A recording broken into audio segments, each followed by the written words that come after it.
How's it going, everybody? It's your bro, hope you're doing well, and in this video I'm going to teach you guys everything you need to know to get started with Java, so sit back, relax, and enjoy the show. If you wouldn't mind, please like, comment, and subscribe. One like equals one prayer for the YouTube algorithm. Here's an outline of the topics covered in this video. If you would like to skip ahead to a certain section, feel free to click on any of the timestamps posted in the description. Also, at the end of this video, we're going to be discussing some tips and tricks, so be sure to watch until the very end. I'll give you 3 reasons why you need to learn Java. Besides being one of the top 3 most popular programming languages worldwide, Java is an extremely flexible language. It's used extensively by business enterprises, Android apps, games, and if you learn Java, you could land a job as a Java developer. According to Glassdoor, entry-level Java developers have an average starting salary of $70,000. That's nothing to sneeze at, so why not learn Java? Are you still here? Okay, cool. Let's begin with the basics. Computer languages are on a spectrum between being high-level and low-level. Computers only understand binary. It's referred to as machine code. It's a low-level format that a machine can understand. However, humans have difficulty reading binary since it's all ones and zeros. To create machine code, we write in a format called source code, which is understandable by humans, and compile to machine code. When we create Java source code, the file ends with a .java file extension. Think of compiling code as transforming source code to machine code. We do this because machines can't read source code and vice versa. Humans have trouble reading machine code unless you're a robot or an android or something.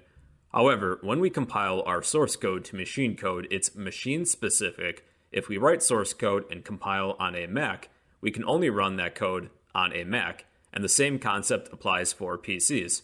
Although, the Java language has a solution for this problem. With Java, we have an intermediary step where we can compile our source code to a format called bytecode. Bytecode is cross-platform and ends with a .class file extension. Here's an example of Java source code, and here's an example of that same source code after we compile it to bytecode. It's kind of funky, right? Since bytecode is cross-platform, you could write your code on a Mac and then send your bytecode file to your friend who can then run it on their PC using a JVM to translate the bytecode to machine code. But we are going to need the help of a JVM to translate bytecode to machine code. But where can we get a JVM? Well, it's included with a JDK. And what is a JDK? Well, JDK is an acronym for Java Development Kit. It contains developers' tools to help us code, as well as a JRE, a Java Runtime Environment, which contains a library, toolkits, and our JVM, which is another acronym for Java Virtual Machine, which translates bytecode for us to machine code. So all you need to worry about is downloading a JDK, and everything else will be included. And now that we know what a JDK is, it's time to download one. So open up the internet and go to any search engine and look this up. Java JDK download, go to the first link, Java SE downloads. SE stands for Standard Edition. Go to JDK download, scroll down and find the appropriate file for your operating system. Since I'm running Windows, I'm going to download this EXE version. Agree to whatever, and download. And when this finishes downloading, I'm going to open this. Open when done. On my computer, I currently have a JDK already installed, but I'm going to go ahead and reinstall it for the sake of this video. Click Next, Next, then wait a little bit, and close. I would also recommend an IDE. That's another acronym, and it stands for Integrated Development Environment. Think of it as software that helps us write other software. You could write code with a text editor such as Notepad and then compile the text file, but doing so is not really beginner-friendly. So an IDE provides an interface for us to write code, check for errors, compile, and run code. There's 2 IDEs that I would recommend. They are both Eclipse or IntelliJ IDEA. It doesn't matter which one you download because the code that we write is still the same. So let's download an IDE. Now it's time to install the IDE. I would recommend either the Eclipse IDE or IntelliJ IDEA. I'm more comfortable with Eclipse, so I'm going to stick with Eclipse. So go back to the interwebs and look up either Eclipse IDE or IntelliJ IDEA IDE. So I'm going to look up Eclipse, click the first link, click this orange download button, go to download packages, and select Eclipse IDE for Java developers, and select the correct download for your machine. I'm going to select the download for Windows, and click download. And then just wait a little bit again, like usual. For me, this is currently a zip file, so I need to select this file and extract all. With the newly extracted folder, navigate to this Eclipse application. So you can select this to launch Eclipse. For convenience, I'm going to create a desktop shortcut. So for me, I'm going to go to, where is it? Send to, create desktop shortcut, and then click to launch. You can select a workspace. I'm going to use the default and click launch. We are now within Eclipse and we can begin a new project. We are now ready to rock and roll. So let's begin by creating our first Java program. But in order to do so, we need to create a Java project. If you're brought to this welcome screen, you can close out of this because it's annoying. And in order to create a Java project, navigate to your Package Explorer and select Create a Java Project. If you're missing the Package Explorer, you can go to File, New, Java Project, and that will take you to the same place. We need a unique name for this Java project. I will call this My First Program. And I will want to configure the JRE, the Java Runtime Environment, and we downloaded that with the JDK, because the JRE is a component of the JDK. So I'm currently using 13. I'm going to change this to 15. That was the one that I more recently downloaded just now. So go to Configure JREs, and I'm going to click Add. Select Standard VM. VM is Virtual Machine. Click Next. Go to JRE Home. Go to Directory. And I'm going to make sure that I'm selecting the most recent JDK. For me, that is 15. Select Folder, Finish, Apply, Apply and Close, then Finish. If this window pops up, you can select Don't Create. That's to create a module. If you look to the left-hand side within the projects folder, we now have a Java project called My First Program, but we will need to add what is called a class to this project. A class is a collection of related code. So in order to add a class to this project, I'm going to select this project folder, then go to File, New, Class, and we need a unique name for this class. I usually call this main, but you can name it whatever you want. And then we are going to check this public static void main checkbox, and then click Finish. With that out of the way, take a look back within your project folder, and you should now have a Java file that shares the same name as your class name. My class name is named main, therefore my Java file is also called main. So this has the .java file extension, and with what we discussed before, this is source code. It's in a format that humans can easily read and understand. And when we compile this source code to bytecode, we're going to create a new file that has the .class file extension. And with that bytecode file, we can run that and translate it using a JVM, a Java Virtual Machine. Here's our Java file, and we have our class, and mine is called main. So all the class is that it's a collection of related code. We won't be exploring in depth on the topic of classes until we reach the subject of object-oriented programming, which is about 20 videos into this playlist, so you have some time. So this is our class. Mine is called main. Anything within the outer set of curly braces belongs to the class and is contained within. And within our class, we have what is called a main method. Our program won't run without this method because when we run our code, we begin by calling the main method. So if we were to compile and run this code, you can do so by clicking the screenplay button. All output is displayed to the console window, and nothing appears to happen because we haven't written anything yet. So if we were to remove this main method and tried to do this again, we would encounter an error because our main method was not found in the class main. It's asking us to please define the main method. Now, looking back, when we created our class, we went to File, New, Class, and in order to generate the main method, we checked this checkbox here that states public static void main. So the main method generated for us when we created this class, but if we're missing it, we can easily just type it in. A textbook that I read in college said to think of the main method as a magical spell or incantation that we have to say in order to get this program to run. So we are currently missing a main method, but we can easily just type it in. So repeat after me. Public static void main, then we need some parentheses, string, straight braces, args, and then a set of curly braces, and that is it. We now have a main method. And our program runs and compiles just fine. So any code within the main method will execute starting at the top and then work its way down. So with the main method, any code you place at the top will be executed first. So let's print something to the console window. In order to display some text, all you have to do is type this: system with a capital S dot out dot print. Then you need a set of parentheses and then a semicolon at the end. So within the parentheses of this print method, we can type some text to display to the console window, but we need to make sure that our text is within a set of double quotes, and we can display some text. Let's say, I don't know, what's a food you like? I love pizza. So if I were to run and compile this, it's now going to print I love pizza to the console window.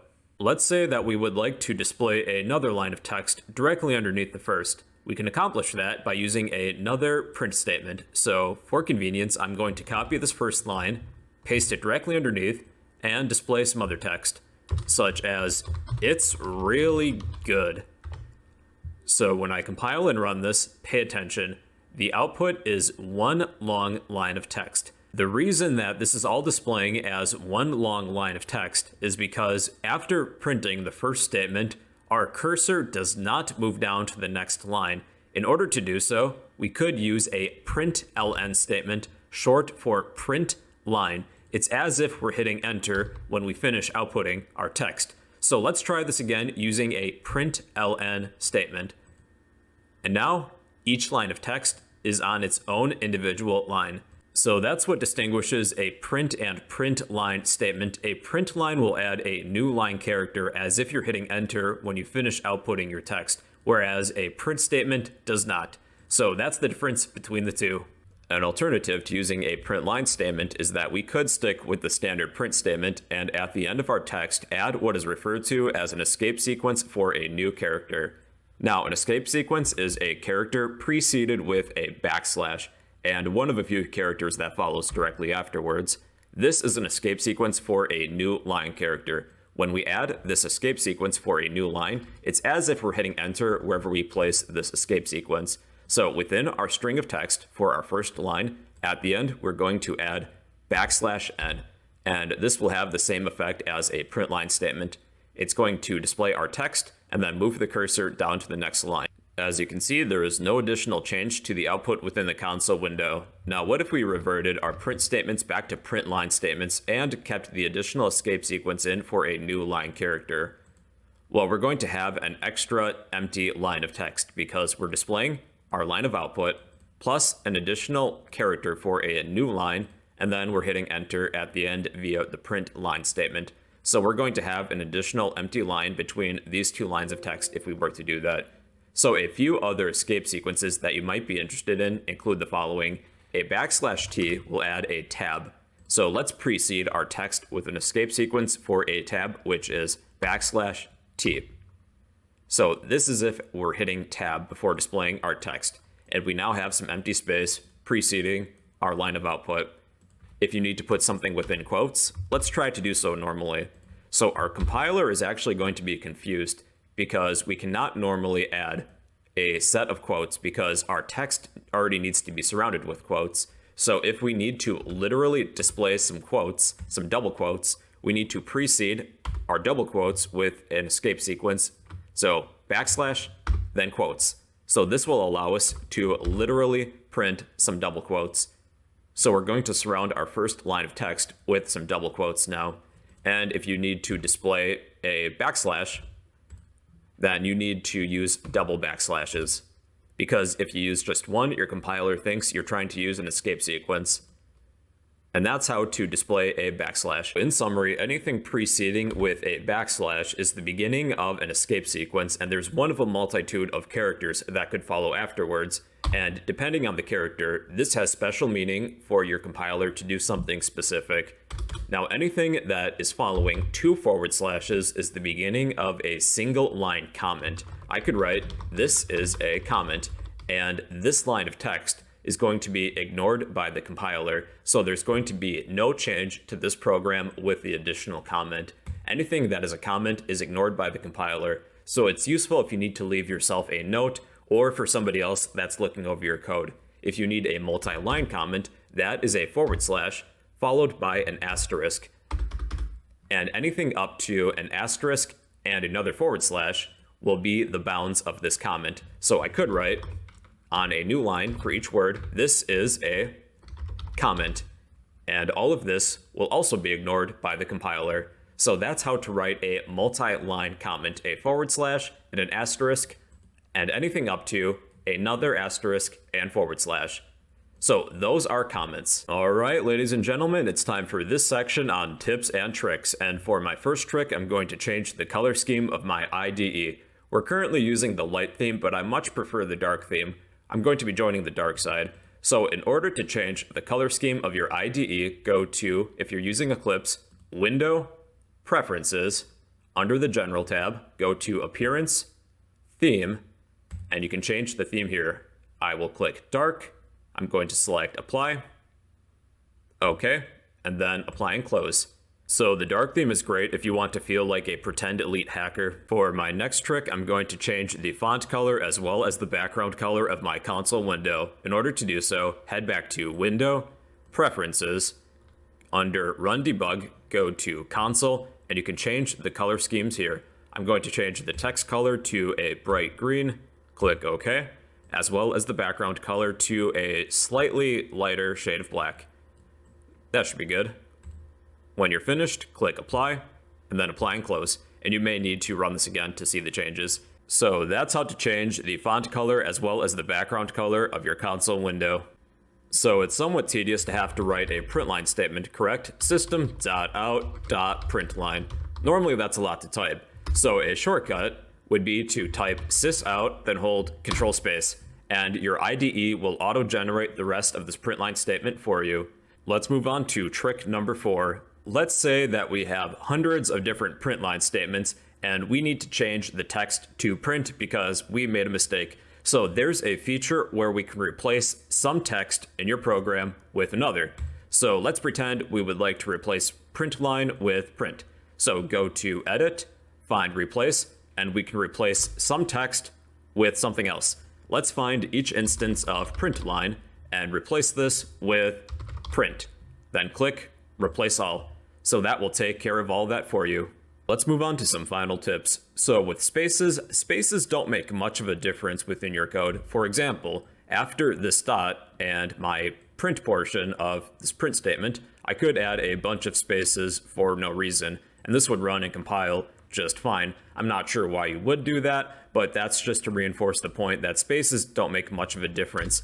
Unless you're using a space to split up some keywords, then you might run into an issue, or if you're adding space to a string, well then that's going to have a noticeable effect. So spaces, for the most part, don't really matter too much, depending on where they are. Here's a trick on zooming in or out. Hold Control- to zoom out, or Control+ to zoom in. Or you could go to Window, Editor, then zoom in or zoom out within this menu. Here's my last tip for you. Let's say you accidentally close out of your Package Explorer or your console window. You can easily bring those back by going to Window, Show View, and then they are all listed here. So I would like to bring back my Package Explorer as well as my console window. Alright guys and gals, you should be ready to get started with Java. Be sure to check out the full 100 video playlist as well. And if you could do me a small, tiny favor, I would greatly appreciate it if you could help me defeat the YouTube algorithm by smashing the like button, drop a comment down below, and subscribe if you'd like to become a fellow bro. Hey you. Yeah, I'm talking to you. If you learn something new, then you can help me help you in 3 easy steps by smashing that like button, drop a comment down below, and subscribe if you'd like to become a fellow bro.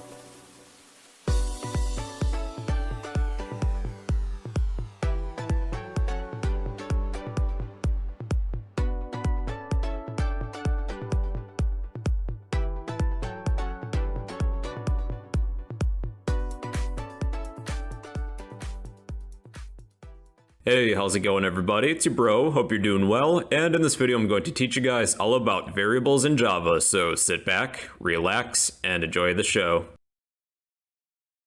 If you find this video helpful, please remember to like, comment, and subscribe. Your support will help keep this channel running. Alright guys and gals, let's talk about variables. Now a variable is a placeholder for a value, and it behaves as the value that it contains. Do you remember from either elementary school or middle school when we were working with algebra, we usually had to solve for some sort of variable like x or y, and x or y contained some sort of numeric value, and for all intents and purposes, this variable behaved exactly as this value. Well, with programming, we can perform something similar to that, but we are not limited to just numbers. We could also store words, whole sentences, and these things called Boolean values, which hold either true or false. But if we're going to store a value within a variable, we have to list the data type of what we're planning to store within that variable. Is it going to be a number, a word, a Boolean? So we need to discuss data types. There are 8 primitive data types and a special reference data type called a string. Anything that I have noted with a star is particularly important, so I would pay special attention to these. Our first data type is Boolean. This has a size of 1 bit, so it can only hold 2 values, that being true or false. If we're attempting to assign a Boolean value, we would type either equals true or equals false. Something similar would be, let's say we have a light switch program. Well, if the light switch is on, we could say that the light switch has a value of true. If it's off, it has a value of false. So this is binary. That's why it only uses 1 bit. It only needs 1 bit of memory to function. Next, we have byte. This isn't as important as a few others, but with 1 byte, we can hold an integer number between -128 to 127 because a byte only has 1 byte of memory. A short has 2 bytes of memory, so it can hold a larger number between -32,000 and some change to 32,000 and some change. So integers are important. These use 4 bytes of memory, and they can store a number to just under 2 billion to just over 2 billion because they use 4 bytes of memory. And a long, they use 8 bytes of memory, so they can hold a very large number. In fact, they can hold a number between just under -9 quintillion to just over +9 quintillion. Now a float, they can store a fractional number, specifically up to 6 to 7 digits. What makes floats different from these data types on the top here is that bytes, shorts, integers, and longs can only store a whole integer. They cannot store this decimal portion. So if you're working with a program or a variable that uses a fractional number, you'll need to use either a float or a double. And a double has more precision. It uses 8 bytes of memory, and it can store a fractional number up to 15 digits. So in comparison with a float, this has less precision than a double. And for an example, I just listed a few of the digits of pi. With this example, we can only store 6 to 7 digits of pi, but with a double, we can store up to 15. There is one strange convention with floats. If you're going to assign a value to a variable that's of the float data type, you need to follow the value with the letter F. With double variables, you actually do not need to do so. So that's one major difference when assigning values between these two. Now let's move on to characters, pronounced char for short. Think of Charizard. This uses 2 bytes of memory, and this will store a single character letter or ASCII value. An example would be the letter F, but a common convention with assigning values to a char variable is that you need to surround this value with a pair of single quotes. And our last data type is the string data type. The size really varies because these are reference data types. They store a sequence of characters, like a word or a sentence. You could store a single character within a string, but chars and strings behave differently because chars are primitive data types and strings are reference data types. So let's distinguish the difference between primitive and reference data types. Here's a super quick description between the differences of primitive and reference data types. Primitive data types, there are 8, and we just discussed them. They are Boolean, byte, short, integer, or longs, all those cool things that we just discussed. Reference data types, like strings, well, there's an unlimited amount because they are user-defined. Primitives store data. Reference data types store an address. Primitives can only hold one value. Reference data types could hold more than one value. Primitives use less memory compared to reference data types, which use more memory. And primitive data types are faster compared to reference data types, which are slower. Now you're probably thinking, cool story, bro, but how do we create a variable? Well, I'm glad you asked that question. So the first process with creating a variable is that we need to declare the data type of what value that this variable is going to store. So come up with a variable name like x, and we will precede this variable with the data type of the value that we're planning to store within this variable. And then with all statements, we follow this with a semicolon at the end. The next step is called assignment. We will take our variable and assign it equal to some sort of value of the data type that we declared this variable to be. But you could combine steps 1 and 2 together, and this process is called initialization. We would take the data type followed by the variable name and set it equal to some value, and then add a semicolon at the end to finish the statement. So you can either do this in 2 steps with declaration and assignment, or combine them both together, which is initialization. How about we create a few variables? Does that sound good to you guys? So let's begin with creating an integer variable. Let's say int x. This step is called declaration. We are declaring the data type of what value is going to be contained within this variable. The second step is called assignment. We can assign our variable a value. Let's say x equals 123, and this step is called assignment.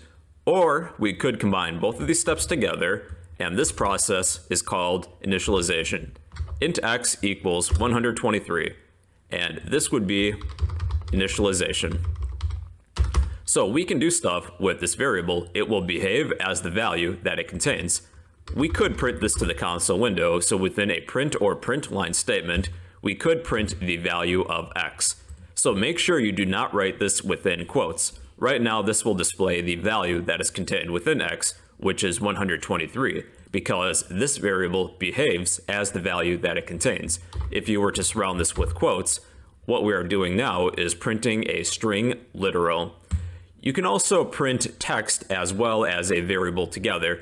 Let's say we have a sentence, a string literal that states, my number is, and then if we want to do some string concatenation with a variable, we would add plus and then the variable name. Make sure this is not within quotes. So this will display the sentence, my number is, plus our variable. And in the console window, it states, my number is 123. So with integer variables, the largest number that you can store within an integer variable is just over 2 billion. Let's say we are working with an extremely large number, like the amount of student debt that I owe. Well, this number is too large to store within an integer variable. We would probably want to use the long data type.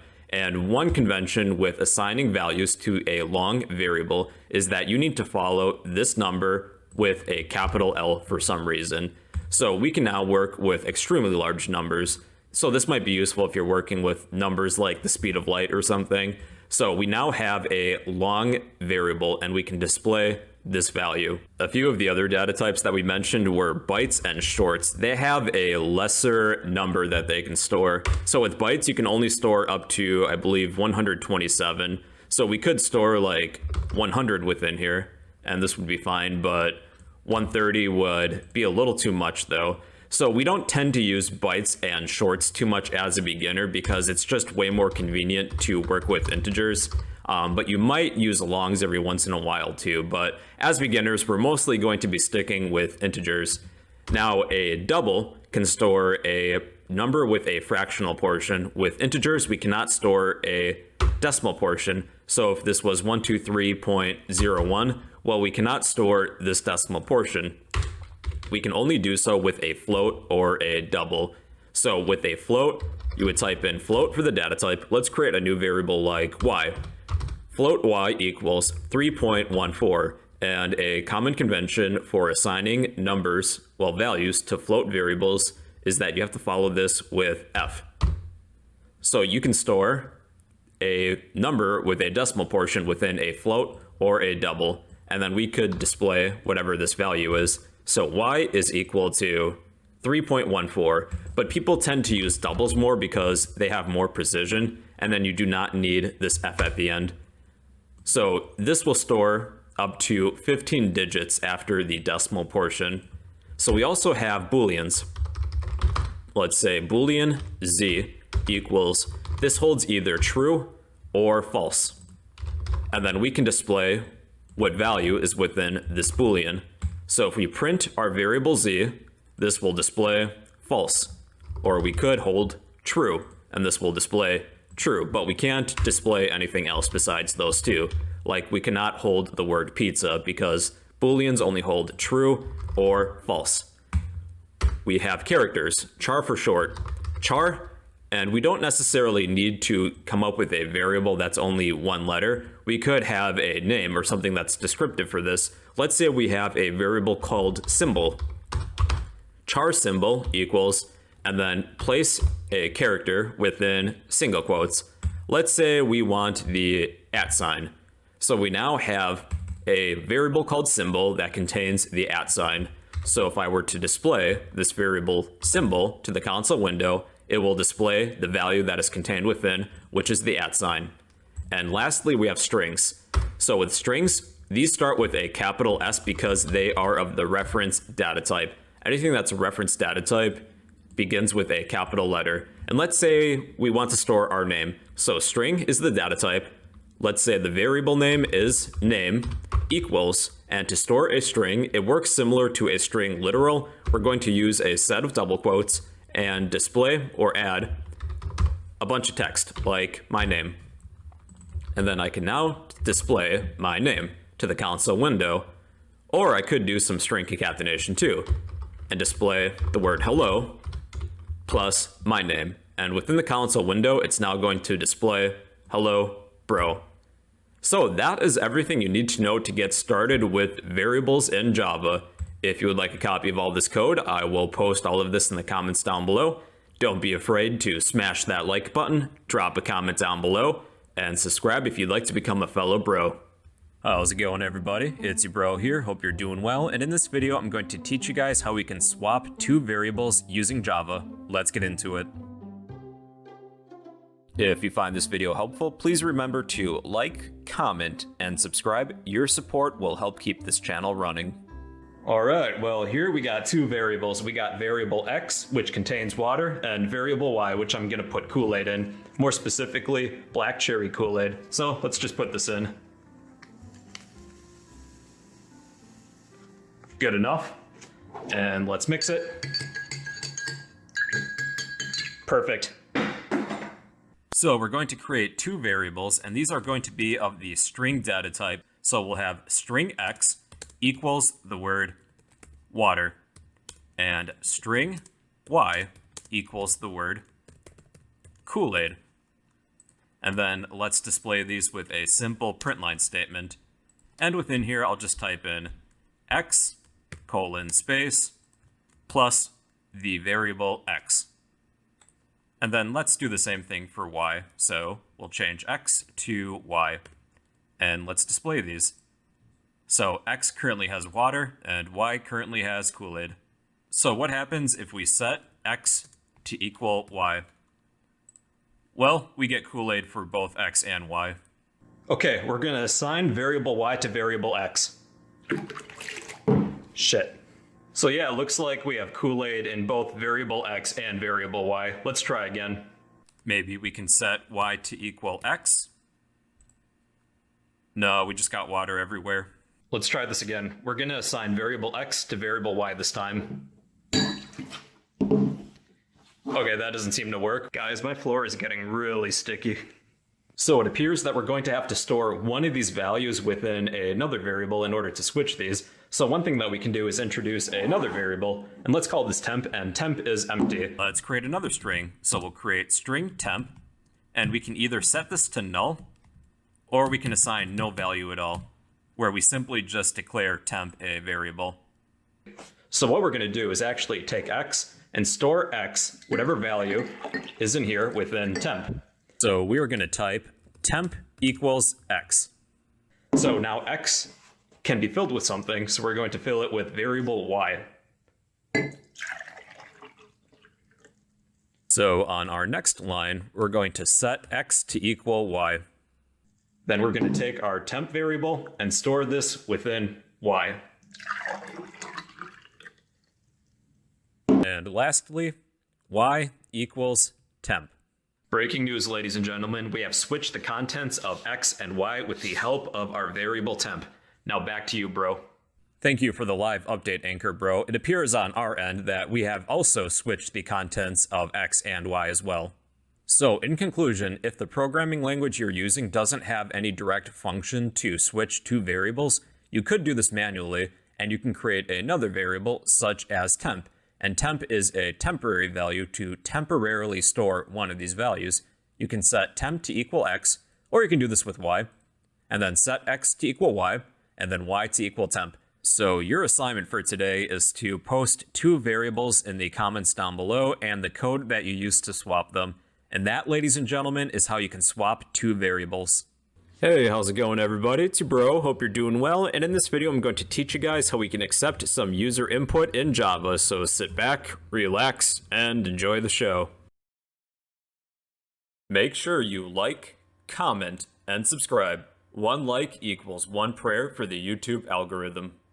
Welcome back, ladies and gentlemen. I'm going to explain how we can use a scanner to accept some user input. The scanner class is found in the Java utility package of your library, and we need to import that before we can use the scanner. So outside of the class, at the top of our program, this is what we're going to type. Import java.util, and the name of the class we would like to import, which is scanner. Then a semicolon.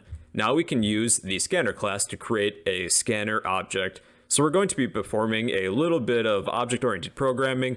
We'll be covering object-oriented programming in a later part of the series, so don't worry. So repeat after me. Scanner, then we need a name for the scanner. Let's call it scanner, all lowercase, equals new scanner. Then a set of parentheses and a semicolon.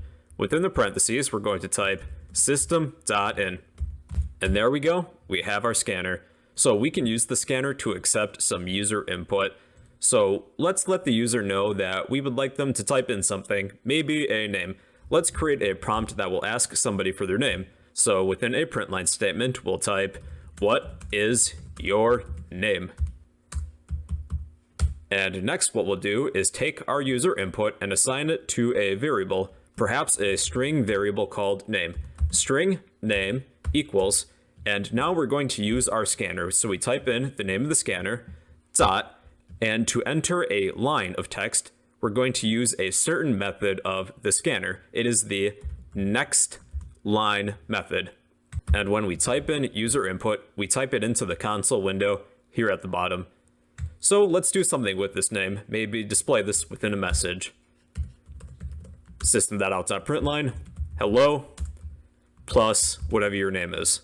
So let's compile and run this. What is your name? Now our program is currently paused until we type in some user input and then press the enter key. When you press enter, that's how you submit some user input into the console window. So I'm going to click within my console window and type in something. I'm going to type in bro, and to submit some user input, you press the enter key. And it states hello plus my name, which is what I entered, bro. Now there's different types of input that we can accept. This time, let's accept only an integer number. Perhaps we can ask somebody for their age. So let's write a prompt for that. System.out.println. How old are you? And this time we will declare an integer variable, maybe called age. Int age equals scanner dot next, and we are looking for int. So we can only accept a whole integer. You are plus age plus years old. Okay, let's try this again. What is your name? Bro, how old are you? Let's just say that I'm 18. Hit enter. Hello, bro. You are 18 years old. So what happens if we do not enter in a number? So let's try and break this. What is your name? Bro, how old are you? We're not going to enter a number this time. Let's type in the word pizza and see what happens.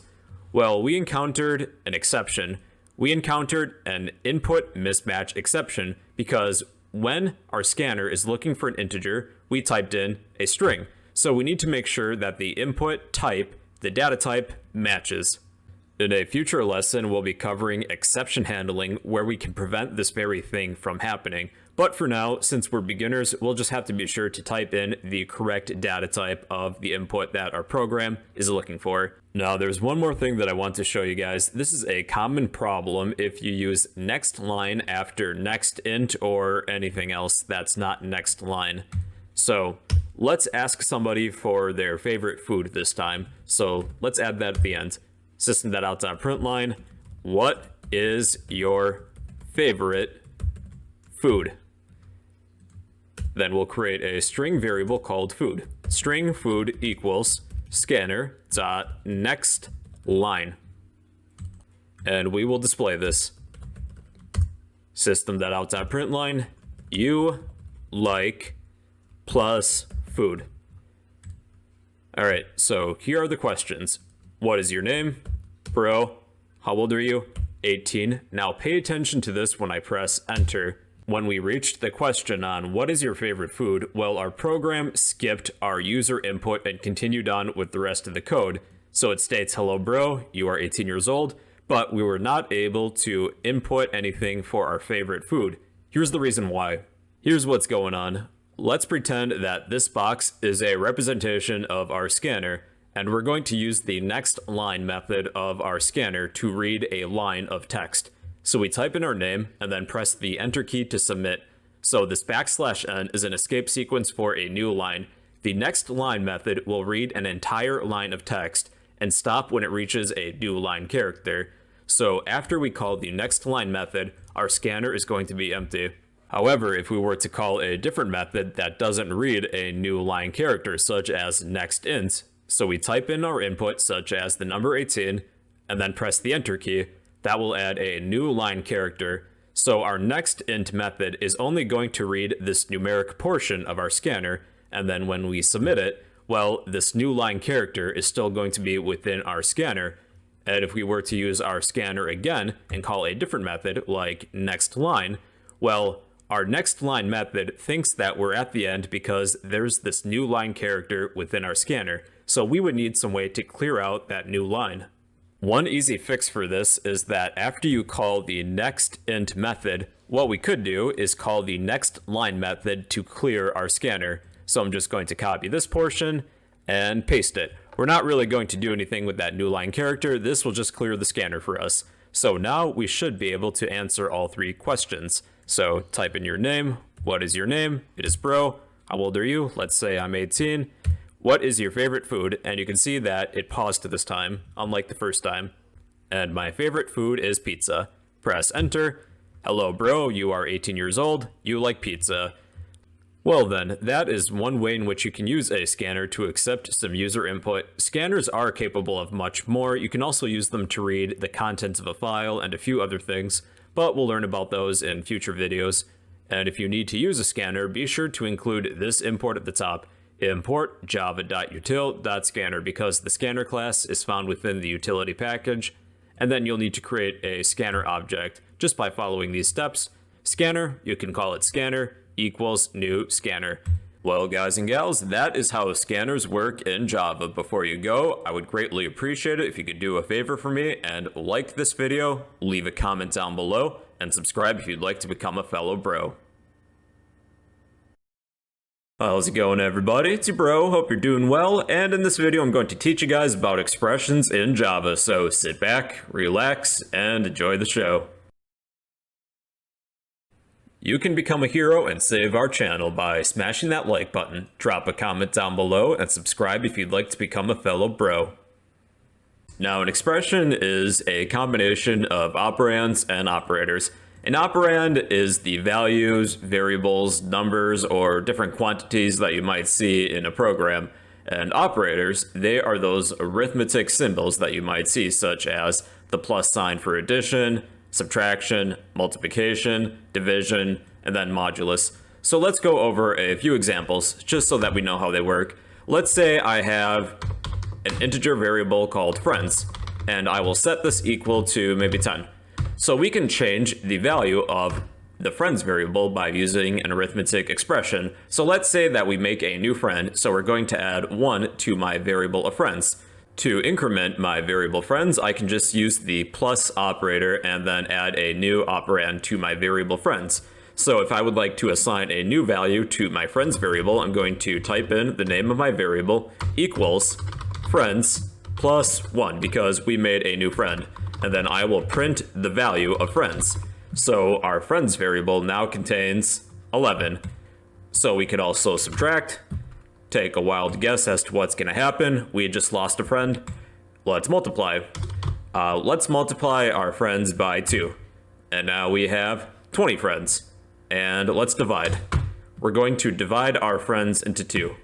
And we have 5 friends. Now the modulus gives you the remainder of division. So we have 10 friends. What if we had modulus 3? Well, that does not divide evenly. So we're going to have a remainder of 1 friend. It's kind of like in group projects where everybody has to get into a group of 3 and there's always somebody that's left over. Think of it that way. Although if our group of friends was divided into groups of 2, there would be no remainder because 10 divided by 2 equals 5 evenly and there is no remainder. So that's all what the modulus is. It gives you the remainder of any division that occurs. Now there is a shorthand to increment a variable by 1. So normally the long way of writing this out would be type in the name of the variable equals, because we're going to reassign a value, friends plus 1, right? Well, there's a shorthand way of incrementing this, and that is to use the increment operator, which is just plus plus and then a semicolon. So this will add 1 to a value, and now we have 11 friends. If you want to decrement, that would be minus minus. And now we have 9 friends. Hold up, wait a minute. Before you go, I gotta discuss integer division because I forgot to talk about it. So if we divide a number by an integer, if there is normally a remainder, well, our program is going to truncate the remainder. Here's an example. Let's say we have 10 friends and we're going to divide our friends by 3. So we're dividing by a whole integer, so our result should be 3.33 repeating, right? Wrong, it's 3. That's because with integer division, we truncate any decimal portion because we cannot store it. One easy fix for that is we can cast our result as a double value or a float as well. To cast a value as a different data type, to the left-hand side of our expression, we're going to list the new data type that we would like to convert this value to. So we would like to convert our integer as a double value because we would like to retain that decimal portion of our result. However, our data type, friends, is an integer, so it cannot store a double data type. So we should probably convert this to a double so that we can store this value. And now this program will successfully store this decimal portion of our expression. Well, that's really all you need to know to get started with expressions. If you would like a copy of all this, I will post this in the comments down below. And if I could ask for a favor of you guys, just to like this video, drop a comment down below, and subscribe if you'd like to become a fellow bro. Hey, what's going on, everybody? It's your bro, hope you're doing well, and in this video I'm going to teach you guys how we can make a very basic GUI application in Java, so sit back, relax, and enjoy the show. If you find this video helpful, please remember to like, comment, and subscribe. Your support will help keep this channel running. Alright guys and gals, I'm going to teach you all how to create a very basic GUI program. GUI is an acronym for Graphical User Interface. It's a visual program that we can see and interact with, kind of like this. So we'll be using the JOptionPane class and be creating a few message dialog boxes. Before we begin, we'll need an import. So outside of your class, let's type this: import javax.swing.jOptionPane. So we will be working with the JOptionPane class.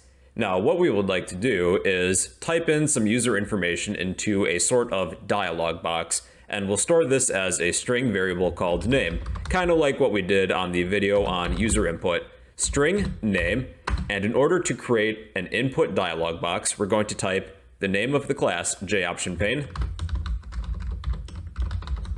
dot, and there's a few options. What we would like is show input dialog, and you can really just pick any of these, and we can type in a message.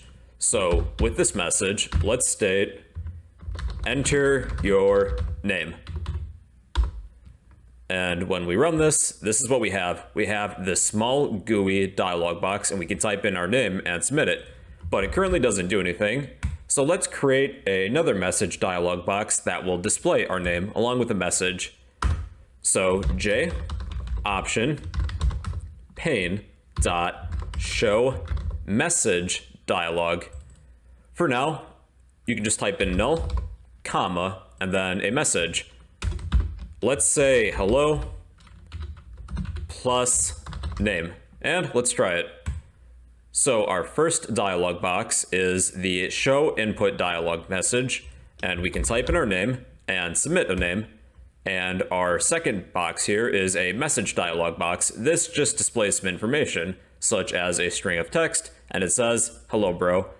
This time, let's ask for an age and store this value within an integer variable called age. Int age equals, and we can just copy all of this, JOptionPane.show input dialog, and the message will be enter your age. There is one issue though. When you use the show input dialog box, it's going to return a string, and we're attempting to assign the string into an integer variable. So what we would need to do is convert this to an integer, and there is actually a method to do that. So what I'm going to do is use the integer wrapper class and use the parseInt method, and within the parentheses we're going to take all of this and copy it within our parseInt method, and then add a semicolon at the end. So this will return a string based on what the user types in, and the parseInt method will convert it to an integer that we can store it within our integer variable of age, and then we can display this. So let's display this with another message dialog box. JOptionPane.show message dialog. Null will be the first argument, and our message will be you are plus age plus years old. And let's try it. Enter your name, bro, press OK, hello bro. Then when we click OK again, it's going to go to our next input dialog box. Enter your age, let's say that I'm 18, click OK, you are 18 years old. Now let's try this with a double data type. This time, let's create a variable called maybe height. This will be a double value, and the variable name will be height. So since we're working with double values, we're going to change integer to double with a capital D, dot parse double. And the message will be enter your height. And our message dialog will be you are height. And let's say this is in centimeters tall. So we have to be sure that we're getting the right data type, because when you use the input dialog box, it's going to return a string. So if you're attempting to assign that string to a certain data type, you have to convert it to that specific data type. So let's try this. Enter your name, bro, okay, hello bro, what is your age? Let's say I'm 18, press okay, you are 18 years old. Enter your height. I don't know what a good height is. 240 centimeters. And then click OK.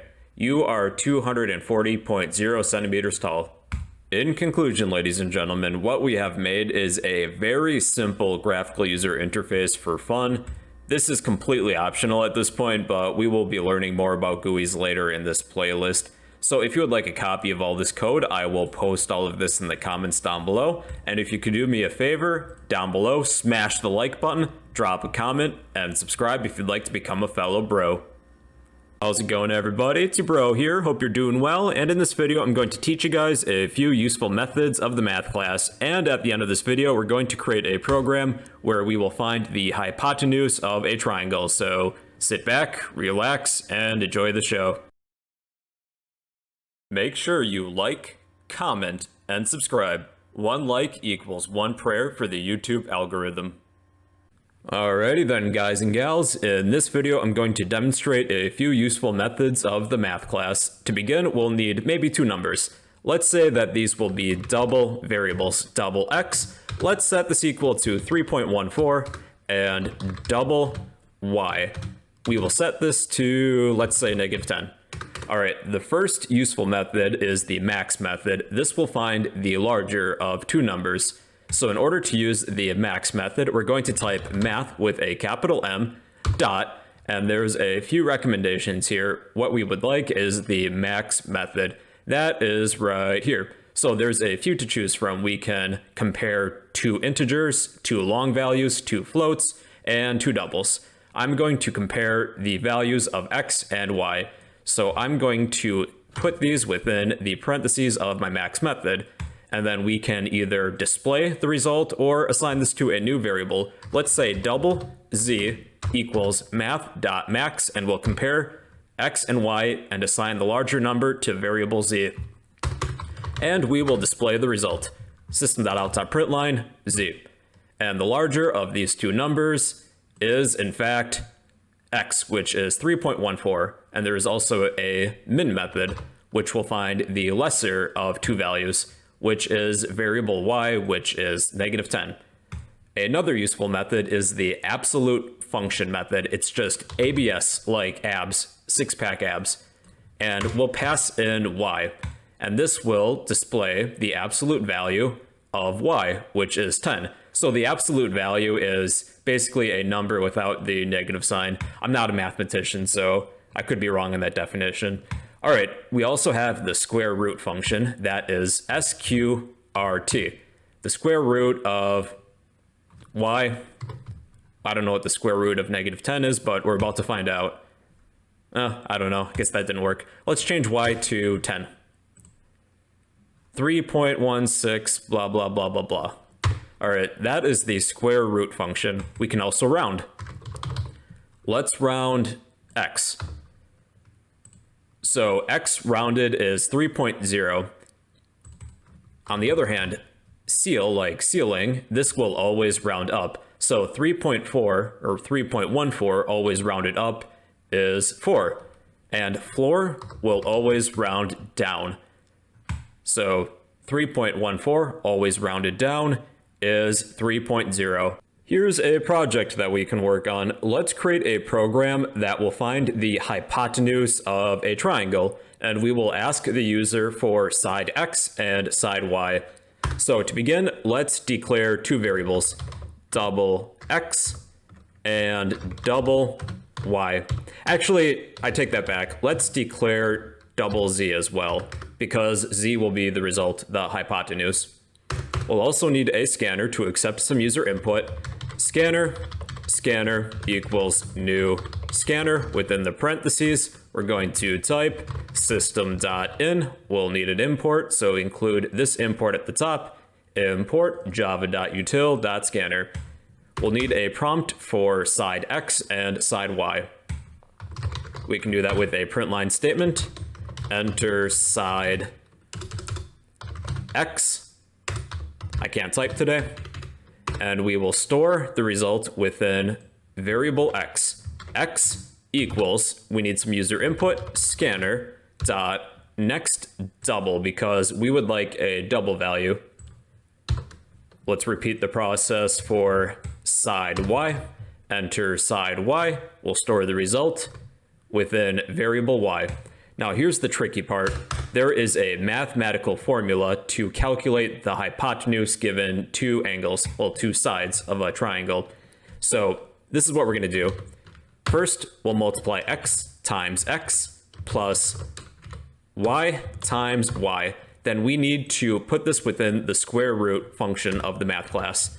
Math, make sure it's with a capital M, dot sqrt. And we are going to take all of this and place this within the square root function.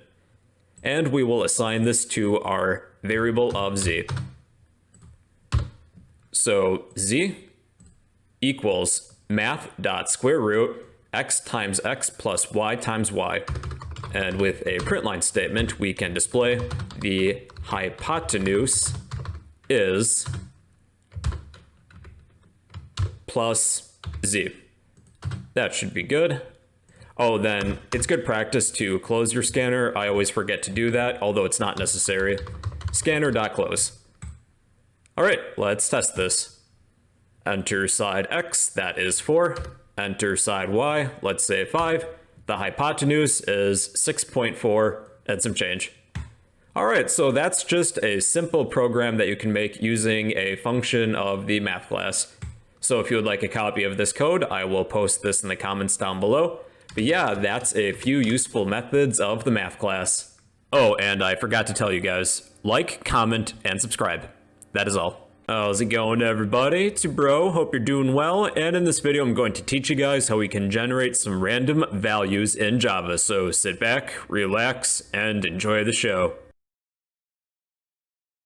You can become a hero and save our channel by smashing that like button, drop a comment down below, and subscribe if you'd like to become a fellow bro. Alright, welcome back, ladies and gentlemen. In this video, we're going to be generating some random values, some random integers, doubles, and Boolean values. So if you're interested in game design at all, this video is a must for you. So in order to use random values, we should probably import the random class found within the library. So outside of the class, this is what we're going to type. We're going to import java.util.random. semicolon. And now we have access to the random class, and that provides us a few options. We need an instance of the random class for us to use. Within the main method, we're going to create an instance of the random class by typing random with a capital R. It's the same name as the class, random. We need a name for this instance. Let's call it random, all lowercase, kind of like what we did with that video on scanners. Random equals new random. That's kind of random. Then a set of parentheses, then a semicolon. We now have access to this random instance to generate some random values for us. But there's a disclaimer here. These are not true random numbers, but something called pseudo-random numbers, which are pretty darn close. So I just wanted to give you that disclaimer before we got started, so you don't call me a liar. Let's generate a random integer and store this within an integer variable, like int x. Int x equals, and to generate a random integer, we're going to type the name of our random instance, random.nextInt. There's also a few others like next boolean, next double, next float. I'll get to those later. What we would like for now is nextInt. And then we will display the result with a print line statement. We will display the value of x. So the results are on a scale between, I would say, just under -2 billion to just over +2 billion. So you'll probably want to limit that. Let's pretend that we're going to roll a 6-sided dice. So to limit the scale or the size of the random number that we'll generate, we can pass in a value to our nextInt method. So within the parentheses of our nextInt method, we'll limit the size of the integer that's going to generate. If we would like a 6-sided dice, we're going to place 6 here. But there's one catch with this though. This will generate a random number between 0 and 5 because computers always start with 0. And let's see if I can roll a 0. Nope. There we go.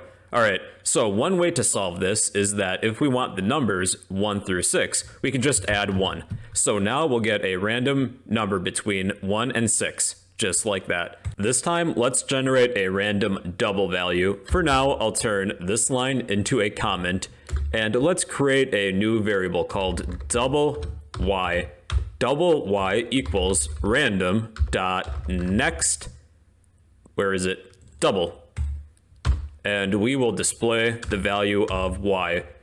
Next double is going to give us a random value between 0 and 1. So this probably has some uses for something. What that is, I'm not really sure, but hey, you know you can do this now. Let's also generate a random Boolean value. So Boolean z equals random dot next Boolean. And we will display the value of z. So this is going to give us either true or false. Well, everybody, that's how we can use the random class to generate some pseudo-random values for us. If you would like a copy of this code, I will post this in the comments down below. But yeah, that's a few uses of the random class. Also, be sure to leave a like, drop a random comment down below, and subscribe if you'd like to become a fellow bro. Hey, how's it going, everybody? It's your bro. Hope you're doing well. And in this video, I'm going to teach you guys all about if statements in Java. So sit back, relax, and enjoy the show. Make sure you like, comment, and subscribe. 1 like equals 1 prayer for the YouTube algorithm. Alright, guys and gals, in this video we're going to talk about if statements. An if statement is a very basic form of decision making. When an if statement evaluates to be true, it will perform a block of code, and that is it. Here's an example. Let's say we have a variable called maybe age. Int age equals, let's set this to 18. We can perform a block of code if some condition that we state evaluates to true. So this is how to create an if statement. We type in the word if, a set of parentheses, and then a set of curly braces. So within the parentheses of the if statement, this is the condition. We can check to see if somebody is perhaps 18 or older. So what we could do is write a condition such as age is greater than or equal to 18. Within our program, when we reach this if statement, we're going to check to see if this evaluates to be true or false. Currently, our age is set to 18. So this will evaluate to be true, and we will perform whatever is within the set of curly braces. So let's print a message such as, you are an adult. And let's test this. So our age is 18, our if statement evaluates to be true, and therefore we will perform this block of code associated with this if statement, and we will display the message, you are an adult. What if we change this to maybe 12? And then with our if statement, when we reach this condition, this will evaluate to be false. Therefore, we will skip this block of code as if it never even happened. We could perform a different action instead. We could write an else statement. There is no condition. We just need the word else followed by a set of curly braces. Now we are forced to take one of two actions. We will check to see if our condition is true. If it is true, we will perform this block of code. If it's false, we will instead perform this block of code. So let's print a different message. You are not an adult. So we are forced to perform one of two actions. If our condition is true, we will perform our if statement. If it's false, we will perform our else statement. And this states that you are not an adult. Now, it is entirely possible to check more than one condition before reaching an else statement, and that is by using what is called an else if statement. So we type else if, a set of parentheses, and then a set of curly braces. So we can check an additional condition before reaching our else statement. So let's check to see if our age is greater than or equal to 75. All right. And then we will print a message such as, okay, boomer. So pay attention to this. Let's change our age to 75 and run this. All right. Well, it displays you are an adult. That's because our if condition evaluates to true because 75 is greater than or equal to 18. So it's going to skip everything else and ignore these blocks of code and continue on with the rest of the program. So if we want to first check to see if somebody's age is greater than or equal to 75, what we could do is move this to our if statement, and I'll just switch these around and change our else if statement to 18. So we'll first check to see if somebody is greater than or equal to 75. If they are, we will first print OK Boomer. Else if their age is greater than or equal to 18, we will display you are an adult. And let's try this again. And it displays OK Boomer. So you can see that we got an entirely different result with these if statements. If the condition evaluates to be true, it's going to perform its own block of code and skip everything else. You can check more than one condition by adding else if statements. We could check one more thing perhaps. Else if age is greater than or equal to 13, then we can display another message such as you are a teenager. And if we changed our integer variable age to 13, this will display you are a teenager. There is one thing that you should know. These symbols, the less than sign, the equal sign, the greater than sign, these are known as comparison operators. So they work normally as what you would imagine. However, if you want to compare if something or some value is equal, you don't use one equal sign. That's using the assignment operator. So we're attempting to assign our variable age equal to 75. If we need to compare if something is equal, we use two equal signs. So that's just one thing that is specific for programming. So we can check to see if our age is equal to 75. And this time it will print OK Boomer. So that's all what an if statement is. It's a basic form of decision making for your program. If a condition evaluates to be true, then it will perform a block of code. If its condition is false, it will perform its else statement. Unless you have else if statements, then it's one by one going to check to see if these conditions are true before reaching the else statement. Well, ladies and gentlemen, that's the basics of if statements. If you would like a copy of all of this code, I will post this in the comments down below. And if I could ask a favor of you, I would greatly appreciate it if you smash the like button, drop a comment down below, and subscribe if you'd like to become a fellow bro. Hey, how's it going everybody? It's your bro, hope you're doing well, and in this video I'm going to teach you guys about switches in Java, so sit back, relax, and enjoy the show. You can become a hero and save our channel by smashing that like button, drop a comment down below, and subscribe if you'd like to become a fellow bro. Okay, welcome back ladies and gentlemen. In this video I'm going to explain how switches work. A switch is a statement that allows a variable or other value to be tested for equality against a list of values. So if you find yourself in a situation where you're using a lot of if statements back to back, it's probably more efficient to use a switch statement instead. Here are the different data types that we can use to test for equality within a switch. And according to this description, one thing that we can check is the equality of a string. For this program, let's test to see if a string, let's say it's going to be a day of the week, is equal to a list of days of the week. If there's a match, we can display a custom message. So let's say string day equals maybe Friday, because I like Friday. And we will create a switch to see if our day equals a certain day. So this is how to create a switch. Type in the word switch, a set of parentheses, then a set of curly braces. Within the parentheses, we're going to list the value or the variable we would like to test for equality against a listing of cases. So our first case will be Sunday. This is what we're comparing our value or variable to. We're going to compare this variable to our case. So type in the word case followed by the value, colon, and if there is a match, what would you like to do? So I would like to perform a print line statement that states it is Sunday. And then this next part is important. It's important to add the keyword break, so we break out of the switch and continue on with the rest of our code. So let's create another case for Monday. So I'm going to copy and paste, change Sunday to Monday, and I will print it is Monday. So I'm going to repeat this process a few times. And it's done. So I have a case for each day of the week: Sunday, Monday, Tuesday, Wednesday, Thursday, Friday, Saturday, and I have a corresponding print line statement for each day of the week: Sunday, Monday, Tuesday, so on and so forth.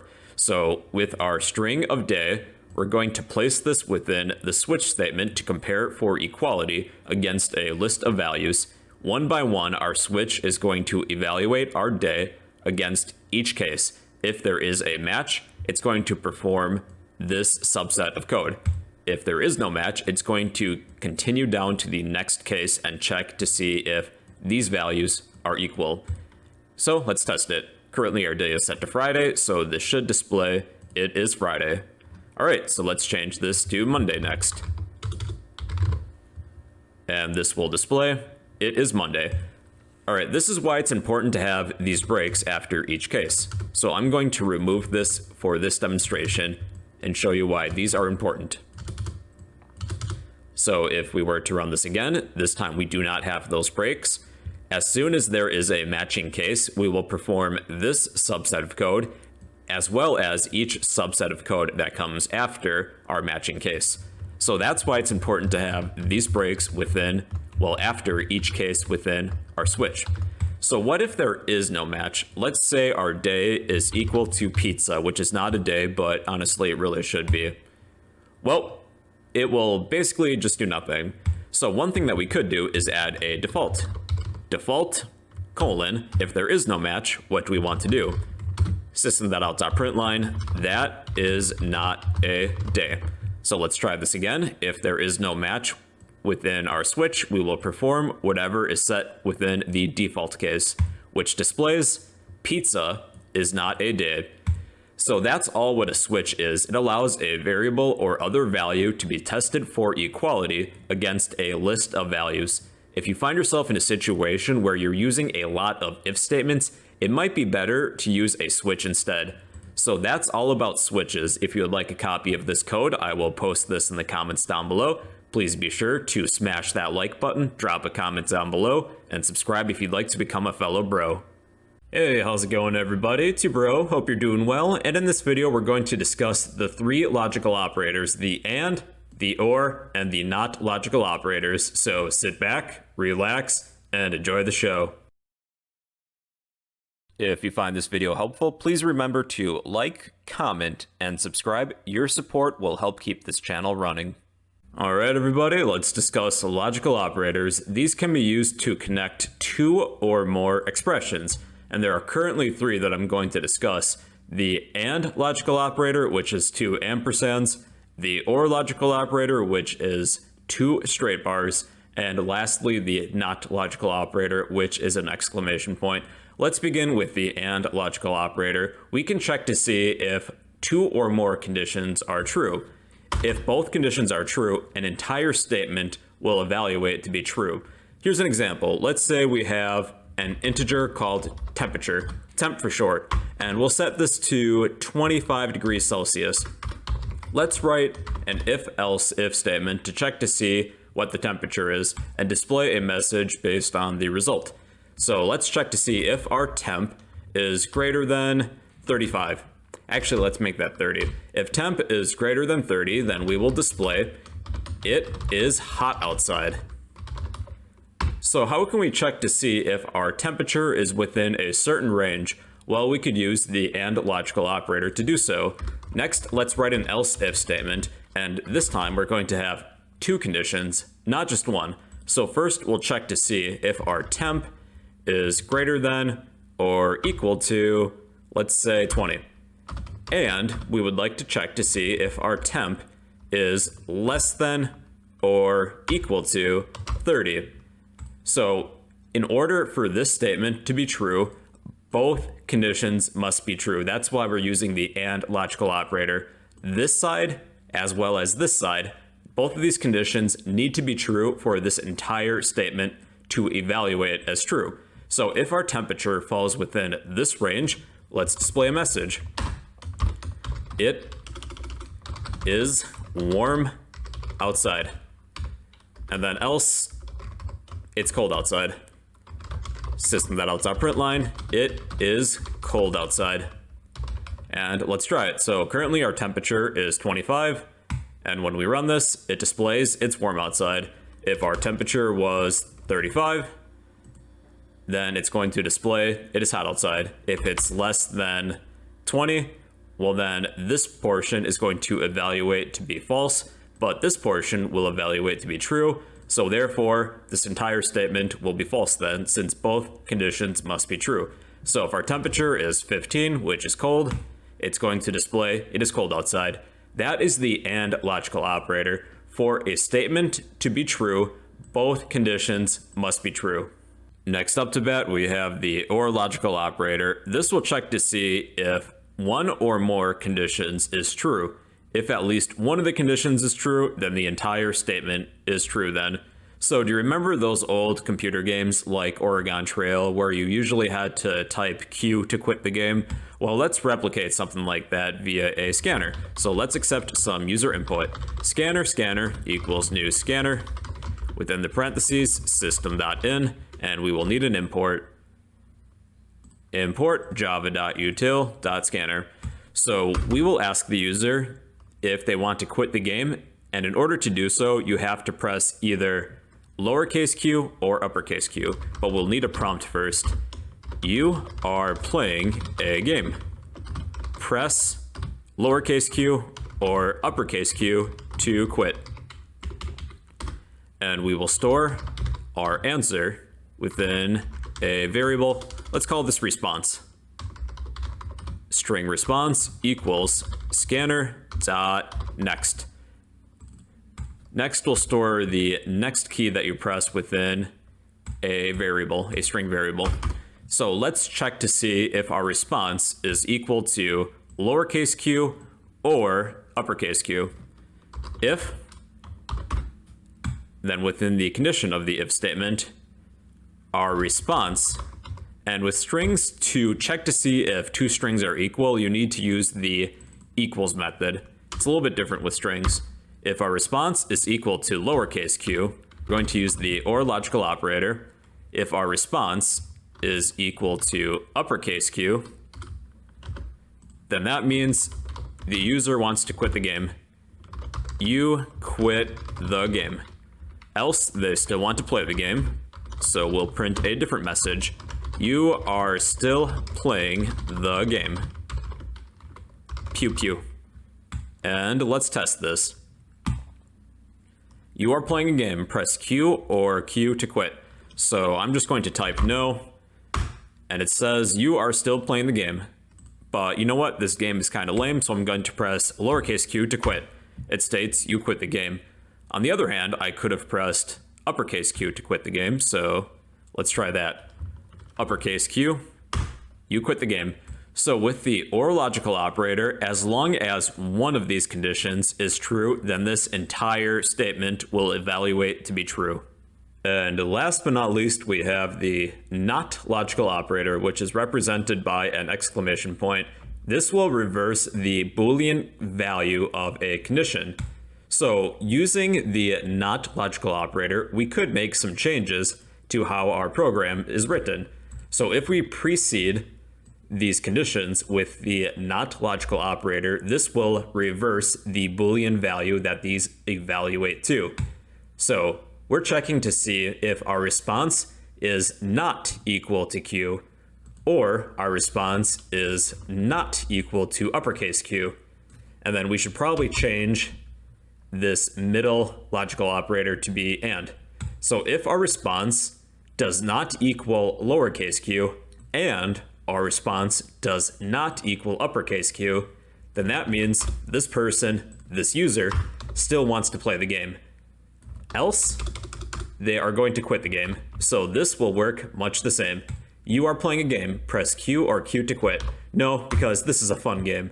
On second thought, this game is in fact kind of lame, so I'm going to press Q to quit the game.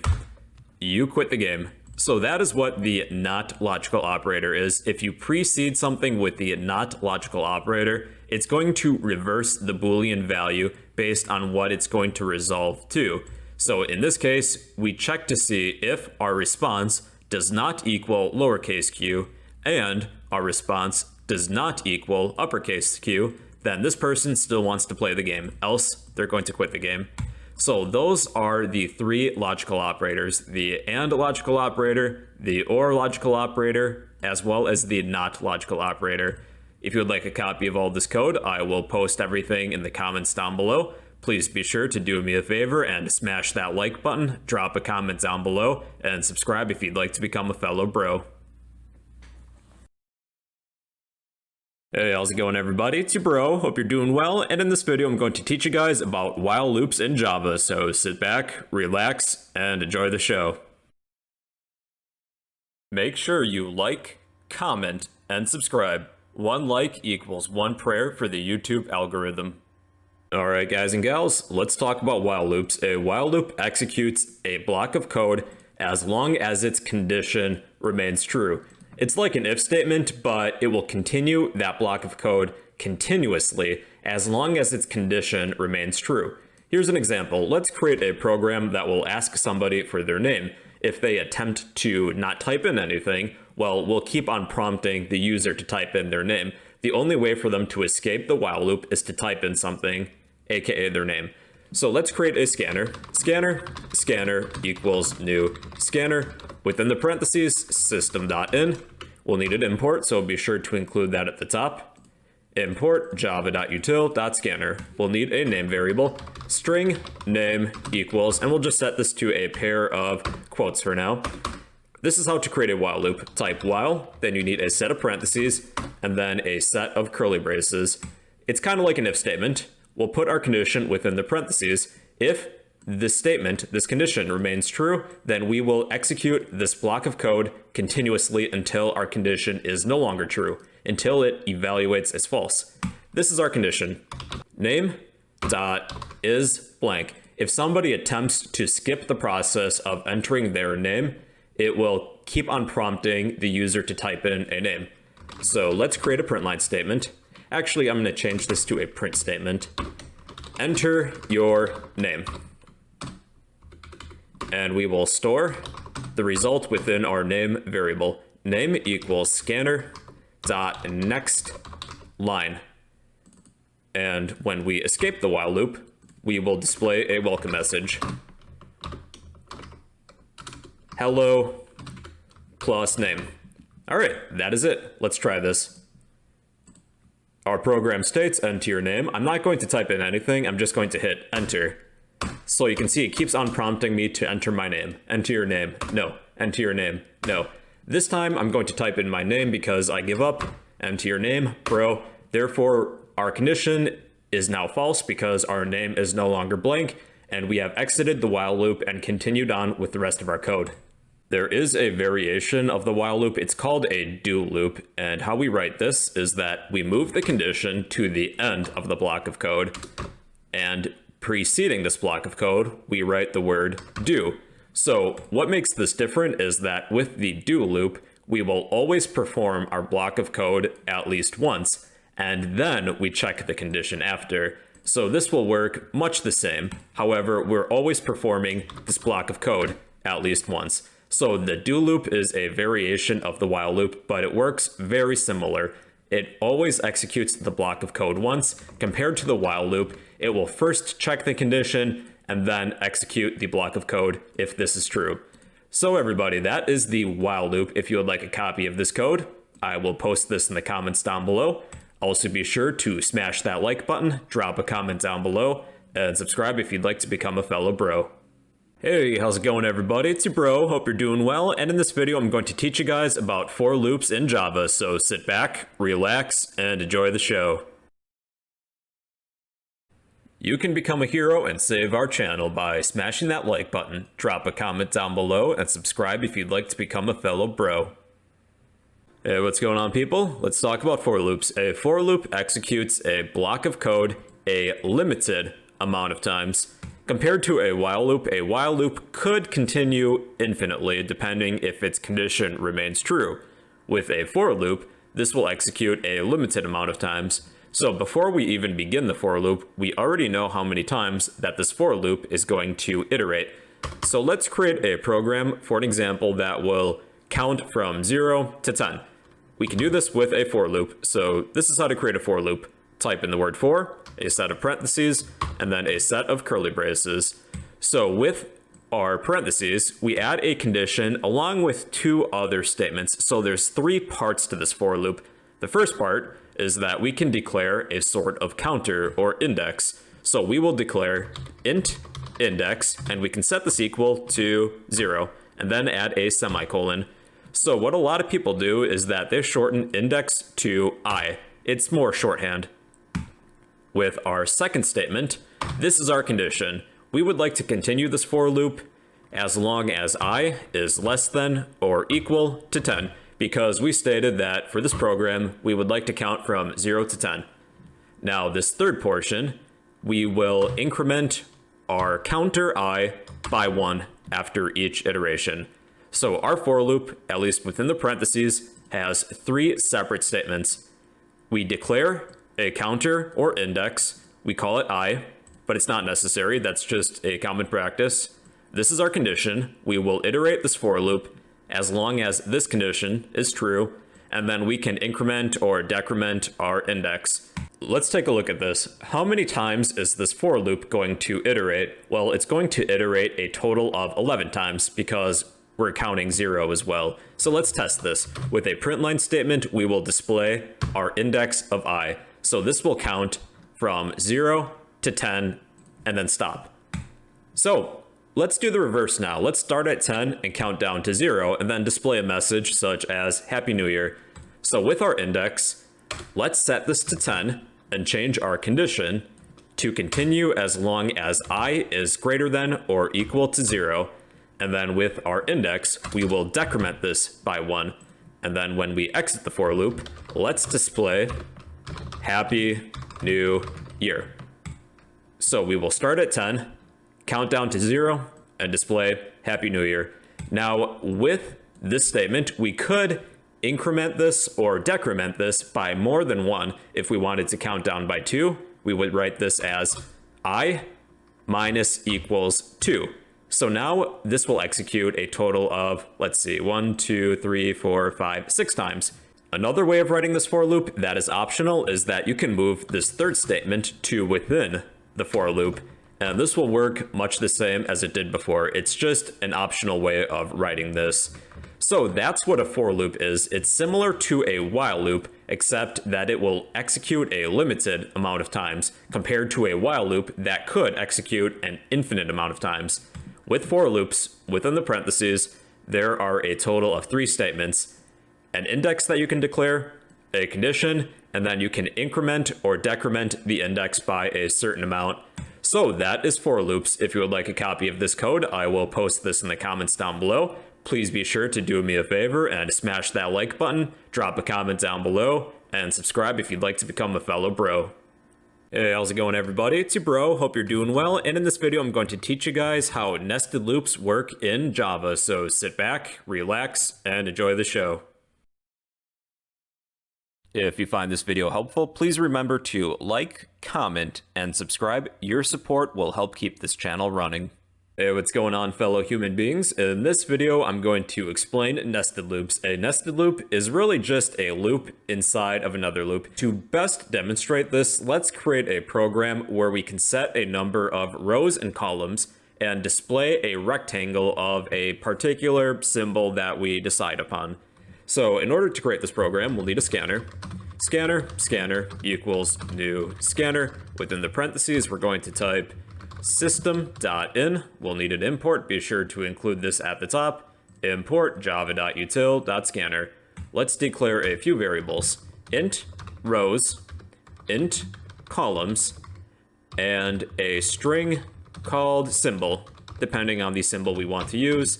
And for now, we'll just set this to a blank set of quotes. Next, let's create a few prompts. Enter number of rows, so we will let the user control the amount of rows that will be displayed, and we will store the result within our variable rows. Rows equals, and we need to use our scanner, scanner.nextInt. And let's repeat the process for columns. I will copy everything I have here and change rows to columns. Columns and columns. and we will let the user decide on what symbol they want to display. So within another print line, enter symbol to use. And we will store this within our symbol variable. I guess we could have declared this as a character as well, but it's probably easier if it's a string. Symbol equals scanner.next. Next will store our next token that we type until we hit space or enter. And then this is where the nested loops comes in. We're going to have an outer loop and an inner loop. Our outer loop is going to be in charge of the rows. Our inner loop is going to be in charge of the columns. So let's begin with the outer loop. This will be a for loop. For parentheses, then a set of curly braces. We will add 3 statements to the for loop. The first is our index. Int I for short for index, I equals 1. Then for our second statement, we're going to continue this for loop as long as I is less than or equal to the amount of rows that we have. And our third statement, we will increment our index of I by 1. Within this for loop, all we're going to do is display a print line, a blank print line. So this will move our cursor down to the next row to display the next row of characters. So this is where the nested loop comes in. We're going to create another for loop within this for loop. So we will make another for loop, for parentheses, curly braces. We'll need an index, but we cannot reuse the same one. So let's declare another index, and a common practice for a nested loop is to declare an index of j, because j comes after I in the alphabet, I suppose. So we'll set j to equal 1. That's the first statement.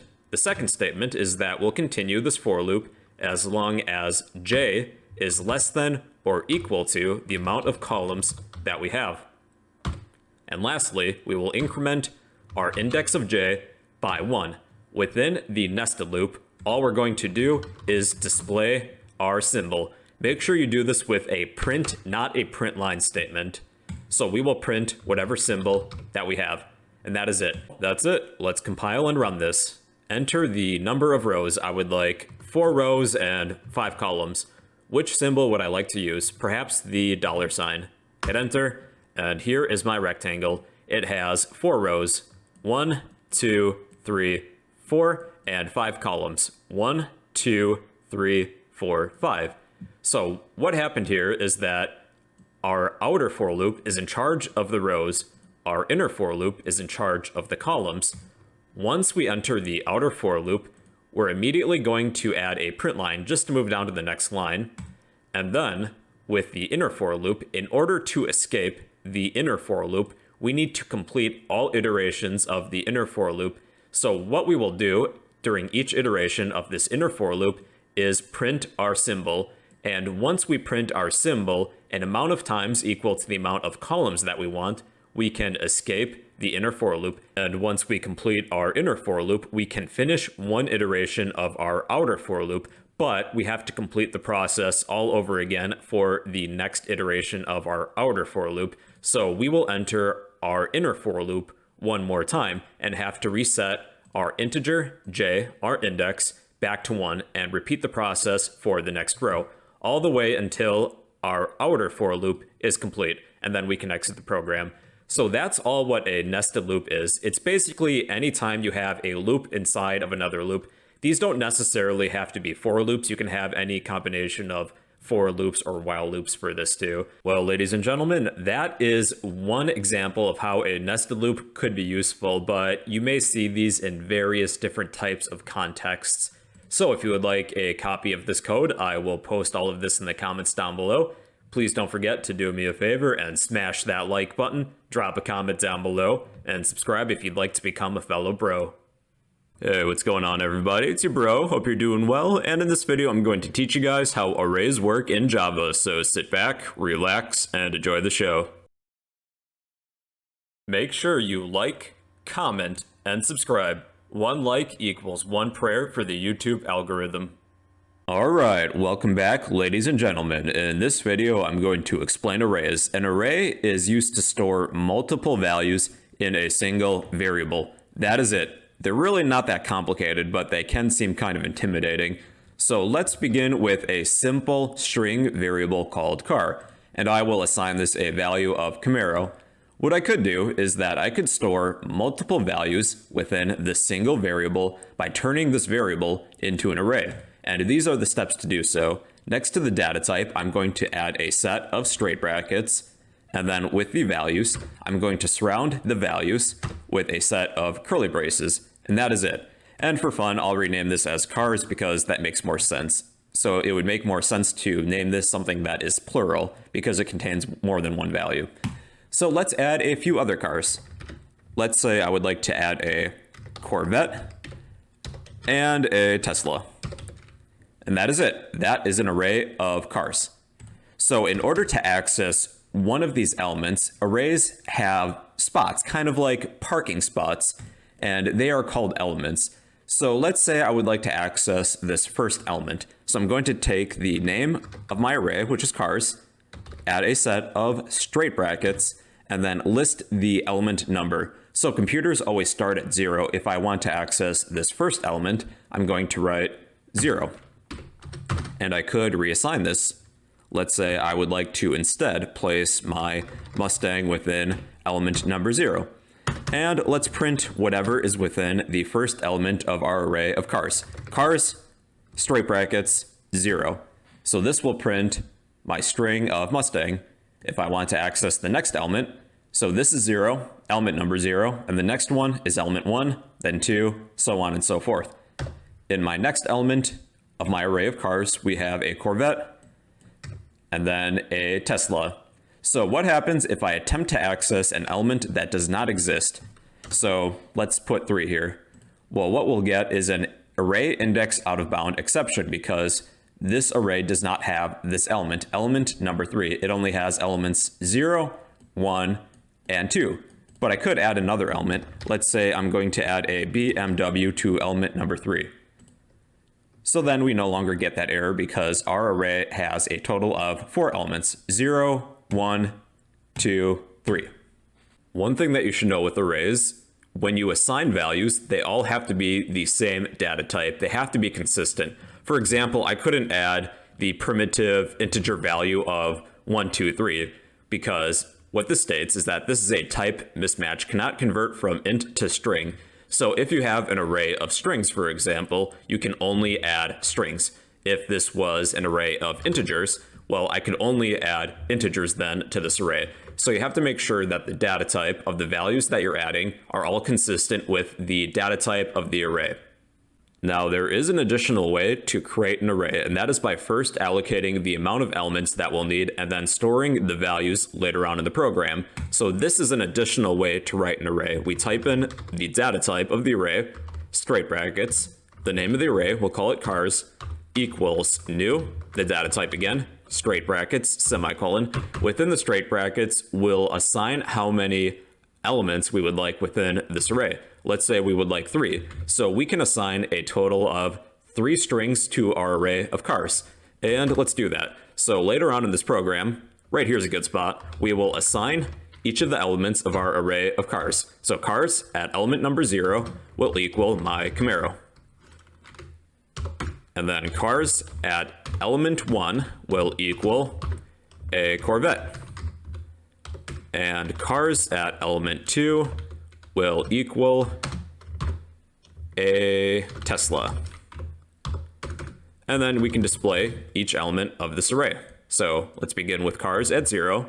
This contains the Camaro, then the Corvette, and then the Tesla. So this is an additional way to write an array. We can first declare the amount of elements that we would like for this array, and then we could assign the values later on in the program. Before we finish this video, I'm going to explain how we can use a for loop to iterate through all of the elements of an array. Let's say we would like to display all of the elements of this array. So let's create a for loop to do that. For, a set of parentheses, and then a set of curly braces. With for loops, there are 3 statements. The first is that we need some sort of index or counter. So let's say int I equals 0. That is the first statement. For the second statement, this is our condition. We'll continue this for loop as long as I is less than our array cars dot length. And lastly, we will increment our index by 1. So let's display whatever is within our array of cars at element number I. So I is going to begin at 0, then after each iteration of this for loop, it's going to increment by 1.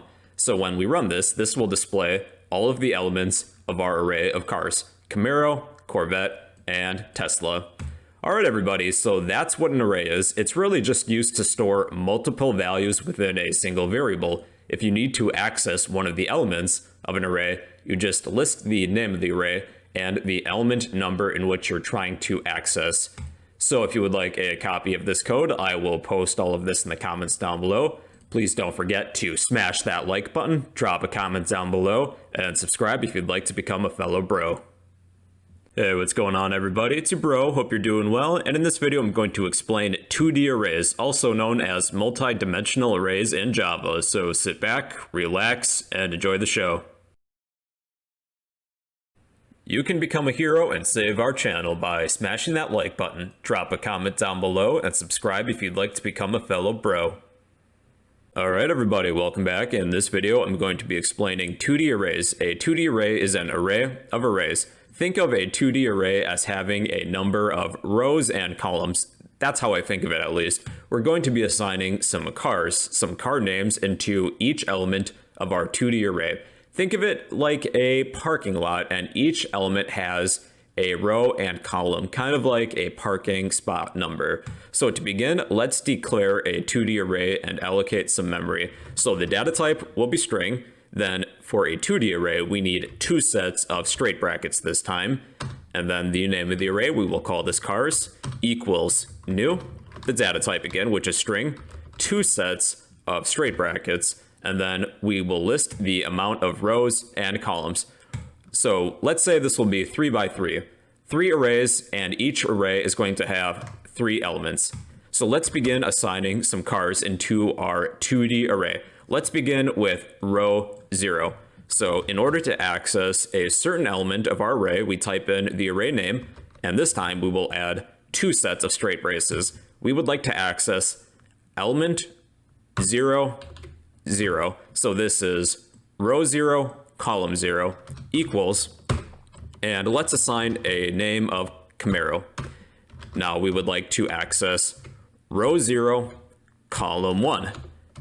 And let's assign a different car, maybe a Corvette. Cars at row 0, index 2, will equal maybe a Silverado. All right, we're going to move to row 1 now. Actually, I'm just going to copy what we have here, paste it. So we are now on row 1, column 0. And let's assign a different car, maybe a Mustang. And let's repeat the process. Just to speed this up, I'm going to do a little bit of copying and pasting. So we're within row 1, and then we have column 0, 1, and 2. And let's change some of these names. For row 1, column 1, I will assign a value of Ranger. And row 1, column 2, maybe F-150. Okay, so we are now within row 2, column 0. So I'm going to copy that. Change some of the values. Row 2, column 0, I will assign a value of Ferrari. We are now on row 2, column 1. I will assign a value of maybe Lambo for Lamborghini. And then lastly, row 2, column 2. And I will place a Tesla in this element. And there we have it. We have assigned all of the values within our 2D array.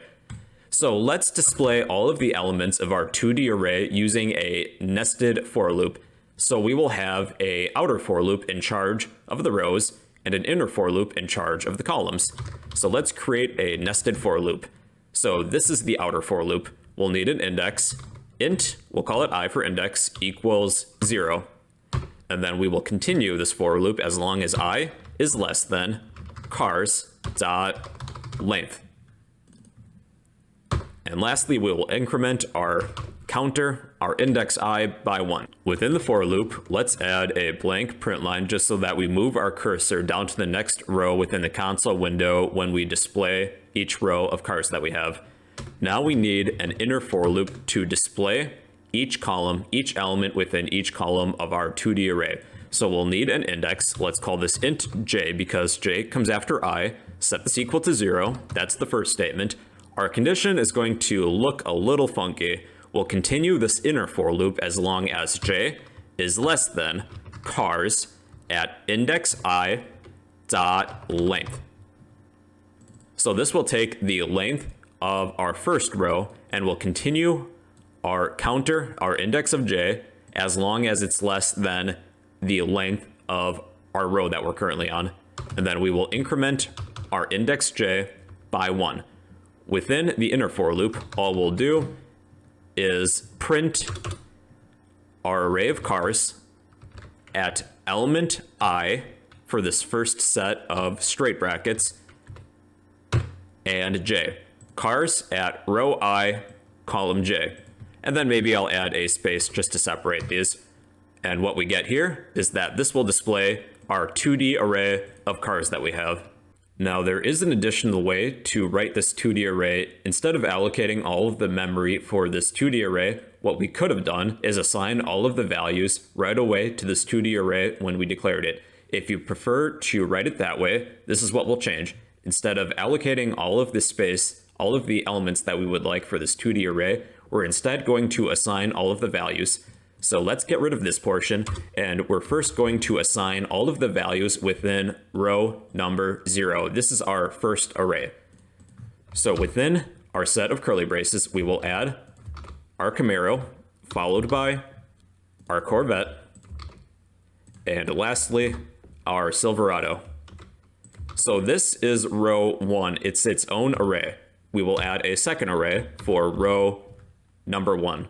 The first row was row number 0. So in our second array of row 1, we have our Mustang, followed by our Ranger, and lastly, our F-150. Okay, that is array number 2, also known as row 1. We are now on row 2. So let's add another array. And we have our Ferrari, followed by our Lambo, and lastly, our Tesla. All right, and then with all of this, I'm going to enclose all of these arrays within another set of curly braces. Then I'll need to add a semicolon to the end. And just so that this is easier to read, I'm going to separate each array within a new line.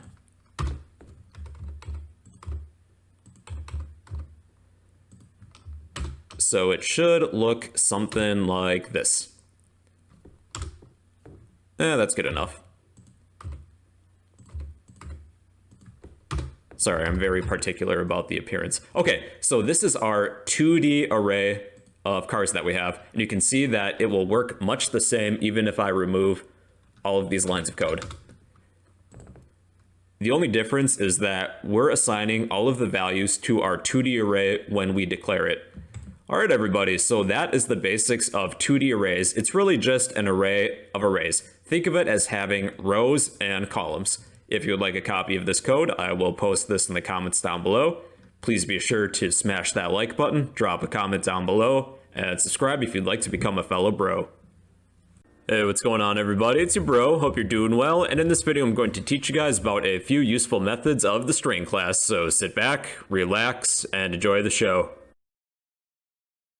Make sure you like, comment, and subscribe. 1 like equals 1 prayer for the YouTube algorithm.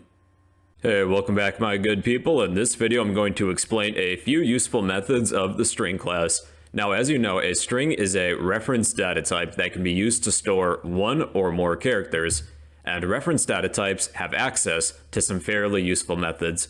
Let's begin by creating a string variable called name. String name equals, and let's assign this a value of whatever your name is. So let's type our name variable, dot, and here are all the methods that we have access to.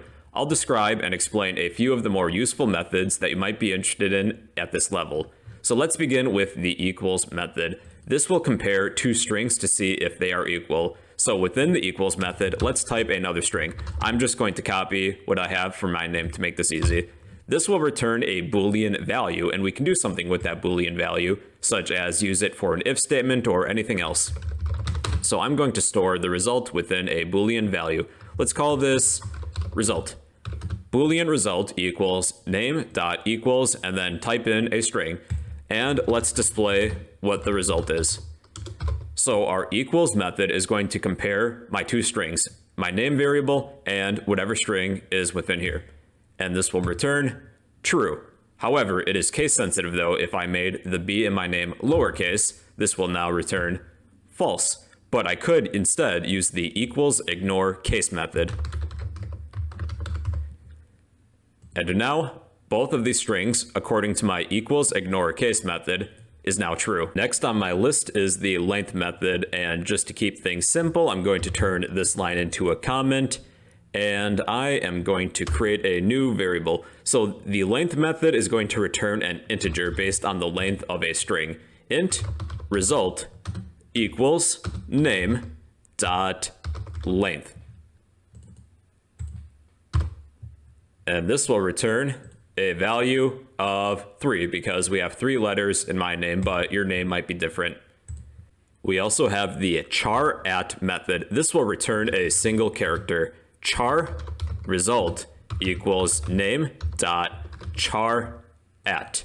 And we list an index if we would like to access the first character in our string. That would be index 0. And the second position would be 1. The third position would be 2. Then you just continue on in that pattern. So the character at index 0 of my name is capital B.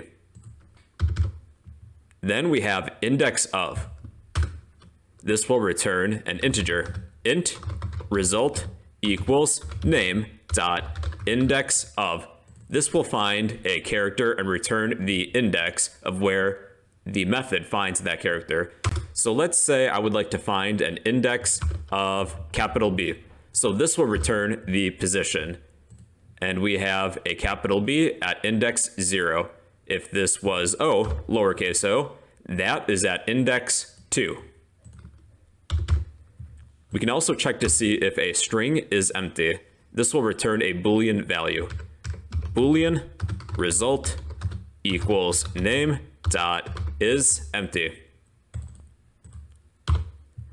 So currently my name is not empty, and this will return false. Now if I got rid of my name and we just have an empty set of quotes here, this will return true because my name variable is now empty. So let me reverse that and move on to the next method. We also have the toUpperCase method. We can change all of the letters in a string all to uppercase. So this will return a string. String result equals name dot toUpperCase. Now my name is all uppercase, and there is also to lowercase. Actually, I'm just going to copy most of this, paste it, and change upper to lower. This will change all of the characters in my name all to lowercase, and now the B in my name is now lowercase. We can also trim some empty space before and after the string. String result equals name dot trim. So this will remove all of this empty space that I just added. The trim method will remove all of this empty space before and after my characters that I have. And the last method I have to show you guys is the replace method. This will return a string, and we can replace a character with another within a string. Name dot replace. And there are 2 values we need to place within the replace method. An old character and a new character that we want to replace the old character with. Let's say we would like to replace all O's with A's. So this will replace the O in my name with A. And now my name is Bra. Well, guys and gals, that is a few of the more useful string methods, but not all of the methods entirely available to you. If you type in a string variable, type dot, at least with Eclipse, this will prompt an entire list. And you can always read through some of the descriptions to see what some of these methods will do. So those are a few of the more useful string methods. If you would like a copy of all this code, I will post all of this in the comments down below. Don't be afraid to help me out and smash that like button, drop a comment down below, and subscribe if you'd like to become a fellow bro. Hey, what's going on everybody? It's your bro, hope you're doing well, and in this video I'm going to teach you guys about wrapper classes in Java, so sit back, relax, and enjoy the show. You can become a hero and save our channel by smashing that like button, drop a comment down below, and subscribe if you'd like to become a fellow bro. Hey, welcome back guys and gals. In this video I'm going to explain wrapper classes. A wrapper class provides a way to use primitive data types as reference data types. Here are a few examples of primitive data types. They include, but are not limited to, booleans, chars, ints, doubles. There's still many more out there such as bytes, shorts, and floats, but here are a few of the more common ones that we've been working with. So notice that strings are not within this list of primitive data types. That's because strings are already reference data types. Now, reference data types have some advantages and disadvantages. A few advantages, for one, would include that they may contain some useful methods. For example, take the last video on string methods. The string class contains some useful methods, and strings are an example of a reference data type. Also, reference data types can be used with certain collections, and they can be used with, for example, array lists, which we'll learn about in the next video. And a disadvantage of reference data types over primitive data types, for one, is that reference data types are slower to access. If you need to get the value of a primitive data type that is enclosed within a wrapper class, it's going to take more steps. So if you're working with millions of numbers, well, it's going to take a lot more time and a lot more processing power to use reference data types compared to primitive data types, because primitive data types are a lot faster. So each primitive data type has a corresponding wrapper class, and there's a naming convention with these.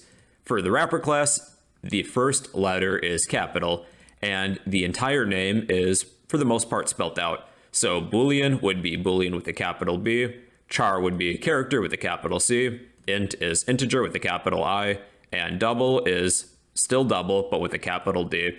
So let's assign a few primitive data types and use the corresponding wrapper class to create a reference data type.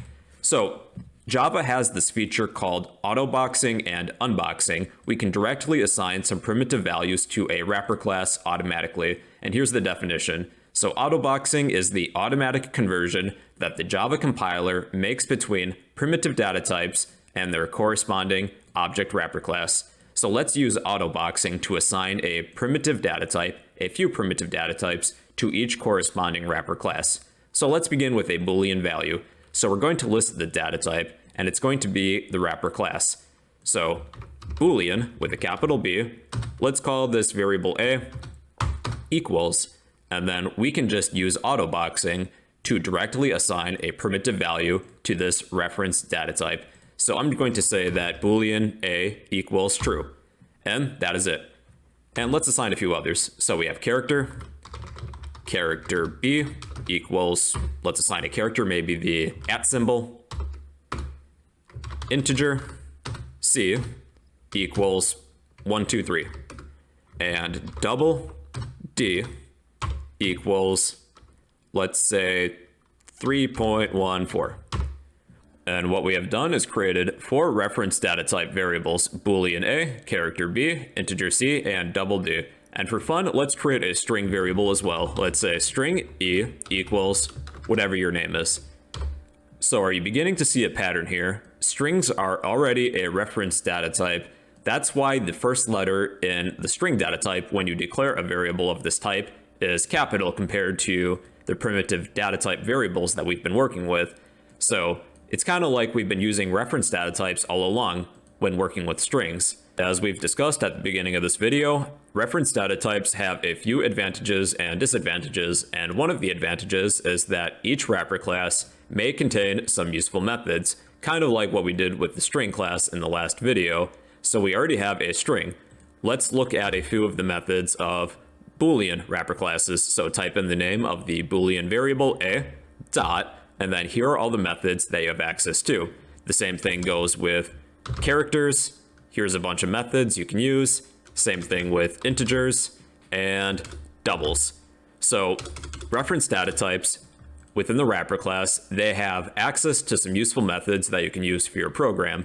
Not only that, but you can use these reference data types with certain collections, and we'll be using them for array lists in the next video. So if you need to access the values within a wrapper class, well, there's a feature called autoboxing and unboxing. Autoboxing is the automatic conversion that the Java compiler makes between primitive data types and their corresponding object wrapper class.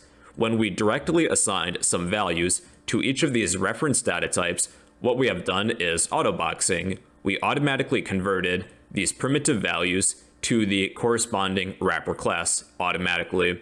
But unboxing is the reverse. We can convert a wrapper class to its primitive value. So what I'm saying is that with unboxing, we can treat these reference data type variables as if they were standard primitive values. So for example, let's say if Boolean A is equal to true, then we will display this is true. So even though this is a reference data type, it will still behave as a standard primitive data type because of the unboxing feature. And the same thing goes with B, except B has to be a character. So let's check to see if this is equal to our @. And this is also true. So that is the unboxing feature. You can still treat these reference data types as if they were primitives. So even though there are a few advantages of wrapper classes over the primitive data type that they may contain, there is still the disadvantage that accessing the values contained within a wrapper class still takes a lot more steps compared to using just a raw primitive value. So if you're working on a program that contains millions of numbers, for example, using reference data types, using the wrapper class for each primitive value is going to take a lot more steps compared to just using a standard primitive value. So primitive values are a lot faster than reference data types. So everybody, that's the basics of wrapper classes. If you would like a copy of all this code, I will post all of this in the comments down below. Don't forget to do me a favor and smash that like button, drop a comment down below, and subscribe if you'd like to become a fellow bro. Hey, how's it going everybody? It's Bro, hope you're doing well, and in this video I'm going to teach you guys all about array lists in Java, so sit back, relax, and enjoy the show. If you find this video helpful, please remember to like, comment, and subscribe. Your support will help keep this channel running. Alright, well, welcome back ladies and gentlemen. In this video I'm going to be explaining array lists. An array list is a collection. It's a type of resizable array. Elements can be added and removed after the compilation phase, which you cannot normally do with standard arrays. However, they only store reference data types, and I'll give you a few examples. So these are the steps in order to create an array list. First, we type array list. Pay attention to the capitalization. The A and the L are both capital. Then we need a pair of angle brackets, and we're going to list the reference data type within the angle brackets. Let's say we're storing an array list of food. So we will create an array list that will store some strings for the names of food. Now, if you need to store primitive values like an integer, a double, a character, you need to use the wrapper class. So for example, if we needed to store integers within an array list, we would not place int, we would use the appropriate wrapper class and type integer. So we're going to be storing strings, which are already reference data types. So let's call this array list food equals new array list. Angle brackets, we're going to list the data type again of string, parentheses, semicolon, and we'll need an import. So at the top of our program outside the class, import java.util.ArrayList. We now have an array list called food that will store strings. So how can we add values to our array list? Well, there is a function to do that. That is the add function. And in order to use the add function, type in the name of the array list dot add, and we can add a string. So let's add a few food items.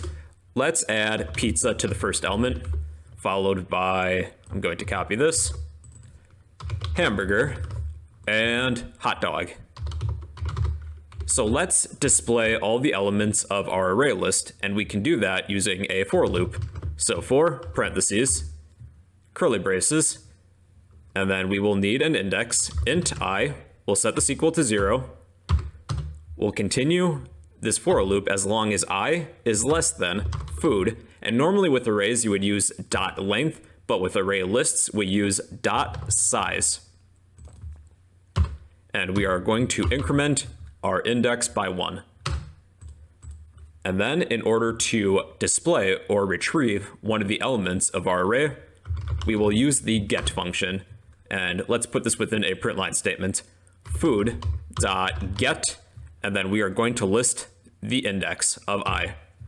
So this will display all of the food that is in our array list, pizza, hamburger, and hot dog. Now let's discuss a few useful methods of array lists. The first useful method is the set method, food.set. So we can set a value at a certain index. Let's say at index 0, currently we have pizza at this index. We will replace this value with maybe sushi. And now within our array list, if we display all of the elements using our for loop, we now have sushi, hamburger, and hot dog. So our pizza value has been replaced with sushi because we used the set method. So we can also remove a value at a certain index using the remove method, food.remove. Let's say we would like to remove our hot dog. That is at element number 2. And now we only have sushi and hamburger. And last but not least, we can use the clear method to clear our array list, food.clear. And we no longer have any elements within our array list of food because we cleared it. We ate all the food. All right, everybody, so that is array lists in Java. If you would like a copy of all this code, I will post all of this in the comments down below. Please don't forget to do me a favor and smash that like button, drop a comment down below, and subscribe if you'd like to become a fellow bro. Hey, how's it going, everybody? It's your bro here. Hope you're doing well. And in this video, I'm going to be teaching you guys about two-dimensional array lists in Java. So let's get into it. If you find this video helpful, please remember to like, comment, and subscribe. Your support will help keep this channel running. Hey everybody, so we're going to be discussing 2D array lists, and what this is that it's a dynamic list of lists. It's a list of separate lists. So you can actually change the size of these lists during runtime, so that's kind of an advantage of array lists over just standard arrays. So before we begin, make sure you have this import at the top. And what I'm thinking for this video is that we're going to create separate shopping lists, and at the end, we're going to add these separate shopping lists to an array list. It's going to be a list of separate lists. So let's create a array list for maybe bakery goods, like things we need to buy at the bakery at a grocery store. So we'll create an array list, and then we need some angle brackets. And then with array lists, these store objects, so we need to use the wrapper class of the data type that we're storing. So for example, if you need to store integers, you're going to use the wrapper class of integer. But let's store some strings because we're storing the names of things we need to buy. So let's call this array list bakery list. And we're going to set this equal to new array list. All right, let's add a few things to our bakery list. So bakery list dot add. And what do we want to buy? Maybe some pasta. And maybe 2 other things. How about some garlic bread? Everybody loves garlic bread. And donuts, because I like donuts. Okay, so we have an array list called bakery list, and it has these 3 items. We can actually display our bakery list by using a print line statement. And we're going to place our bakery list within here. And we have pasta, garlic bread, and donuts. Now, if you want to retrieve a certain element of this list, we use the .get method, and we specify an index. So 0 would be pasta. So let's create a few other lists. So I'm just going to copy this, and for the next list, let's have this be a produce list. So fruit and vegetables. So produce list, and we need to change this here as well. So we'll change bakery list to produce list for this next array list. And let's add some tomatoes. And what goes with pasta? Maybe some zucchini. And maybe peppers. Okay, and then we'll just add one more. So what about a drinks list? So we'll change produce to drinks. And let's say we only want 2 drinks. So these lists don't have to be the same size as each other because they're all independent lists. So let's say that we want soda and we want coffee. And let's display our drinks list. Oh, we should probably change this here as well. So make sure you do that. Okay, we'll display our drinks list, which has just soda and coffee. Now we have these separate array lists, one for each aisle of a grocery store. Well, at least just a few of them. So what we can do is actually add all of these separate lists to one list, and we can call it maybe grocery list. It will contain different lists of what we need to buy at the grocery store, and they're all kind of organized by their section. We have one for bakery goods, we have one for produce, and we have one for drinks. So let's create a 2D array list to contain these separate array lists. So what we're going to type is array list, and then within the angle brackets, we list the data type of what we want to store. And what we want to store this time is array lists of strings. So we're going to place this within angle brackets. So array list, and within the angle brackets, array list again, and this stores strings. So we need a name for this 2D array list, and the name should be descriptive of what it contains. So we'll just say grocery list, because it contains separate lists of things we need to buy at the grocery store, and they're all organized by section. So grocery list equals new array list. And then we need to add these separate array lists to our 2D array list.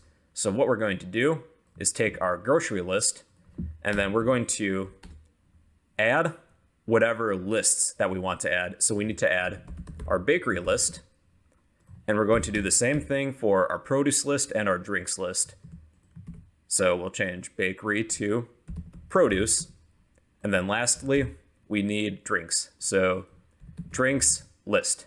So then if we take our grocery list and then display this, what we end up seeing is that we get the total sum of everything that's within our grocery list, and they're all arranged by section or array list. You can see that they're all separated with a comma. So it's a list of lists. Now let's say that you want to retrieve just one list from this array list. Well, you can use the get function, and then you can retrieve something by its index. So let's say that we want the first list in this 2D array list. We're going to get index 0, and this will retrieve the first list. Now let's say that we want the first element of our first list. We're going to add dot get again, and then the index for the element of this inner list. So if we want the first element of the first list, we type in dot get 0 and dot get 0 again. And then when we run this, we have pasta. Now, if we want the last index, so this is, let's see, this is list 2, item number 1. So we'll write get to item number 1, and this retrieves coffee. So that's the basics of 2D array lists. It's just a container for separate array lists. You can do this with other collections too, but we've only really covered array lists. So if you want a copy of all this code, I'll post this in the comments down below. But yeah, that's how two-dimensional array lists work in Java. Hey, what's going on, everybody? It's your bro. Hope you're doing well. And in this video, I'm going to teach you guys all about the for each loop in Java. So sit back, relax, and enjoy the show. Make sure you like, comment, and subscribe. 1 like equals 1 prayer for the YouTube algorithm. Hey, what's going on, guys and gals? In this video, I'm going to explain the for each loop, also known as an enhanced for loop. This is a traversing technique to iterate through all the elements in an array or other collection. The benefits is that a for each loop takes less steps and is more readable than a standard for loop. However, it is less flexible. So let's begin by creating an array of animals. So these will be animal names, so the data type will be string. Then we need a set of straight brackets. We will call this array animals equals, and then we will assign a few values. So within our array of animals, let's say we have a cat, a dog, a rat, and a bird. I'm not sure what kind of bird, just use your imagination. Now we could create a for loop to iterate once through each element of this array, but we could also use a for each loop to do this. So this is how to create a for each loop. Type for, a set of parentheses, and then a set of curly braces. So the only part that is different is the statements within the parentheses of the for loop. We're going to begin by listing the data type of our array or other collection. So we're going to list this as string because we're iterating through strings. Next, we need an index. Let's say index I, then colon. Colon represents the word in. For every string index in our array of animals. So lastly, list the array or collection name at the end. So this will iterate once for each index in our array of animals. So what would we like to do within each iteration of this for each loop? Let's display whatever I is. So this is going to be a string, whatever this data type is, so we can print this directly. And when we run this, our for each loop will display all the elements within our array. And now let's try this for each loop using a collection. An array list is a type of collection, so let's create an array list called animals this time. So array list, within angle brackets, we're going to list the data type, which is string, and then we will call this animals equals new array list, angle brackets, list the data type, parentheses, semicolon, and then we'll need an import at the top, import java.util.ArrayList, and then we need to add some values to each element of this array list. Animals.add, we're going to add a cat, then repeat the process for dog, rat, and bird. Dog, rat, and bird. And you can see that nothing has changed. So remember, a for each loop is useful for iterating through all of the elements in an array or other collection. It involves less steps and is more readable, but it's less flexible compared to a standard for loop. So that is everything you need to know to get started with the for each loop, also known as the enhanced for loop. If you would like a copy of all this code, I will post all of this in the comments down below. And don't forget to do me a favor and smash that like button, drop a comment down below, and subscribe if you'd like to become a fellow bro. Hey, what's going on everybody? It's your bro, hope you're doing well, and in this video I'm going to explain methods in Java, so sit back, relax, and enjoy the show. You can become a hero and save our channel by smashing that like button, drop a comment down below, and subscribe if you'd like to become a fellow bro. Alright, welcome back guys and gals. In this video I'm going to explain methods. A method is a block of code that is executed whenever it is called upon. For example, when we begin our program and execute it, we begin by calling the main method. That's where we've been writing a majority of our code. So anything within this set of curly braces belongs to this main method. This time we're going to create our own method that we can call whenever we need it. So outside of our main method, make sure you don't write this within the main method, we're going to create another method, perhaps a method that will display a message such as hello. And to begin creating a method, we'll need a return type. I'll explain return types later on in this video. For now, we're going to list the word void, followed by a method name. Our main method is called main, and a common naming convention for methods is to have the first letter lowercase. So let's create a method called hello. When we call this method, it will display a message such as hello. So this will be hello with a lowercase h, then we need a set of parentheses, and then a set of curly braces. Anything within the set of curly braces belongs to the hello method. And if we call the hello method, it's going to perform whatever code is between these two curly braces. So what would we like to do when we call this method? Let's display a message such as hello. Now within our main method, we can call, also known as invoking, this method. So within our main method, we can call the hello method whenever we want. Now we have just one issue that we need to take care of, and let me explain. We cannot make a static reference to the non-static method hello from the type main. So this means that we need to precede this method with the keyword of static, because we're calling the hello method from a static method of main right here. So normally we do not need to add this keyword of static, and if you want to learn more about things that are static, I do have a video on it. But for now, we just need to add this keyword in order for this program to work for this example.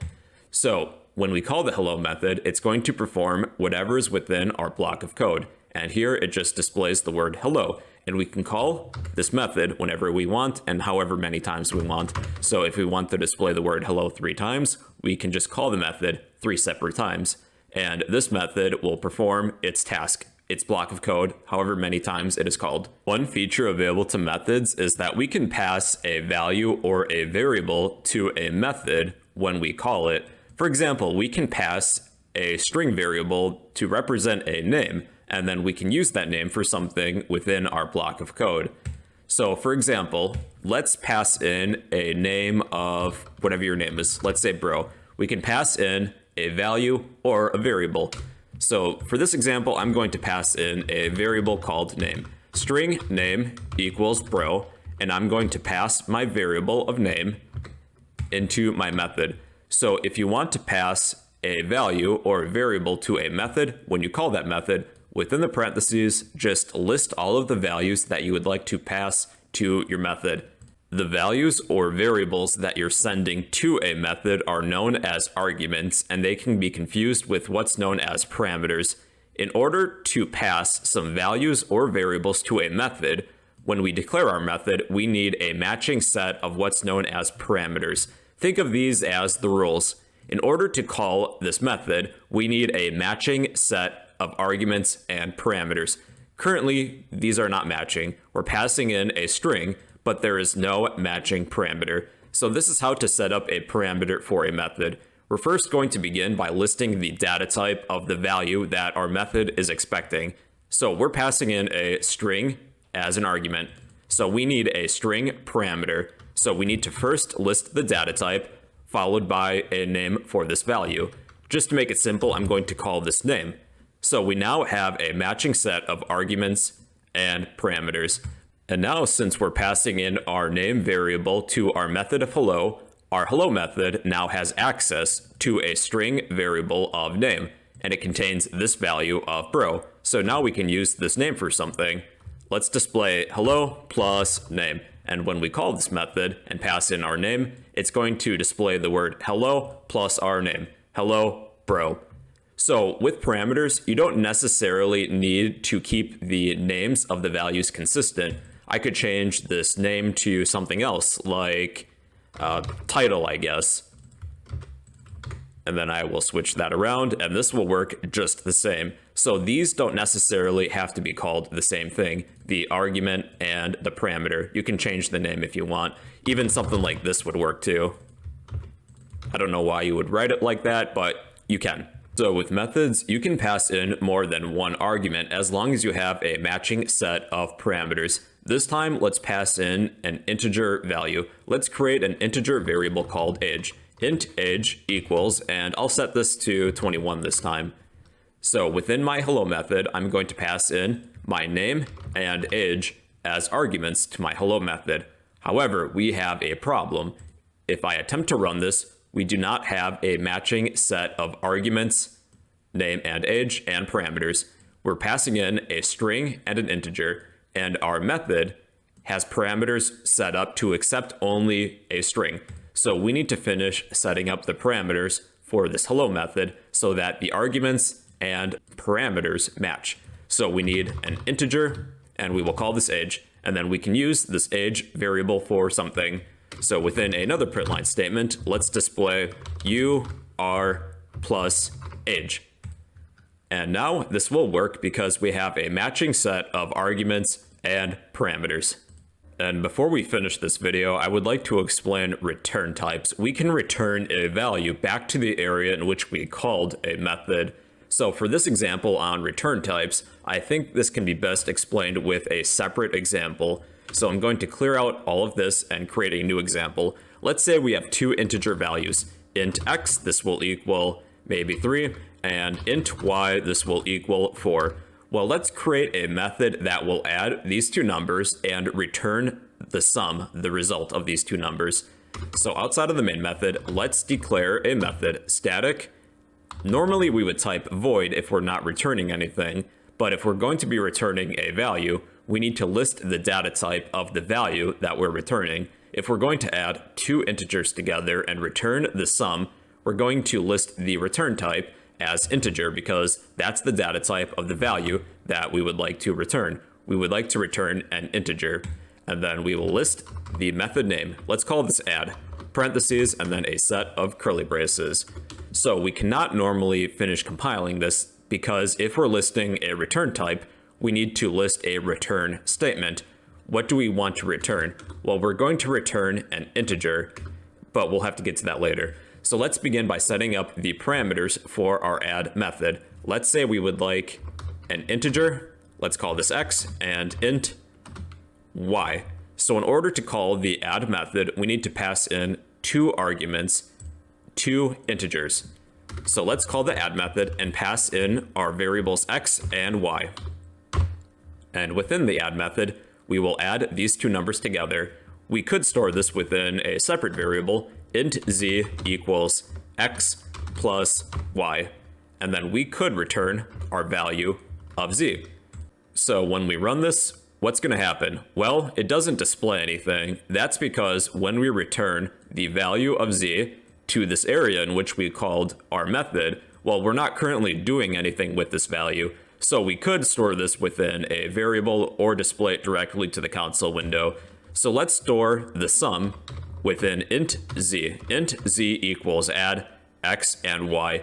So you may have noticed that we declared this variable twice, int z within our main method and within our add method. This is technically legal because they are known as what's called local variables. Int z is only recognized by anything within the immediate set of curly braces. It's known as a local variable. Our add method does not recognize this int variable of z, so we could declare our own to use, or you can rename it too. It doesn't really matter what you do. So we can store the sum of our add method within int z and then do something with it, such as display it to the console window, system.out.println z. So this will display the sum of 7. Another way in which you could write this, we don't necessarily need to store the value in which we're returning to a variable. We could just directly display it to the console window too. So within my print line, I'm going to call the add method and pass in x and y, and this will still display 7. Another way in which we could shorten our method is that we don't need to store the sum within a variable. We could just return x plus y. So let me clear this line, and we could return x plus y, and this would be valid too. So that's another way of writing this. Well, everybody, those are methods. They are really just a block of code that is executed whenever it is called upon. You can pass in values or variables known as arguments, but in order to do so, your method, when you declare it, needs a matching set of parameters. And then you could return a value if you need to. Instead of using the word void, just list the data type of the value that you're returning. So if you would like a copy of all this code, I will post everything in the comments down below. And don't forget to smash that like button, drop a comment down below, and subscribe if you'd like to become a fellow bro. Hey, what's going on, everybody? It's your bro. Hope you're doing well. And in this video, I'm going to teach you guys all about overloaded methods in Java. So sit back, relax, and enjoy the show. If you find this video helpful, please remember to like, comment, and subscribe. Your support will help keep this channel running. All right, everybody, let's discuss overloaded methods. Overloaded methods are methods that share the same name, but they have different parameters. This is allowed because each method needs its own unique method signature. That is the method's name plus its parameters. They can share the same name, but they would need different parameters to give them each a unique method signature. Let's create a few overloaded methods, perhaps just a few add methods that will add some numbers together. Outside of our main method, let's declare a few overloaded methods. So for this example, we'll need these to be static. Let's return an integer, so the return type is going to be int, and this will be called add. And we will accept a few arguments, so we need to set up some corresponding parameters. Let's say int a and int b. And we will return the sum, return a plus b. So let's create another method, an overloaded method, also called add. wait a minute, we have a problem. So we have two methods that are duplicates. Duplicate method add in type main. They both have the same method signature. They both share the same method name as well as the same parameters where they accept two integer values. There are two ways in which we can resolve this. The first is that we can change one of the method names and this error would go away, but that defeats the purpose of overloaded methods.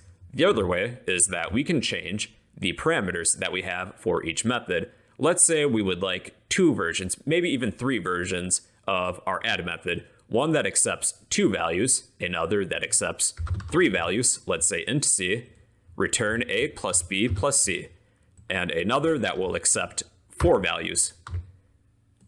So we'll have int d, return a plus b plus c plus d.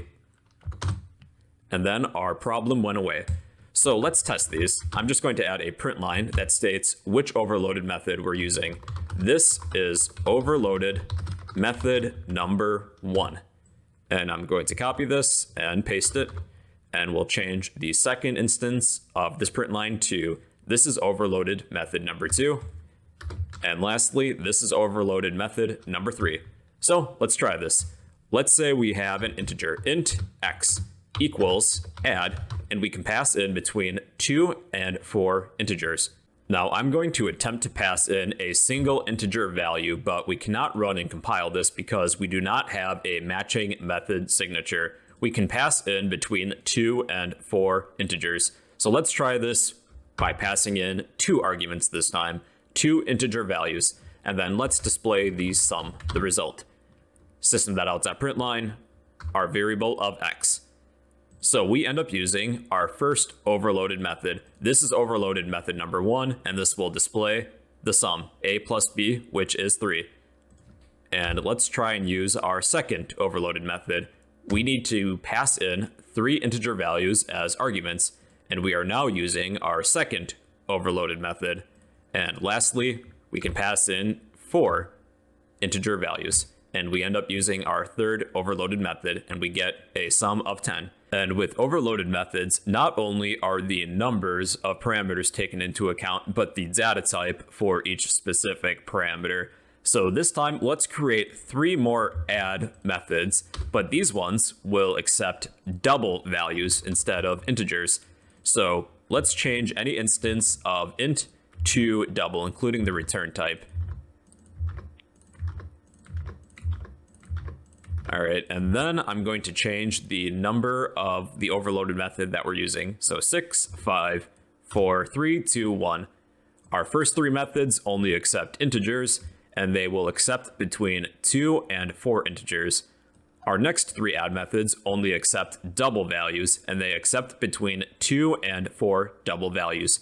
So we could also pass in some double values to our overloaded methods. Let's change these to 1.0, 2.0, 3.0, and 4.0. And we will need to change the data type of our variable x as well. So double x add 1.0 through 4.0. And we are now using overloaded method number 6, which accepts 4 double arguments. In summary, overloaded methods are methods that share the same name but have different parameters.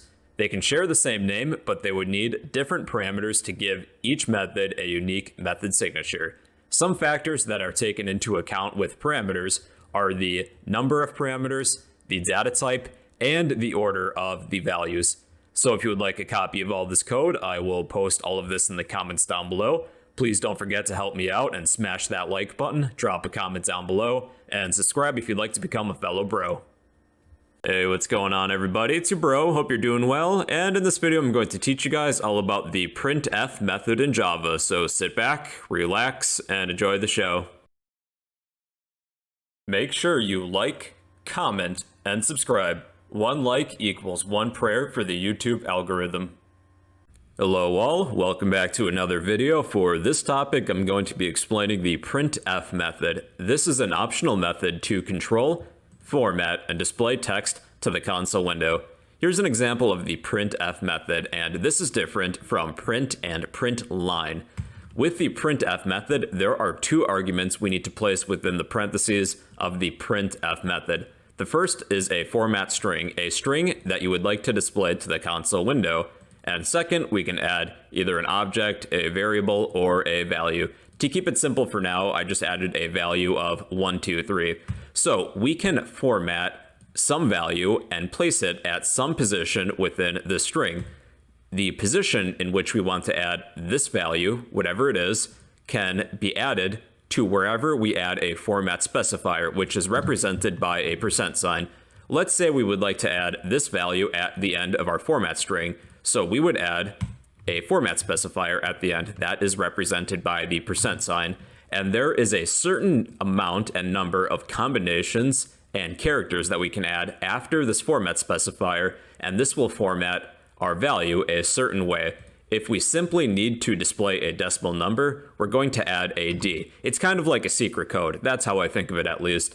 So if we add a %sign and D, we will add this decimal value at this position within our format string, and that will appear down here. I could place this format specifier someplace else, and this value would be added to wherever I put this format specifier. So if I added this format specifier to the beginning of my format string, then this value will appear at the beginning of my string. So with the printf method, you need a format string and either an object, a variable, or a value. Depending on where you place this format specifier, the %sign, your value or variable will appear at this location. Think of it as you're replacing the format specifier with this value, and depending on the combination of flags, numbers, and characters after this format specifier, this is going to format and display your value a certain way depending on what combination of letters and characters comes after. Let's begin with conversion characters. This is a letter that appears after the format specifier, and the conversion character corresponds with the data type of the value that we're attempting to add. So D corresponds with decimal numbers, so we could add an integer at this location. So let's go over a few of the conversion characters that are available to us, but we'll need to create a few variables to do so. So let's begin with a Boolean. Let's call this my Boolean, and I will set this to true. We'll need a character, so let's say char, my char equals, and then pick a symbol that you want to use. We'll need a string, my string equals maybe your name. We'll need an integer, int, my int, and assign it a number. I'm just going to pick one at random, let's say 50. And let's add a double value. So double, my double equals maybe 1000. Okay, so these are not all of the data types that are available to us, but a few of the more common ones for beginners. So let's use the printf method and cover a few of the conversion characters. So we will need to use the printf method, system.out.println, printf, and let's just use the format specifier. So if we need to display a Boolean value, that would be % then B for the conversion character to display a Boolean. And we need to add a second argument. That is the value that we're attempting to add. So let's add my Boolean. And we can now display whatever this value is. So for characters, that is actually %C. And let's display my character. Okay, so strings are %S. So let's copy this, paste it. That is %S. And this will display a string. Should probably get rid of that line too. Okay, and integers are D for decimal, but we've covered that already. So %D for a integer. Let's display my int, which displays 50. And %F for a double value. So that's for floating point numbers and double values. So let's display my double. So remember, with conversion characters, these are certain letters that follow the format specifier, the %sign, and in order to display a certain object, variable, or value, you need a matching conversion character to follow after the format specifier. B for booleans, C for characters, S for strings, D for integers, and F for floats or doubles. Our next field is the width field, so I already created some notes on this. The width field sets the minimum number of characters to be written as output. So here's an example. We have a format string, and we would like to display a value that is of the string data type. So let's say at the end, we're going to add %s to display this string. We can set a minimum number of characters to display. So let's say we want to display at least 10 characters for this string. So before the conversion character, we can set a width, and this is a number. So if we want 10 spaces worth of room to display this string, we would add 10 or some other number before the conversion character. So before we display this, I'm just going to turn these lines into comments, and we will display hello plus my string, which states bro. So this prints a minimum of 10 characters for the name, including the length of the name. So we have 1, 2, 3, 4, 5, 6, 7, 8, 9, 10, plus the space that was here already too. So you can set a width, and this will display a minimum number of characters to be written out. And if you set this to be a negative number, that's actually a flag that we'll get into in just a little bit. That'll actually left justify the text within the space that we're allocating to display this value. So this text is now left justified, but all of that empty space now comes after my text, my string. Next on our list is the precision field, and what this will do is set a number of digits of precision when outputting floating point values. These include the data types of floats or doubles. Here's an example. I have a format string that states you have this much money, and then we have a format specifier that will display my double. This is the default, so we need at least %f, and this will display 1000 as well as 6 zeros after our decimal. We can limit the amount of digits that will display after this decimal by using the precision field. So we write this before the conversion character. Let's say we would like to limit the amount of digits that we have after this decimal to 2 to represent cents. So I'm going to add 0.2 for 2 digits.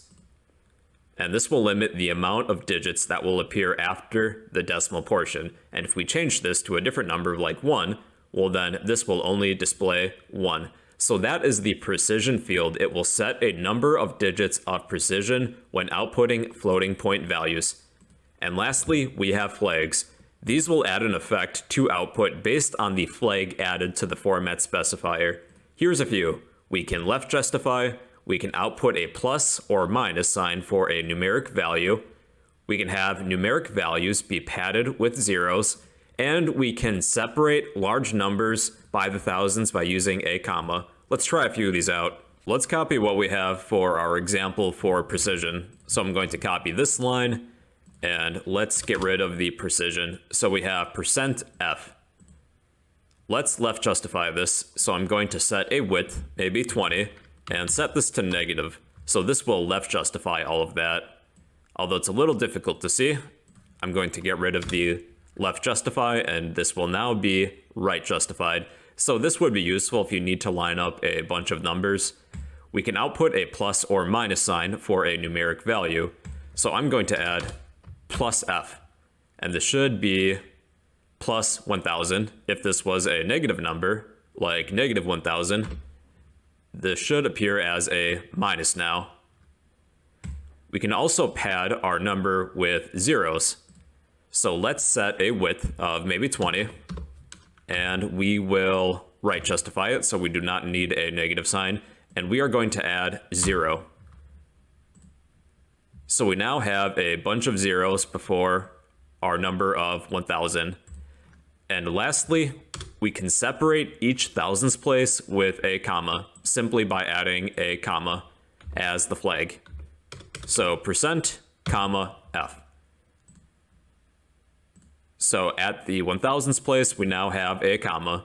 So that is all what the printf method is. It's an optional method to control, format, and display text to the console window. We need at least two arguments, a format string, as well as either an object, a variable, or a value. We can add a format specifier within this format string and add a combination of characters and numbers to format our variable, value, or object a certain way.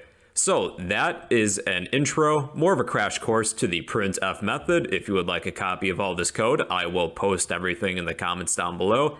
This video was a lot of work. Feel free to smash that like button, drop a comment down below, and subscribe if you'd like to become a fellow bro.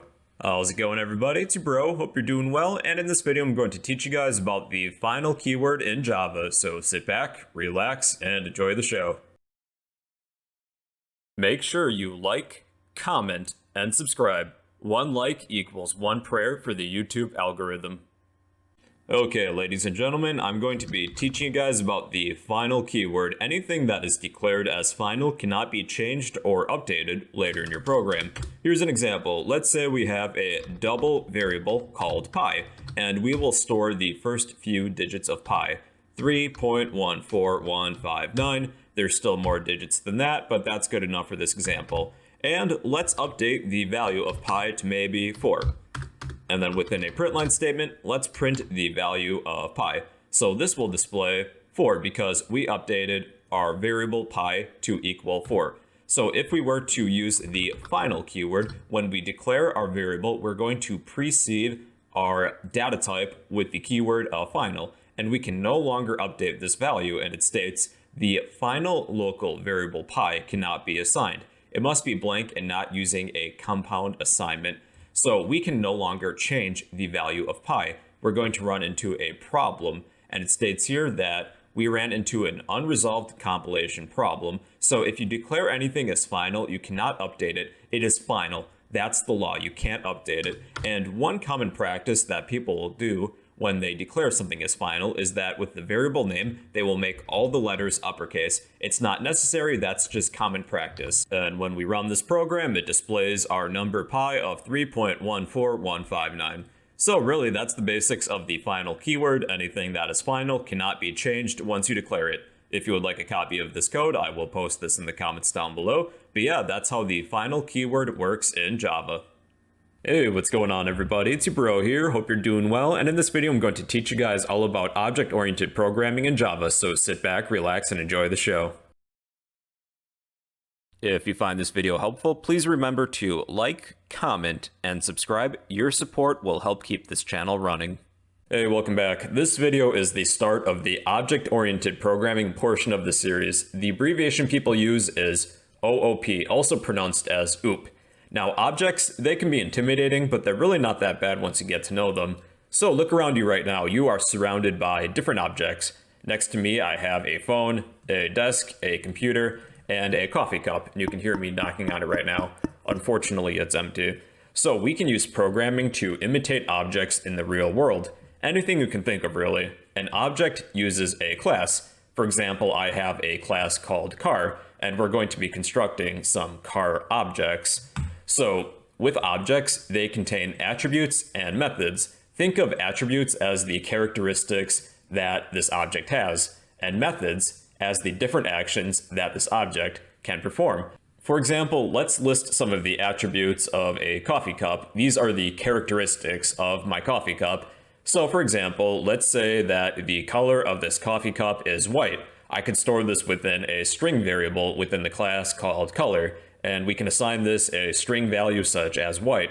What about a temperature? That could be a double variable, and let's say that this is room temperature at 20 degrees Celsius. And then what about a status like if it's empty or is it full? This could be a Boolean value such as true or false. And unfortunately, my coffee cup is empty, so empty will equal true. Now, what kinds of methods, what kinds of actions can this coffee cup perform? Let's say we have two, a drink method, and when we call this method, we can print a message such as, you drink from the cup.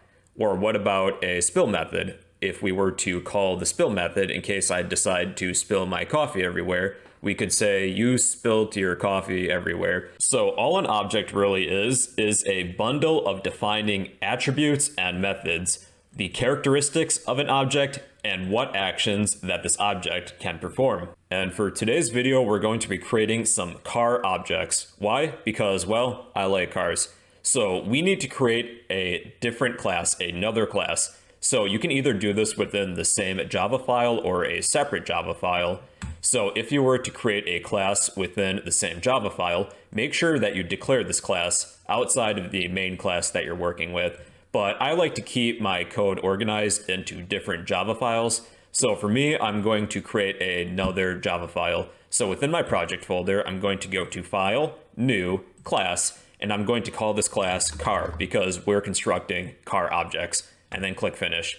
So I have two classes within my project folder, one called main, for you it may be named something different, and a car class. So we're going to be using this car class to define the attributes and methods of what our cars should have. But if you decide to write this within the same Java file, you'll probably write something like this, but I'm just going to keep these as separate files. Now, what kinds of attributes should our car have? Let's start defining a few. Let's say a make and model. These could be string variables. So let's say string make and pick one of your favorite cars. Let's say string make equals Chevrolet. And we can also have a model like string model equals Corvette because I like Corvettes. What about a year? This could be an integer, int year. And let's say this is a 2020 Chevrolet Corvette. What about a color? String color equals maybe blue. And what about a price? This could be a double variable such as double price. Let's say that this car is 50,000 US dollars and 0 cents. That's probably enough attributes for this example. Now, what kinds of actions, what kinds of methods would we like our car objects to be able to perform? Let's define two methods, a method for drive and a method for brake. So let's define these. Let's say void drive. And what do we want to do when we call this drive function? Let's have a simple print line statement that says, you drive the car. Let's also create a method called brake. Void brake. System.out.println. You step on the brakes. And that should be good for this example. So these are all of the attributes of the car, the defining characteristics, and these are the methods, what actions our car object can perform. Now let's head back to our main class. This is how to construct an instance of another class. We're going to be constructing a car object. So first we begin with the name of the class, which is car. Next, we can create a unique name for this instance of the class, this unique car object, and I will just call this my car to keep it simple, equals new, and then the name of the class again, followed by a set of parentheses, then a semicolon. So my car now has these attributes. It's a 2020 Chevy Corvette that's blue, and the price is $50,000. And it has two methods, a drive method and a brake method. So let's display some of the characteristics of this car. We can do that within a print line statement. And if we want to display or access one of the attributes of this car, we type in the name of the car, which is my car, dot, and then whatever attribute you want to display. Let's display the model. So when we run this, we'll create a car object, and it's called my car, and we're going to print the model. And in the console window, it's going to display the model. Let's display a few of the other attributes too. So let's repeat the process. We type in the name of the object. The name of this object is called my car. I would like to access the make this time. And the make is an attribute, a variable found within this class. So this is going to print the make and the model, and this is a Chevy or Chevrolet Corvette. Now, what if we want to access or perform one of these methods? It's the same process as before, really. So we type in the name of the object, dot, and then the method we would like to call. So we are looking for the drive method, and that is right here. And let's turn these two lines into a comment. So we're going to call the drive method of my car. And it says, you drive the car in the console window. Now let's apply the brakes. So we type in the name of the car, or the object, dot, and we're going to use the brake method this time. Use step on the brakes. Now with classes, we can reuse a class to instantiate multiple instances of this class, meaning that we can reuse this class to create multiple objects, not just one. So let's reuse this car class to create a second car. Let's pretend that we own two cars now. So let's repeat the steps for creating a car. So we type in the name of the class, car, and we need a unique name for this car object. Let's call this car my car 2, I guess, equals new car. And I think I'm going to rename my car as my car 1. So my car is no longer recognized, so let's just change the name to my car 1. So this will display the make and the model of my car 1, and it's still a Chevrolet Corvette. Now let's display the make and the model of my car 2 following these same steps. So in order to display these, let's write this within a printline statement. So we are working with my car 2. We are going to type that name, my car 2, followed by whatever we want to access. We would like to access the make as well as the model. So I'm going to change this to my car 2 dot model. And I'll add a printline statement just to help separate these within the console window.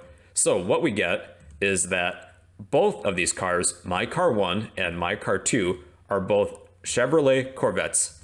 So the reason behind this is that with our car class, it's acting as a blueprint, and we're saying that whenever we construct an instance of this class, a car object, all of them are going to be Chevrolet Corvettes, the year 2020, they're blue, and they are all $50,000. And they only have a drive and brake method.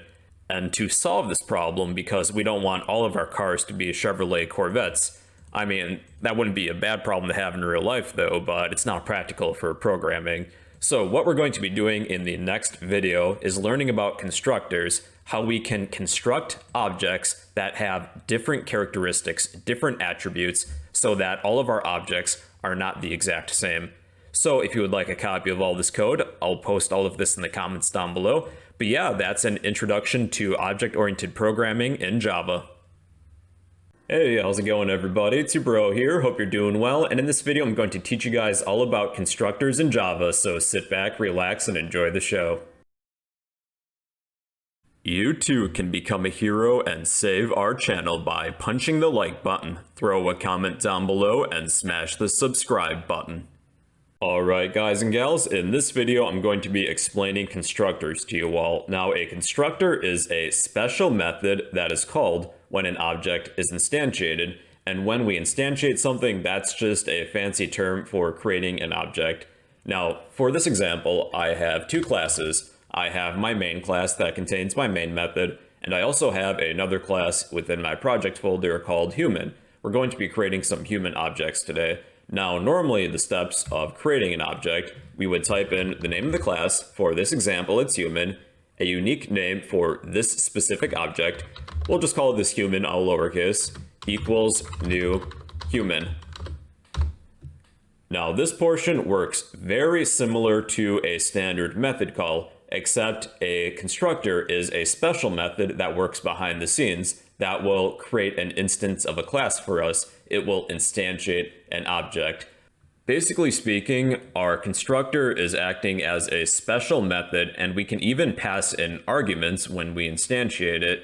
So if we would like to do something with these arguments, like assign them to the attributes of our object, we can set up the constructor within the class. So this is how to create the constructor within our class. It's going to have the same name as the class. For this example, it's human, followed by a set of parentheses and then a set of curly braces. And that's it, we have our constructor. So when we create an instance of this class, it's going to call the constructor much like a method, and anything within the constructor will be performed just like a standard method. So we can actually set up some parameters and pass in some arguments when we create our object. So let's set up some parameters for our human class. What are a few attributes that a human might have? For one, a name, like Bob or something. So let's define the first parameter of string name.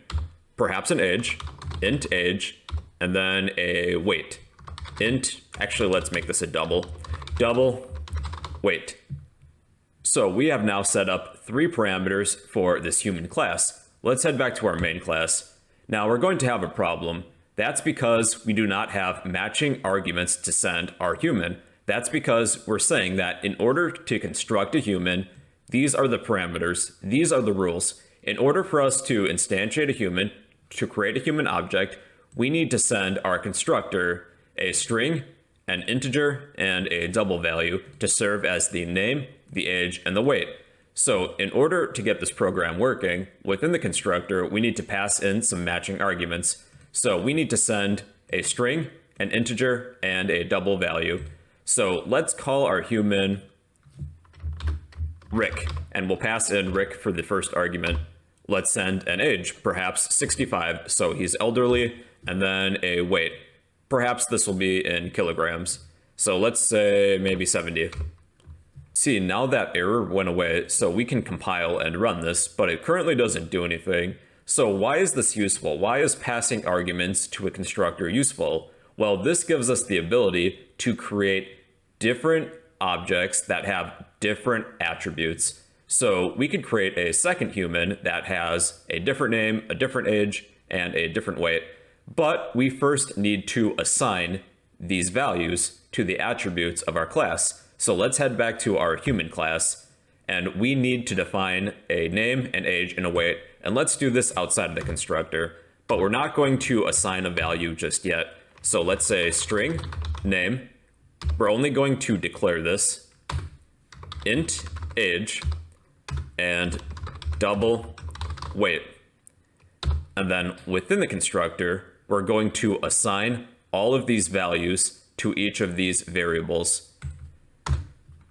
So right now, let's say name equals name, and age equals age, and weight equals weight. Now, this actually isn't going to work, and I'll show you why. So let's attempt to access human1's name. And let's do this with a println statement. System.out.println. To access one of these attributes, we type in the name of the object, dot, and whatever we're trying to access. Let's attempt to access the name.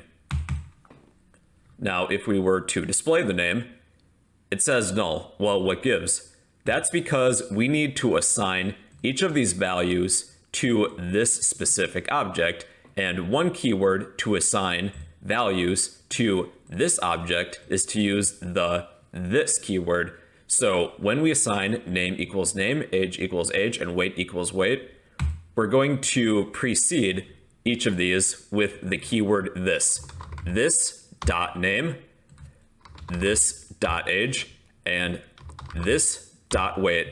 So for all intents and purposes, when we create an instance of a class, when we create an object, we're going to imagine or pretend that we're replacing this keyword with the name of the object. So if we're creating an object called human, replace this or pretend that we're replacing this with human. If we created a second human object, this could be human2. Just pretend that, but stick with the keyword of this. So now if we were to run this, human now has a name. Now let's create a second human. So let's repeat the steps. Human, I'm going to call this human2 and rename human as human1 just to keep things simple. Now we can send different arguments to our constructor. So we need to send a name, an age, and a weight. Well, a string, an integer, and a double. So for our second human, let's call him Morty. We need to send an integer. Let's say he's 16 and he weighs 50 kilograms. And let's attempt to access human2's name. So we can do this within a println statement, human2 dot name. And this should display Morty. So now the point of constructors is that they allow us to construct objects that have varying attributes. And in the last lesson, when we were constructing cars, we were only able to construct blue Corvettes. And with the help of constructors, we can construct objects that have different qualities. So they are still humans, they're objects that are instantiated from the human class, but they have different attributes that make them unique. Here's one situation that you might run into. Now, how can you access an object's attributes from within its class itself? So we can utilize the this keyword to help us with that. So let's pretend that humans have two methods. They have an eat method as well as a drink method. And let's define these both. So for eat, let's say void eat. And within this method, let's create a print line statement that says, this person's name is eating. So in order to access an object's attributes from within its own class, we have to use the this keyword. So if we want to display the person's name plus maybe some text such as is eating, let's type in this dot name to access this object's name plus is eating. So this will print the person's name plus is eating. And let's try this. So let's say human2, which is Morty, is eating. So in order to call this method, we'll have human2 use its eat method. So this will display Morty is eating. Now let's create a drink method, void drink, and we will display this person's name is drinking. System.out.println, this dot name plus is drinking. Burp. And let's say human1, which is Rick, is going to use the drink function because he likes drinking. So human1 dot drink. And here are the results. Morty is eating and Rick is drinking. That's because we stated that human2 is going to use its eat method and human1 is going to use its drink method. So if we had each of these objects perform the other method, a different method, let's say human1 is going to use the eat method and human2 is going to use its drink method. So now each of these objects is using a different method. This time Rick is eating and Morty is drinking. So that's why constructors are useful. They allow us to assign different attributes to each object that we instantiate. So that's the basics of constructors. If you would like a copy of all this code, I'll post all of this in the comments down below. But yeah, that's the basics of constructors in Java. Hey, how's it going everybody? It's your bro, hope you're doing well, and in this video I'm going to teach you guys the difference between local and global variables and objects in Java, so sit back, relax, and enjoy the show. If you find this video helpful, please remember to like, comment, and subscribe. Your support will help keep this channel running. Alright guys and gals, I'm going to explain the difference between local and global variables and objects. So anything that is local is declared inside a method and is visible only to that method. Anything that is global is declared outside a method, but within a class, and is visible to all parts of a class, including any methods found within that class. Here's an example. We're going to create a program where we will roll a dice. So let's handle that with an additional class. So let's go to File, New, Class, and I will call this class Dice Roller. Click Finish. I need to create an instance of this class, so within my main method, I'm going to create an instance of my Dice Roller class. Dice Roller, I'll call this instance Dice Roller for short, equals new Dice Roller. Within our Dice Roller class, we'll create a constructor for this class. It's the same name as the class name, plus a method to roll a dice for us. So the return type is void, and we'll call this method roll. We'll need to declare a few things, an instance of the random class, plus an integer variable to hold our result. So let's create an instance of the random class, random equals new random. We'll need an import as well, so include that. Import java.util.random and an integer variable, and we'll call this number, int number, and we'll set this equal to 0 for now. And lastly, within the constructor, we'll call the roll method. So let's set up the roll method. We're going to take our number variable, set this equal to random.nextInt. We want the numbers 1 through 6, so we'll pass in 6 to this method of nextInt plus 1. And we're adding plus 1 because we would normally get the numbers 0 through 5. And then with a print line statement, we'll display our number to the console window. Here's the issue we're running into. Both our instance of the random class plus our integer number variable are local to our constructor. So anything that is local is declared inside a method and visible only to that method. Well, our constructor counts as a method, so the instance of the random class and our number are only visible to anything within our constructor. Our roll method does not have access to our instance of the random class plus our number. There are two ways in which we can solve this. One is that we can pass these as arguments to a method, and the other way is that we can declare these as global. So let's begin by passing these as arguments. So we're going to pass our instance of the random class plus our number as arguments to our roll method. So let's do that. We're going to pass random and number to our roll method, but we'll need to set up some parameters. This will accept a random argument as well as an integer argument, and we'll call this number. So this will work just fine then. So we have a 4 and a 4 and a 6. So the other way in which we can write this, I'm just going to reverse our changes. We can declare our instance of the random class and our integer number variable as global. These are declared outside a method, but within a class, and it's visible to all parts of a class. So in place of declaring these inside of the constructor for the dice roller, we're going to declare our instance of the random class and our number outside of this method, our constructor. And with our random class, we'll finish instantiating this within the constructor. So let's declare random outside of the constructor as well as our number outside of the constructor as well. So now our roll method has access to our instance of the random class plus our number because these are global. They are declared outside of the method, but within a class. Technically, we don't even really need to assign a value anymore to our number. We can simply just declare these. So this will work just the same as it did before. It's just another way of writing this program. We rolled a 5 and we rolled a 4. So that's the main difference between local and global. Anything that is local is declared inside a method and visible only to that method. Anything that is global is declared outside a method, but within a class, and is visible to all parts of a class. So that's the differences between local and global items in Java. If you would like a copy of this code, I will post all of this in the comments down below. But yeah, that's the main differences between local and global items in Java. Hey, what's going on everybody? It's your bro here. Hope you're doing well, and I have a special treat for you guys in this video. We're going to be using overloaded constructors to bake some pizzas. So sit back, relax, and enjoy the show. Make sure you like, comment, and subscribe. 1 like equals 1 prayer for the YouTube algorithm.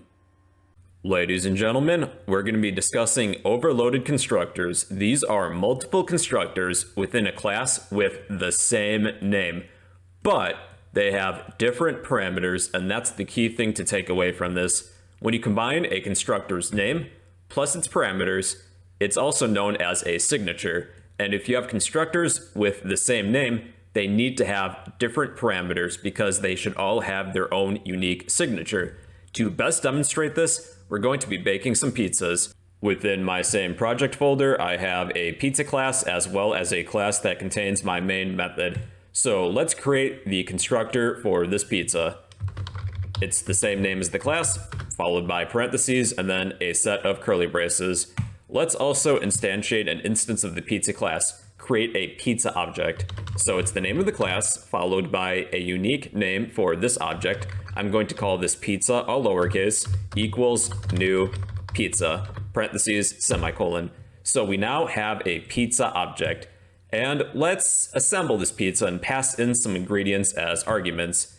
So let's say that in order to bake a pizza, we would like a bread, a sauce, a cheese, and a topping. So let's declare some of these variables outside of the constructor. So we have string bread Is it thick crust, flatbread, whatever?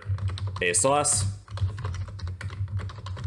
a cheese, and a topping. I guess all of these variables will be strings for this video, but you can mix and match them. All right, so if we instantiate an instance of the pizza class, create a pizza, let's assign some of these values that we receive, and let's set up the parameters for this pizza constructor. So we would like a bread, so that will be one parameter, a sauce, a cheese, and a topping.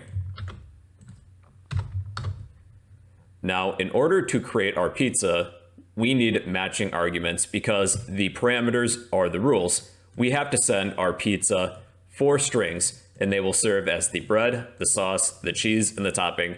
So what kinds of ingredients should we use to bake our first pizza? Let's say we need a bread. So let's say this is a thick crust pizza. And a sauce, tomato, I guess.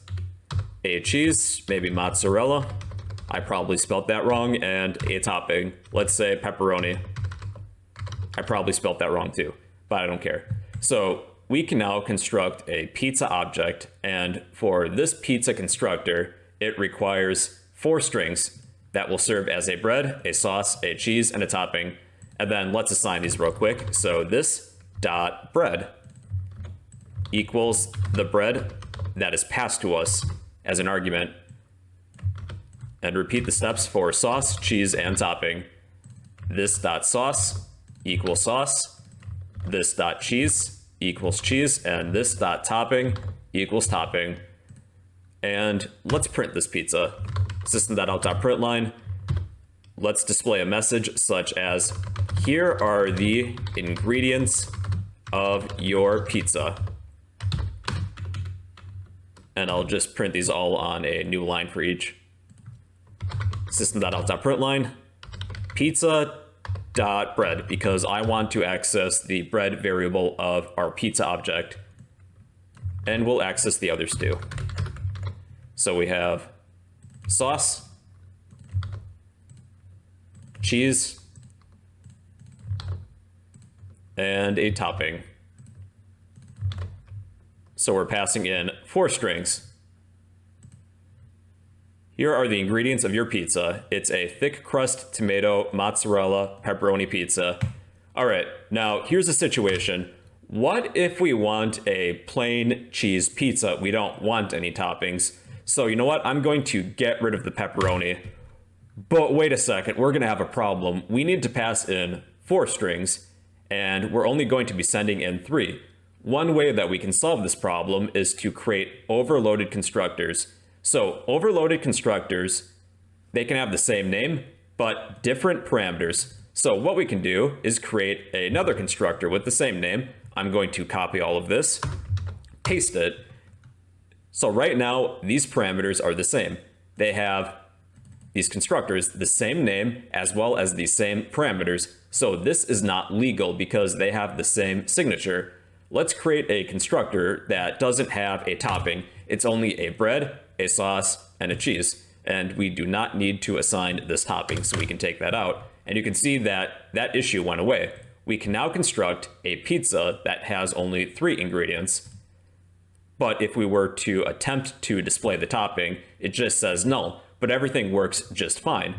Now, what if we were to remove the cheese? Let's say it's a vegan pizza, just tomato sauce and bread. So we need a constructor that takes 2 arguments, 2 strings.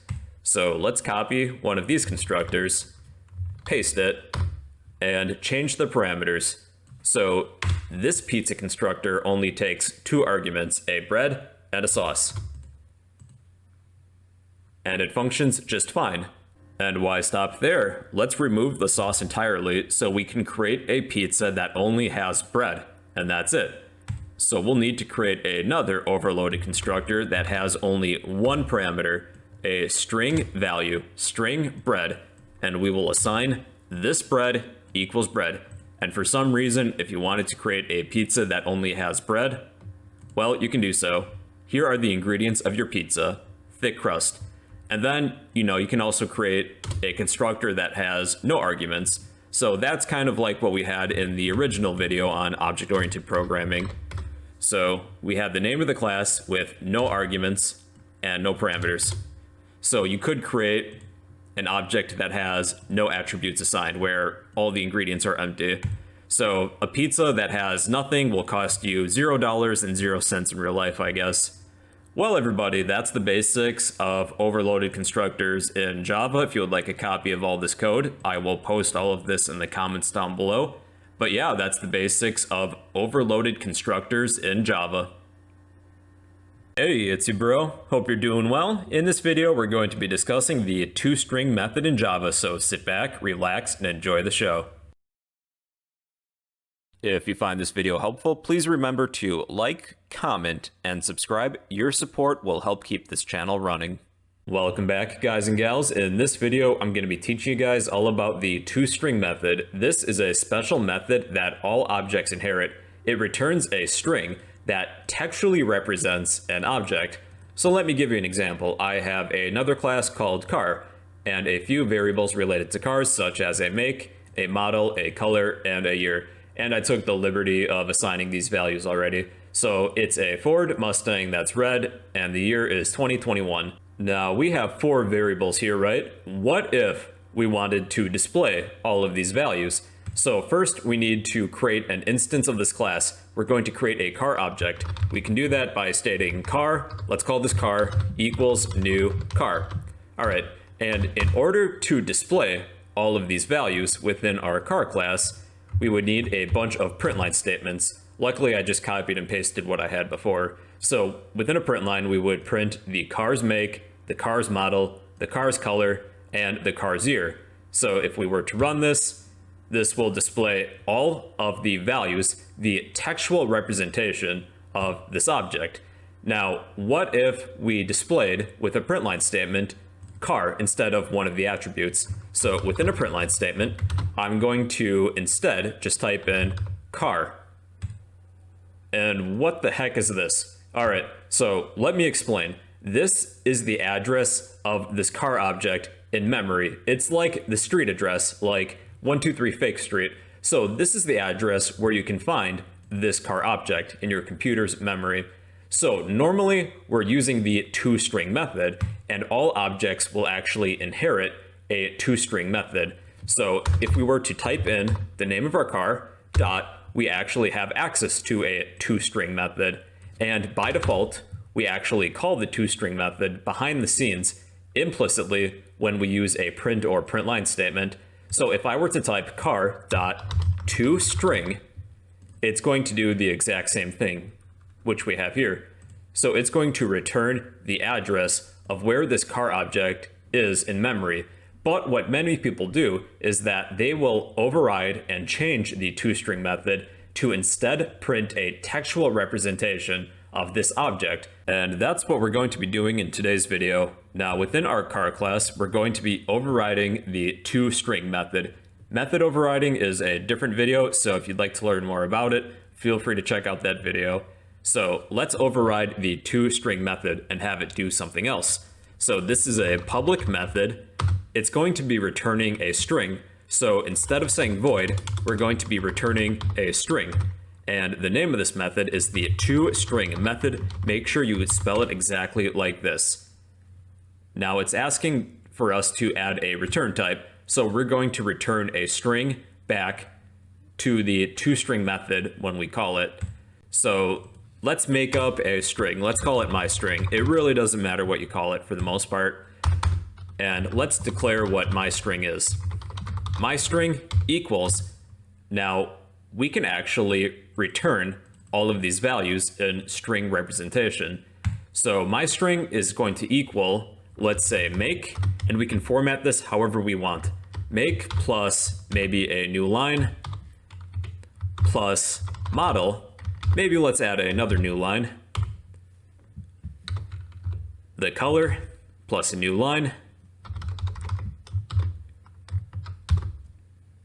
And the year. And that should be it. All right, another way in which you can write this that only has one line of code instead of declaring the string, my string, we take all of this, copy it, delete the first line, and return everything like that. So that's another way of writing what we had before, done in only one line of code. So this is going to return a string representation of all of these attributes of our car. It's going to return the make, the model, the color, and the year. So now, if we were to run this, we're going to be using our car's toString method, and instead of getting an address of this car, we're going to get a textual representation of this object, all of the attributes that this car has, the make, the model, the color, and the year. So this is an explicit use of the toString method. And not only can we use the toString method explicitly, but we can use it implicitly. So let's write another print line statement, but this time we're going to only print the name of our car. And the result is no different. It's exactly the same.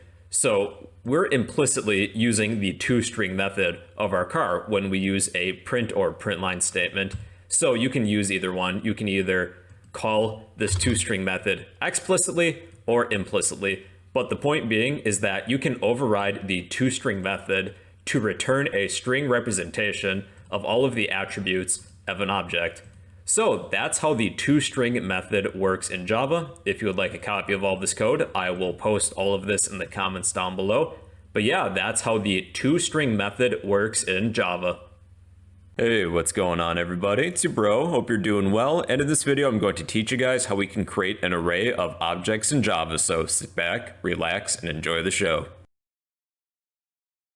You too can become a hero and save our channel by punching the like button, throw a comment down below, and smash the subscribe button. Alright guys and gals, in this video I'm going to be explaining how we can create an array of objects. Now here's a few examples of arrays that we've worked on in the past. So the standard formula or steps to creating an array is to type in the data type that we're working with, a name for this array equals new, the data type again, and then a size if you don't plan on assigning values right away from the beginning when you declare this. So we have an array of integers, an array of characters, and an array of strings. So what if we wanted to create an array of objects? For example, I have a class called food. We're going to be storing some food objects within an array. So following these simple steps, let's begin creating an array of objects. So we begin by typing in the name of the data type that we are working with. The name of the data type that we are working with is food for this example. So we're going to type in food, followed by a set of straight braces. And then we need a name for this array. So we could call this foods, but I don't think that would make too much sense. So let's pretend that we're placing food in a refrigerator. Equals new, the data type again, which is food, and then a size if we do not plan on assigning values right away. So let's say that this refrigerator can hold 3 food items. So we now have an array that can hold some food objects for us. Now let's create some food objects. So let's do this after we create our array called refrigerator. So let's create 3 foods to store within this refrigerator. So we type in the name of the class, which is food. Let's call this food1 equals new food. And let's set up the constructor of our food class. So it's the same name as the class. And let's say we want to set up a parameter for a name, string name. This dot name equals name. And then we need to declare this outside of the constructor, string name. So when we create a food, we need to pass in a name. So for food1, let's say that this is pizza. And we'll create a food2 item and a food3 item. Let's say food2 will be a hamburger. We'll pass that in as an argument. And food3 will be a hot dog. So we now have 3 food items. Now we are going to store these food items in our array of food objects, our refrigerator as we call it. So in order to do that, we type in the name of the array, followed by an index. So this always begins at 0 because computers always start with 0. So our refrigerator at index 0, let's store food item number 1, which is our pizza. And for index 1, we'll store food 2. And index 2 will store food 3. And for practice, let's attempt to access one of these elements of our array of food objects called refrigerator and display it to the console window. So we can do that with a print line statement.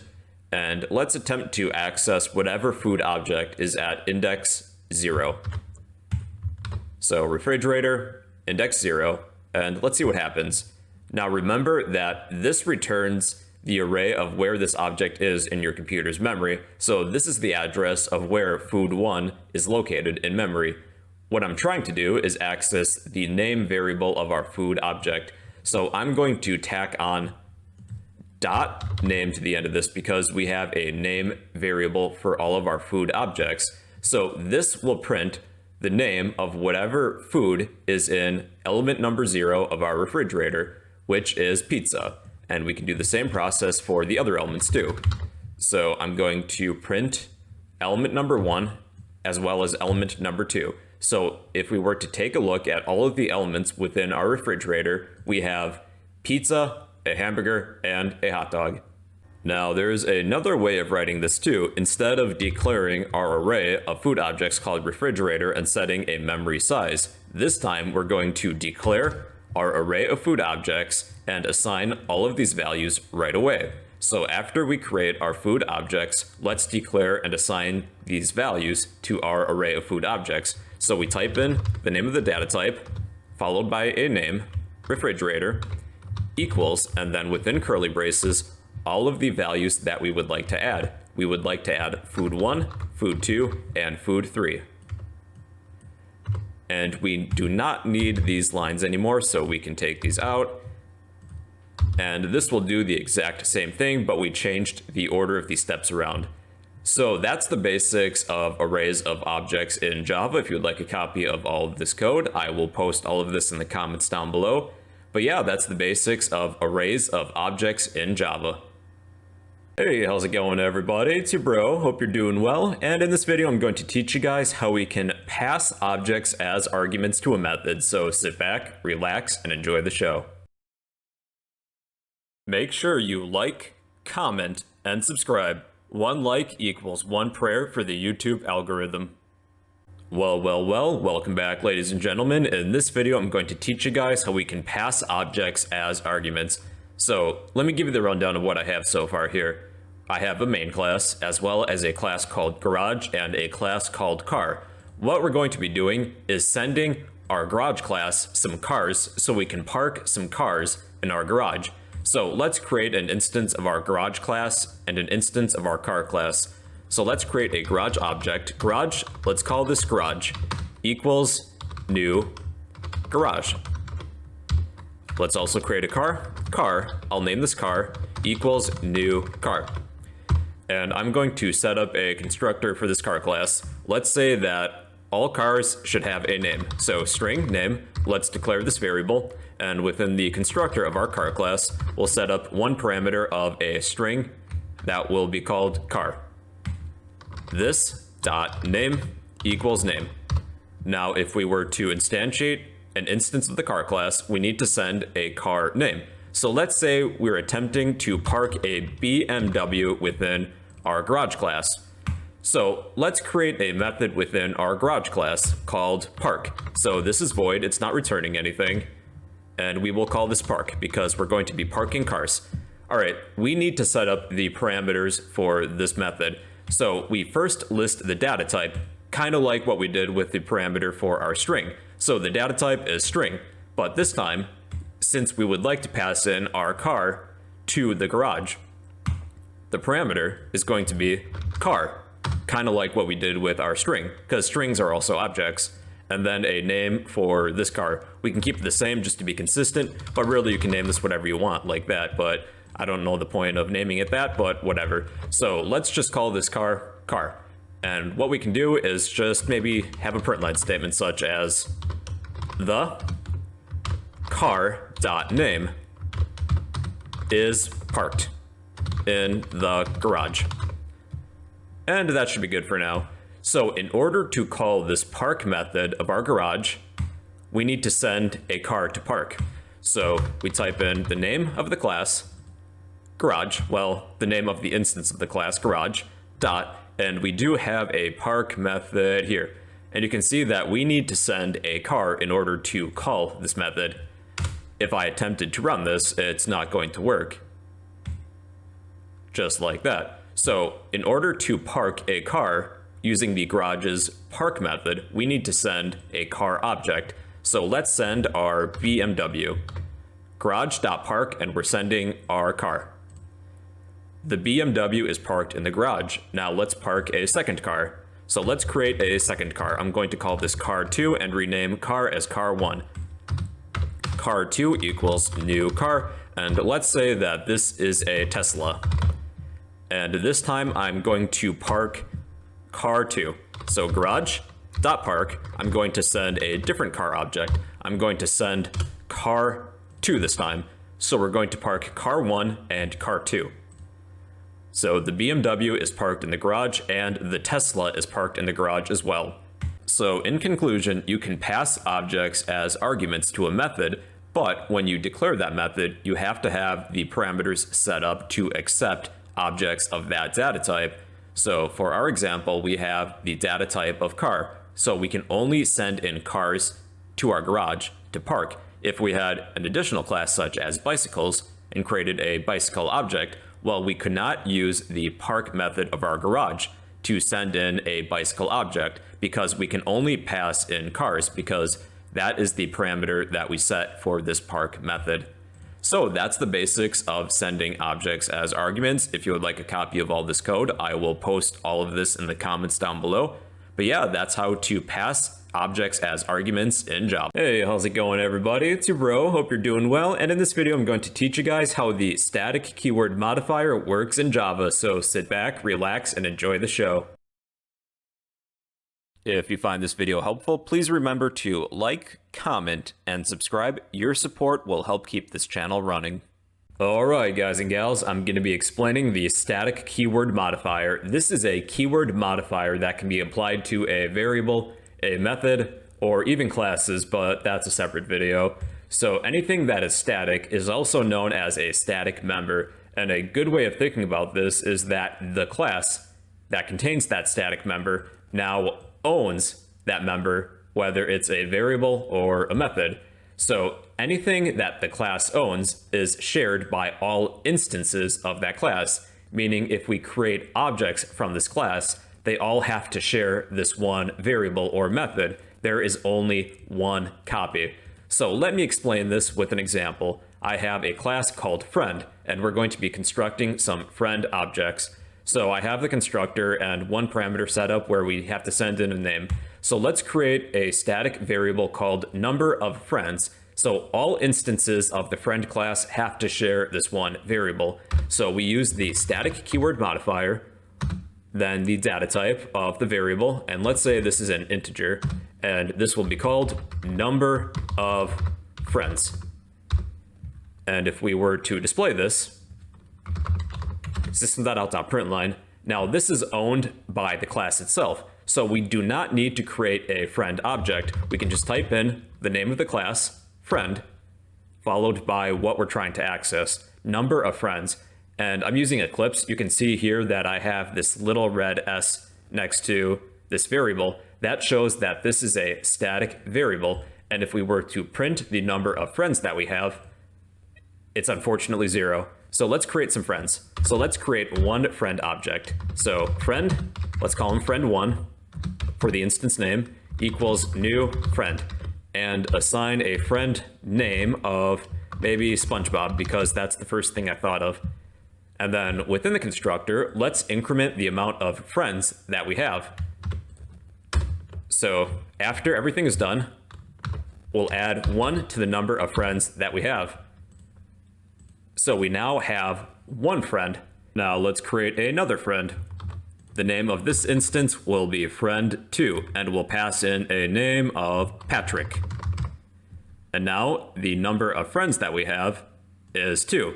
So both friend1 and friend2 are sharing the same number of friends variable because there is only a single copy and the class itself owns the static member. And if we were to create another friend, guess what's going to happen? Friend3, the name this time will be Squidward. And we now have 3 friends. Now, it's entirely possible to access a static variable using an object instance name itself. So let's replace friend with friend1. So it is possible to access this static variable using the named instance of an object from this class, but it's not recommended, and you can see here that there's a warning. The static field friend.number of friends should be accessed in a static way.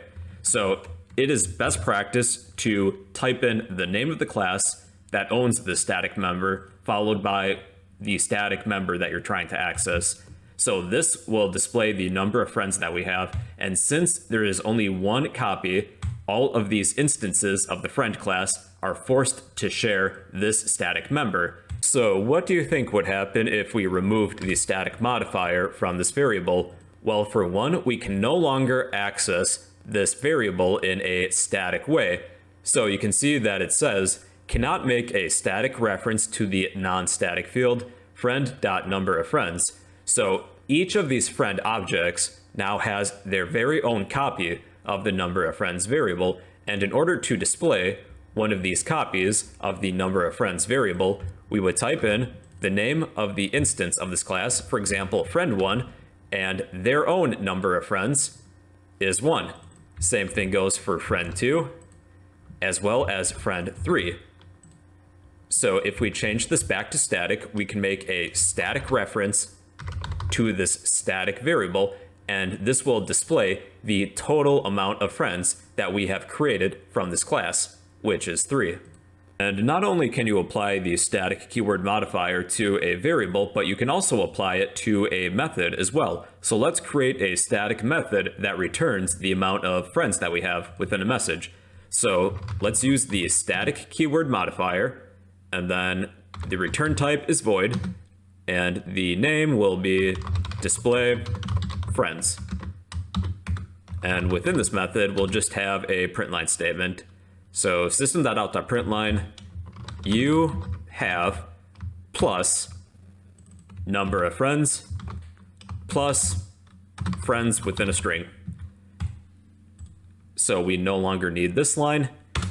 Now the preferred way of calling this method is by the class name and not the name of one of its instances. So if we want to call this method, this static method of the friend class, we're going to type the name of the friend class and not one of these instances, dot, and then the method that we want to call.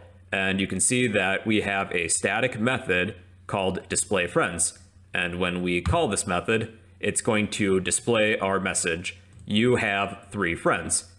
And then if we created another friend, for example, like Sandy, and this will be friend 4, and we call this method, we now have 4 friends. Now, a good example of a static method is the round method of the math class. So we type in the name of the math class. This is an unrelated example, by the way, dot round. And you can see that this is a static method. And let's take a look at the math class. So let's look for round. Okay, here is one copy of this method, and you can see that it's a static method. So we type in the name of the math class. Like, it wouldn't make sense to create a math object like math equals new math, right? It's much more simple just to type the name of the class and then use the function that you want, dot round, for example. So that's the benefit of static modifiers. It creates a single copy of a member, a variable, a method, or even an inner class too. And all instances of that class have to share that one static member. And if you need to access that static member, you use the name of the class itself. So that's the basics of the static keyword modifier. If you would like a copy of all this code, I will post all of this in the comments down below. But yeah, that's how to use the static modifier in Java. Hey, how's it going everybody? It's your bro, hope you're doing well, and in this video I'm going to teach you guys how inheritance works in Java, so sit back, relax, and enjoy the show. Make sure you like, comment, and subscribe. 1 like equals 1 prayer for the YouTube algorithm. Alright everybody, let's talk about inheritance. This is the process where one class acquires the attributes and the methods of another. So here's an example. I have my class that contains my main method, an additional class called vehicle, a class called car, and a class called bicycle. What I would like to do is have my car class and my bicycle class inherit everything from the vehicle class. So let's list a few attributes that vehicles might have. So all vehicles have a speed, supposedly. So let's make a double variable called speed. And we do not really need to assign this for this example. And maybe 2 methods. Perhaps a go method, void, go.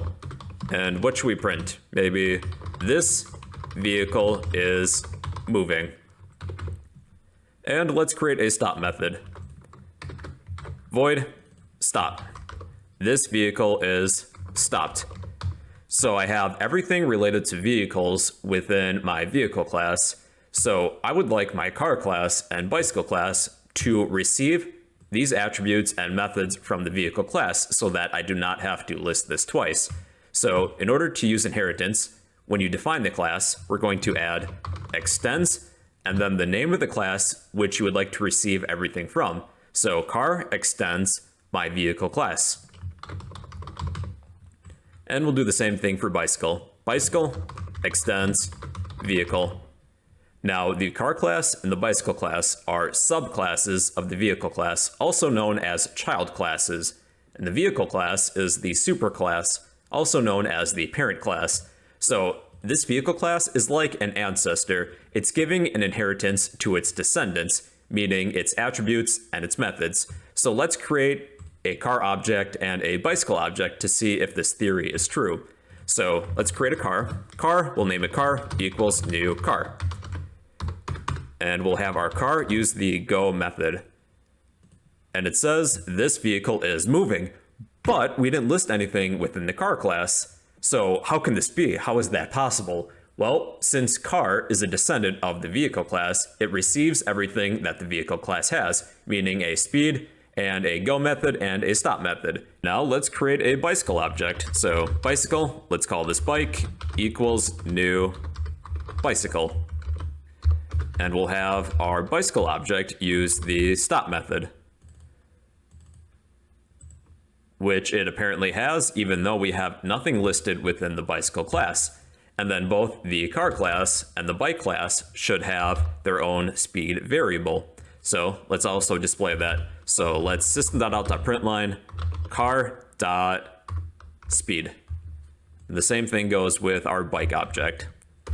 System.out.println bike.speed. And they should both be 0, which they are. So that's one of the benefits of using inheritance. For one, we do not need to list all of these attributes and methods twice. Now, another benefit of this is that we can have this car class and this bicycle class have their own unique additional attributes and methods, since not all cars and bicycles are the same. They're 2 completely different objects. So we could say that cars will also have a perhaps number of wheels. So int wheels, and we'll set this to 4. And then bicycles will say int wheels equals 2. And then with cars, they have doors. We can create another variable for that, int doors.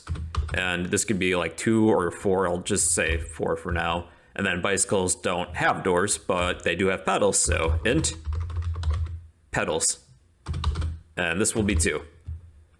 And if we head back to our main method, let's display the amount of doors that cars have and the amount of pedals that bikes have. So we can do this with a println statement, car.doors.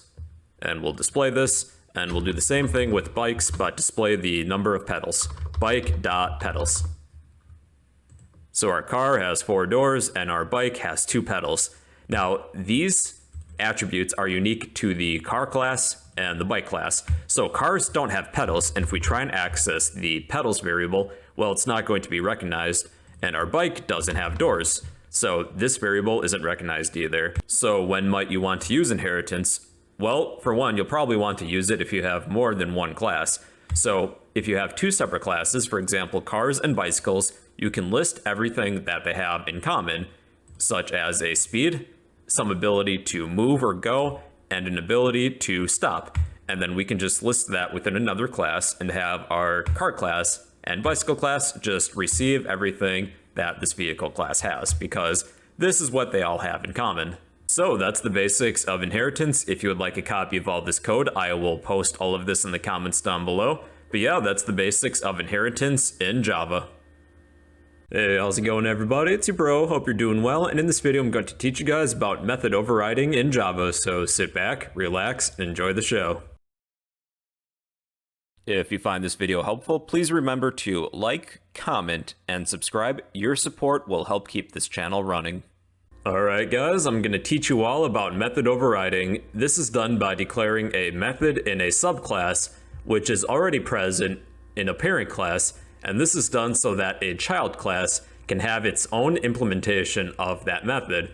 So here's an example. I have two additional classes, a class called animal and a class called dog that extends animal. So the dog class is going to inherit everything that the animal class has.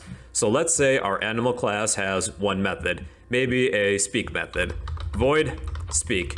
And all that this method will do is just display a message to the console window, such as the animal speaks. I don't know what kind of animal it is, but it's speaking. So let's create a dog object, and our dog class is going to inherit everything from the animal class, just a speak method really. So let's create a dog object. Dog equals new dog. And we can have our dog object use the speak method, which will display the animal speaks. Now what we could do is that we can give this class its own implementation of our method, speak. So it's going to have the same name, speak. And I'm just going to copy everything I have here, paste it, and what we are doing now is called method overriding. We're giving this dog class its own implementation of this method, speak. And we can have this method do something more specific for dogs, such as displaying a message like, the dog goes bark. And if we were to compile and run this again, our new message says the dog goes bark. Now our speak method within the dog class is considered the overriding method, and the one that it inherits from its parent class is considered the overridden method. So if we're overriding a method, the overriding method should have this annotation on the top, at override. This isn't necessary, but it's considered good practice to add this note in just to let other users know that this is an overriding method, but it doesn't add any additional functionality. So if we were to create an animal object this time, animal, let's call this animal, equals new animal, and we have our animal object use the speak method, it's going to use its own implementation of the speak method, which just states the animal speaks. And if we use dog, this will display the dog goes bark. So each class is going to use the method that is more closely associated with it. With our dog class, if we removed the overriding speak method, well, it's going to next use the closest speak method available to it, which is the one it inherits from the animal class. So this will now display the animal speaks. And that's all really that method overriding is. It allows a child class to have its own implementation of a method that it inherits from a parent class, so that with this method, you could do something that is more specific to this class, such as changing the message from the animal speaks to the dog goes bark. So that's the basics of method overriding in Java. If you'd like a copy of all this code, I will post all of this in the comments down below. But yeah, that's the basics of method overriding in Java.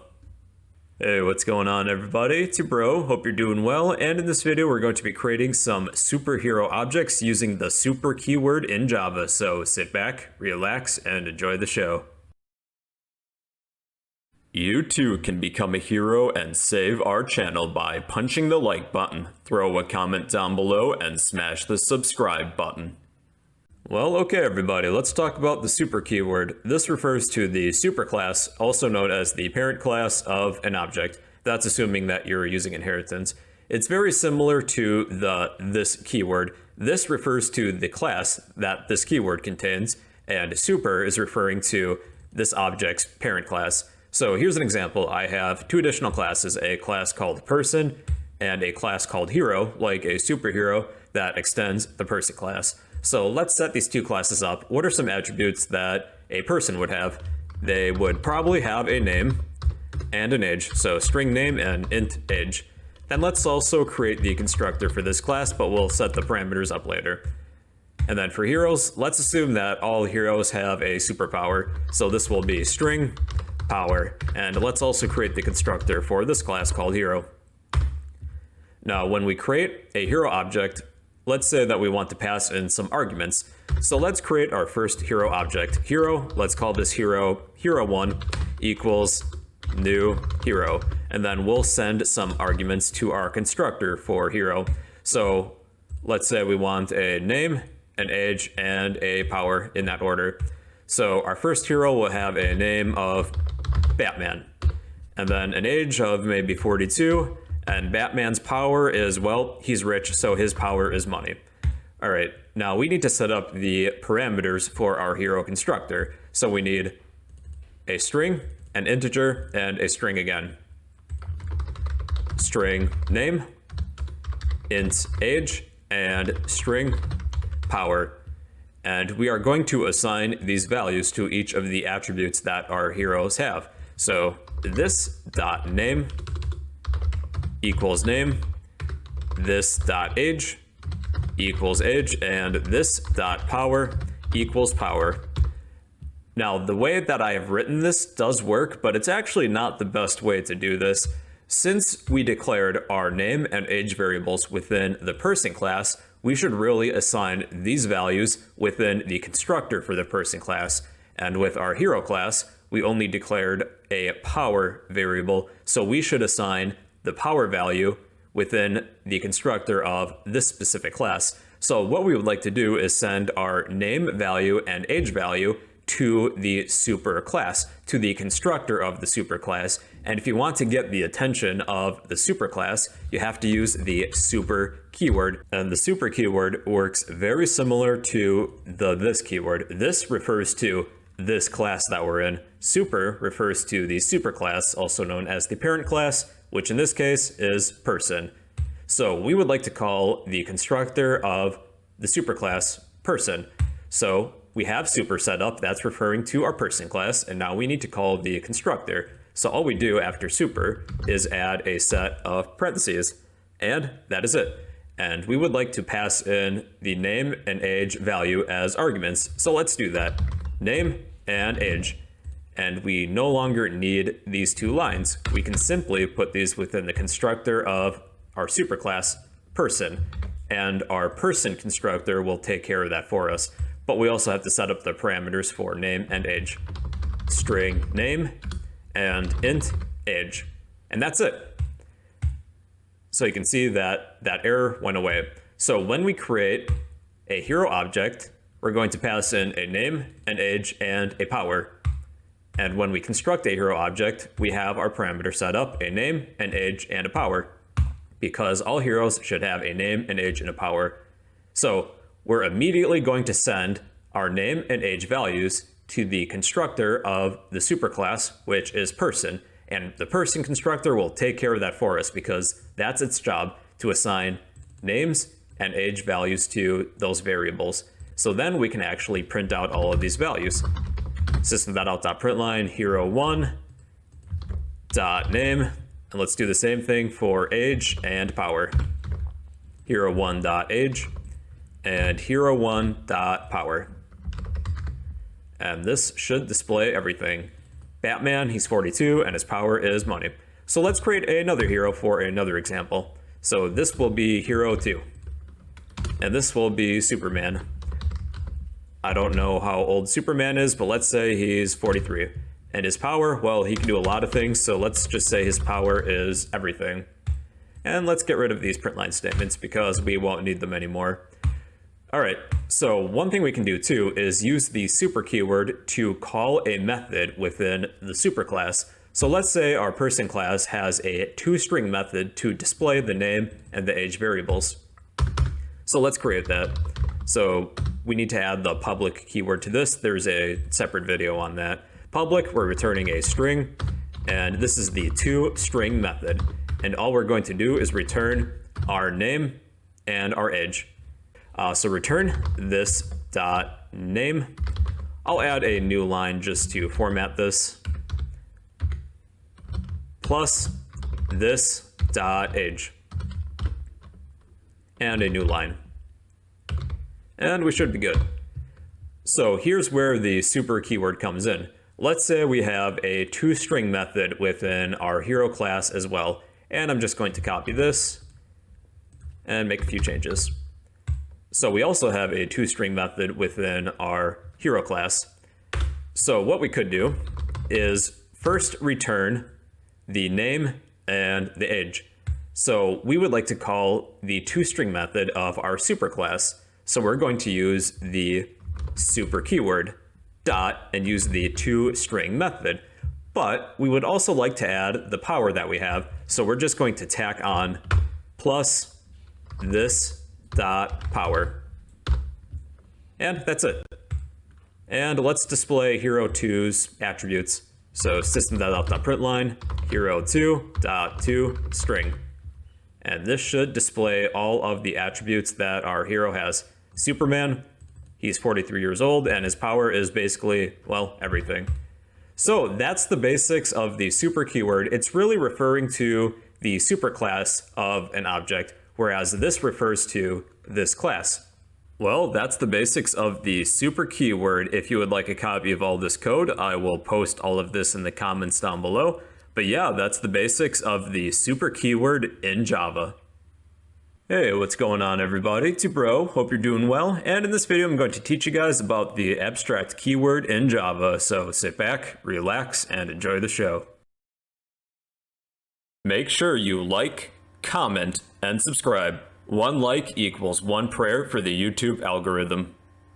Alright, let's talk about the abstract keyword. So this is a keyword that can be applied to both classes and methods when you define them. Let's begin with abstract classes. An abstract class cannot be instantiated, but they can have a subclass that can be. And here's an example. I have 2 additional classes, a class called vehicle and a class called car that extends vehicle. So car is the subclass, also known as the child class of the vehicle class, and we can create objects from both of these classes. And let's try that. So first, let's create a car. Car equals new car. And let's also create a vehicle object because we can. So vehicle equals new vehicle. So we can create instances of both of these classes just fine, but we may not want to be able to do so. So adding the abstract keyword to a class adds a layer of security. So here's an example. Let's pretend that we walk into a car dealership and we ask a salesperson for a vehicle, and they might reply with, well, what kind of vehicle are you looking for? Are you looking for a car, a motorcycle, a truck? And we just say, no, we want a plain generic vehicle. And they might think you're crazy because a vehicle is too generic. It's an idea.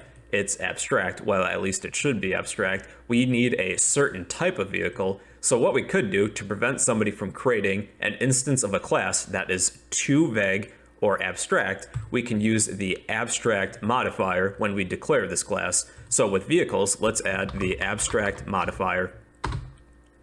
And we can no longer create an instance of this class. And it says cannot instantiate the type vehicle. So this adds a layer of security to this program. So in order to get this to run, we cannot declare a vehicle object. We have to pick a certain type of vehicle, a child class of the vehicle class, whether it's a car, a bike, a truck, whatever. Now we can also create an abstract method too. So let's declare this within the vehicle class. And an abstract method is declared without an implementation. So that means without a body. So let's say that all vehicles should have a method to go, because that's the point of a vehicle. So all vehicles should go.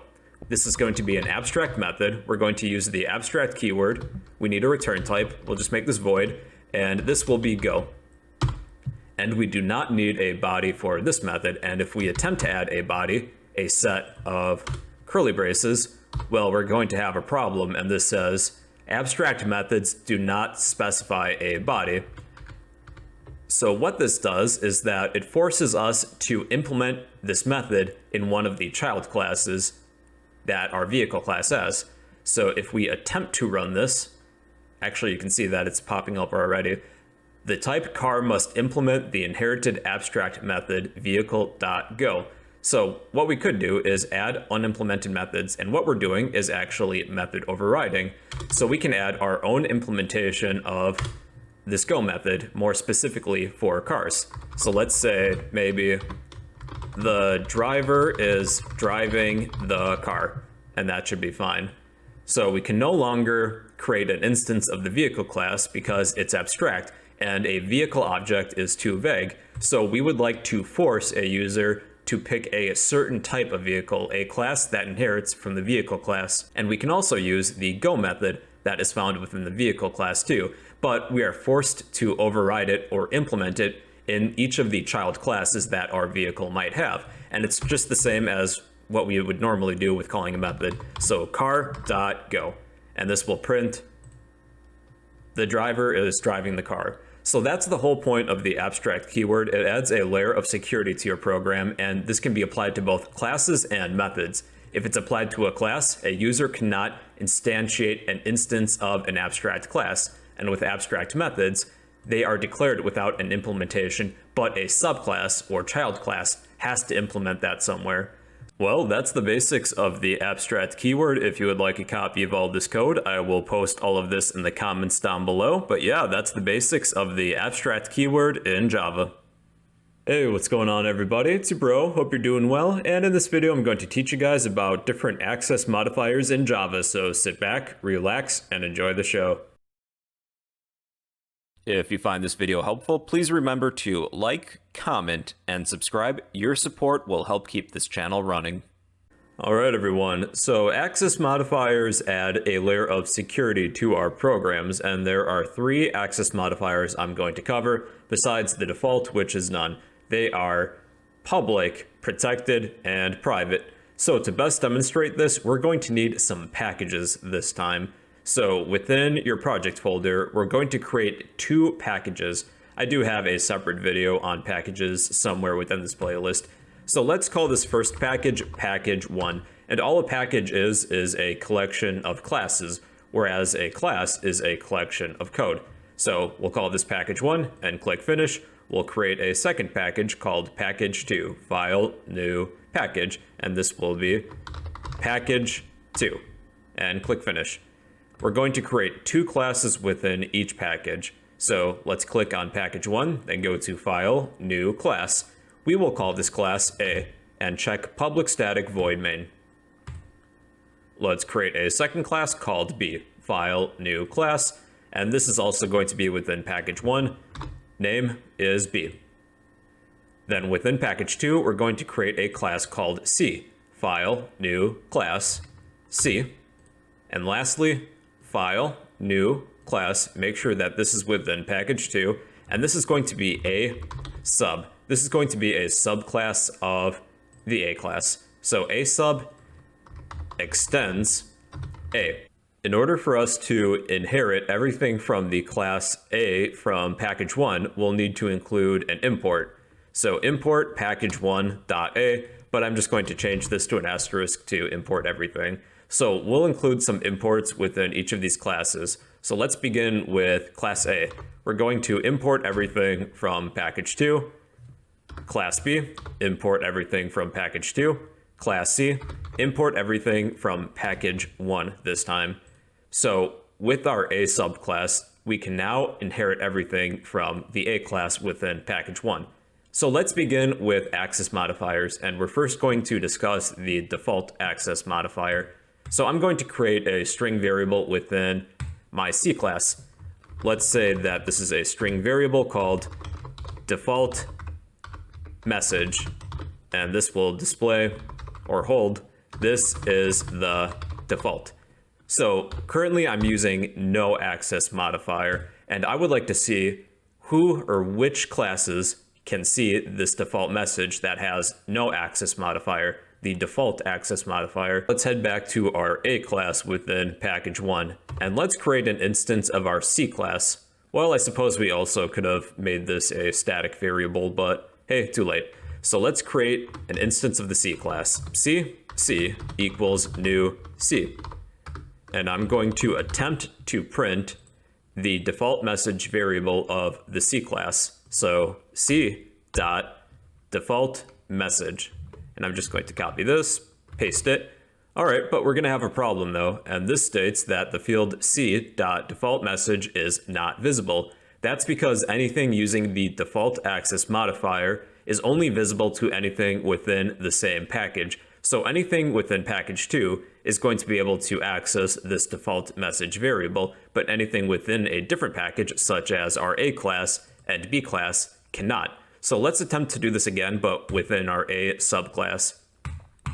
So I'm going to copy everything I have here, including the main method, and just paste it within our A subclass. So we now actually have access to our default message variable within the C class because these are both within the same package. All right, well, for now, I'm going to move this main method back to our A class within package 1. So let's create another variable, and this is going to be a public variable. So let's use the public modifier. Public, this is going to be a string, and let's call this public message. And this will hold a string of this is public.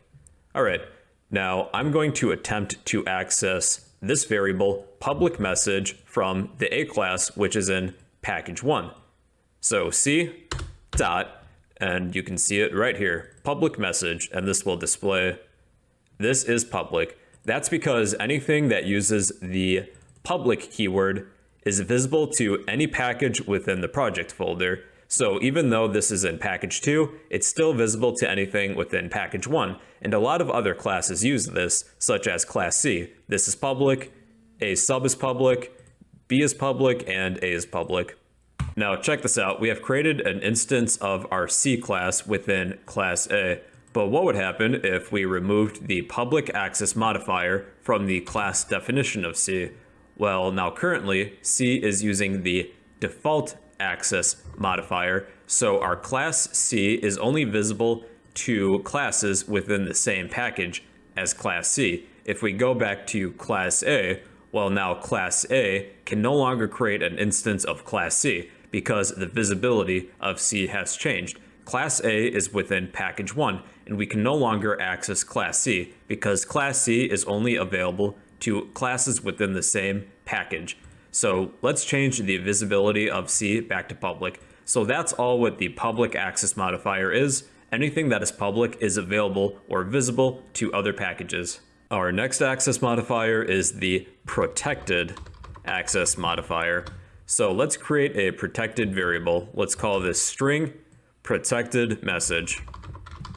And let's change the string to this is protected.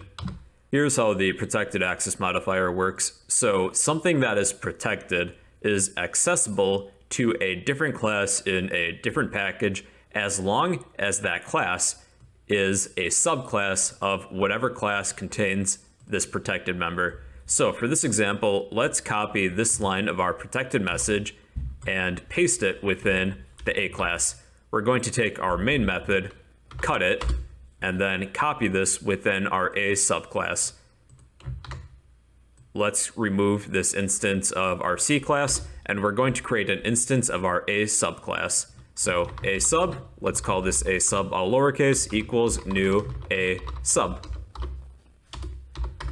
So A sub extends A. Even though A is in a different package, we have access to this protected variable because something that is protected is accessible to a different class in a different package as long as that class is a subclass of whatever class contains that protected member. So we have an instance of our A subclass, and we should be able to access this protected message variable. So system.out.println A sub dot, and here is our protected message.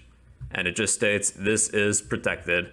And our last access modifier is private. So let's create a private variable. Private, let's copy what we have for our default message and change default to private. So this will be private message, and the string will be this is private. All right, now let's copy all of this and paste it within class B. So something that is private is only visible to the class that it contains itself. So only class B has access to this private message. So I'm going to revert everything that I changed for class A. So let's put this main method back in, remove the main method from A sub, and let's create an instance of our B class. So B equals new B. And I would like to access this private message found within class B. So system.out.println B dot, but it doesn't appear that we can actually see that. So let's attempt to actually print this b.private message, but this states the field b.private message is not visible. That's because something that is private is only visible to the class that it contains and nothing else, even if it's within the same package. Well, that's the basics of access modifiers. We have public, protected, the default access modifier, and private. So if you would like a copy of all this code, I will post all of this in the comments down below. But yeah, that's the basics of access modifiers in Java. Hey, what's going on everybody? It's your bro, hope you're doing well, and in this video I'm going to teach you guys about encapsulation in Java, so sit back, relax, and enjoy the show. Make sure you like, comment, and subscribe. 1 like equals 1 prayer for the YouTube algorithm. Let's talk about encapsulation. This is the concept of attributes of a class being hidden or private. They can be accessed only through special methods called getters and setters. And you really should make attributes private if you don't have a reason to make them public or protected. In this tutorial series, I don't, just for learning purposes. I want to make things as less complicated as possible, so I tend to not use encapsulation. But for your own programs, you probably should, just to add a layer of security. So I have an additional class for this example called car. Let's make some private variables. So let's say we would like a make, a model, and a year. So I want to make these private so that only this class can access them. So private string make, private string model, and private int year. Let's also set up the constructor of the class while we're here. So the parameters are make, model, and year. String make, string model, and int year. And when we construct a car, we'll just say this dot make equals make, this dot model equals model, and this dot year equals year. Now let's attempt to construct a car object. So car equals new car. What kinds of arguments do we want to pass in? We need a make, a model, and a year. So for this car, let's say that this is a Chevrolet. For the next argument, maybe a Camaro and a year. 2021 is good. So this will work just fine. What would happen if we attempt to access one of these private members, like the make, the model, and a year? Let's find out. So system.out.println, I'm going to attempt to print the car's make. And let's see what happens. Well, there's a problem. The field car.make is not visible. That's because this is private. All of these variables are private, so they are hidden. Only this class has access to these members, make, model, and year. So what can we do to retrieve the value of one of these variables? We can use a getter method. So that is a special method found within the class that contains these private members that will send the make, the model, or the year, whatever variable you're working with, to whatever class is calling that method. So we're going to create a getter method for each of our variables that are private, make, model, and year. So let's begin with make. So this is going to be a separate method. It's going to be public. The return type is a string, and we will call this get, then the name of the variable, make. And all we're doing is returning the make, and that's it. Let's repeat the process for model and year. So public string get model, return whatever our model is. And lastly, this is returning an integer, and this is get year, return year. And in order to access one of these attributes, one of these variables, we need to use the appropriate getter method. So instead of accessing this attribute directly, we're going to use one of these methods. Get, and we have make, model, and year. So let's get the make of this car, and it's going to return Chevrolet. So it's as if we're asking this class nicely, can we pretty please get the make, the model, or the year of your car? So that's one way in which you can access a private attribute. You use a getter method, and then you can call that method from anywhere, basically, since we made this public. And if you need to retrieve the other private variables of this class, you just use the appropriate get method. So let's say we want the model, so car.getModel, and the year, car.getYear. So this will retrieve all of the private variables of our car object. Chevrolet Camaro, the year is 2021. So now how can we change the private attributes of an object? Well, we can use what's called a setter method this time. Let's attempt to change the year of this car. Car.year, and we'll change this from 2021 to 2022. Well, the issue that occurs is that the field car.year is not visible since we set this to private. So we would need to create a method called a setter to set the year of this car, the make, the model, and the year. It's kind of like what we did with our getter methods, but these are called setters. So let's create a setter method for the make, the model, and the year so that we can call this method to change one of these values. So this is public. The return type is void. We're not returning anything. And we'll call this set and then the name of each variable that you're working with. So let's create a setter for the make. And we do need one parameter, whatever our make is. So if we call the set make method, we have to pass in a new argument. So string make. This dot make equals make. And actually, since we're setting the make here within a setter method, we no longer need this line. What we could do is call the set make method within the constructor now. So this dot set make, and we have to pass in our make. And let's repeat the steps for model and year. Set model. This will take a string model. This dot model equals model. And we no longer need to set that within the constructor. We'll just call this dot set model and pass in our model. And lastly, we have the year. Public void set year. This has one integer parameter, int year. This dot year equals year. And we can just call that method. This dot set year and pass in our year. And now if we need to change one of these values, we can use the setter method, car dot set year, and we'll pass in a year, like 2022. And then let's display all of these values using our getter methods. And now our car is a 2022 Chevrolet Camaro.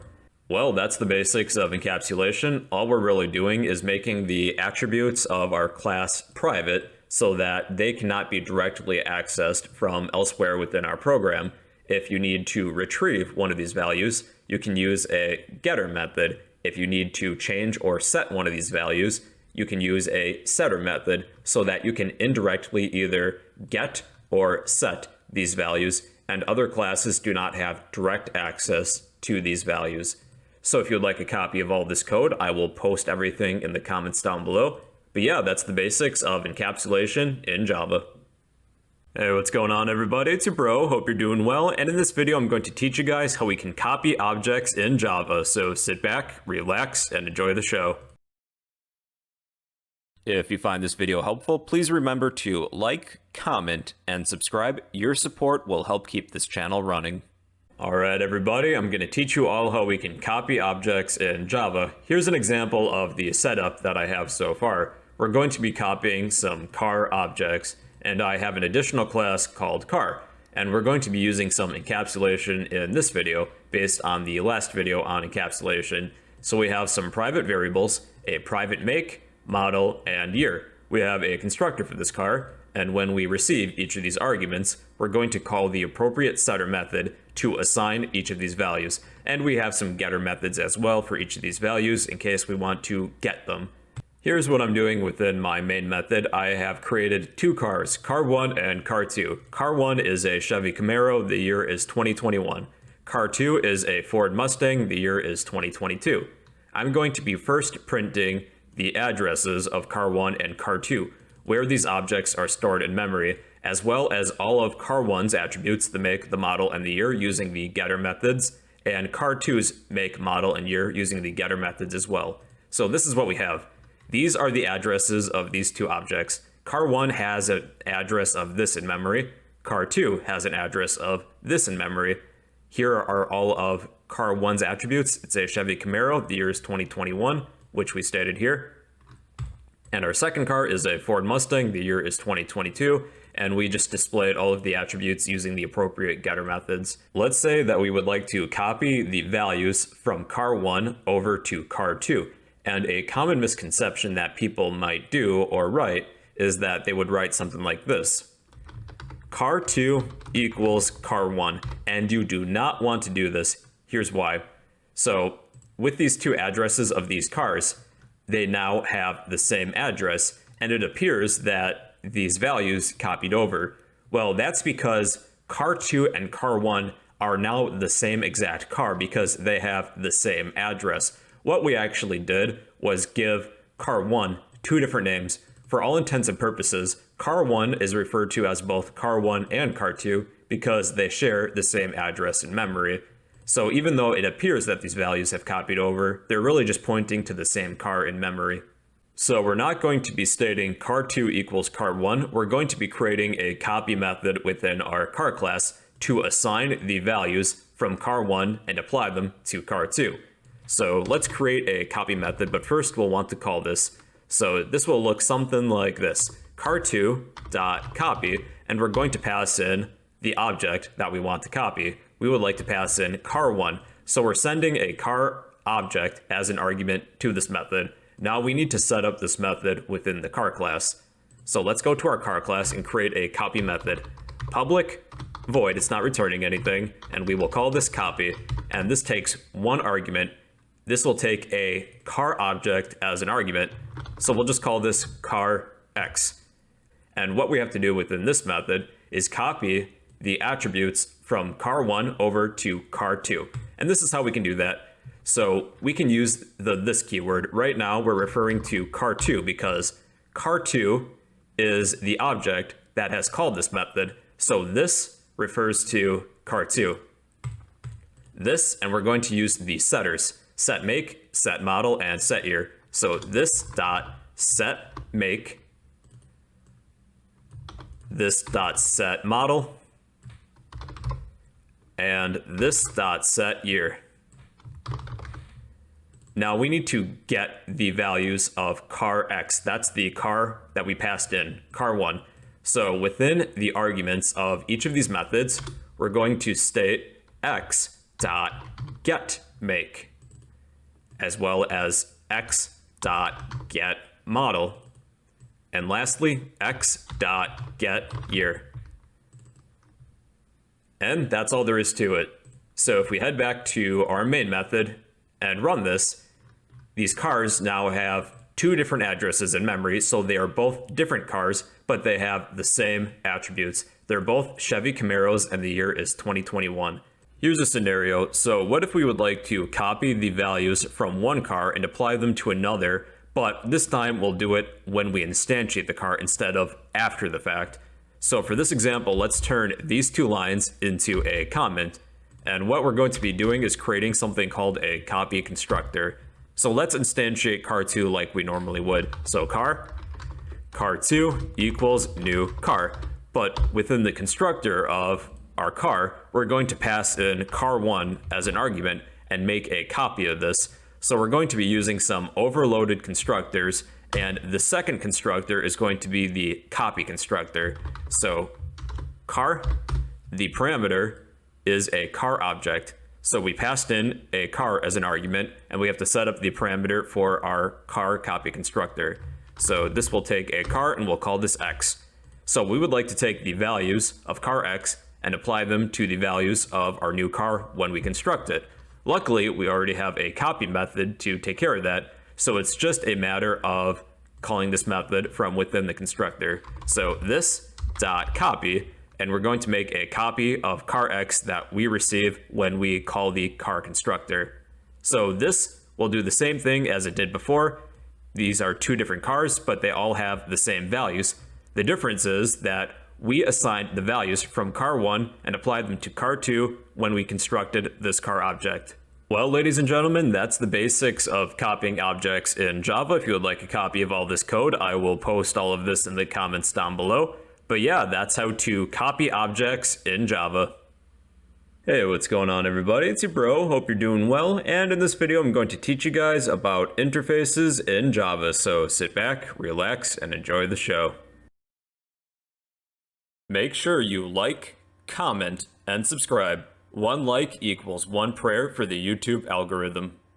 Well, let's talk about interfaces. Think of interfaces as a template that can be applied to a class. It's similar to inheritance, but it specifies what a class has or must do. Classes can apply more than one interface, so that's a key thing to take away from this, whereas an inheritance is limited to just one direct superclass. Here's an example. I have 3 additional classes.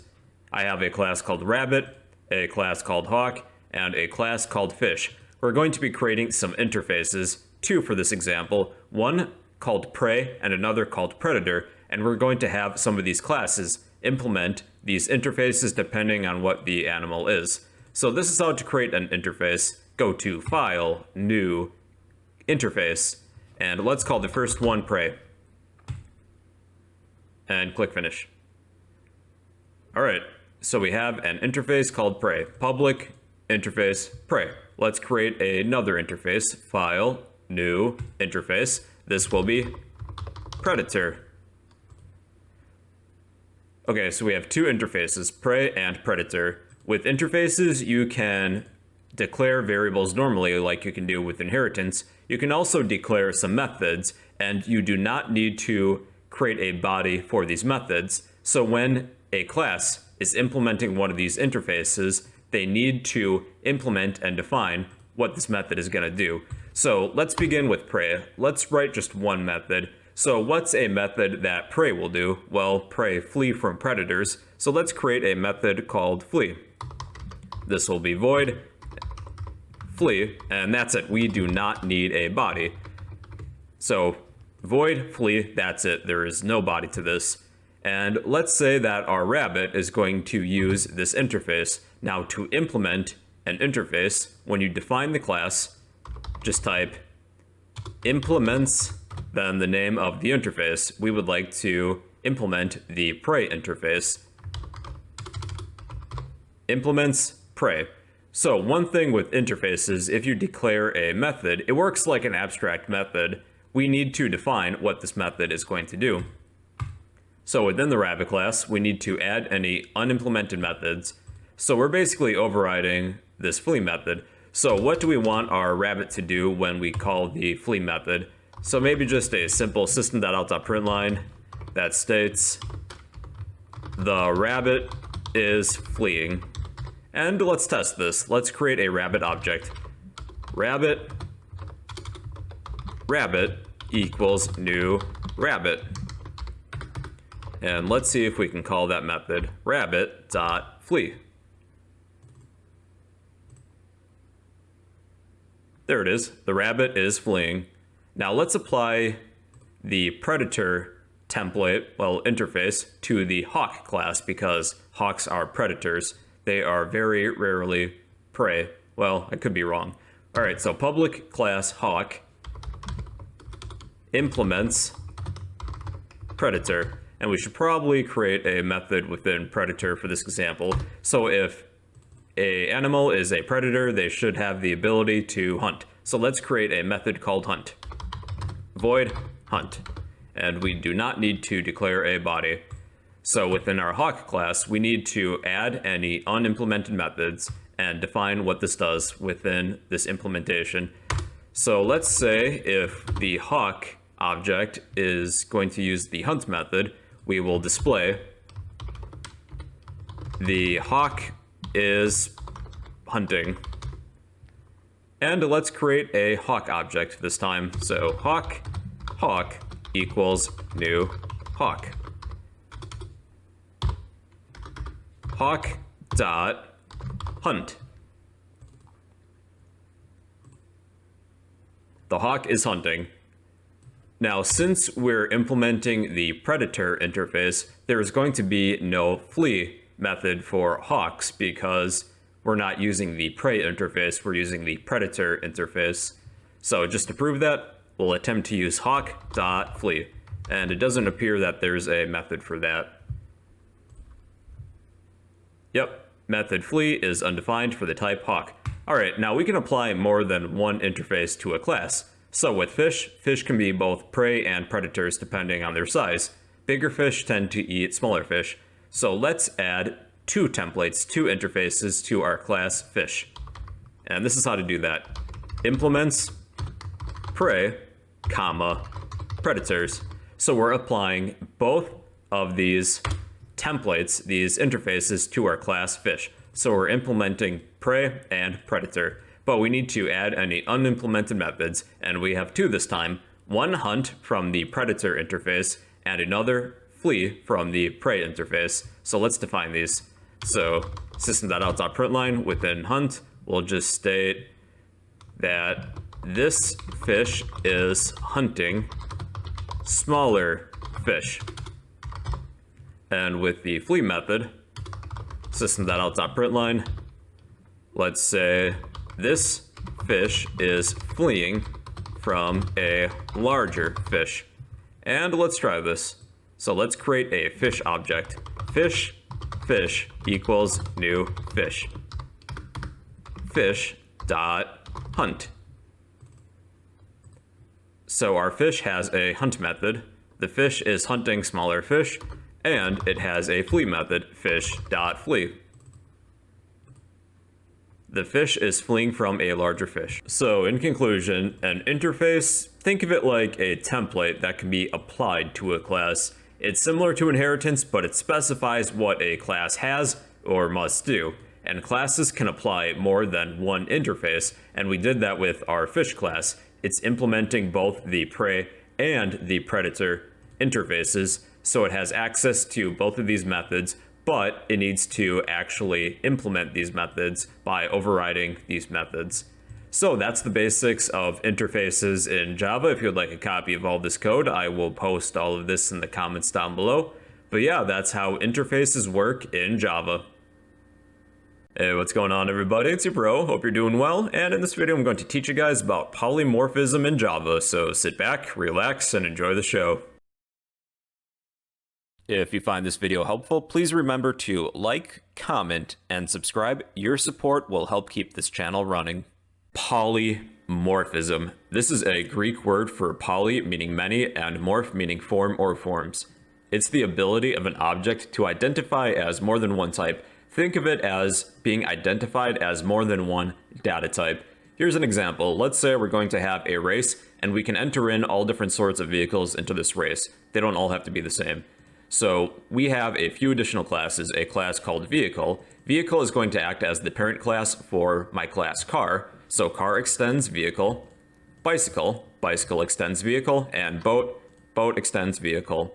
So car, bicycle, and boat are all subclasses or children classes of the vehicle superclass. So let's create an instance of our car, bicycle, and boat. Luckily, through the magic of copying and pasting, I have done that already. We have a car object, a bicycle object, and a boat object. So let's store, well, at least attempt to store all of these objects within an array called racers. Racers equals, and then we will place our car, bicycle, and boat within this array. So what's the data type of this array going to be? Well, we're going to have a problem. Could we make this cars? Well, we could store our car object within an array of cars, but not our bicycle and our boat. The same thing goes for bicycle. We could store our bicycle, but not the car and the boat. And lastly, with the boat data type, we can store the boat, but not the car and the bicycle. And to solve this issue, we can use the power of polymorphism. So, for example, our car identifies as a car, but since it extends the vehicle class, it also identifies as a vehicle. Same thing goes with our bicycle and our boat. So, one thing they all have in common is that they are all vehicles, so we can change the data type of this array to vehicles. And therefore, we can store our car, our bicycle, and our boat, because all of these objects also identify as vehicles. So if you're going to store objects within an array, and they're all different object types, you would have to find what they have in common and make an array of that type. So that's how to store different objects within an array using polymorphism. And now for our arrays, we're going to call a go method that we're going to define within each of our classes car, bicycle, and boat. So let's begin with car. Let's create a go method. So let's make this public, void, it's not returning anything, and this will be called go. So when we call this method, all we'll do is have a println statement, system.out.println. Let's say something like, the car begins moving. Okay, let's repeat the process for bicycle and boat. Let's change car to bicycle, and within the boat class, car to boat. So each of these methods, well, each of these classes has their own go method, and we could call them individually kind of like this, car.go, bicycle.go, and boat.go. So this would work, but there's actually a better way to write this. And what would be better is if we were to create an enhanced for loop to iterate through all of the elements of this array of vehicles. So the data type for this enhanced for loop is going to be vehicle. We'll use x as our counter, colon, and then the name of the array, which is racers. So this is going to iterate once through all of the elements of this array of vehicles called racers. X represents the vehicle we are currently working with. So x dot, and we would like to use the go method.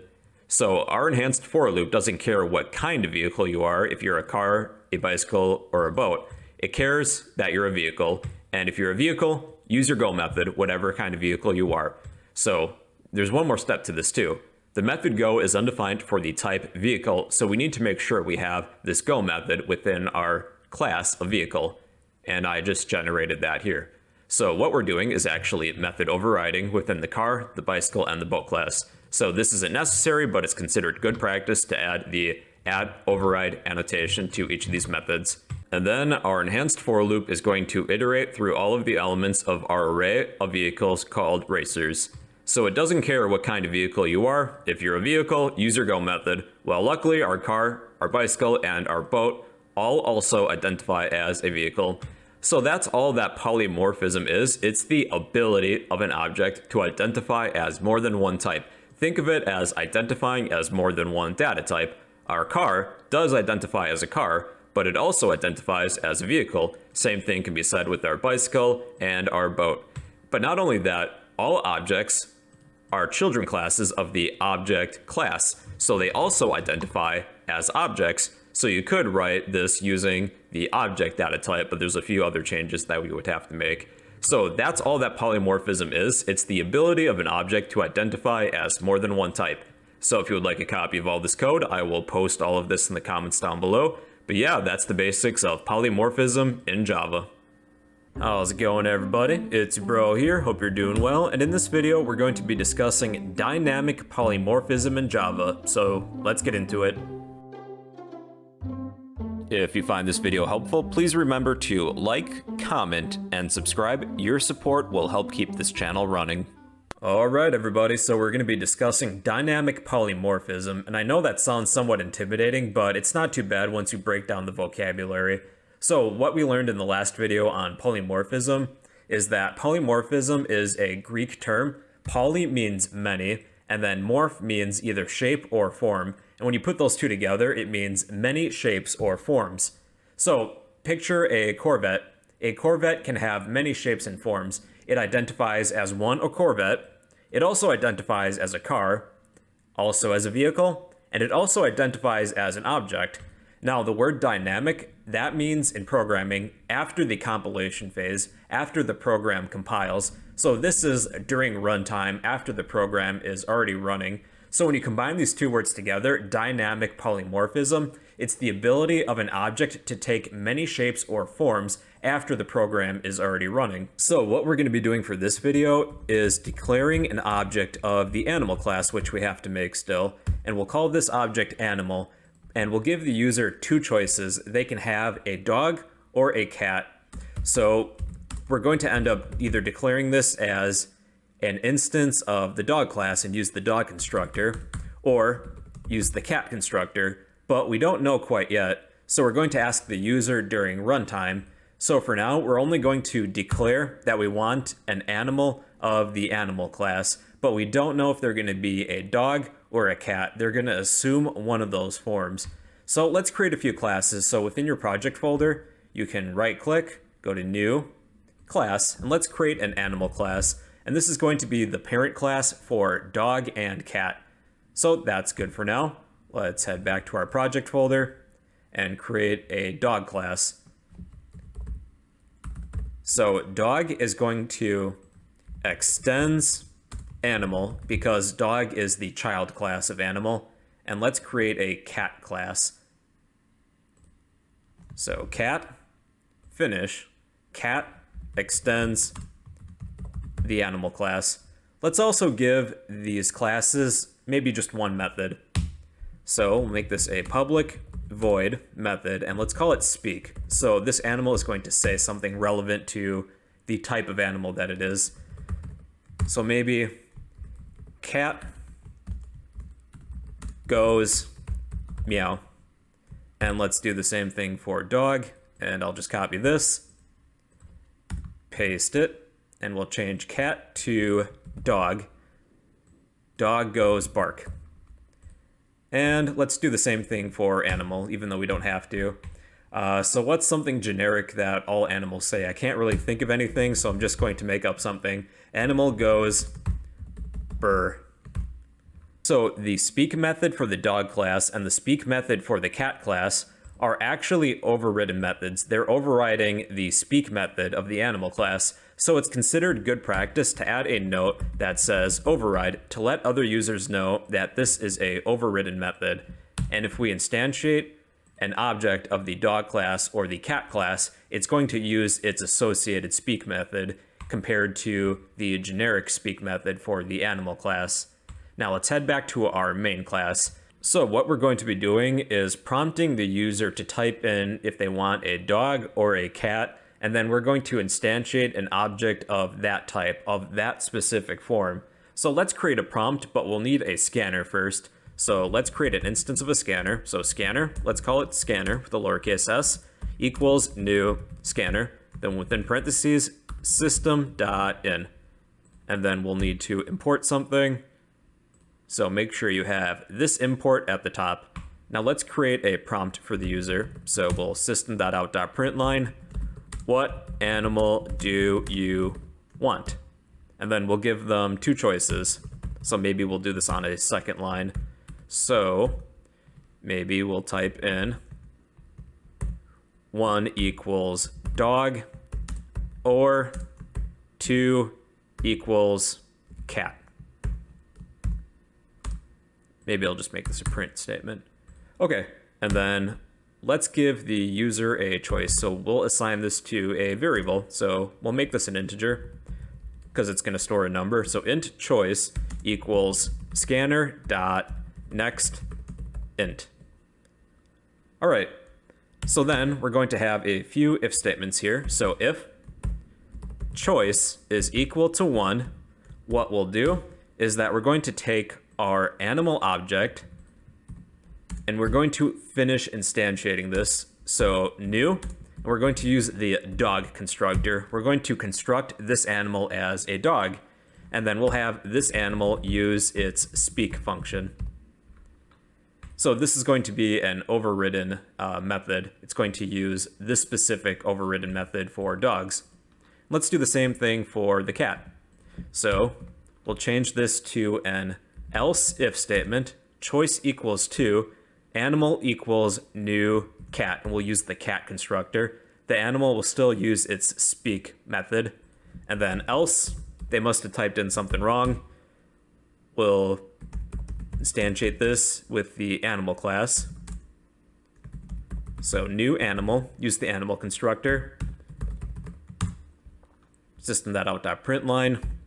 That choice was invalid. And then maybe we'll use the animal.speak method as well. All right, let's test this. What animal do you want? Let's pick a dog. I like dogs. Dog goes bark. And let's try it again. What animal do you want? I want a cat this time. Cat goes meow. And let's try this one last time. Let's make up a random number. I like the number 42. That choice was invalid. Animal goes brr. So that's one of the benefits of dynamic polymorphism. You can declare an object and make space for it in memory, even if you don't know what type of object you want quite yet. So for example, we said that we want an animal and we're going to make room in our program for an animal, but we don't know quite yet what kind of animal it's going to be. And in our case, we're not sure if this animal is going to be a dog or a cat. So here's a few other examples of dynamic polymorphism. So do you remember in pretty much any game from the Pokemon series, you had to choose if you were a boy or a girl? Well, you could declare that your data type is a human as a placeholder, but you're going to use the appropriate game sprite for a boy or a girl once you make your decision. Otherwise, let's take World of Warcraft. So you have to pick a character class, but when you first create your character, you don't have one picked out quite yet. So you have to later decide if this character is going to be a paladin, a hunter, a mage, etc. And then once this object does assume a form during runtime, it's going to inherit everything from the parent classes, and if there's any methods that are overridden, they're going to use these overridden methods in place of any previous methods that they might have had. So that's the basics of dynamic polymorphism. If you want a copy of all this code, I'll post all of this in the comments down below. But, well, yeah, that's the basics for dynamic polymorphism in Java. Hey, how's it going, everybody? It's your bro. Hope you're doing well. And in this video, I'm going to teach you guys how we can handle exceptions in Java. So sit back, relax, and enjoy the show. Make sure you like, comment, and subscribe. One like equals one prayer for the YouTube algorithm. Alright guys and gals, let's talk about exceptions. These are events that occur during the execution of a program that disrupt the normal flow of instructions. Think of these as unexpected events that occur that will stop your program, like if you divide by 0, that's referred to as an arithmetic exception, and that will stop your program. We would like some way to gracefully handle these exceptions and continue on with the set of instructions and ignore that exception. So let's say we would like to create a program where we divide two numbers and display the result. So let's write a program like that. So first let's create a scanner. Scanner equals new scanner. Within the constructor, we're going to say system.in. And we'll create a prompt to enter a number in. Let's say a whole number. Enter a whole number to divide. Let's store this within a variable called int x. Int x equals scanner dot next int. And let's create a second variable called y. We'll divide x by y. Enter a whole number to divide by. And we'll store this within variable y. And we'll say int z equals x divided by y.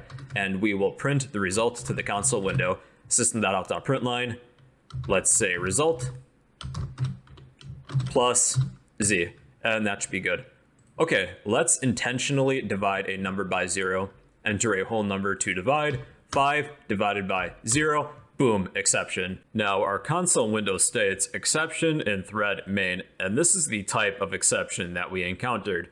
We encountered an arithmetic exception because we divided a number by 0 at line 18. Int z equals x divided by y.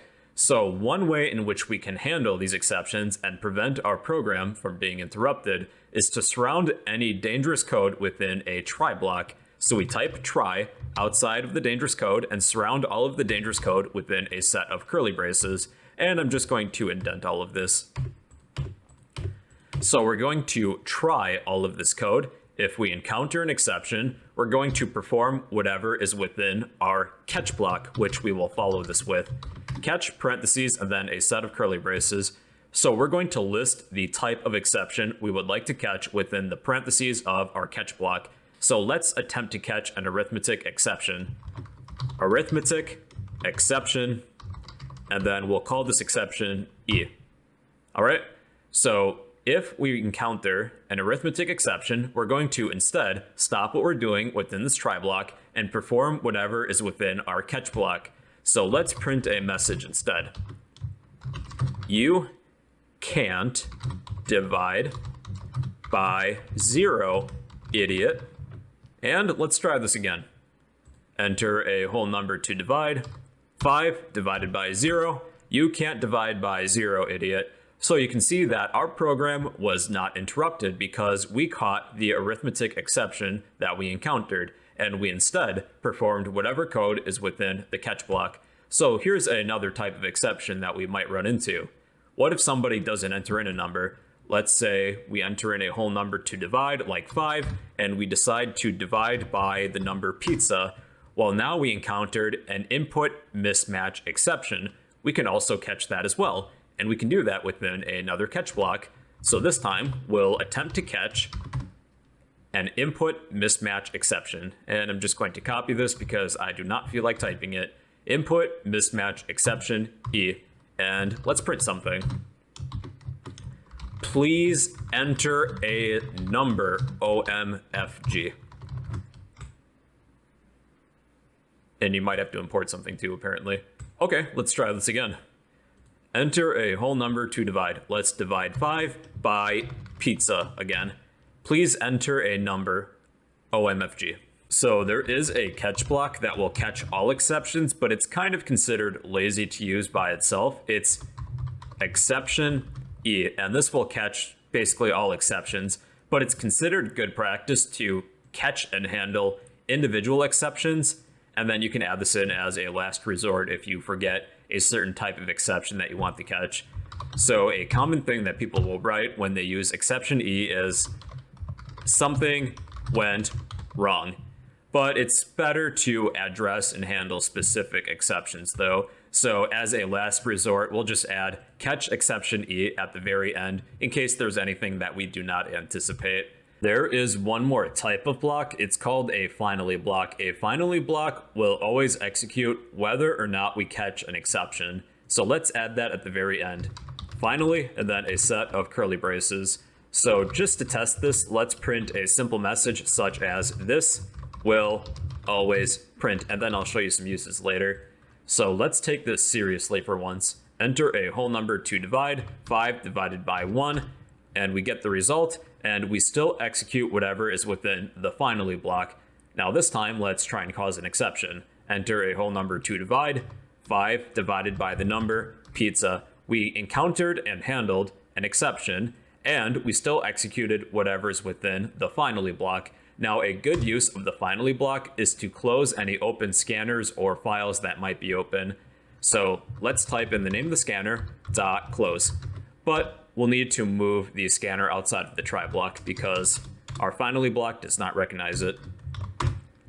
There we go. All right, so the finally block is a good thing to add to close any scanners or files that might be open. That's all what an exception is. It's an event that occurs during the execution of a program that disrupts the normal flow of instructions. Any code that is considered dangerous, you can surround with a try block. We can try this code. If we encounter any exceptions, we have catch blocks that can catch specific exceptions, or basically all exceptions, and handle them. And then lastly, you can add a finally block if there's any open scanners or files that you want to close, or if there's anything else you want to do before you move on with the rest of the program. So that's the basics of exceptions in Java. If you would like a copy of all this code, I will post all of this in the comments down below. But yeah, that's an introduction to exceptions in Java. Hey, what's going on everybody? It's your bro, hope you're doing well, and in this video I'm going to teach you guys about the file class in Java, so sit back, relax, and enjoy the show. Make sure you like, comment, and subscribe. 1 like equals 1 prayer for the YouTube algorithm. Welcome back, guys and gals. In this video, we're going to be discussing the file class. Now, a file is an abstract representation of file and directory path names.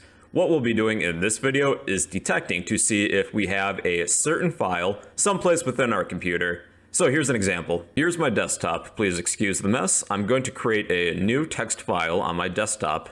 So I'm going to go to File, New, Text Document. I'll call this secret_message.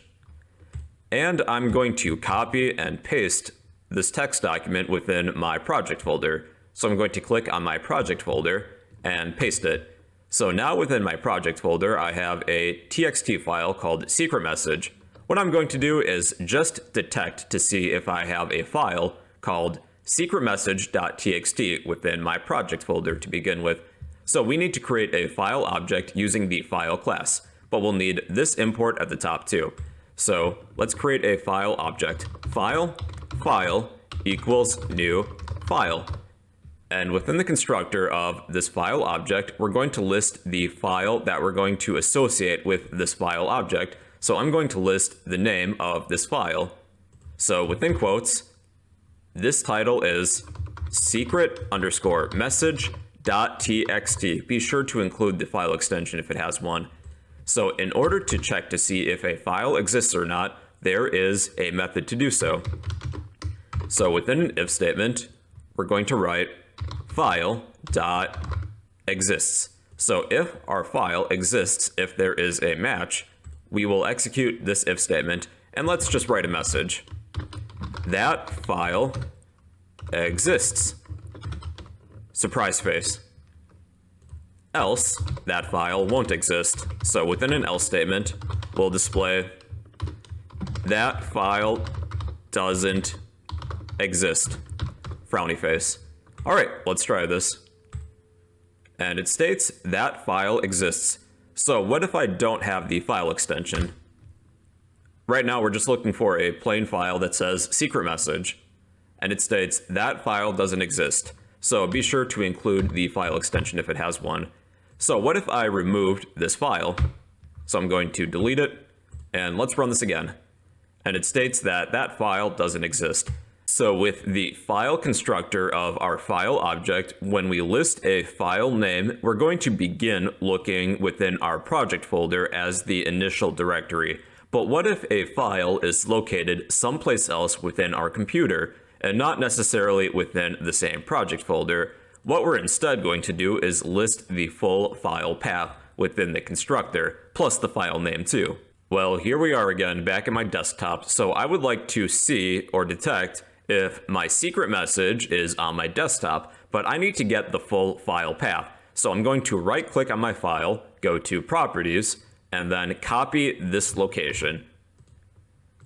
So this is the file path. Within the file constructor, I'm going to paste my file location plus the name of the file that I'm looking for. So if you have backslashes, make sure to include double backslashes because that's an escape sequence.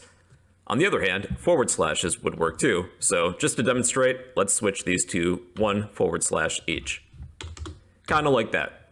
All right, so let's run this again. If I have this file name at this file location, it's going to state that file exists or it doesn't exist if it's not there. And it states that file exists. So remember, if your file is within your project folder, you only need the file name. If it's anyplace else, you'll want to list the file path. So let's cover a few other useful methods of the file class. But for now, I'm going to move my secret message back into my project folder. And with the file path, I'm just going to list the file name. So it states that this file exists. Let's cover the getPath method. So I'm going to write this within a print line statement, file.getPath.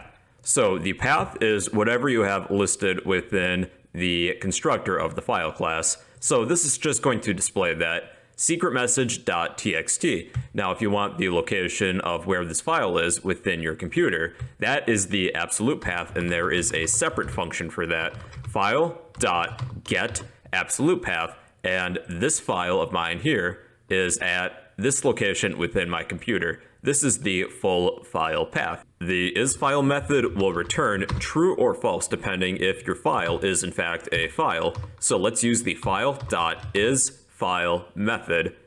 So if this file is a file, it's going to return true, which it is. If you select a folder, well, this is going to be false then. So that's one way in which you can verify if a file is in fact a file and not a folder. We can also delete a file too. File.delete. So this is actually going to delete my file within my project folder, or I can set a file path if I would like to delete a file that's someplace else within my computer. So this is going to delete this file after running it. So I'm going to run this program.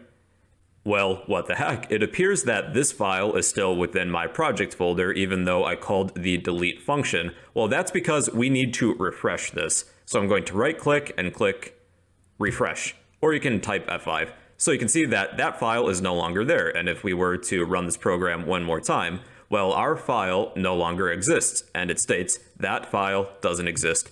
So those are just a few relevant methods. There's still way more methods out there, and you can always take a look through a few of these too, but I thought those are some of the more useful and pertinent ones to you.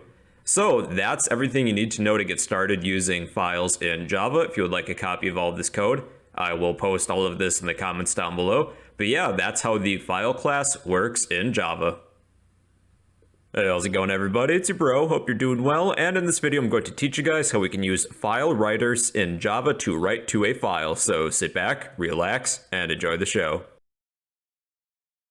If you find this video helpful, please remember to like, comment, and subscribe. Your support will help keep this channel running.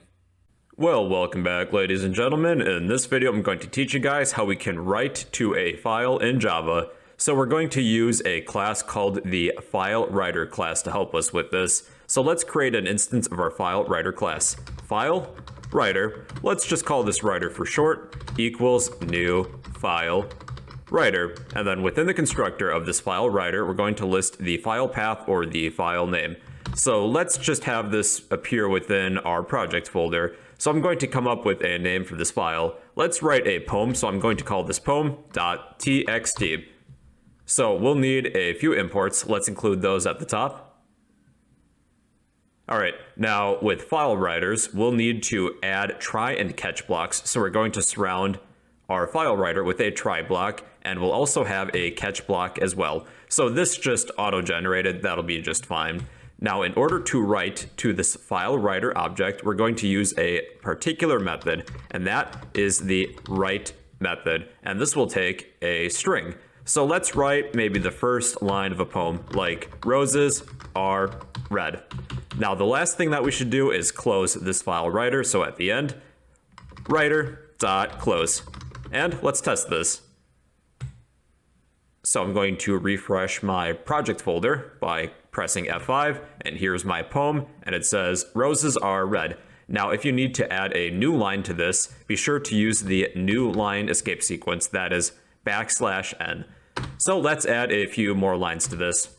So let's add violets are blue, new line, booty, booty, booty, booty, new line, rockin' everywhere. And let's test this. So this is going to overwrite what you have currently. So now we have 4 lines to this file that we have. You can also append some text as well using the append method. Writer.append.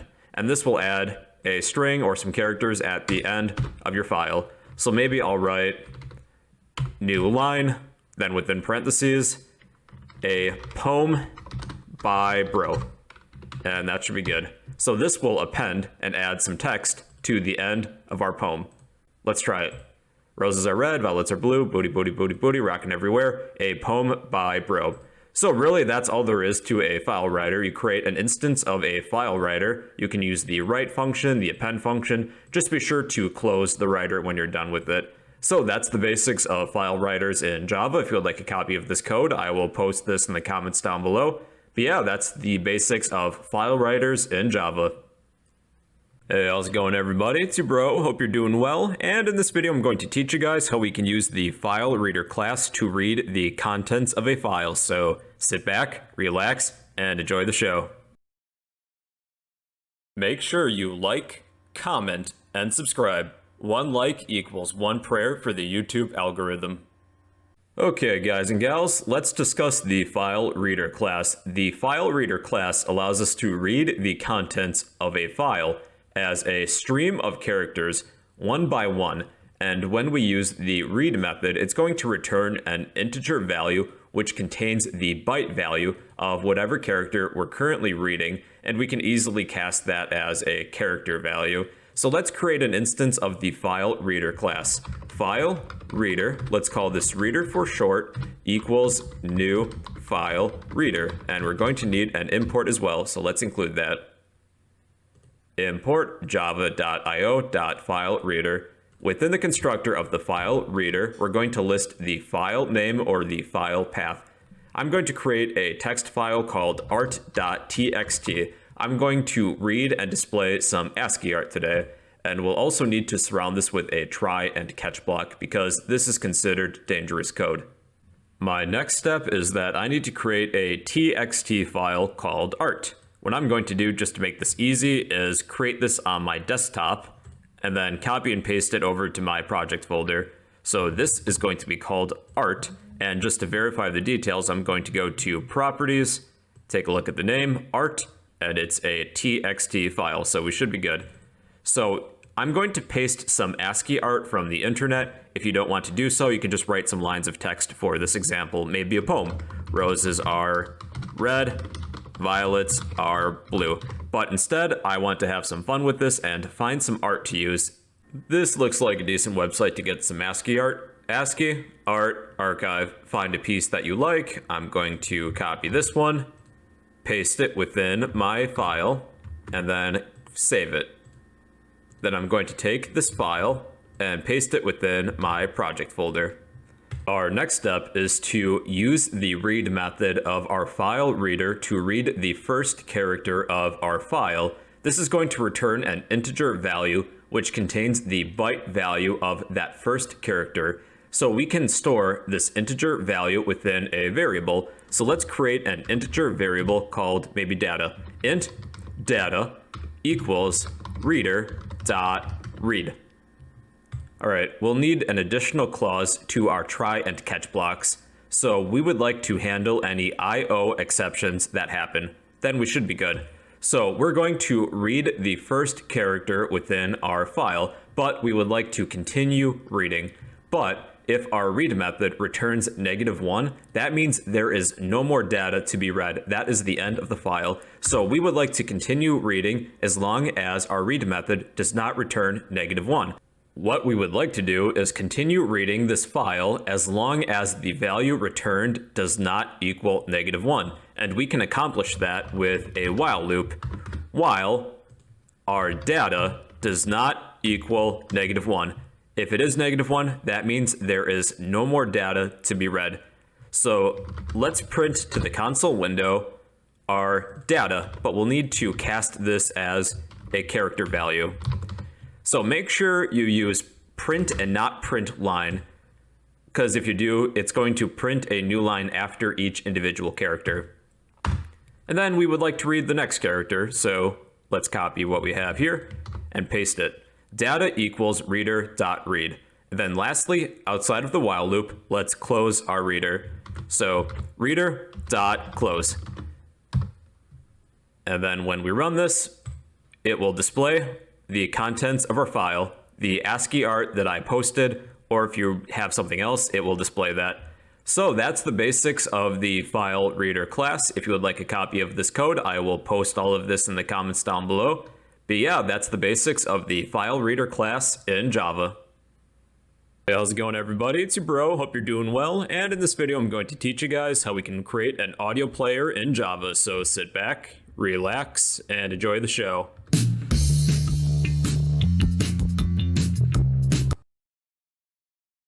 Make sure you like, comment, and subscribe. One like equals one prayer for the YouTube algorithm.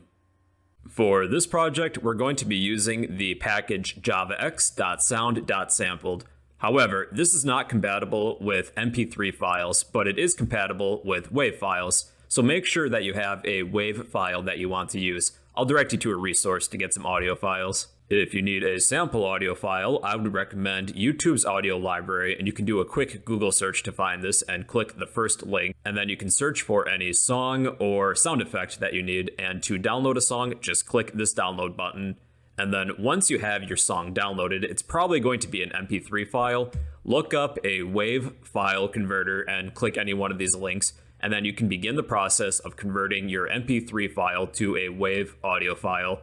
Once you have downloaded your WAV file, I would recommend copying it, go to your project folder, and then paste it. So within my project folder, I now have this WAV audio file called Level Up. With that out of the way, we can begin. Our first step is to include this import at the top, import javax.sound.sampled, and we will import everything related to this package. Our next step is to create a file. File equals new file, parentheses, semicolon. Within the constructor of my file, I'm going to list my file name and or the file path. Since my WAV file is within my project folder, I only have to list the file name, and the name of my WAV file is level_up.wav. So be sure to include the extension at the end too if you have one. So I'm going to include some imports as we go along. Our next step is to create an audio input stream. Audio input stream, I will call this audio stream for short, equals audio system dot get audio input stream, and place your file as an argument to this method. Now we will either need to surround this with a try and catch block or add a throws declaration. Just to make this more readable, I'm going to add a throws declaration. We also need to create a clip object. Clip equals audio system dot get clip. And then we need to open this clip by using the open method of our clip. Clip.open. And we are going to pass in our audio stream as an argument to the open method of our clip. And also add a throws declaration or surround with a try and catch block. And we should be good. Now we are going to use the start method to begin playing this audio file. So clip.start. And let's run this. And nothing appears to be playing, and our program terminated. Well, what gives, bro? You're a liar. Hold on, wait a second. So with our audio clip, it's actually attempting to play in a background thread, and our program does not wait around for background threads. So as soon as it runs out of code, it's going to terminate, which you can see here. What we need to do is somehow keep our program open and running so it doesn't terminate.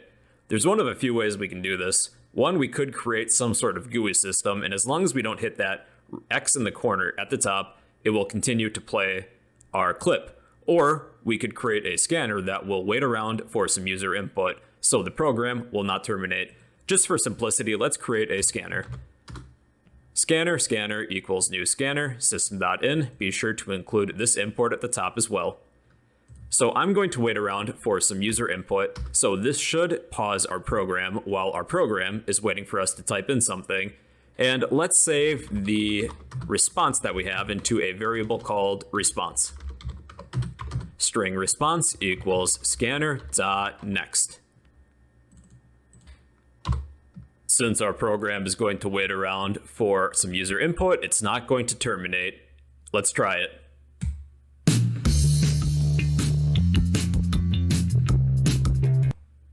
Since we now have a clip created, it's just a matter of calling the appropriate method for this clip. We have start, we have stop, we can reset, we can also quit too. So let's create a sort of audio player within our console window. So I'm going to move our start method and move it near the bottom. What we'll do is create a while loop that will ask for a response. And depending on the response, we can play, we can stop, we can reset, or we can quit. So let's create a while loop. While our response equals, let's say uppercase Q, but we should use the not logical operator. while our response does not equal Q. And for good measure, we should use the to uppercase method to make all responses uppercase, because somebody might type in something that's lowercase.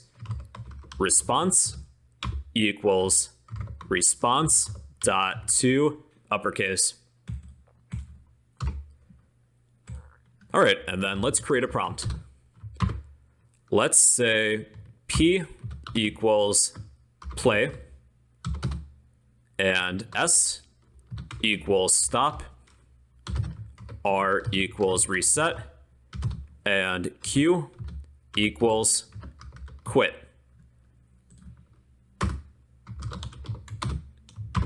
Then within a maybe print statement, enter your choice.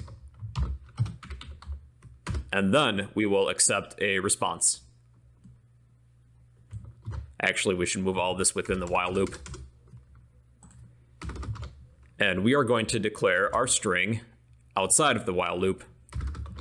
String response equals, and we'll just set this to a blank set of quotes. Response equals scanner dot next, response equals response to uppercase.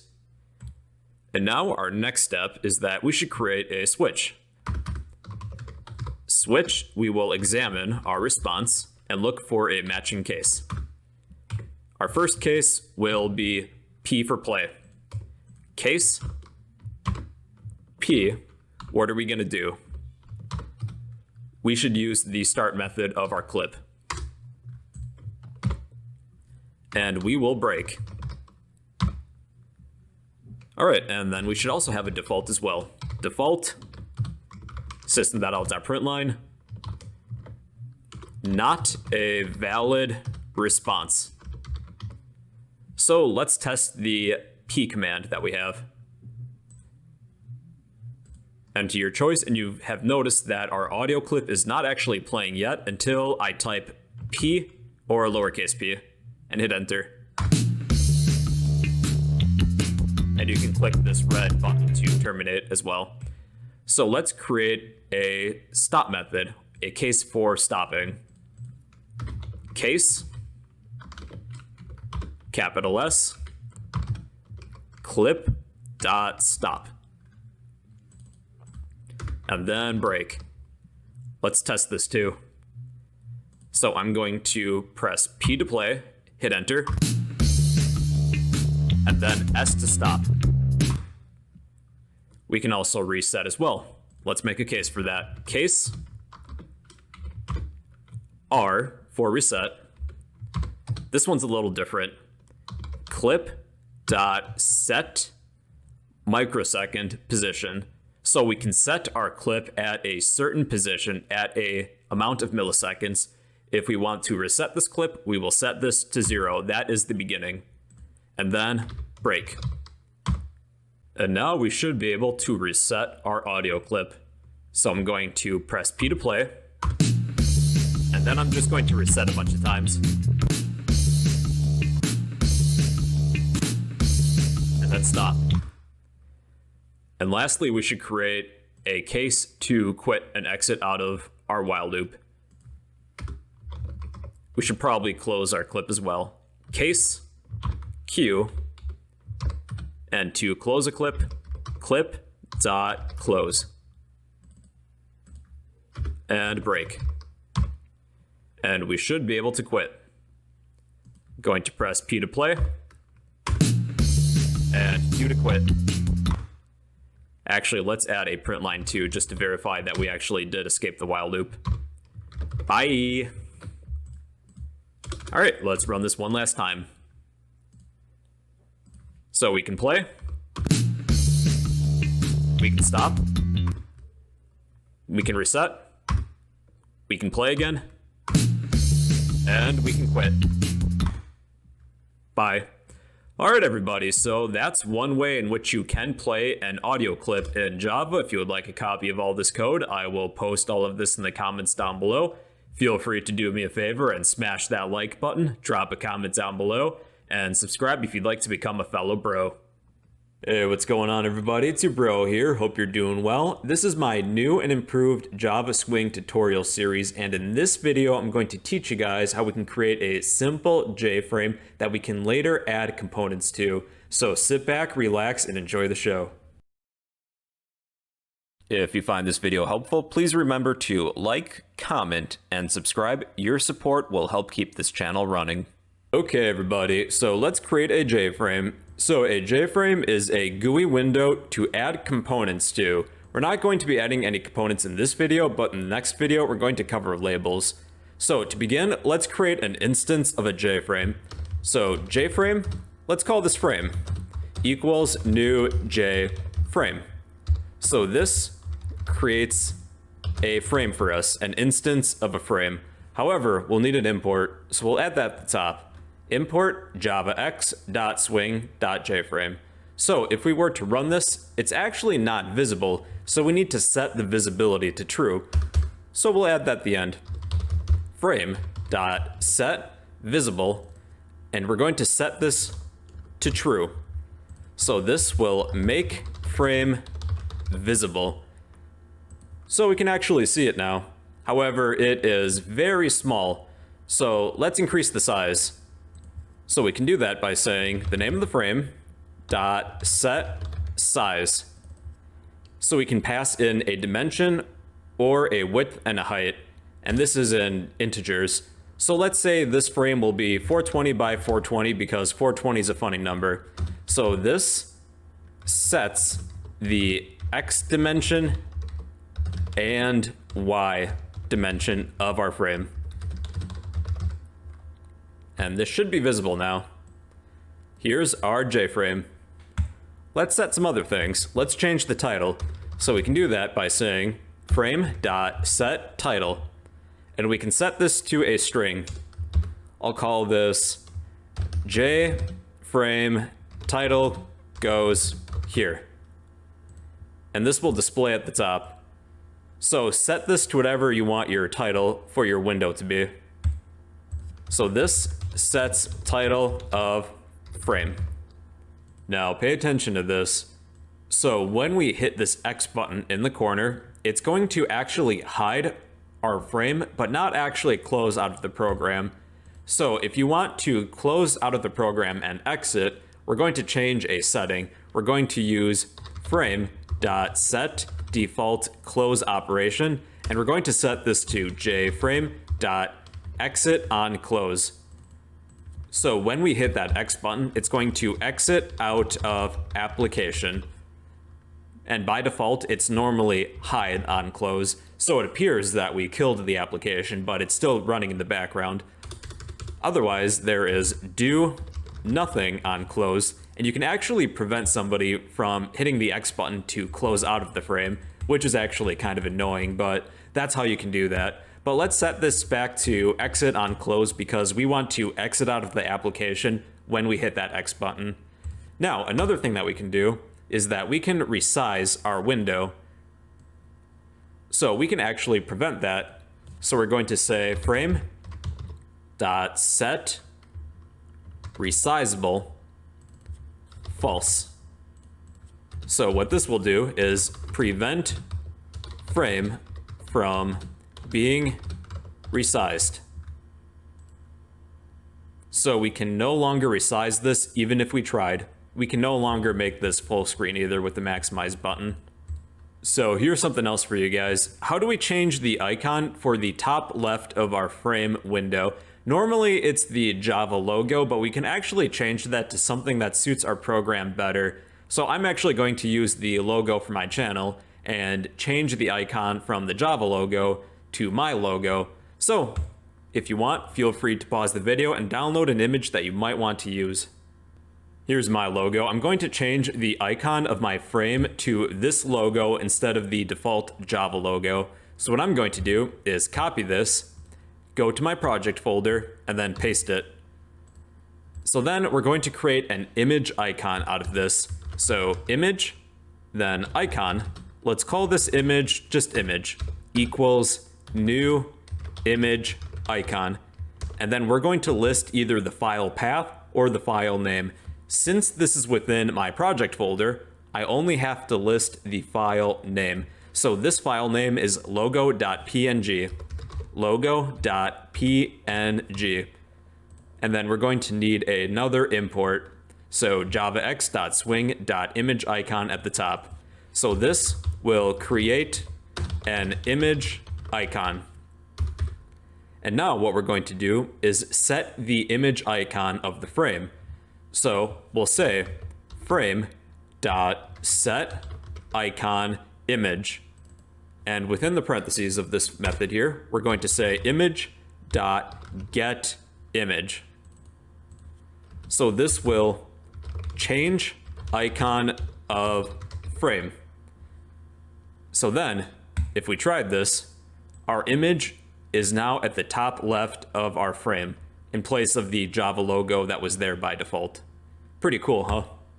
Now let's change the background color of our frame.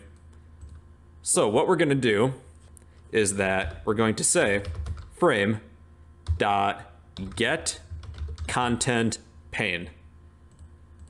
We're going to have to do a little bit of method chaining, followed by .setBackground, and then you can place a color within here. So there's a few basic colors, such as color dot, let's say green. And then we're going to need an import as well, so make sure to include this at the top, java.awt.color.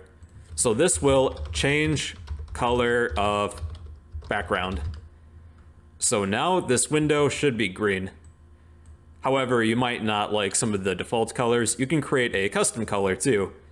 So within the set background method, we're going to say new color, and we have a few options. We can place some RGB values here or a hexadecimal color value. So let's begin with some RGB values. So all zeros, this is black. So the background is now black, and this is on a range from 0 to 255. With 255 for all three values is just white. So the first value is the amount of red. And you can see it says bright red as you can make it, really. The second value is green. So that's 255. And remember, this is on a range of 0 to 255. And the last one is blue. So you can adjust the amount of red, green, and blue that you want. So I'm just going to make up some random numbers. 123, 50, 250. I have no idea what color this is. So, oh, I actually really like that. That's like a Twitch purple, so to say. I think I'm keeping that, actually. I'm going to remember this number. 123, 50, 250. All right, you can also place a hexadecimal value here. So you say 0x, and then it's a series of 6 values. So all zeros would be black. Otherwise, all F's would be white. And if you don't believe me, I'll prove you wrong. So you can always go to Google and look up hexadecimal color values, and you can pick a color that you want. So 1, 2, 3, 4, 5, 6 would be this shade of blue, which is actually pretty sweet. Otherwise, you can really pick any color you want and put that here. And the last thing that I got for you guys today in this video is that there are two, I would say, different ways in which you can create a frame. The first is just to create an instance of a frame and give it a name, and then you can change all of the members and properties of this frame by just saying the name of the frame, dot, and then whatever change you want to make. The other way is that you can use a JFrame as a parent class to a child class. So I'll show you how to do that because I do this quite often in this tutorial series. So what we're going to do is actually create another class that's going to be a child class of JFrame. So go to your source folder, then go to File, New, Class, and I'll call this My Frame. So My Frame extends JFrame. This is the subclass or child class, and JFrame is the parent class, also known as the superclass. Then we're going to need this import at the top as well. So the other way in which we can create a JFrame, I'm actually going to copy this, turn all of this into a comment because we won't really need it right now. And then I'm going to create a constructor for myFrame. So this constructor is going to be called when we create an instance of myFrame. And I'm going to paste everything within here. However, we're going to replace the name of our frame and take out that line as well. So instead of saying frame.setTitle, we're actually going to replace the word frame with the word this. So an easy way that you can make these changes is go to Edit, find Replace, and we're going to replace frame with this and replace all. So replace the word frame or whatever else you called your frame at this point with this. And we're going to create an instance of the myFrame class. So we'll do that here. So we're going to say myFrame instead of JFrame. And let's call this myFrame equals new myFrame. And this will do the exact same thing as all of this code, where it creates basically a duplicate of the frame we had. So you don't necessarily need to create a name for this instance if you don't plan on using this name for anything. So one thing that we can also do is take out this portion of the code if we don't really plan on using the name or a name for your myFrame. You can just say new myFrame, and this works as well. However, if you need to make some changes within this class to your myFrame, you might have to actually create a name for it. All right, so that's the basics of frames in Java. If you'd like a copy of all this code, I'll post all of this in the comments down below. But yeah, that's how you can create a frame in Java. Hey, what's going on everybody? It's your bro here. Hope you're doing well. And in this video, I'm going to teach you guys how we can create some labels in Java. So sit back, relax, and enjoy the show. If you find this video helpful, please remember to like, comment, and subscribe. Your support will help keep this channel running.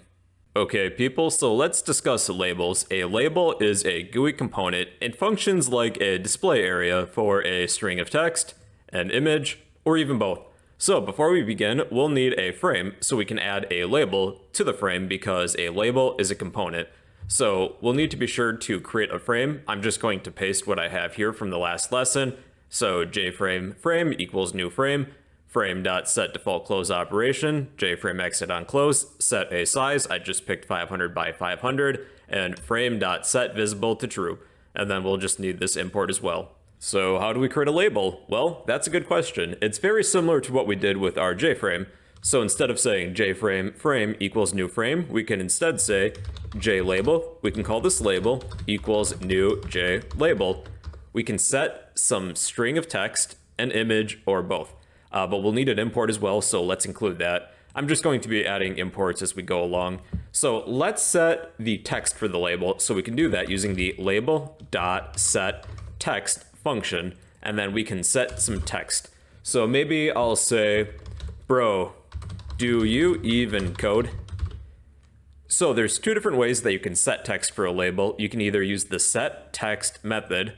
Otherwise, what you could do, let's say that we delete this. When you create an instance of your label, you can just pass in some text like this. But I'll just do this on a different line for now, just for teaching purposes. So what this will do is set text of label.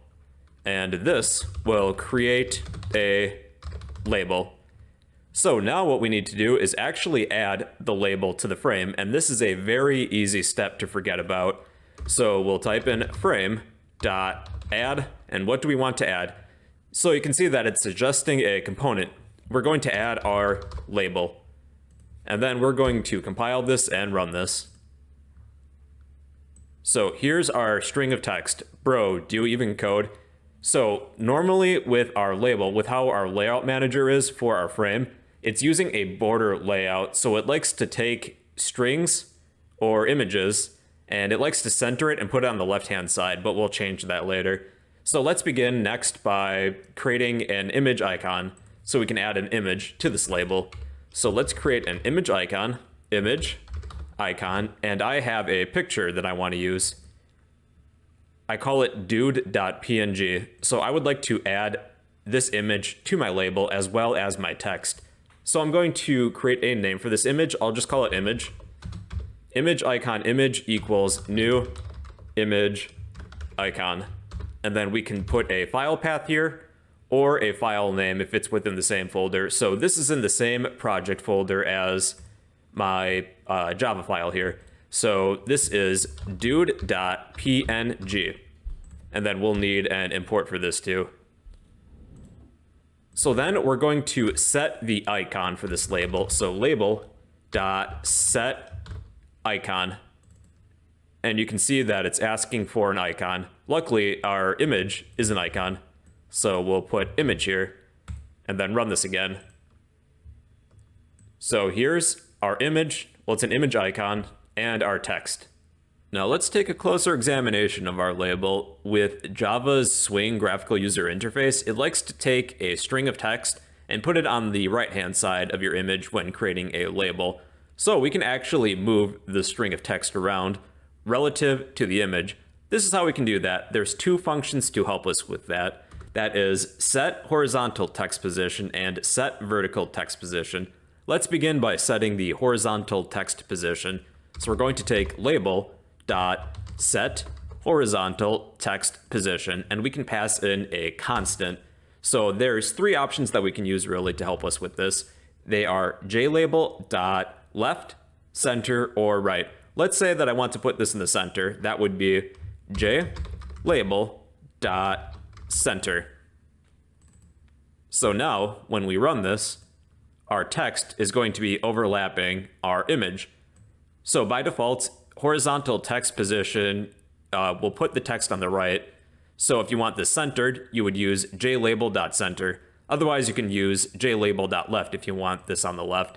So the options for this would be set text left, center, or right of image icon. So then let's set the vertical text position. So that is label.set vertical text position. And we have top, center, or bottom. So let's set this to jlabel.top. And then our text is going to be to the center and above our image. So this will set text top, center, or bottom of image icon. Okay guys, let's get a little crazy. Let's change the font color as well as the font styling of the string of text of our label. So let's begin with the font color, and we can use the label.setForeground method to do that for us. We can pass in a color, and there's a few constants that you can use. So let's say that we want green. We can say color.green. Alternatively, what you could do, if you want a more customized color, is that you can pass in a new color, and you can set the RGB values, or you can set a hex value here. So if you're using hex color values, if you want green, that would be 0x00FF00. So now the font color of our text is now green. What if you want to change the font styling? Well, there is a method that will do that for you. So that is label.setFont, and we can pass in a new font, kind of like what we did with our new color. So let's create a new font. We can set the type of font that we want. So one of my personal favorites is MV Bully, but use whatever font that you personally want. And we can set the styling if it's plain, bold, underline, italic. So there's a few constants for this. So font dot, and you can pick one of these. I'll just set this to plain. And then you can set a size. So I will pick 20. So then after compiling and running this, the font is now changed for the text of our label. So this will set font of text, and this will set font color of text. Here's another useful method. There is a set icon text gap where you can adjust how far away your text is from your image. So let's try that. So label.set icon text gap, and we place an integer number within here. So if I set this to, let's say 100, there is going to be a fairly large gap between our text and our image. You can also set this to a negative number and you can pull things in closer. So if I set this to -25, now our text is very close to our image. So this will set gap of text to image. Now let's change the background color. So we're going to use the label.setBackgroundColor method, and we can pass in a color. I'm just going to use a constant this time. So let's say black. Color.black. Like that. All right, so this will set the background color. However, let's take a look to see what happens. So the color does not really necessarily change. There is another method that we have to follow this up with, and that is the label.setOpaque method, and we're going to set this to true. So if true, the component, our label, paints every pixel within its bounds. So basically, to display the background color, you need to set opaque to true. So this will display background color. So now this should be black. So our label is not just this little section. The label likes to take up as much room as possible. Even if we were to expand this window, the label is going to expand as well. Later on, I'll show you a few ways that we can limit the size of this label if you want to place this label specifically somewhere within your frame. But for now, there's a few different methods where we can move the contents of the label around. So right now, this entire area is the label because the label likes to take up as much room as possible. Even if we were to resize this, the entire thing is our label, and I'll prove it to you by setting the border color. So first we'll actually need a border. So I'm going to create a border right after we create our image icon. So we'll type in border equals border factory. I misspelled factory, let me fix that. Border factory dot create, and there's a few borders that you can pick from. I'm just going to pick a simple line border, and we can set this to a color. So maybe color dot green. And then you can set a border width. So I will pick 3. 3 sounds good. So then we'll probably need an import too. So import border.border, I guess. All right, so then let's set the border for this label. So label.set border, and we're going to use the border that we created. It's just called border. So then after running this, the border of our label is now green. So it's not just this little area with our text and our image. The label likes to take up as much room as possible, and you can see that with the border. So one trick that you have available to you is that you can move the text as well as the image around within the label. So by default, it likes to be in the center vertically and to the left horizontally. So we can change where this text and this image is placed within the label. So we can move this to maybe the right side, maybe to the top, to the bottom, one of the corners. This is how we can do that. So we're going to use label.set vertical alignment if we want to change the vertical positioning within the label. So we'll set a constant, JLabel, and we can pick either top, center, or bottom. So right now it's center. So let's try moving this to the top. So now this is in the top left of our label, the text as well as the image. But I think I'll keep this in the center because I want this to be in the middle. So this will set vertical position of icon plus text within label. And then we can do the same thing with set horizontal alignment. So label.set horizontal alignment. And it's either, let's see, left, center, or right. So I'm just going to set this to center. So label.center. So now this text and image will always stay in the center of our label, even if we were to resize this frame. So this will set horizontal position of icon plus text within label. Now you're probably thinking that it's kind of stupid that the label is taking up the entire frame. Well, that's because of the default layout manager that we're using. So one thing that we can do, at least until we get to the lesson on layout managers, is that we can set the layout manager that we're using to null, and then we can manually set the size and the placement of this label so it won't really take up the entire frame that we have. So let's take our frame, not the label, frame dot set layout, and for the layout manager that we're going to use, normally with the default it's border layout. Let's set this to null. And then when we run this, it doesn't display anything. Well, that's because now we have to set the bounds for the label. So we're going to set where we want this label placed, the X coordinates as well as the Y coordinates, and the dimensions of this label. So let's add label dot set bounds. So we have to pass in a value for X, Y, the width, and the height. So for X, let's say 0, Y is 0 for the width. Let's make this 250, and the height 250 as well. And then let's take a look at this. So you can see that with our label, it places the top left corner of our label where we set the X and Y positioning to. So 0, 0 is the top left of our frame, and it also set a size for our label, so 250 by 250. If we were to change the size of our label, let's say 350 by 350, well, this label is going to expand in size.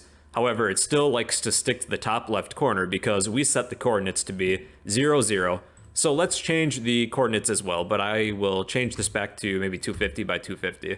And then let's say X is now 100. So now the positioning for this label will move on the X-axis to the right by 100 pixels. And if I set Y to maybe 100, well, then this is going to be also pushed down by 100 pixels. And then if we were to resize our frame, this is actually going to stay in the same place. So use what works for you, what you want for your program. So this will set X and Y position within frame as well as dimensions. Now, I have one last trick for you guys that you might find very useful, and that is the use of the pack functions of frames. So to demonstrate this, I need to get rid of our set bounds method that we have for our label. I'll just turn this into a comment, and the same thing with frame.setLayout. We'll just use the default layout manager that we have, and the method is called frame.pack. It's the pack method of frames. So what this does is that this will resize the size of the frame to accommodate all of the components that you have. So after running this, actually we don't even really necessarily need a size for the frame. The size of the frame will adjust to fit all of the components that you have, and then you can resize this if you want to. Otherwise, you can use set resizable false if you don't want people to resize this. So if we were to actually expand the size of the components within the label, such as the text size, so let's say that I want this to be 50, well, the size of the frame, since we're using the pack method, is going to adjust to accommodate the size of whatever's within the label. So that's something that you might find useful, but however you might like to use the set bounds method or the default layout manager, it depends on what you want for your program, but you have options. Oh, and I forgot to mention this, if you're going to use the pack method, make sure that you add all of your components before using pack. Otherwise, this doesn't work, so I'll prove it to you. So we're going to pack and then add our label. So you can see that it doesn't work, we just get this little tiny box. So make sure that you add all the components and then pack. Well, that's the basics of creating labels in Java. If you want a copy of all this code, I'll post all of this in the comments down below. But yeah, that's how to create labels. Hey, what's going on, everybody? It's your bro here. Hope you're doing well. And in this video, I'm going to teach you guys about panels in Java. So sit back, relax, and enjoy the show. If you find this video helpful, please remember to like, comment, and subscribe. Your support will help keep this channel running. Alright people, let's discuss JPanels. It's a GUI component that functions as a container to hold other components, and you can add a JPanel to a frame, and it will sort of section off areas of your frame. So let's create a frame. So I'm just going to paste this just to save a little bit of time. So JFrame frame equals new frame. Be sure to include any necessary imports. Frame.set default close operation, JFrame exit on close. We're going to be using no layout manager, at least until we get to the video discussing layout managers. So frame.set layout null, because we're manually going to place all of the components that we have. Frame.set size 750 by 750 and frame.set visible true. Now to create a JPanel, it's very similar to creating a JFrame. So we say JPanel, let's call this panel equals new JPanel. And let's change the background color and be sure to include any necessary imports. So we'll say panel.set background and let's pass in a color. So color, let's make this red. Actually, since we're going to be creating a few different panels, let's instead call this maybe red panel. Then we'll have a maybe blue panel and a green panel. So be sure to change that here as well. Then we're going to set the bounds. Since we're using no layout manager, we have to manually place the coordinates and the width and the height of this panel. So red panel dot set bounds. So we need X and Y for where this panel is going to be placed, as well as the width and the height. So for the X position, let's put this where X is 0, where Y is 0. So this is going to be in the top left corner of the frame. And for the width, let's make this 250 by 250, so it's a square. And then lastly, this is very easy to forget about. We need to add this panel to the frame. So let's do that at the end. Frame.add, what are we adding? We're adding a component. Our JPanel is a component. Let's add that. Red panel. And let's run this. So this is our frame, and this is our panel. We can add components to the panel just like what we can do with our frame. So let's create a few other panels to create different sections for this frame. Like this is one section, we can create a different section to hold other components. And then we can add components kind of like what we did with our frame.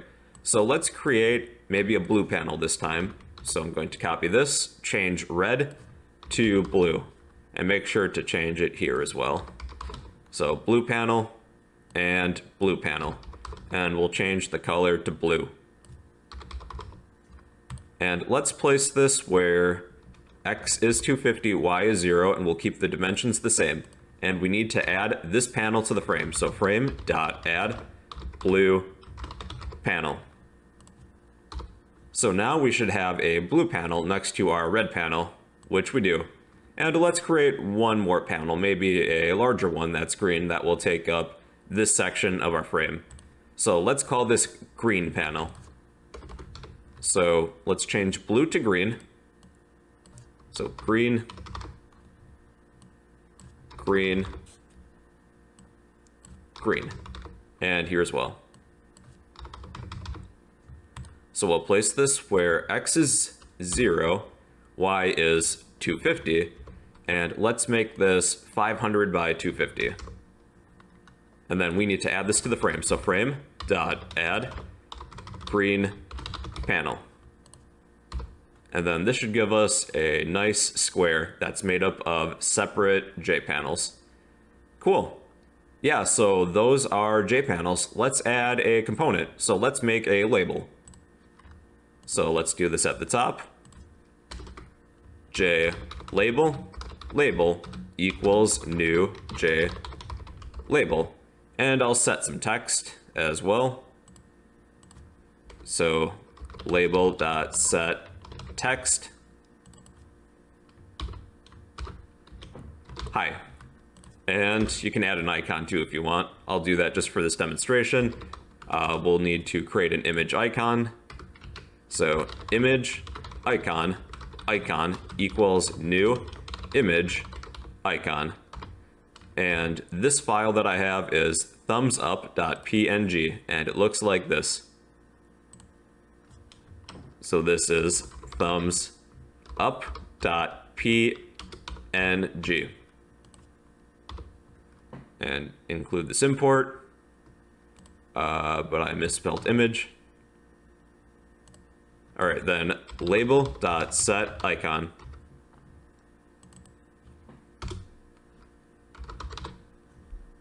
All right, now with this label, we can add this to either the frame or we can add this to a panel. So let's add this to one of the panels. Let's say the red panel. So let's add that here. So instead of saying frame.add label, we're going to say the panel that we want to add this to, because these panels function like containers. So let's add this to the red panel. So red panel.add label. And this should appear in our red panel, which it does. Let's instead add this to a different panel, like the blue panel. And now this label is contained within the blue panel. And let's try it for the green panel. And now this label appears in the green panel. And you can also move this label around within the container too. However, these panels, they use something called a flow layout manager. And in the last video on labels, the frames that we use have a border layout. All you really need to know about flow layouts right now is that with components that you add to a container that's using a flow layout manager, it will take all these components, stick them to the top, and center them, and it will add components until this first row is filled. Once that row is filled, it's going to add components to the second row. But for now, we don't really know how that works. That's a video for a different day. Let's just set the layout for our panel to a border layout just because we're comfortable with that. And then later I'll demonstrate using no layout manager and how we can place this label. So let's set the layout for our green panel, and we're kind of comfortable with border layouts now and moving labels within a frame that's using a border layout. So green panel dot set layout, and then we can pass in a new border layout. So this is the same layout that our J-frame uses. And if we're using the border layout, it's going to place any components to the center vertically and to the left horizontally. And then we can use set vertical and set horizontal alignment for this label to move this label around within the container. And then later we'll set no layout manager so we can place coordinates if you prefer to do it that way. So let's set the vertical and horizontal alignment for this label. So we'll do that at the top, label.set vertical alignment, and this takes a constant, J label, and let's move this to the top. So then our label will move as far as it can to the top vertically, and it gets stuck at the top of this container because, well, it's a container. It doesn't like to allow components outside of the container. And if we were to set this to bottom, take a wild guess, it's going to move to the bottom of the container. And then let's also set the horizontal alignment because we can. So label.set horizontal alignment, and we can pick left, center, or right. Let's pick the right this time. So J label dot right. And our label will stick to the bottom and to the right of the container that it's in. Now, what if we switch this label to a different panel, like the red panel? First, we'll just want to change the layout that we're using. So let's change the red panel layout to a new border layout. And then we're going to add our label to the red panel this time. So let's take a guess as to where this label is going to move to. It's going to move to the bottom right corner of the red panel. And if we switch this to blue, and I'm just going to copy this because we'll want to set this to a border layout. So blue panel and blue panel.add label. Now this is within the bottom right of the blue panel. So what if you don't want to use a layout manager? Well, this is what we can do. We're going to set null for the layout for each of these panels. So let's change this to null for all 3 panels. And let's take a look to see what changes were made. All right, so we need to set the bounds for this label now. So let's do that here. Label.set bounds. We're going to place X coordinate, a Y coordinate, a width, and a height. So let's say we want this in the top left corner. That is where X is 0 and Y is 0. Let's say for the width, this will be 75, and for the height, 75 as well. Now, we added our label to the blue panel. So it's going to be in the top left corner of the blue panel and not necessarily the top left corner of our frame, because with set bounds, it's going to place your component at these coordinates relative to the container that it's in. Since this label is within the blue panel is acting as the container and not necessarily the frame. So if we were to move this label to a different panel, it's going to be within a new container. So let's say we want to add this label to the green panel. So now this label is going to be in the top left of our green panel, and you can do the same thing with red too. And then if we were to move the X position and Y position of this label, let's say 100 and 100. And now this label is moved down on the Y-axis by 100 pixels and on the X-axis to the right by 100 pixels relative to the corner of the container that it's within, this green panel, and not necessarily the frame itself. So we don't really need this set vertical alignment and set horizontal alignment if you're using no layout manager. This is something you'll want to use if you're using a border layout. All right, everybody, so that's the basics of panels. It's basically a GUI component that functions as a container to hold other components. So you can add components to a panel, and then you can add the panel to a frame. So that's the basics of panels. If you would like a copy of all this code, I'll post all of this in the comments down below. But yeah, that's the basics of panels in Java. Hey, what's going on, everybody? It's your bro here. Hope you're doing well. And in this video, I'm going to teach you guys how we can create a simple button in Java. So sit back, relax, and enjoy the show. If you find this video helpful, please remember to like, comment, and subscribe. Your support will help keep this channel running. All right, my fellow human beings, let's discuss JButtons. A JButton is a Java GUI button that performs an action when you click on it. We're going to be creating a frame and then adding a button to that frame. However, with this frame, it's going to implement something called the Action Listener interface. So I think it would be best to demonstrate this with a different class instead of using our main class with the main method. So let's create a different class. So file, new, class. I will call this myFrame, and we'll have myFrame extends JFrame. So myFrame extends JFrame. MyFrame will be the subclass of JFrame, so it will inherit everything from the JFrame class and behave exactly like a JFrame. So let's create an instance of myFrame. So myFrame, let's call this frame equals new myFrame.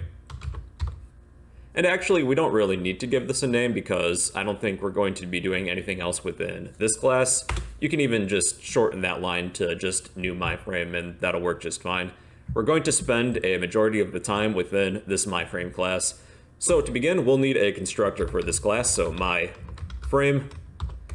And to create a frame, we say this, well, to set up the frame, I should say, we'll need these few lines of code. Instead of saying like frame.set default close operation, it's just this. So this dot set default close operation, JFrame exit on close. We're going to be using no layout manager, so this dot set layout to null, this dot set size, 500 by 500 is decent, and this dot set visible to true. So this should display a JFrame now. All right, so let's create a button at this point. So it's very similar to creating any other component. So that's JButton. Let's call this button equals new JButton. and then we will need an import too. And then let's set the bounds for this button. So button dot set bounds. So we have x, y, width, and height. I will place this maybe where x is 200, where y is 100. For the width, let's make this 100, and the height maybe 50.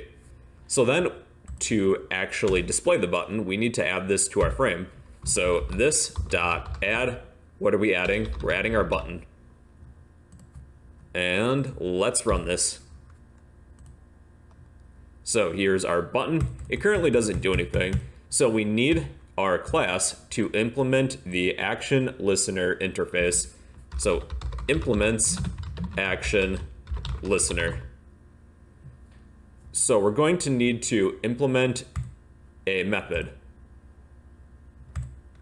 the action performed method. So this frame will now listen for events. So one thing we can do, we can check to see if the event that occurs is our button. So we do that with if e.getSource is equal to our button. Then what are we going to do? All right, you can see one problem here though. This button is not global. It's only local within the constructor of myFrame. So we can actually turn this into a global component. So what we need to do is actually declare this outside of the constructor, because right now, since we declared this within the constructor, only anything within the constructor has access to this. So we'll say JButton button, and we'll finish instantiating this button within the constructor. And you can see that this error went away. So now what do we want to do when we click on this button? Let's just do a system.out.println, and I will print out the word poo.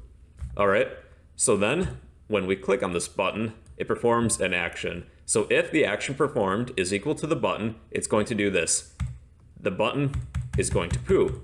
However, this button doesn't seem to be doing anything. That's because we need to add an action listener directly to the button. So button.add action listener, and we can pass in this. Since this class is implementing the action listener interface, so now this should do something. And now when we click on the button starts printing the word poo. Now is the perfect opportunity for me to introduce something called a Lambda expression. It's actually a shortcut that you can use in place of action listeners. So this is an advanced shortcut. I do have an entire video dedicated to this that you might want to watch at some point. So what we can do, instead of implementing the action listener interface, and instead of using the action performed method, when we add an action listener to this button, we can place a Lambda expression here. And this is how to write one. We write E within the parentheses, followed by an arrow, and then what we want this button or other component to do. So let's just system.out.println the word poo again, because we can. So poo. And when we run this, it does the exact same thing, just with less syntax. However, this is a more advanced concept. I do have an entire video dedicated to Lambda expressions if you're interested. Let's customize this button. Well, because we can. Because we can is actually a great reason for many things. So let's set the text for this button. So button.set text. And then I will write, I'm a button. There's our text. So if you look at the text for the button, there's this annoying border around the text. We can actually get rid of that.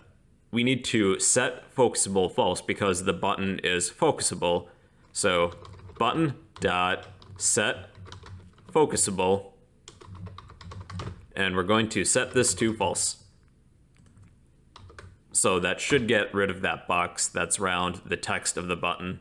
Let's also increase the size of this button too. So I think I will make this 250 by 100. That should be decent. And let's move this over a little bit. I'll try and at least get this close to centering this. All right, let's add an icon too. So we'll need to create an icon. So this is an image icon. I'll call this icon equals new image icon. We're going to list the source for this. So I have a picture on my desktop I want to use. It's just a pointer finger basically. So this is point.png. And then we'll need to import as well. All right, so button.set icon. And we're setting this to the name of our icon, which is coincidentally icon. Now I want the icon on the right-hand side of the text. So there's a method for that. So what we're gonna do is button.set horizontal text position. So J button dot, let's say center. I'm also going to change the vertical text position. So button dot set vertical text position, and this will be J button dot, let's say bottom. So the pointer finger should be in the center and above our text. Let's also change the font too. So button dot set font, and we can pass in a new font. New font. I will pick maybe Comic Sans. Then you can style this. You can make this bold, plain, italic, whatever. I'll make this bold. And then a size. All right, let's take a look. All right, not too bad. I'm gonna pull the text in a little bit closer, and there's a method to do that. So button.set icon text gap. And I'm going to set this to a negative number to pull the text in closer. Negative 15 should do it. Not too bad, not too bad. Let's also change the font color. So button.set foreground, and I will pick maybe cyan. All right. Let's change the background color now of the button. So button.set background, and I will just pick maybe like light gray or something. Light gray. Okay, let's add a border. So button.set border, and we can actually pass in a new border too. So border factory dot create, and then pick a border that you want. I will pick etched border. And let's take a look. So there we go, it kind of has like a 3D effect. Oh, you can also disable a button too. There's a method for that. So button.set enabled, and set this to false. This will disable a button. And actually, if you want a button to be only clickable once and then it's disabled, you can put this within the action performed method. So if we were to do this, we could only click this button once and then it's disabled. So that's something that's an option to you. A feature that's available to you with buttons is that you can change components within a frame on a button click. Let's say that we want to display a label on our frame after we click a button. So let's create a label, and we'll add this label to our frame. So we should declare this label outside of the constructor so that the action performed method has access to it. So J label, we'll call this label, and we'll finish instantiating this within the constructor. So now label equals new J label. And I'll create an image icon. So I plan on using this image, and I'm just going to add this to our label to demonstrate this. So let's create a new image icon, image icon, I'll call this icon 2 because just the word icon is already taken, equals new image icon. And this file name is face.png. Now we can set the icon for this label, so label.set icon, and the icon that I want to use is icon2. Let's also set the bounds for this label, so label.set bounds.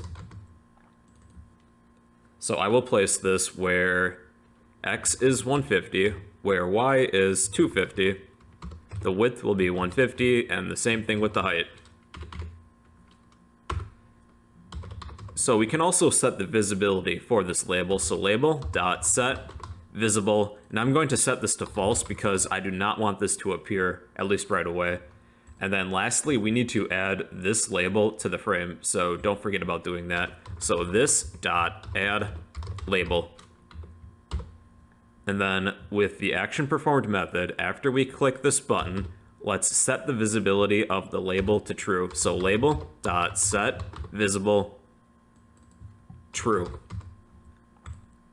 So then when we run this and we click the button, our label is now visible. Well, that's how to create a simple button in Java. If you want a copy of all this code, I'll post all of this in the comments down below.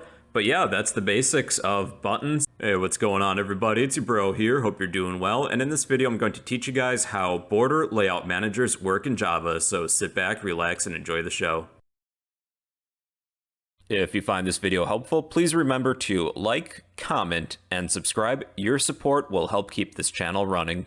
Let's discuss border layouts. A border layout is used within a container to place components in one of 5 major areas. They are north, south, west, east, and center. So here's some code that I've written for an example. You don't need to copy this. We'll get to this later. I have created 5 separate panels, and I gave them all a unique color. I have attached one of these panels to one of the borders.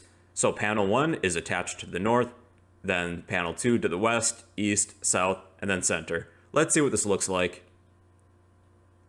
So lo and behold, this is a border layout. The center panel will expand in size proportionately to the size of the frame.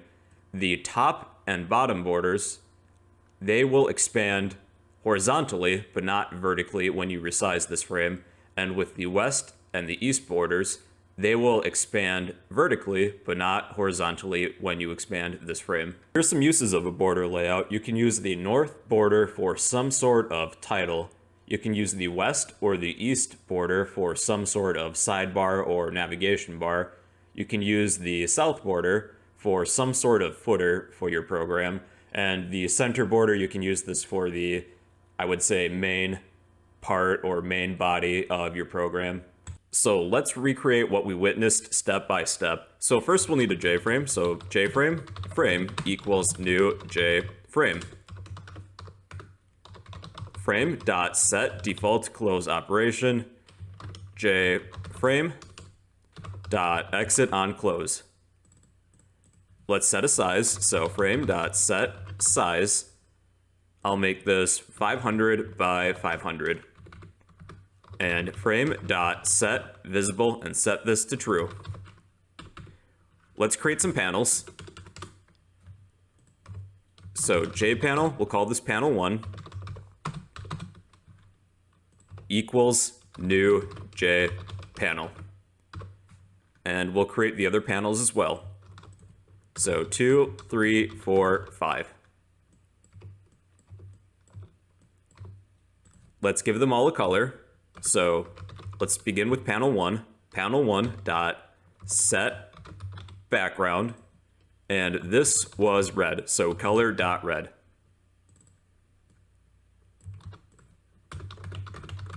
Let's do the same for the others. So we have panel 2, 3, 4, 5. The second panel, this was green, but you can pick whatever colors you want. Doesn't matter. 3 was yellow. 4 was magenta, and 5 was blue. And before we add these panels to our frame, we need to set up the frame with a border layout. So this is normally the default layout manager, but you'll need to do this for other layout managers though. So to change the layout manager, you type in the name of the container, in this case it's our frame, .set layout, and then you pass in a new layout manager. So if we want to set up a container with a border layout, we type in new border layout. So for our frame, this isn't going to do anything, but if you're doing this with a panel or other container, you would need to set this up with a new border layout. And lastly, we just need to add these panels to our frame. So frame.add, what are we adding? We're adding a component, our panel. So let's add panel 1. And then to set a component to one of the borders, when you add this component, you add a comma, and then type in border layout dot and then the direction. So we can set this to north if we want this attached to the top. So now at the top of this program, we have a red bar, our red panel. This will expand horizontally, but not vertically. And we can actually change the dimensions on this. So this is panel 1. Changing the width won't do anything, but we can change the height though for this. So if we set this to 50, you can see it has half the height now, but the width still expands to accommodate the size of the frame. Let's add the other panels. So it's the same process as before. Frame.add, let's add panel 2, and panel 2 we'll put on the west. So border layout.west. And then we have this green sidebar that you saw previously. So this will expand vertically, but not horizontally. And we can even change the dimensions for this. So this time I'm going to change the width to 50 and the height will stay the same because it doesn't really matter. So now the width of this panel is cut in half because we changed this from 100 to 50. And let's finish by adding the others. So panel 3, this will be on the east. So border layout.east. Here's our east panel, and then we have south. So this will be panel 4, border layout.south. And then of course center. So panel 5, border layout.center. Just like this. So one option available to you is that you can add margins between these components. This is how we can do that. So when we set a container, our frame, with a new border layout, when we pass in a new border layout, we can actually send in some margins for the width and margins for the height.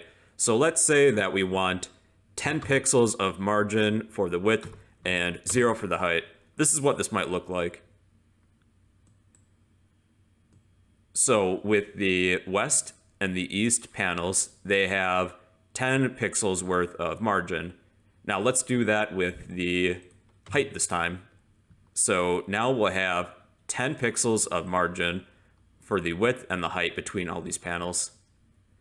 So now all of these components are now separated by 10 pixels worth of margin. So if you need to add margin between components, you can just pass them in when you create a new border layout. Here's an advanced trick that you can do. With these panels, they can also act as a container with their own layout manager, and they use something called a flow layout manager by default. So let's say that we want to add some panels within our center panel, kind of like subpanels. This is how we can do that. So I'm just going to copy everything we have just to save time, beginning when we create these instances of our panels to when we set the size for the panels. So I'm just going to add a comment that these are sub panels.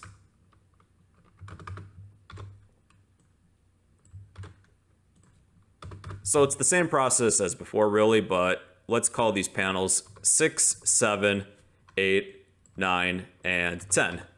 And we're going to change the colors for these as well, so make sure to change the name. Okay, so with panel 6, let's say that this is black. panel 7 will be dark gray. Panel 8 will just be gray. Panel 9 will be light gray. And panel 10 will just be white. So we need to set panel 5 with a new border layout, because with our frame, we added a new border layout to this, but now panel 5 is also acting as our container, so we can set this with its own unique layout manager. So with panel 5, set this to a new border layout. Then we need to set a preferred size for each of these panels. So that's 6, 7, 8, 9, and 10. And let's say that these are all going to be 50 by 50. I'm just going to copy this a bunch of times to save time. 7, 8, 9, 10.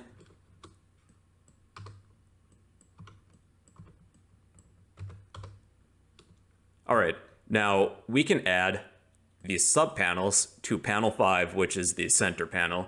So it's the same process that we did with our frame. So instead of saying frame, panel 5 is going to act as the container. So panel 5 dot add, let's add panel 6. So panel 6, comma, then if we want to add this to the north border, we type in border layout dot north. And this is what this currently looks like. So we have a panel within another panel, and let's add the others. So panel 5 dot add panel 7. But make sure you change this to a different border. So let's change that to the south. There we go. So panel 5 dot add panel 8. Let's add this to the west.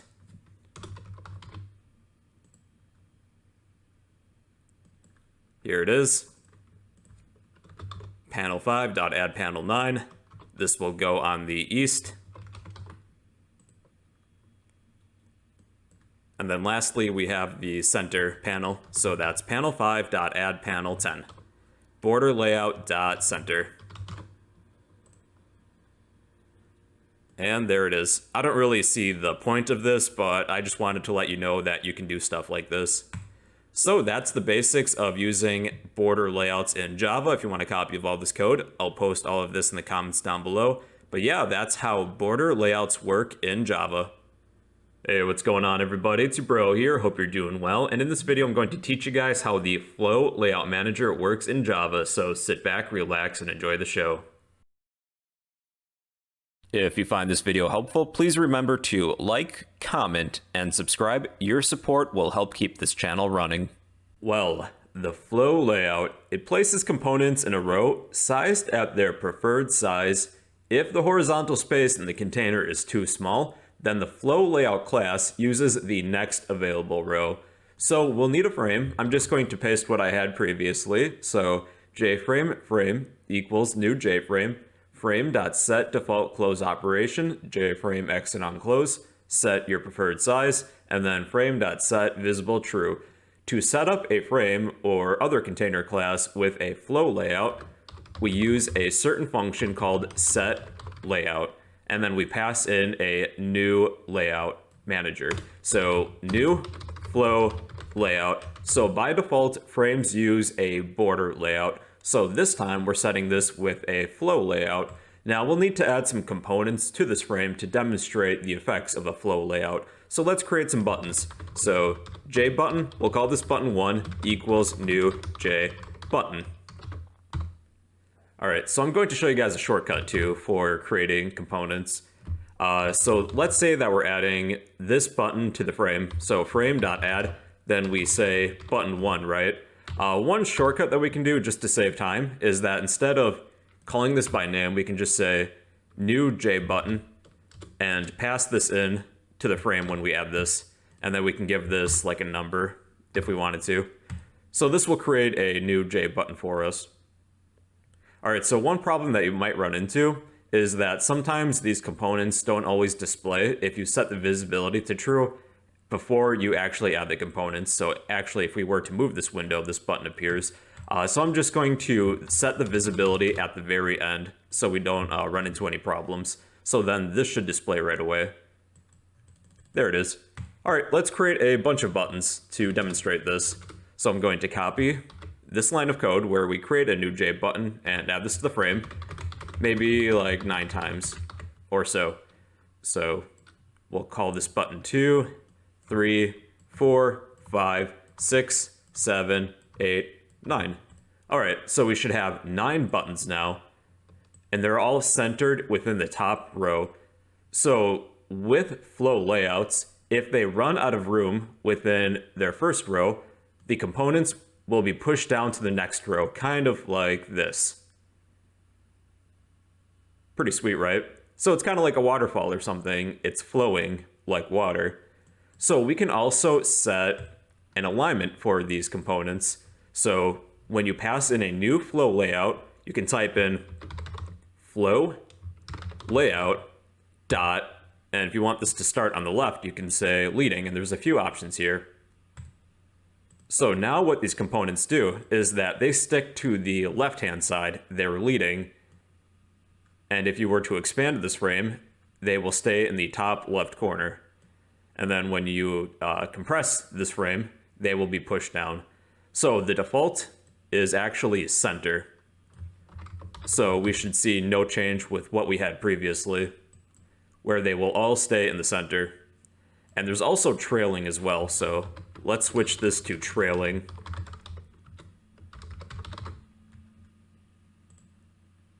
And now they will stick to the right-hand side, and if you were to compress this frame, they will be pushed down. You can also set the horizontal and vertical gaps between the components too. So I'm going to change this back to center. To set some spacing, you pass in some integers when you actually create a new flow layout. So the first number is the horizontal spacing, and the second number is the vertical spacing. So if we set these both to 0, these buttons are going to be touching, which they are. So let's set the vertical spacing to 10.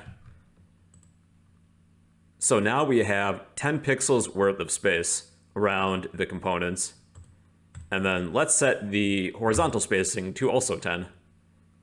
So now we have extra spacing between these components. With layout managers, you can also add layout managers to panels. So let's create a panel and add all of these buttons to our panel, then add the panel to the frame. So we'll need to create a panel and set this up with a flow layout manager. So let's create a panel, jPanel. We'll call this panel equals new jPanel. Then let's set a size for this panel as well. So panel.set preferred size. We need to pass in the dimensions by saying new dimension. Let's say this is 250 by 250. And let's set the background color so we can better see this. Panel.set background. Let's say light gray. So color.light gray. All right, so then with these buttons, we're going to be adding these to the panel in place of the frame. So one shortcut that you can do if you're using the Eclipse IDE, select all of the code that you want to edit. If you want to replace a certain word, you can go to Edit, find Replace. I'm going to replace the word frame with panel, and then replace all. All right, so we're going to be adding these buttons to the panel. However, we still need to set the layout manager for the panel because I forgot to do that. So panel.set layout, and then we are passing in a new flow layout. New flow layout. And actually, by default, panels already use a flow layout, but I'm just doing this again for teaching purposes. So this panel has a flow layout, and we're adding all of the buttons to the panel this time.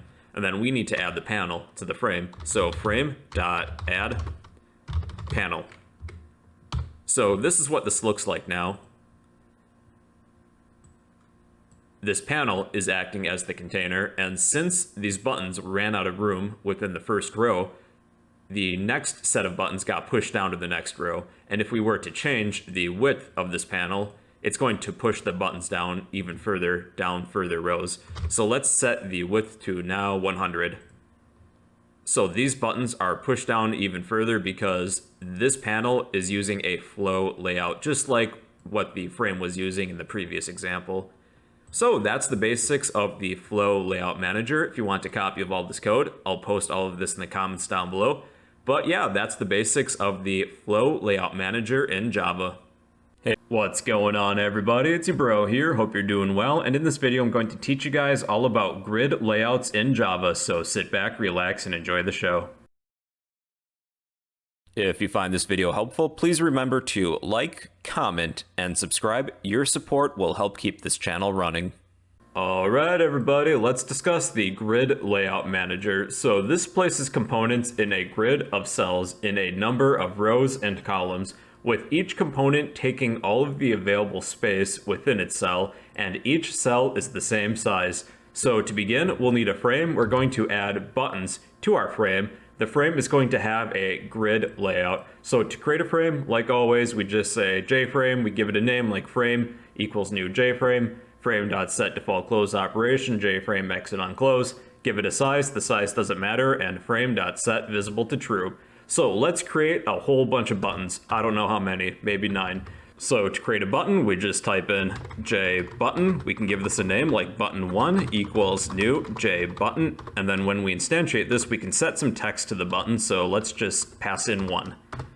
And then we can add this button to the frame. So frame.add button1. So there's a shortcut you can do that we learned in the last video on Flow Layout Managers. This will still work, but just to save time, I'm going to shorten the lines of code that we have to write. So instead of creating a button with a name, we can create an anonymous button. So all we need to pass in when we add this component to the frame is instead a new JButton, and then you can set the text right away too. The other way works just fine. That just requires more lines of code, but do what you prefer. I'm just shortening this to save some time for us. So we're going to add a bunch of buttons to the frame to demonstrate a grid layout. So I'm going to create 9 separate buttons. All of them will be numbered. And once you have a whole bunch of buttons, it doesn't matter how many, we're ready to move on. With frames, by default, they use a border layout manager. So the components like to take up as much room as possible. So with this button, this number 9 button, it's taking up the entire frame and all the other buttons are hidden underneath. So we need to change the layout manager that we're using for the containing class, which is our frame. So frame.setLayout, and we're going to pass in a layout manager. Which layout manager? A new grid layout. Well, because that's what we're learning about. And when we run this, all of these components, all of these buttons are all arranged in one row and one column for each component that we have. But we can specify the amount of rows and columns that we want for this grid. We could say the first number is the amount of rows, and the second number is the amount of columns. So here we have 9 rows and 1 column. So they will all be stacked vertically like this, and then they will expand to fit the size of the frame, but all of the components will also stay the same size as each other. Let's say we want 3 rows and 3 columns. This is what this might look like. So we have 3 rows and 3 columns, and later on in this series we do create a calculator program as well as a game of tic-tac-toe, so a grid layout works perfect for those programs. Now when we create our instance of a grid layout, we can also add some arguments for the horizontal margins and vertical margins between these components. So let's add 2 more arguments, and we'll just set them to 0 for now. So this third position is the horizontal spacing between components, and the fourth one is the vertical spacing. So if I were to set this third argument to 10, we're going to have 10 pixels worth of margin between these components, between each column. And this fourth argument is the vertical margin. So if you combine these both together, you have 10 pixels worth of margin around all of the components. Now what happens if you have an uneven amount of components that you add to a grid layout? So we have 3 by 3, so that works perfect for 9 components. Let's say that we add 1 more. We're going to add a 10th button. Like that. So what happens now is that this will actually create a new column for us. So we have 3 rows and 4 columns. and it tries to make this as evenly balanced as possible. So that's the basics of Grid Layout Managers. If you want a copy of all this code, I'll post all of this in the comments down below. But yeah, that's the basics of grid layouts in Java. Hey, how's it going, everybody? It's your bro here. Hope you're doing well. And in this video, I'm going to teach you guys all about J-layered panes in Java, so you can do cool stuff like this, such as stack components on a GUI frame. So let's get into it. Before you reach the end of this video, make sure to like, comment, and subscribe so that we together can challenge and defeat the mighty YouTube algorithm. Hey everyone, I'm going to be teaching you guys about the J-layered pane. What this is that this is a swing container that provides a third dimension for positioning components. So think of it like the depth or the z-index.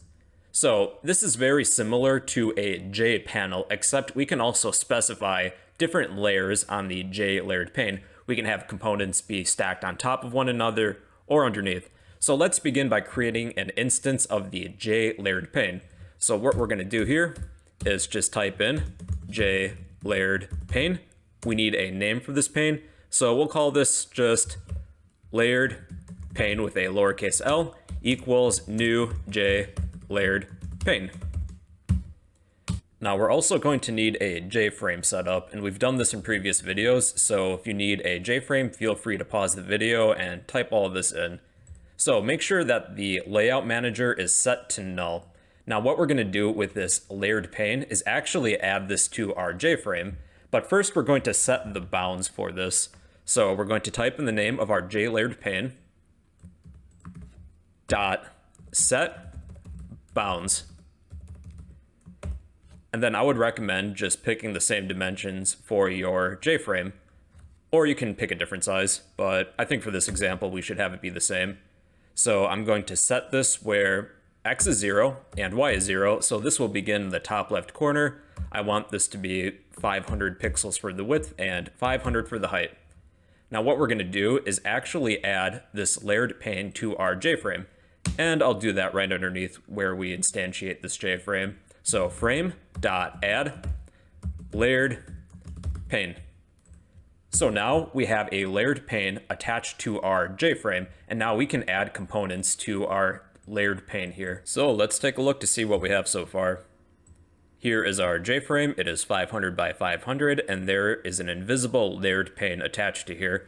So we'll actually need to add some components so we can see this in action. So we'll need to add some maybe JLabels or some other components to this. I like JLabels, so let's add those. So JLabel, and we'll call this label label1 equals new JLabel. And we're going to take label1 and set this to opaque. Set opaque true so we can actually see this. And let's add a background color. So label1 dot set background, and then we'll place the words color dot red. And since we're not using a layout manager, we're going to set the bounds for this label on our layered pane. So label1 dot set bounds, and we'll have this label begin where X is 50, Y is 50, and for the dimensions, this will be 200 by 200. All right, so let's do the same thing, and we can just copy these and make maybe two more labels. So we'll have label 1, label 2, and label 3, but make sure to change it here as well, so you'll want these also to be their respective labels. So label 2 for this paragraph here, and then label 3 for everything here. Let's change the second label to be maybe green, the third one to maybe blue, and we'll also change the bounds. So I'll have the second one begin where X is 100 and Y is 100, and then for label 3, I'll have this begin where X is 150 and Y is 150. So what we need to do next is actually add all of these labels to our layered pane. So let's do that after we instantiate our layered pane. So we can add that right here. So type in the name of your layered pane, dot add, and the name of the component that you want to add. So let's add label 1, and let's do the same thing for each of these components. So do the same thing for label 2 and label 3. So let's run this and see what we have so far. Now label 1 is our red box, so the first component by default that is added to your layered pane will appear on the top, the next one will be underneath, and so on and so forth with that pattern. So we can actually change the order in which these are stacked on top of each other, and with layered panes, there's actually a name for each layer. Here's a visual. Alright everyone, well here's a visual of all the layers within a J layered pane. So each of these layers actually has a specific name, and you can specify which layer in which you want to add a component, and when these are all stacked on top of each other, it adds some depth to a program, so it appears that visuals are stacked on top of each other. Now you don't have to remember all these names, there's actually a shortcut I'm going to show you guys in just a moment, but let's begin just by adding 2 components to our default layer, and maybe 1 to our drag layer. So let's head back to our program and try that. So with label 1 and label 2, what we're going to do is that if we want to add this to the bottom layer, which is the drag layer, we're going to add the component followed by a comma, then type in J layered pane dot. You can actually pick the layers from here. So the bottom one was default. So let's see if we can find that default layer. So let's copy this and add this to label 2. Then let's take label 3 and add this to the top layer, which was drag. So I have an extra comma there. Let me fix that. Okay, so that was drag layer, which is right here. So when we run this, the blue box is actually going to appear at the top, and the rest are at the bottom. So there's actually a shortcut for this because, let's be honest, we're not going to remember all the different layer names and their order. So what we can do in place of typing J layered pane dot, then pick a layer, what you can do is just add a number, and there's an associated number with each layer. Let's say we want the base layer, that is 0. But we need to do one more thing just besides place a number here. We need to use the wrapper class. So type in integer dot value of, and then place the layer number. So if we want this at the bottom, we can just place layer 0. So just type in number 0. And let's add label 3 on top of that. So we can just copy this and say integer dot value of 1. And then let's place the green box at the very top. So we'll say integer dot value of 2. You could also pick a higher number here as well. So what ends up happening now is that our green box is at the very top. So the higher the number, the higher the placement is when you stack these on top of each other. So that's really the basics of J layered panes. You add components to a J layered pane, specify the layered number or by name, and then add the layered pane to your frame or other container. So if you'd like a copy of all this code, I'll post this in the comments down below. And well, yeah, that's the basics of using J layered panes in Java. Hey, how's it going everybody? It's your bro here, hope you're doing well, and in this video I'm going to teach you guys how we can open a new window using Java Swing. So let's get into it. Before you reach the end of this video, make sure to like, comment, and subscribe so that we together can challenge and defeat the mighty YouTube algorithm. Alright everyone, so we're going to create a new project. So if you're using Eclipse, go to File, New, Java Project. And I'll call this project How to Open a New Window. I know I'm really creative like that. And then click Finish, and we're not going to create a module for this.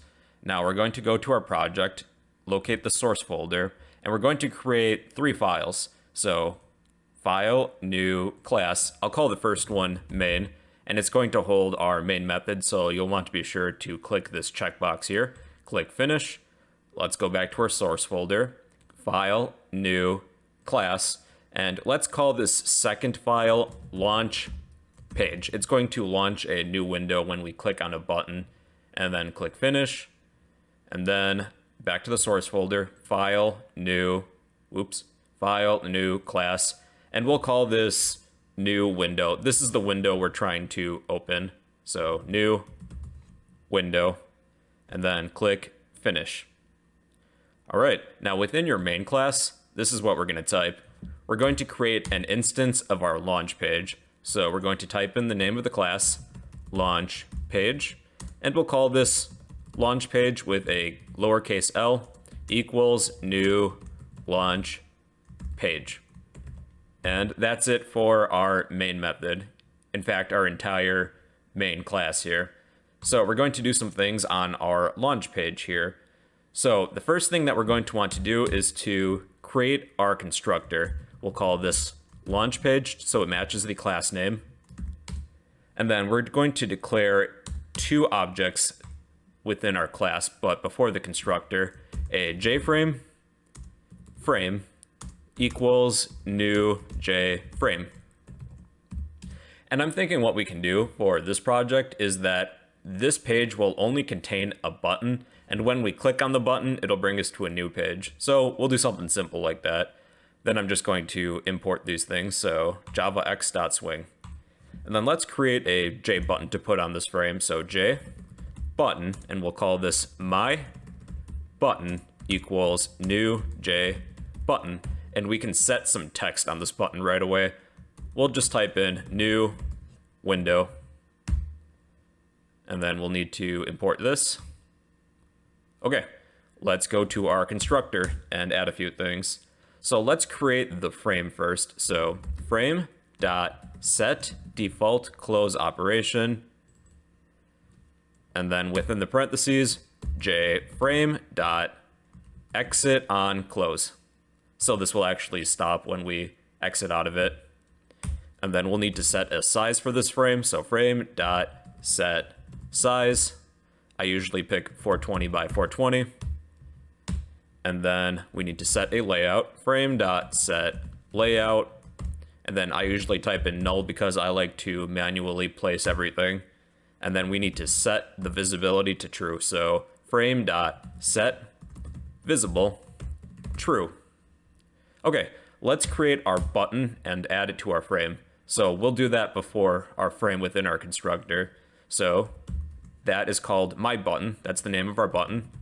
My button dot set bounds, and we'll place this where x is 100, and then maybe where y is 160. This will be 200 pixels long and 40 pixels for the height. Then this is normally focusable, so we want to set focusable to false. It's not entirely necessary, but sometimes buttons are highlighted and it's kind of annoying. And then we need to add an action listener.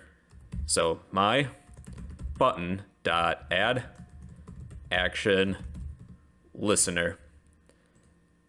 And then within parentheses, just type in this. Now we'll need this class to implement the action listener interface. So right next to your class name, type in implements action listener. And we'll probably need an import. Okay, so we'll need this import as well. And we need to add unimplemented methods. So this is going to be our action performed method when we click on the button. But first we should make sure that everything is here. So let's see if our button is actually on the panel. Oh, nope, not yet, because we need to add the button to the frame because I forgot. So frame.add my button. Honestly, that's very easy to do, to forget to add something to your frame. Okay, it should be there now. Yeah, we're good. So it currently doesn't do anything. So what we should do is that we're going to create a new instance of our new window class whenever we click on this button. So go to your action performed method. And this is where we're going to type if e.get source parentheses is equal to my button. We're going to trigger an event. So what we'll do is create a new instance of our new window class. So new window, and we'll call this maybe my window equals new window. That's kind of a tongue twister. Maybe I should have named it something different, but hey, it works. Okay, so then when we click on this, it's going to launch an instance of our new window class, but we actually have to work on that class now because it doesn't appear to do anything.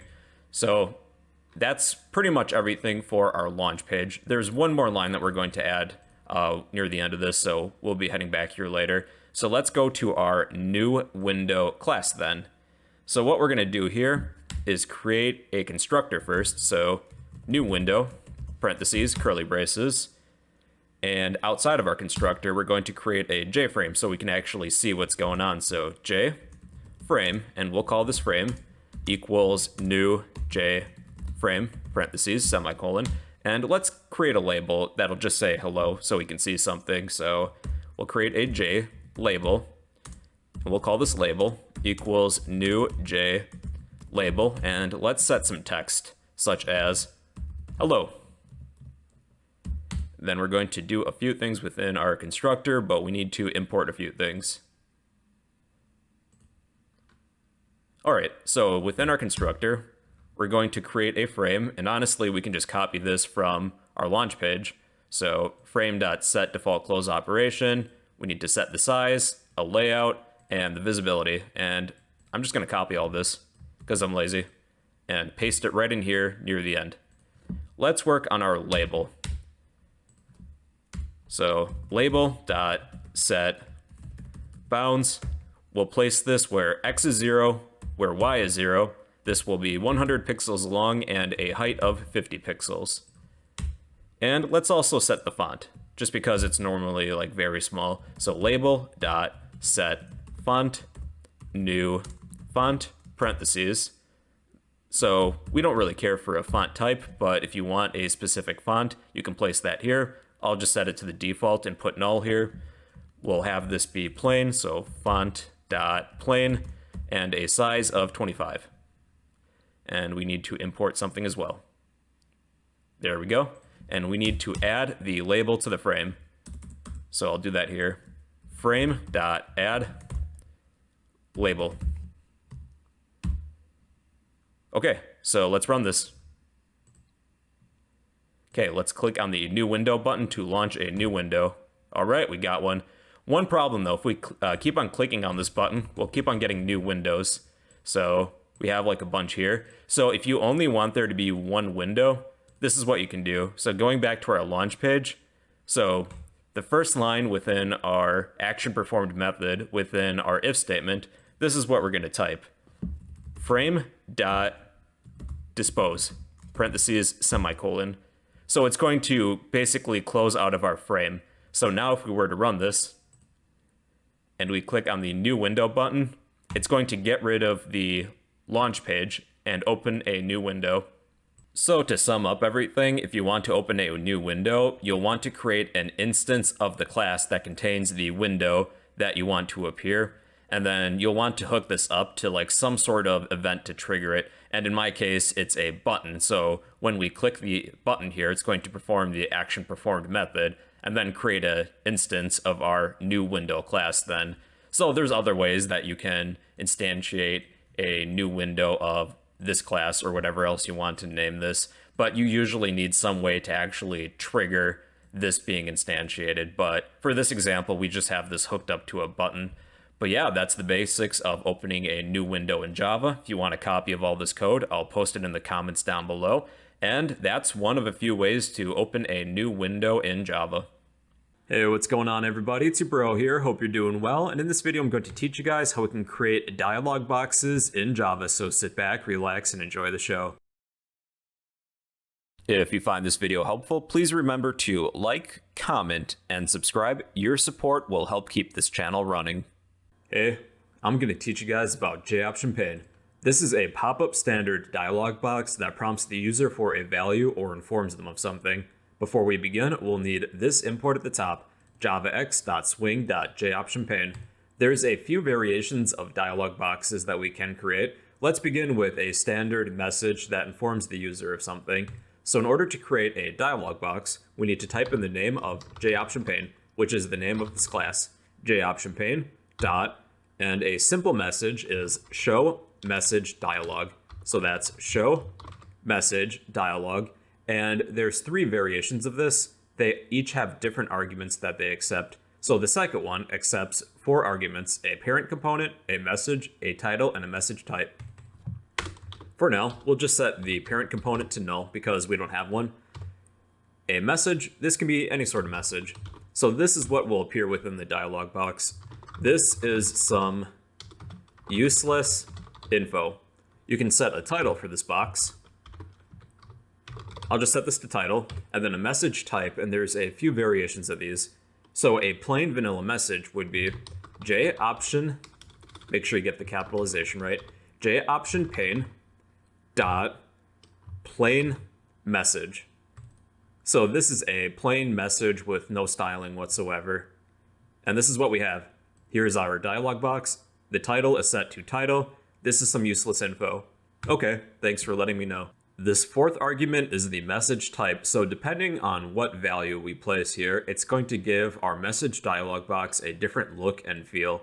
So there's 5 I'm going to show you. This is one of them. I'm just going to copy and paste this 5 times and then give you a demonstration of each. So the first one was a plain message. The second one I'll introduce to you guys is information message. The third is going to be a question message, then a warning message, and then an error message. And then I'll turn these into comments just so that they all don't appear at once. So this is the look and feel for the information message, the second one. So maybe I'll change this to, here is more useless info. All right, so what's different about this one is that there's this icon in the top left corner of this dialog box that just says I, and it says, here's more useless info. Okay, great. So our third dialog box is question message. And I'll change the message here, like we're asking a question. Really? So we have a question mark icon and it says, really? Okay. This fourth one you guys will probably like. This is a warning message. So this is one thing that you might see during like those fake tech support scams where there'll be like a pop-up dialog box that says your computer has a virus. Let's mimic something like that. Your computer has a virus. And this is a warning message. Your computer has a virus. So if you want to be annoying, what you could do is stick this within a while loop. While true, basically do this forever. So this isn't going to go away even if we were to click OK or exit out of this. So your computer has a virus. Okay, I can't seem to click out of this, so it's just going on forever. So that's one annoying thing you can do. That's a cool trick you can show your friends. So let's go over the last one. That is error message. We can let the user know that something went wrong. So that is this last one. I'm going to turn that into a comment for now. So this is joptionpane.error message. Call tech support now or else. Man, they're really getting desperate with these scams. They're starting to threaten people. And this is the error message. It has a red X within what looks like a stop sign. All right, so those are basic message dialog boxes. We can also have the user respond to something, and we can actually ask for a yes, no, or cancel response. So a different dialog box is show confirm dialog. So joptionpane dot show confirm dialog. So it's the same as before. We have a parent component, message, title, and an option type. So for parent component, I'm going to set this to null. Message, we can ask whatever we want. Bro, do you even code? Pick a title. This is my title. And then an option type, so j option pane dot, and we can select what kinds of responses we want available. We can have yes, no, cancel options, just yes, no, or only yes. Let's go with yes, no, cancel. And then we need a semicolon at the end. And this is what we have. Here's our confirmed dialog box. It has our question, bro, do you even code? And there are different buttons you can add to this dialog box. So we added the one with yes, no, and cancel. But currently this doesn't do anything. So let's actually display what this returns using a println statement. So system.out.println, I'm going to take this whole line of code and put this within the println statement. Then I need to get rid of that semicolon. There. All right, so if we were to select yes, this returns 0, no returns 1, cancel returns 2, and then if you click the X button, it returns -1. One technique available to you, you could store this within a variable. Let's say int answer equals jOptionPane.showConfirmDialog. Based on the value that is stored within this variable, you could run this through an if statement or a switch, and depending on the answer or what value is stored within here, you can do one of a few things. So that's how showConfirmDialog works. Next, we have showInputDialog, where the user can actually type in something. So to do that, it is jOptionPane.showInputDialog. And we can simply just put a message within here, like, what is your name? And then we can store the result in a variable like string name equals jOptionPane.showInputDialog. And then I'm going to turn this into a comment and run this. So what is your name? My name is Bro. Okay. And then we can like display this or something. So hello plus name. And let's try that again. What is your name? Bro. Okay. Hello, bro. Okay, people, so the last one I have for you guys today is showOptionDialog. This combines all of them together into one. So that is jOptionPane.showOptionDialog. And there are a ton of arguments within here, but it's okay. We're going to go through these one at a time. So for the parent component, we're going to set this to null. What do we want our message to be? Maybe you are awesome. You can set a title. I'll set this to secret message. You can set an option type. So these are the buttons that you want to add, or the response type for this dialog box. So jOptionPane. You can select whatever you want. I'll just have the standard yes, no, cancel option. Then a message type. That's what we added up here at the top for our message dialog boxes. For now, I'll just set this to perhaps information message. So that is jOptionPane, information, message. We can also add our own icon and our own options for our buttons, but for now, I'll just set these to null, but we'll get into that in just a moment. So null, null, and the initial value is what is initially selected. I'll just set this to 0. And then a semicolon at the end. Okay, let's try this. You are awesome. No, I'll be humbled this time. Okay, so let's actually add our own icon to this. It's going to replace whatever icon we have set for the message type. So I'm going to create an image icon out of this image that I have. It's just called smile.png. So I need to create an image icon. Image icon, I'll call this icon, equals new image icon. I need to set the file path or the file name if it's within the same project folder. So this is smile.png. I'll need an import as well for this. Okay, so I have this image icon just called icon. I'm going to add that to this argument here. It's the third from the last one, so that is icon. And this should override the previous symbol that we have. So now it's using my image in place of the I symbol that we had previously. We can also add our own options for these buttons, but this will take an array of components or reference data types. So let's create an array of strings. So a string, an array of strings. We'll call this responses. What do we want to add to these buttons in place of yes, no, cancel? So maybe for the first option, no, you're awesome. Then for the second option, perhaps, thank you.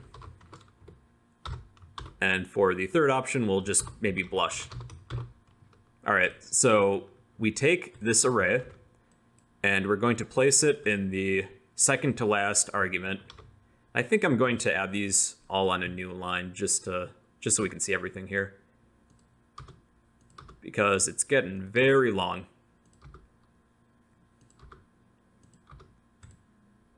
All right, we should be good. And this is the value that you initially want to be selected. So if you want the first button selected, set this to 0. If you want the second one, set this to 1. And here is our dialog box. Secret message, you are awesome. No, you're awesome, thank you, or blush.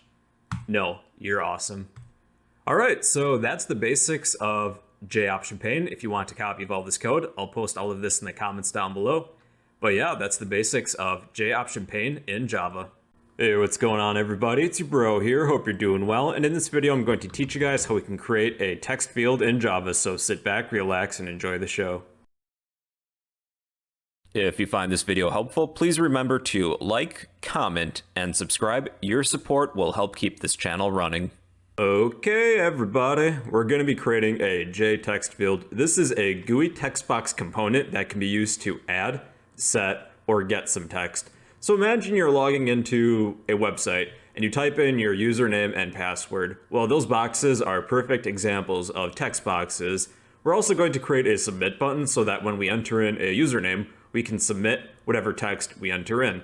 But we're going to implement an action listener, so it's best if we create a new class to do this. So within my source folder, I'm going to go to File, New, Class, and I will call this class MyFrame. MyFrame will extends JFrame, so it's going to behave exactly as a JFrame. This will also implements the action listener interface so that this frame can listen for events like a button click when we want to submit a username. So make sure to add all of these imports. And since we're implementing an interface, we need to add any unimplemented methods. So make sure to add public void action performed. We're also going to create a constructor for this class, so MyFrame. And we have to go through the motions of setting up a frame. I'm going to copy and paste this. So you just type in this.set default close operation, JFrame exit on close. We're going to use a flow layout for this example, so make sure you use a flow layout. You can also set this to null if you want, but you have to manually place your components. We're going to pack this frame so that the size of the frame will adjust to fit the components that you add, and then finish this up with this.set visible true. And then we have to create an instance of this frame. So we'll say MyFrame frame equals new MyFrame. Let's head back to our MyFrame class, and we're going to create a JText field. So JText field, we'll call this text field, equals new JText field. And we'll need an import for this. Import JText field. And let's set some dimensions for this text field. So text field dot set preferred size, and we'll pass in a new dimension. Let's say 250 by 40, so 250 for the width and 40 for the height. And we'll need an import for dimension. Now we need to add this text field to our frame. So make sure you add this before you actually pack the frame. So this dot add, we're adding our text field. And we should have a text field now within our frame, which we do. And we can type in text like this. What if we want to submit some text? We'll probably want a button. So let's create a button to the left-hand side of this text field. So J button, we'll call this button equals new J button. And we can set some text right away too. Let's say submit. And we're going to add this button to our frame. So this dot add button. Now you notice we have a submit button, but it currently doesn't do anything. So we need to add an action listener. So let's do that here. Button dot add action listener. Since this class is implementing an action listener interface, we can simply just pass in this.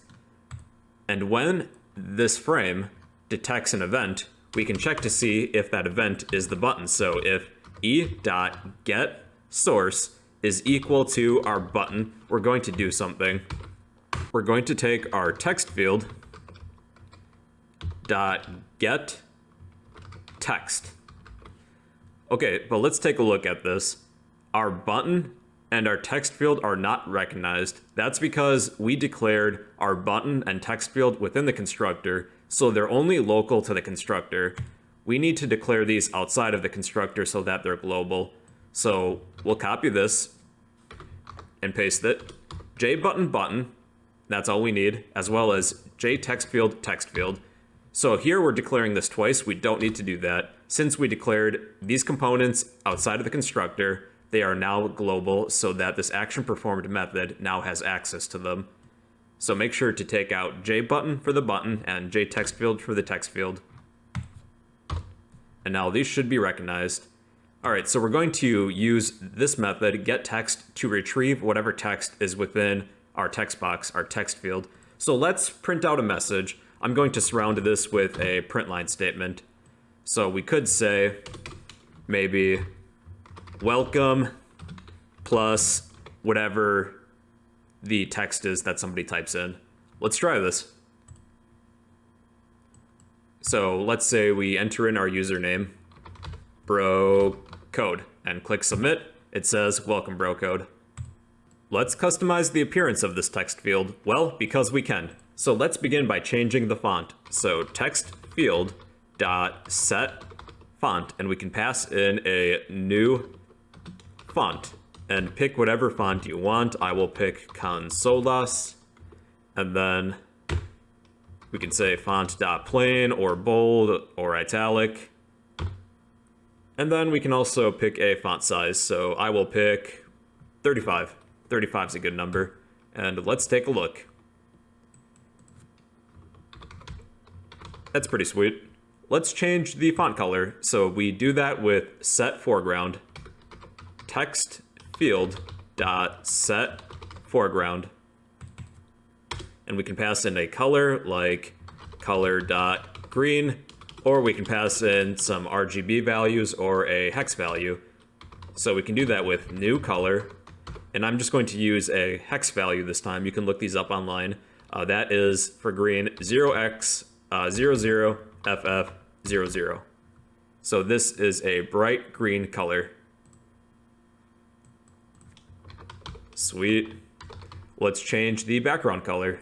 So text field dot set background, and we can pass in like a preset color or a new color. I'm just going to turn this to black. So color dot black. And now we have a black J text field. But you can see that the caret, that's that line that is blinking. It's a little difficult to see. We can actually change the color of that as well.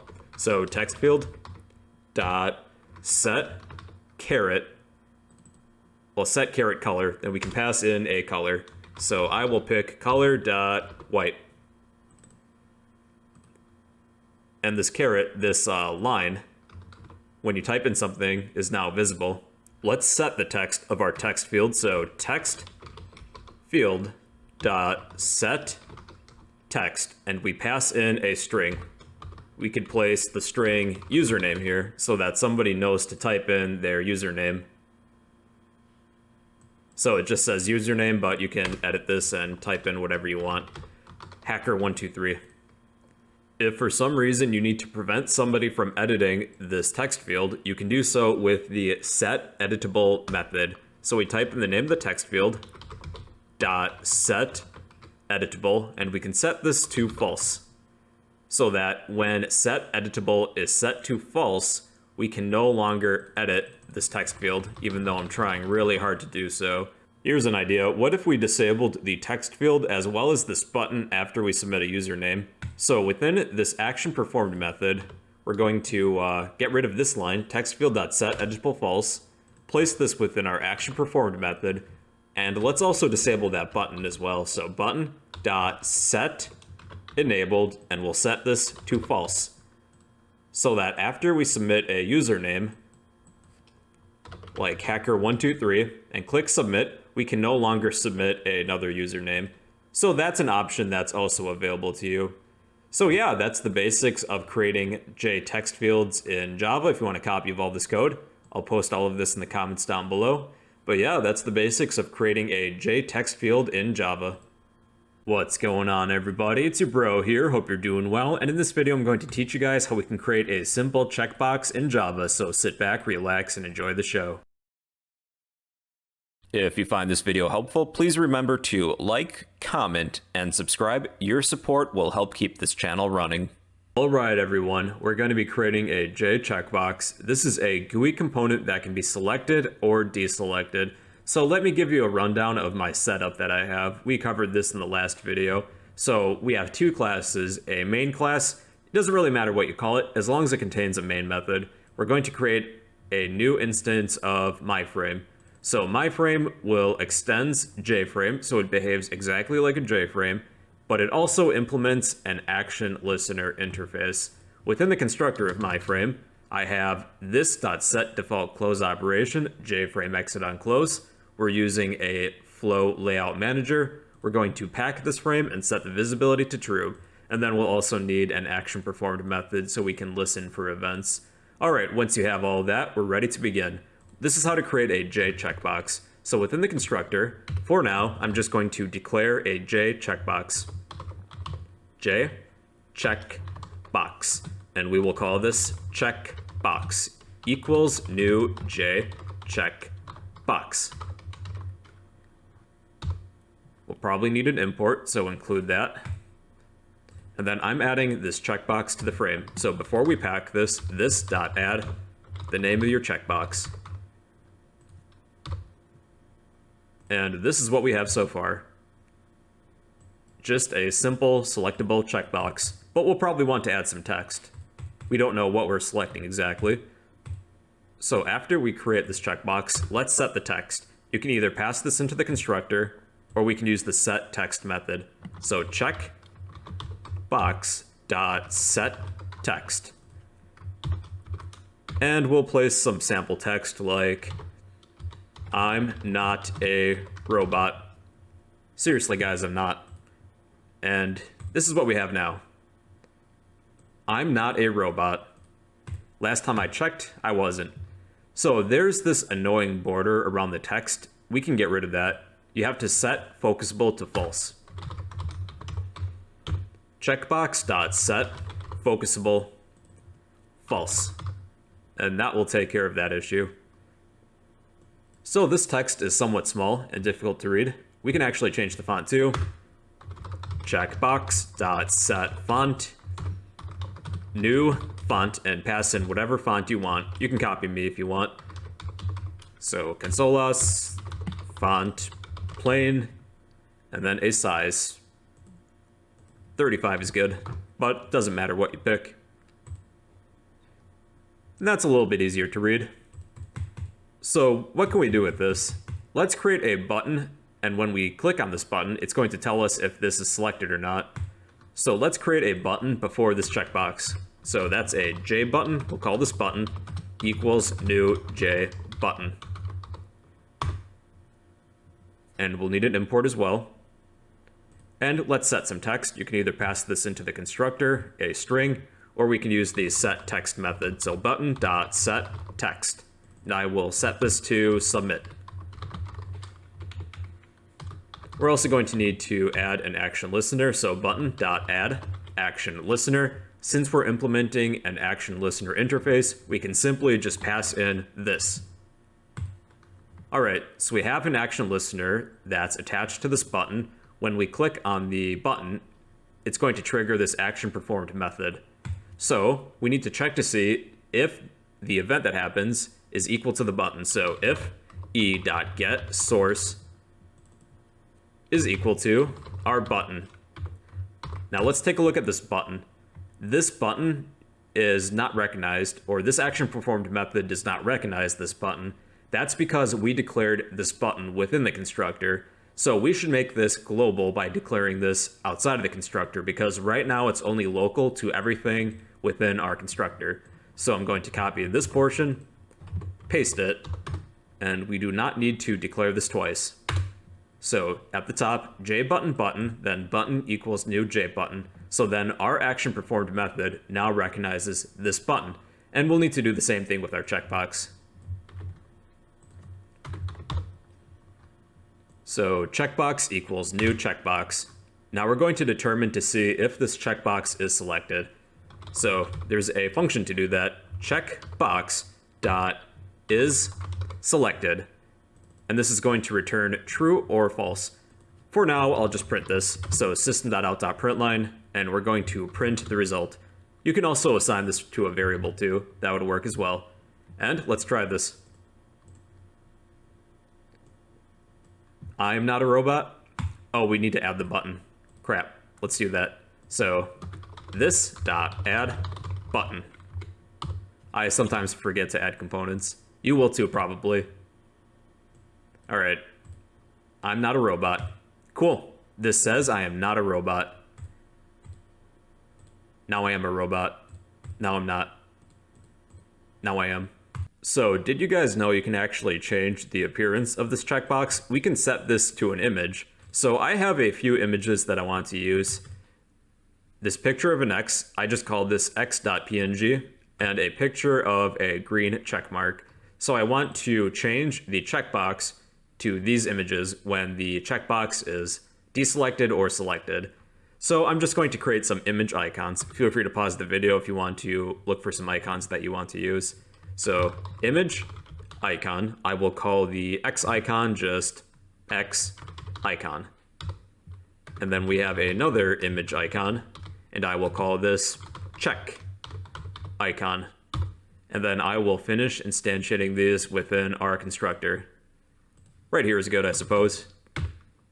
All right, so X icon equals new image icon, and we list where this is located. Since this is within my project folder, I can just list the name. So that is x.png. And I'll do the same thing for my checkmark icon here. So that is check icon. And the name is checkmark.png. To add an icon to a checkbox, when it's deselected, you type in the name of the checkbox, and we use the .setIcon method, and we pass in an icon that we want to use. We want to use this X icon, which is the red X that we have. And this is our icon. However, if we were to click on this, it doesn't appear to do anything, even though we can toggle this between checked and unchecked, selected or deselected. So we're also going to combine this with set selected icon. So checkbox dot set selected icon, and I'm going to use my check icon. And then now when we run this, we can actually change the image when we select this checkbox. All right, so that's the basics of creating a simple checkbox in Java. If you want a copy of all this code, I'll post all of this in the comments down below. But yeah, that's the basics of creating a checkbox in Java. What's going on, everybody? It's your bro here. Hope you're doing well. And in this video, I'm going to teach you guys all about radio buttons in Java. So sit back, relax, and enjoy the show. If you find this video helpful, please remember to like, comment, and subscribe. Your support will help keep this channel running. Well, howdy, y'all. We're going to be talking about radio buttons in this video. So, the definition of JRadio buttons is that these are one or more buttons in a grouping in which only one may be selected per group. So let me give you a demonstration of my setup before we actually get into radio buttons. I have two classes, one just called main, it contains my main method, and an instance of my other class, myFrame. So myFrame extends JFrame, it behaves exactly like a JFrame, it also implements an action listener. And within this constructor, I just have this.set default close operation, JFrame exit on close. I'm using a new flow layout, this.pack and this.set visible set to true. And then I also have an action performed method within here. So let's get started by making some JRadio buttons. Here's a scenario for this example. Let's say that I'm buying you lunch because I'm such a nice guy, but you can only pick one item from the menu. You can pick either a slice of pizza, a hamburger, or a hot dog. So we're going to create 3 radio buttons, and you can select one of those choices, and we're going to place all of these within one grouping. So let's begin by creating a radio button for pizza. So to create a radio button, it is JRadio button, and we'll call this radio button the pizza button. J radio button pizza button equals new J radio button. All right, let's do the same thing for a hamburger button and a hot dog button. So J radio button, this will be our hamburger button, and then a hot dog button. So we can set some text. We can either use the set text method, or we can just pass in a string within the constructor. So just for convenience, I'm going to pass in pizza, then hamburger, then hot dog. And then we need to add these buttons to the frame. So this dot add, let's add our pizza button first, followed by hamburger and then hot dog.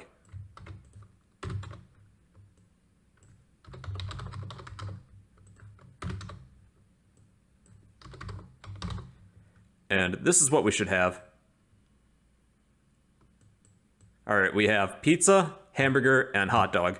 But wait a second, we've been bamboozled. We can select all of these items if we wanted. So we can actually limit the choice selection to only one item, but we have to put all of these radio buttons within the same grouping, because right now we can select all of these, and I promised you only one thing for lunch today. So we need to place these within a button group. So let's place this here. We're going to create a new button group, and we'll just call this group equals new button group. And then we need to add these radio buttons to this group. We can do that by typing in the name of the group, dot add, and what are we adding? All of these buttons. So let's add the pizza button, followed by the hamburger button, so group dot add hamburger button, and then the hot dog button.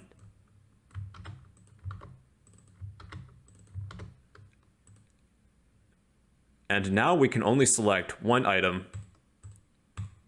One thing you should know, every time that you select one of these choices, it's actually triggering an event, and we can use our action performed method to detect which button was selected. So within our action performed method, we can place a simple if statement. If e.get source is equal to, let's begin with our pizza button. If somebody selects the pizza button, then they get pizza. So let's do a system.out.println, you ordered pizza. But notice, this action performed method does not recognize our pizza button. That's because we declared our pizza button within the constructor of our myFrame class. So this is a local component. We need to turn this global, so we can do that by just declaring this outside of our constructor. Since we've declared this pizza button outside of the constructor, this action performed method does recognize it now. However, we want to get rid of this portion where we declare this pizza button twice, but we do want to finish instantiating this, and we should do the same thing for our hamburger button as well as our hot dog button. So we're going to declare these, but not yet instantiate them until we're within our constructor. So hamburger button equals new JRadio button, and then we want to declare the hot dog button outside of the constructor, and then instantiate it within the constructor. So then the action performed method can actually recognize all of these components. So if e.getSource is equal to the pizza button, we'll print you ordered pizza. Then we'll do the same thing for our hamburger button and our hot dog button. And let's just use an else if statement to keep this simple. There's more sophisticated ways of doing this, but we're still noobs, so it's okay if we do if statements. So if e.getSource is equal to the hamburger button, I don't feel like typing all of this, so I'm going to paste it. Then we will just system.out.println, you ordered a hamburger. And then else if e.getSource is equal to our hot dog button. System.out.println, you ordered a hot dog. And let's run this. Here we have our pizza button, hamburger button, and our hot dog button. But wait a second, we've been bamboozled again, because when we select these, it's not printing out our message. Well, that's because we still need to add an action listener to each of these buttons. So let's work on that next. I'll just add them here. So let's select each of these buttons. So we have our pizza button, and we need to add an action listener. So pizza button.add action listener. Now, since we're implementing an action listener interface, we can simply just pass in this. And then let's do the same thing for our hamburger button and our hot dog button.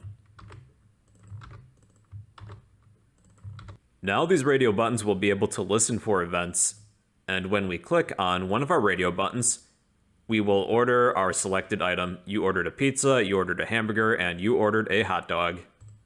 This is entirely optional, but you can actually change the icons that you're using for these radio buttons. So within my project folder, I have 3 images that I want to use: an emoji of a slice of pizza, a hot dog, and a hamburger. So I'm going to create some image icons out of these, and we're going to set the icon for each of these radio buttons to that image. So if you have a few in mind, let's begin. So let's create a few image icons. So for my first icon, this will be my pizza icon. Then I'll do the same thing for hamburger and hot dog.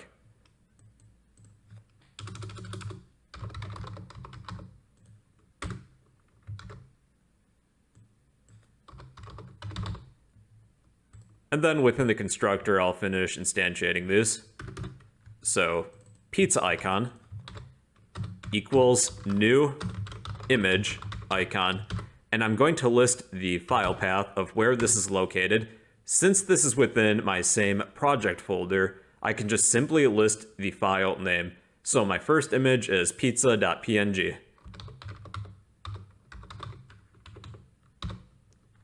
And then hamburger, then hot dog.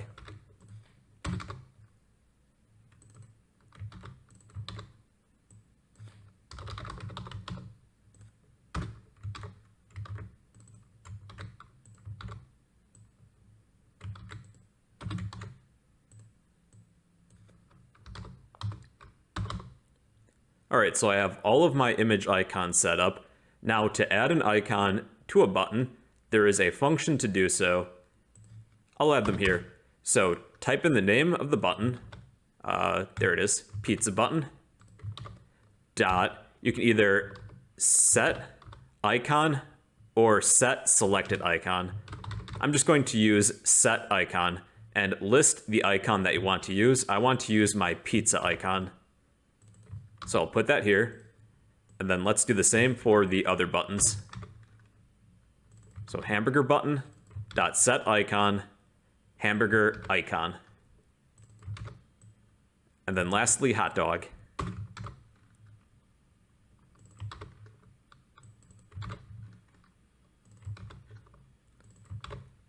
And now those circles are going to be replaced with our images, and they work just the same. So we have a slice of pizza, a hamburger, and a hot dog.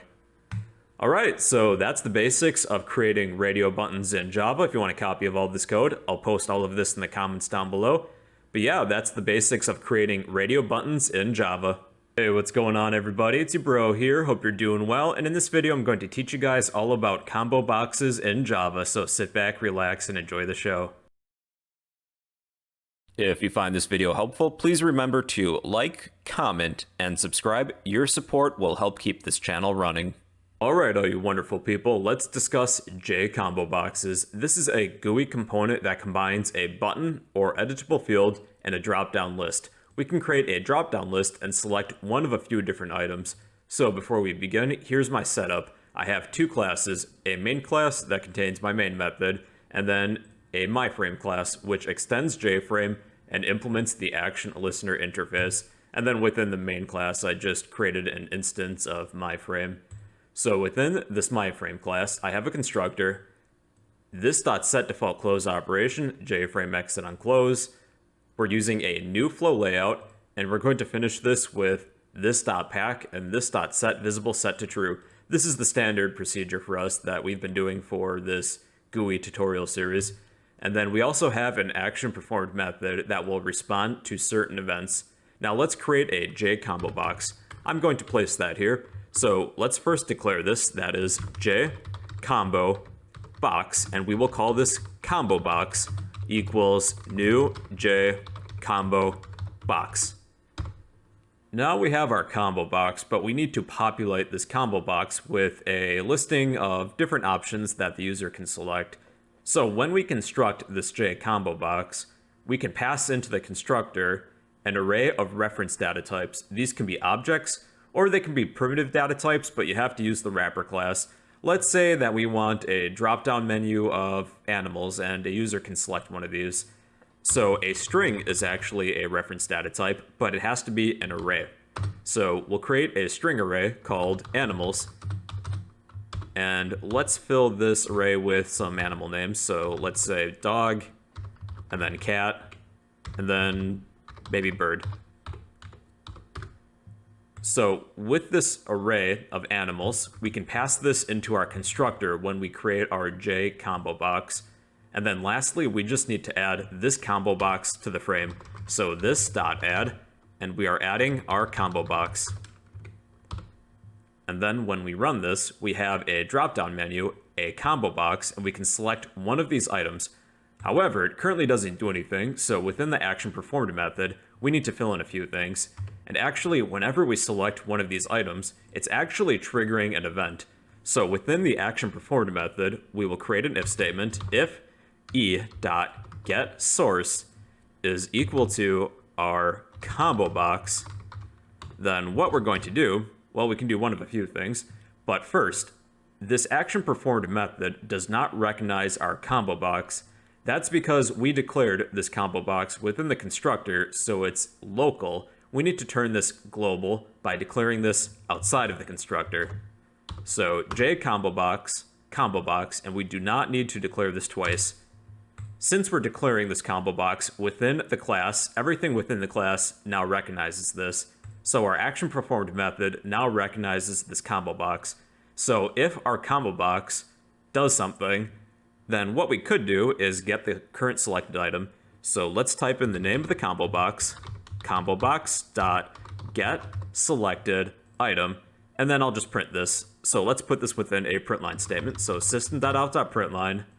I'm going to copy this and paste it. System.out.println combobox.getSelectedItem. However, we need to add an action listener to this combo box because it still doesn't return what we want basically. So we need to add an action listener to this combo box. So let's add that here. combobox.addActionListener.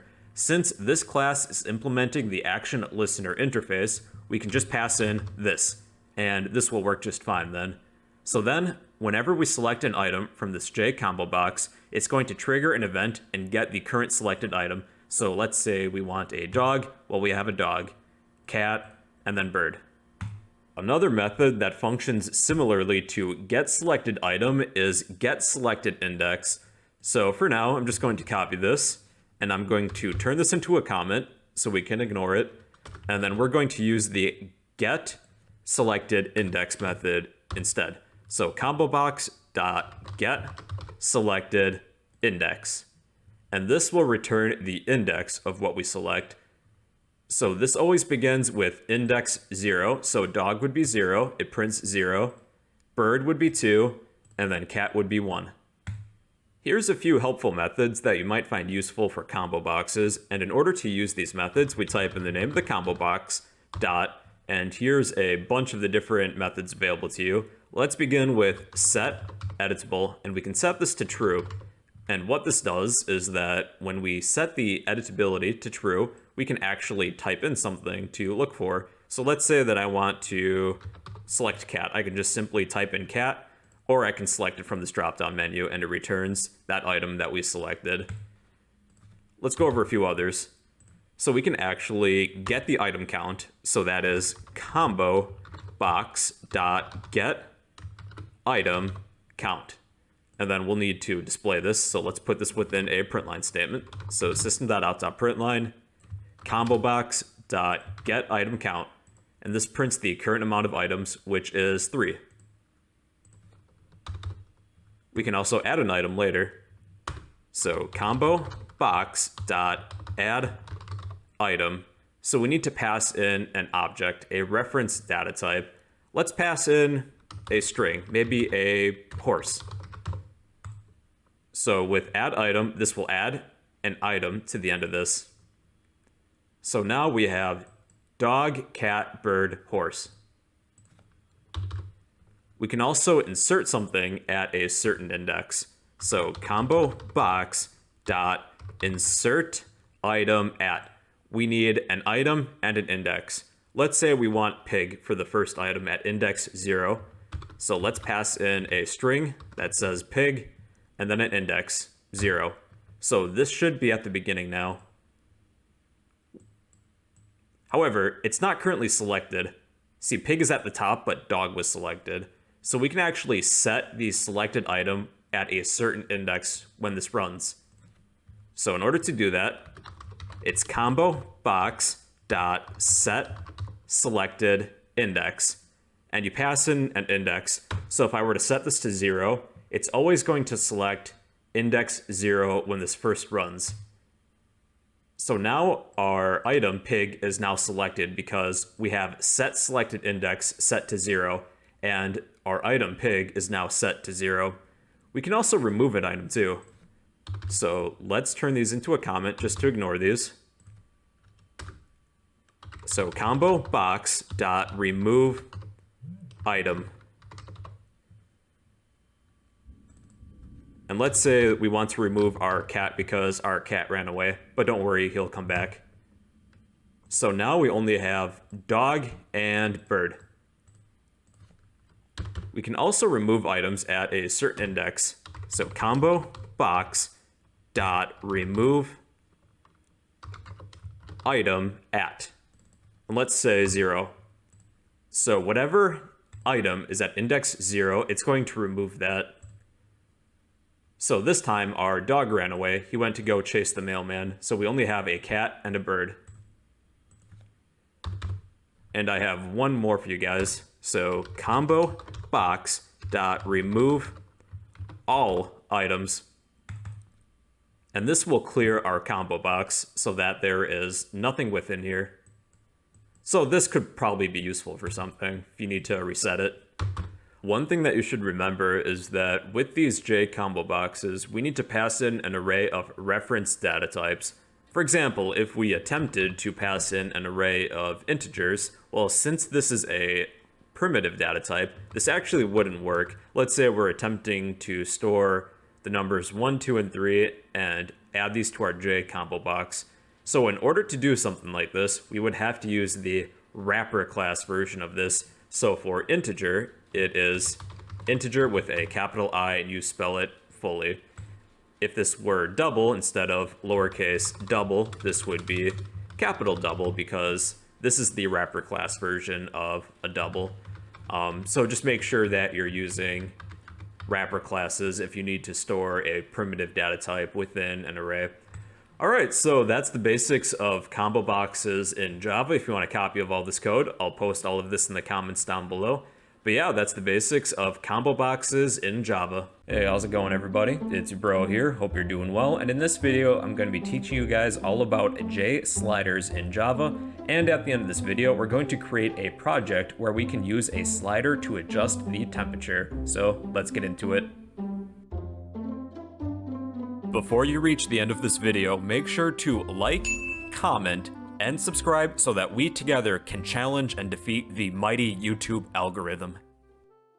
Alright everyone, so a JSlider is a GUI component that lets the user enter a value by using an adjustable sliding knob on a track. So to best demonstrate this, let's create another class to keep things organized. So go to your source folder, go to File, New, Class, and let's call this class Slider Demo.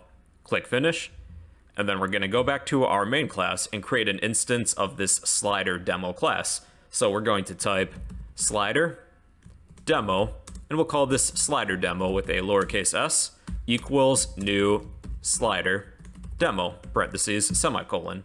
So let's head to that class and start working here. So we're going to need a few things to import, so make sure you have these three imports: java.awt.*, javax.swing.asterisk, and javax.swing.event.asterisk.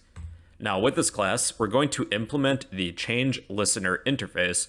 So next to our class definition, we're going to type implements change listener. So then with our slider, we can actually update something whenever we make a change. Now we're going to add an unimplemented method, and it's going to be state changed, but we're going to save that for the very end. First, let's work on our constructor for this slider demo class. So we'll just copy this and paste it, add a set of parentheses and a set of curly braces. Now what we'll do is actually declare a few global objects here. So the first thing is that we'll want a frame, so JFrame, and we'll call this frame. And that's it for now. We'll actually instantiate these within the constructor. We're also going to want a JPanel, so JPanel, and we'll call this panel. We'll need a label, so JLabel, label, and lastly a slider, which is the main piece of this lesson. So to do that, you need to declare a JSlider, and we'll call this slider.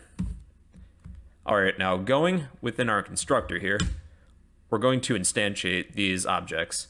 So the first thing that we'll create is our frame. So frame equals new JFrame, and let's set the text to slider, but spell it right, slider demo.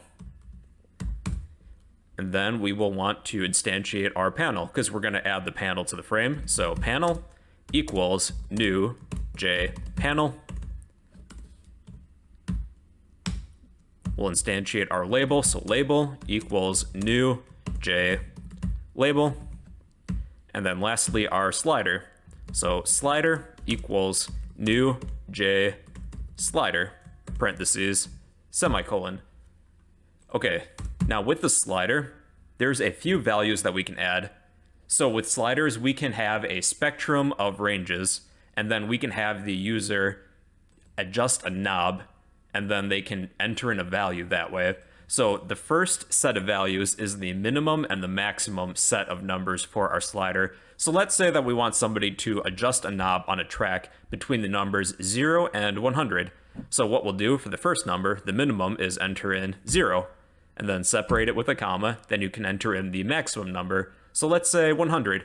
So maybe we're finding the temperature of maybe water between the temperature of 0 and 100 degrees Celsius. So we're going to set a minimum of 0 and a max of 100. And now there's a third value we can add. This is the starting point for the slider. Let's say we want this to start in the middle. Well, we could say 50 for the starting point. Now, before we get ahead of ourselves, let's add everything to the frame. So first we'll add the slider to the panel, and later we're going to add the panel to the frame. So we'll start with panel.add slider. Then we're also going to add the label to the panel. So panel.add label, and then frame.add panel. And then let's set the size for our frame. So frame.set size, and I like to pick 420 by 420. And then we need to set the frame to be visible. So frame.set visible true. All right, so first let's work on our slider then. So let's set the preferred size for this slider.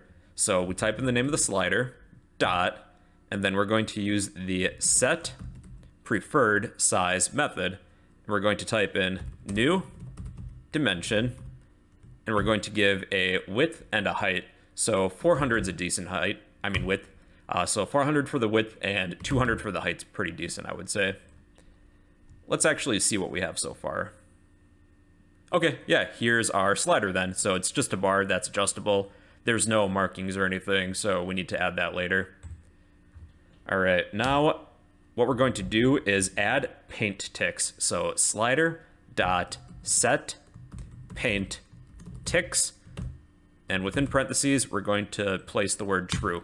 So let's see what this looks like now. All right, so we also need to add the tick spacing. So these are little, I want to say, notches that kind of give you an idea of the range of numbers. So what we'll type in here is slider dot set minor tick spacing. So how often do you want a notch in this slider? Let's say every 10 units, every 10 of whatever you're counting by. In our case, it's degrees Celsius. So let's try it now. So these aren't numbered yet, but you can see about every 10, we should have at least like 10 ranges. Starting at 0, then they go all the way up to 100, and there's a little like notch here. Now we're going to set some major tick spacing, so that comes next. So I'm just going to copy this, and we're going to change a few things. So set paint track, and we want this to be true. And the next thing is set major tick space, and let's set this to 25. Okay, now after each 25 units, there's a larger tick. These are major ticks, and the small ones are minor ticks then. And now with the slider, we can actually add values to each of these major ticks. And let me show you how to do that. So I'll add that maybe right here. So what we're going to type is slider.setPaintLabels, and we're going to set this to true. Now we have our numbers for each of our major ticks, but not the minor ticks. And it gives our whole range between 0 and 100. And you can see that when we started this program, it begun like right in the middle at 50 because we set this value, this argument, the third one, to 50. The first one is the minimum, which is 0, and the second value is the maximum, which is 100. So if you adjusted these numbers, it would also adjust the numbers on our slider. Let's also change the font on here too. So maybe I'll do that next. So slider.set font, new font. I really cannot spell today. And maybe I'll give this a font of MV Bully because that's one of my favorite fonts. And then font.plain. We don't need to do any styling. And I will pick a font size of 15. And let's see what this looks like now. Not too bad, not too bad. Looks more modern, I would say. So one trick you can do with this slider bar is that by default this is horizontal, so we could actually change this to a vertical slider bar, and that kind of resembles a thermometer since we're taking the temperature. So in order to change that to vertical then, type the name of the slider, dot, set, orientation. And then within here we're going to type swing constants, and then dot vertical. And let's take a look. Yeah, I would say that would fit a thermometer of sorts. Then if you want to change it back, it's going to be the same process, but change vertical to horizontal. And this is what we had previously, but I think for this demonstration, I'm going to keep it as vertical, but I'll just turn this into a comment just so you have it for your notes. All right, let's add a label.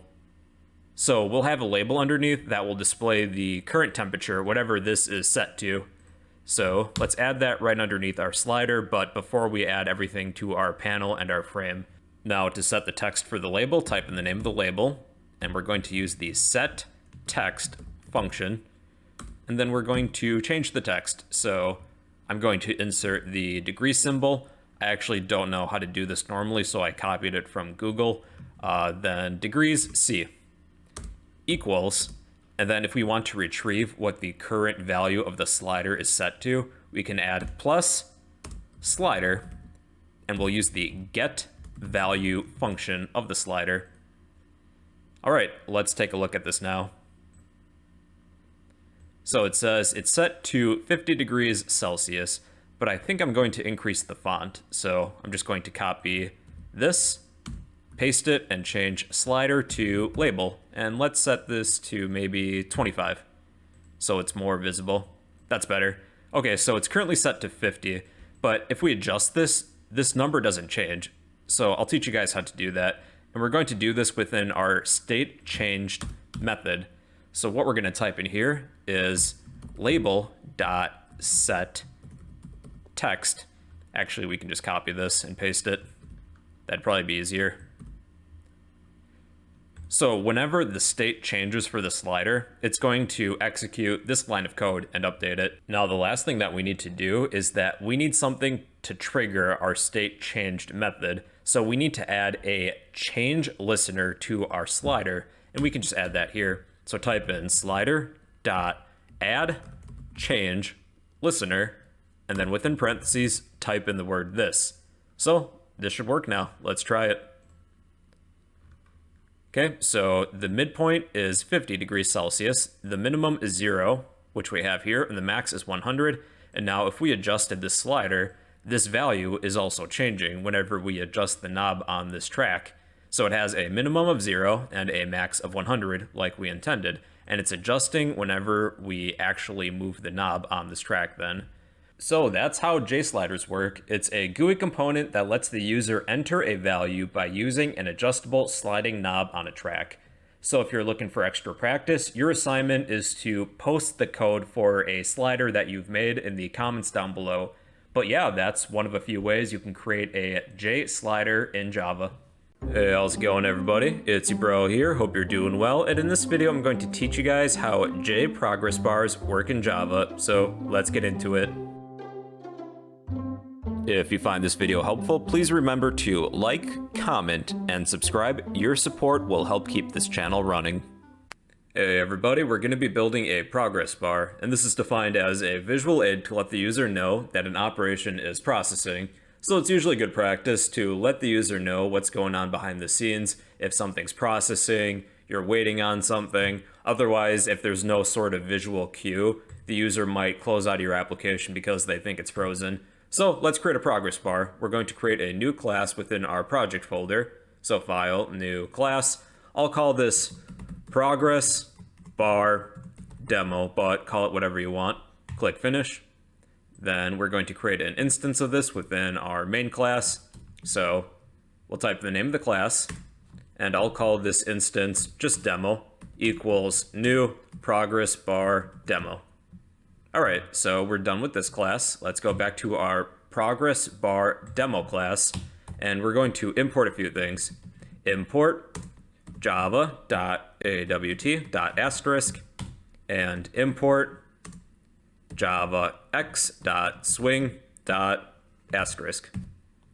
Then let's create the constructor for this class. So we're going to type in the name of the class, followed by a set of parentheses and curly braces. And before the constructor, we're going to declare a few things. So we'll create a JFrame, and we'll call this frame equals new JFrame. And we're going to create a component called a JProgress bar. So JProgress bar, and we'll call this bar for short, equals new JProgress bar. Okay, now within the constructor, let's create the frame so we can add the bar to the frame. So frame dot set default close operation, JFrame dot exit on close, and then frame dot set size. Pick whatever size you want, and then I usually set no layout manager, so set layout to null.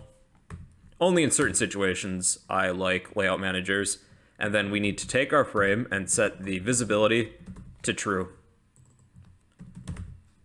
Okay, now we are going to create the JProgress bar. So we're going to set the initial value first. So we're going to type bar.setValue. And if you want to start at 0, type in 0 here. Don't know why you'd want to start at a different number, but hey, maybe you can set this to 100 and count down for something. All right, then we're going to set the bounds because we're using no layout manager. So bar.setBounds, and let's start in the top left corner. So we'll set X to 0, Y to 0, and then we'll need to choose a length for this. So maybe I'll type in 420 to match the size of my frame, and then maybe 50 pixels for the height. And then we need to add this bar to our frame. So we'll type in frame.add bar. And let's see what we got so far going on. Okay, we got a nice little bar here, so that's a good start. So with this progress bar, there is actually a special method. So type in bar, and this method is called set string painted, and then pass in true within here. And what this does is that it adds a percentage to your progress bar, and when you fill the progress bar or set the value, this percentage is going to change. So that's kind of cool. All right, so let's fill this progress bar. So all we really need to do is just take this bar and set the value to something else. That's like the bare minimum, I would say. But I think what we'll do is actually put this within a while loop, and we'll have the value of our progress bar increase by a certain amount every second or so. There's so many different ways that you can create a progress bar. This is just like a basic demonstration. So let's do that within a fill method.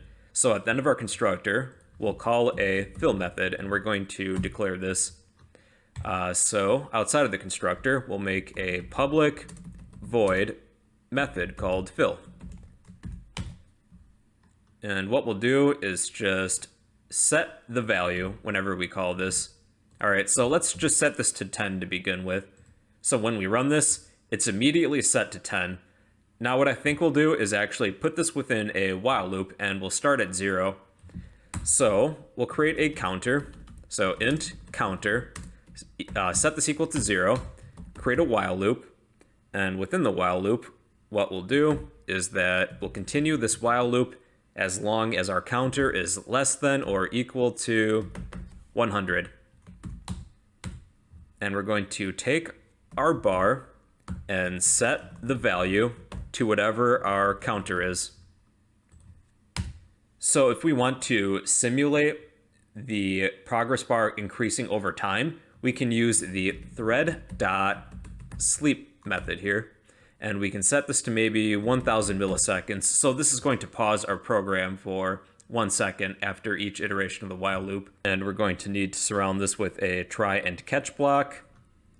And then let's increase our counter, maybe by 10%. So we can say counter plus equals 10. This is the shorthand for saying counter equals counter plus 10. So let's see what happens now. All right, so it starts at 0, and it's going up by 10% every second. Almost there. All right. I think I'm gonna speed this up a little bit, so maybe I'll change the counter to increment by 1% each time, and change the thread.sleep method to perhaps 50 milliseconds. So it's going to appear to go actually faster this time, and it's increasing by 1% after each iteration of the while loop. All right, we can also add some text on our bar. So maybe we'll set this after the while loop is complete. We'll display a message such as done. So we type in the name of the progress bar, set string, and then you can add some text. So maybe we'll type in done. And that should be good. So let's try it again.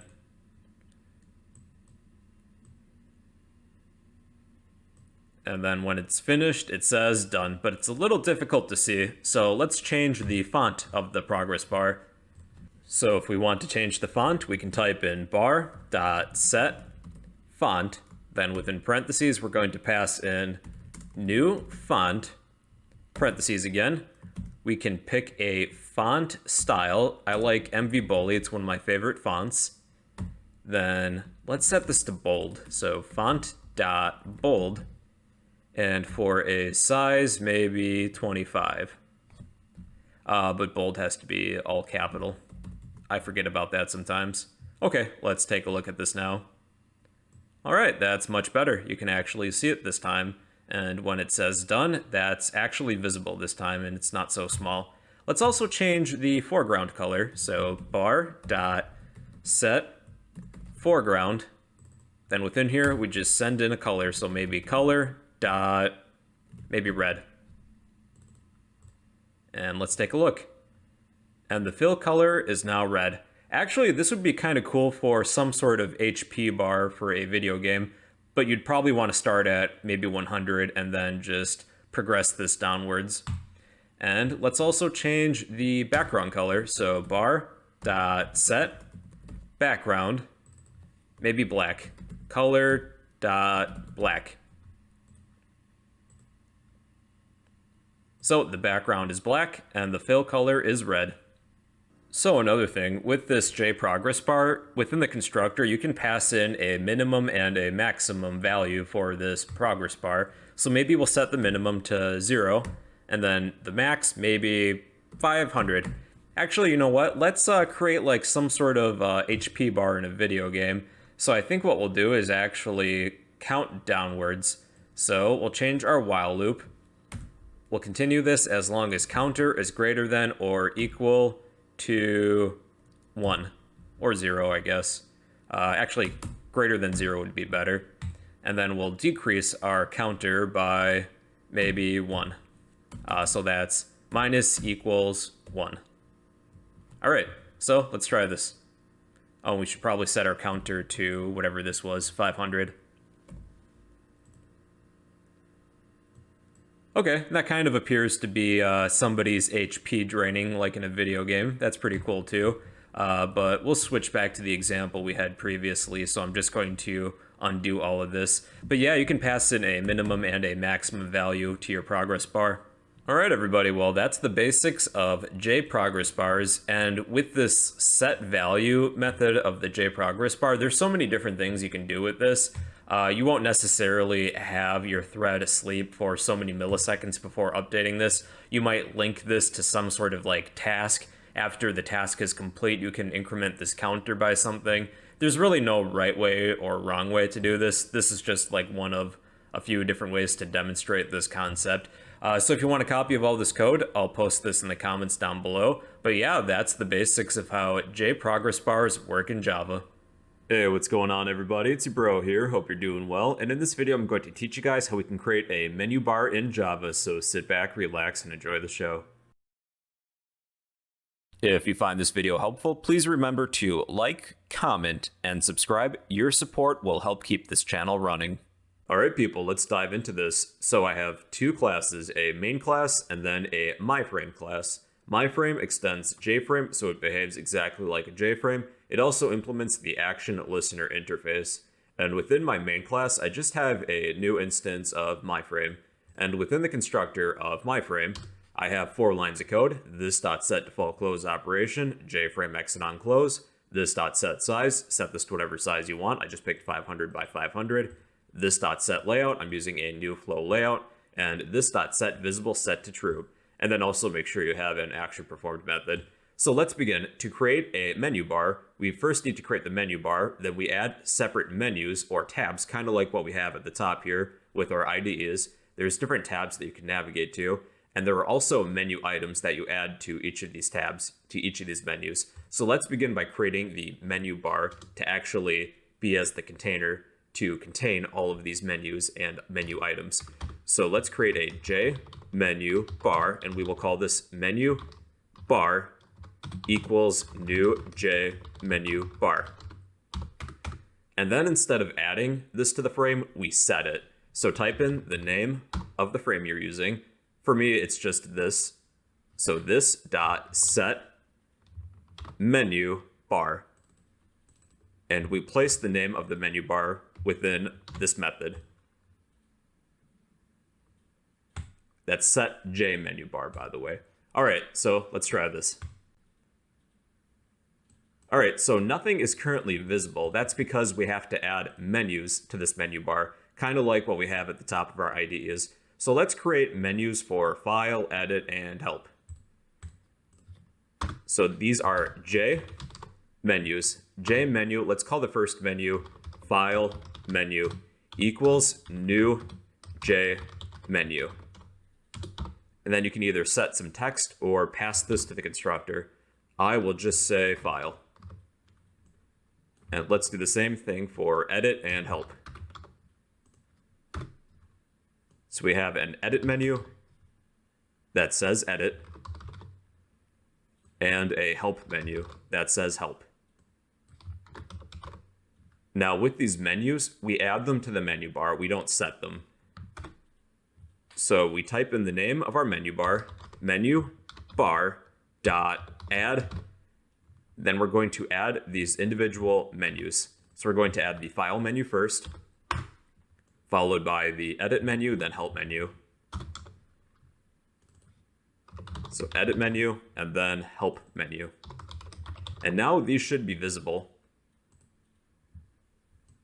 So you can see here, here's our menu bar, and here are the individual tabs or menus. However, if we were to click on these, there's no menu items. So let's add a few items to our file menu. So these are menu items. So let's declare these. Let's say we want a menu for, well, menu item for save, load, and exit.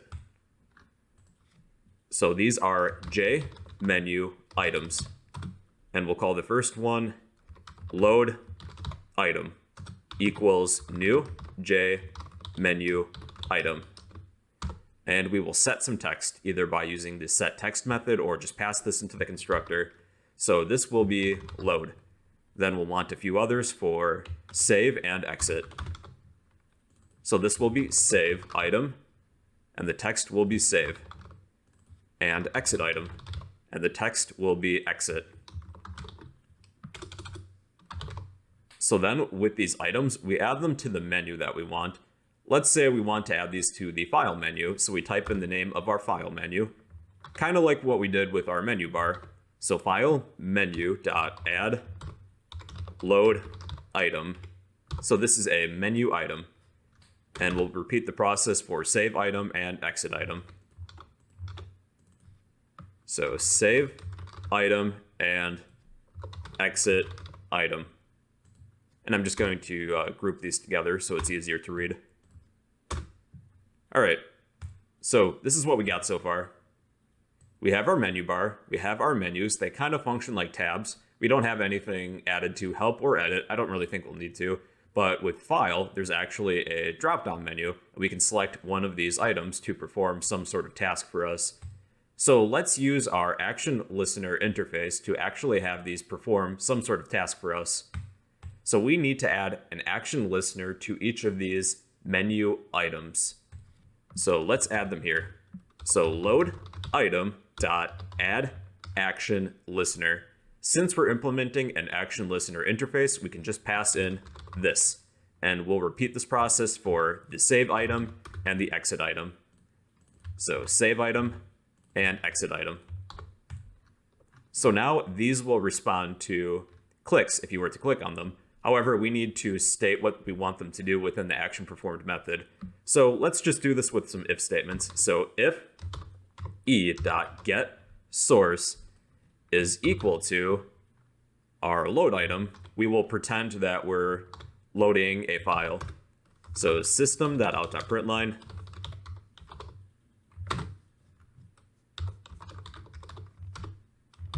I think I mistyped this. There. We'll display a message. Beep, boop, you loaded a file. All right, but within our action performed method, it does not recognize this load item component. So we need to declare these outside of our constructor because right now they are only local. So anything within the constructor, within these sets of curly braces, actually recognize what this is. So let's declare all of these items, all of these components outside of our constructor. So that's J menu bar, and we do not need to declare this twice. I could have done this for the beginning, but I think it's easier to understand if I just declare everything all together, and then we fix this later. So give me one moment to fix these. So that's our edit menu, our help menu, and then we will probably want to declare the items as well outside of the constructor. So we have load item, save item, and exit item. Actually, I think I'm just going to copy all of these and get rid of most of these lines here.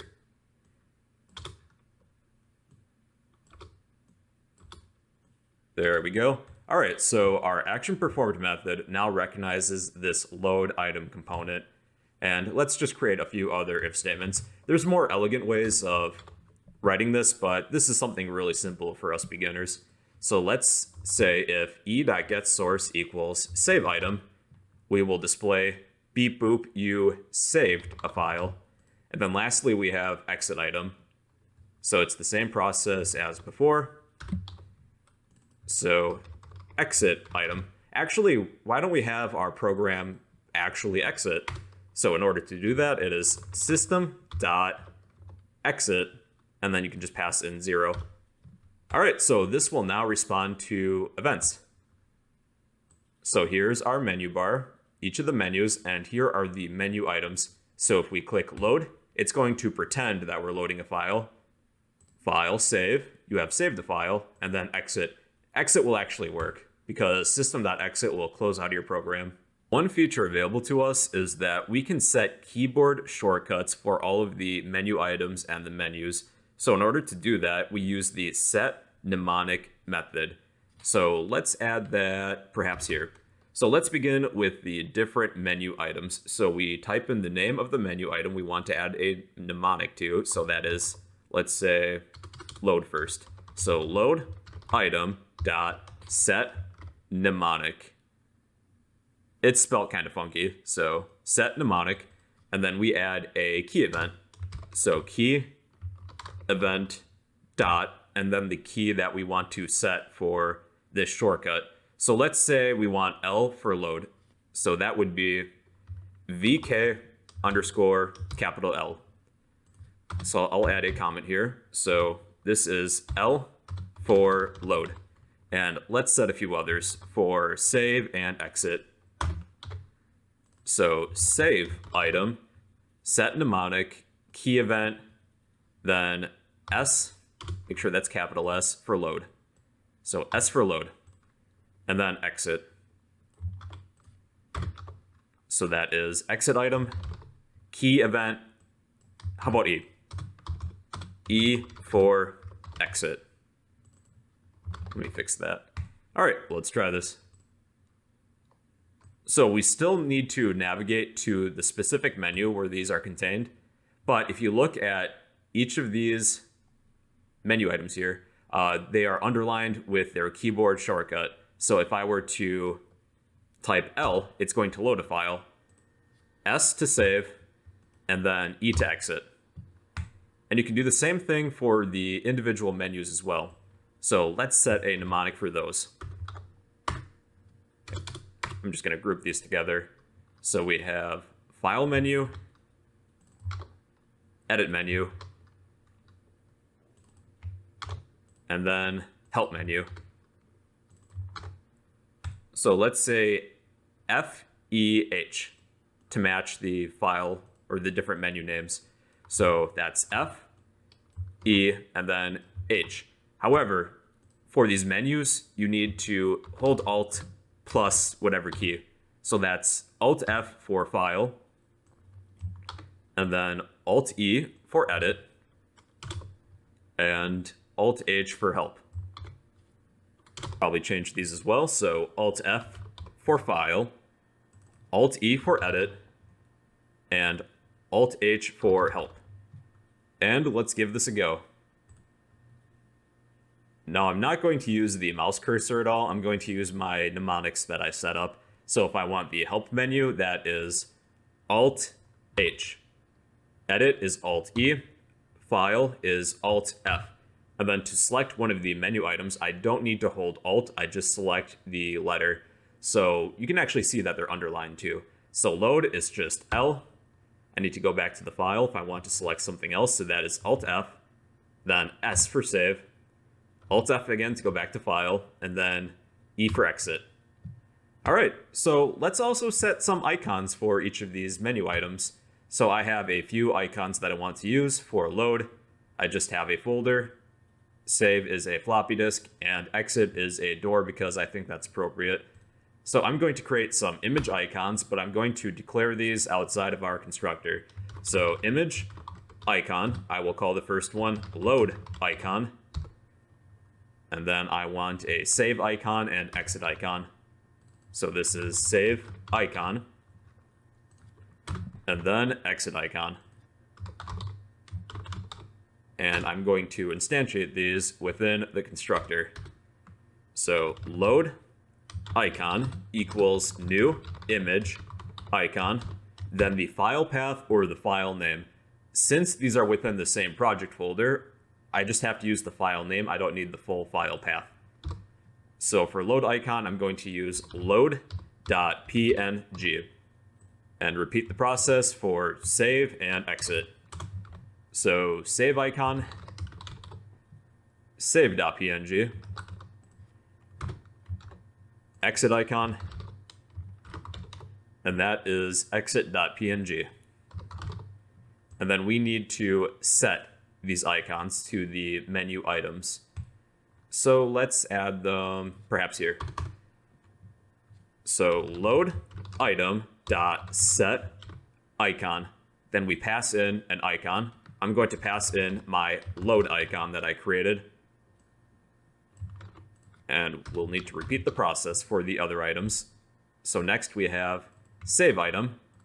And this icon is that floppy disk. Save icon. And then exit item dot set icon exit icon. So now we should have some icons for these menu items. So here we go. We have the 3 icons that I wanted to use. We can load, we can save, and then we can exit. All right, so in the next video, I'm going to show you guys how we can use the JFileChooser class, where we can actually select a file, and you can use this as like a backbone if you want.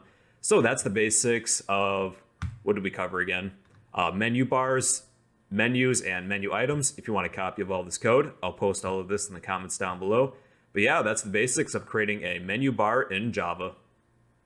Hey, what's going on everybody? It's your bro here. Hope you're doing well. And in this video, I'm going to teach you guys how we can use the JFileChooser class in Java to select a file someplace within your computer. So sit back, relax, and enjoy the show. If you find this video helpful, please remember to like, comment, and subscribe. Your support will help keep this channel running. Alright people, let's just get right into this. So we're going to be discussing the JFileChooser class. This is a GUI mechanism that lets a user choose a file. We're only going to be selecting a file today. I have other videos on loading files and saving files. So this is helpful for opening or saving files if you want to look for a file that's someplace within your computer or within your project folder. So let me show you my setup real quick. I have 2 classes, a main class and then a myFrame class. I have a new instance of myFrame within my main class. myFrame extends JFrame, implements the action listener interface. I have a constructor called myFrame. This .setDefaultClose operation, JFrame exit on close. I'm using a new flow layout. This .pack and this .set visible to true. Now to launch the JFileChooser, we're probably going to need a button. So let's create a button to do so. So let's say JButton equals new JButton. And I'll add some text, maybe select, or better yet, select file. All right. And then I want to add an action listener to this button, so button.add action listener. Since this class is implementing the action listener interface, I can just pass in this, and then we need to add this button to the frame. So this dot add, and we're adding the button. All right. So we need to check if we are clicking this button, then we're going to launch an event. So if e.getSource is equal to our button. However, this action performed method does not recognize this button, so we need to declare this outside of our constructor. So JButton, and then we do not need to declare this twice. All right, so when we click on our button, and let's just try this real quick. So we have our button and it says select file in the top corner. So we are going to launch a new instance of our JFileChooser class. So in order to do that, we need to first declare it JFileChooser, and we will call this FileChooser equals new JFileChooser. All right, so now if we were to run this and we click on select file, it currently doesn't do anything. Well, that's because we didn't set it up to do anything yet. We only declared and created a new instance of FileChooser. So the next step is that we are going to either show open dialog or show save dialog. We're not actually going to be opening or saving any files, just getting the location for the file. So let's go with show open dialog, and then I'll show you show save dialog right after. So in order to do that, to open our dialog menu, it is the name of our FileChooser right here, dot show either open dialog or save dialog. Let's just go with open. All right. And then if you have a parent component, you place that in here, but we don't have one. So we're just going to put null for now. So what this does is that I'm going to add a comment. This will select file to open. All right.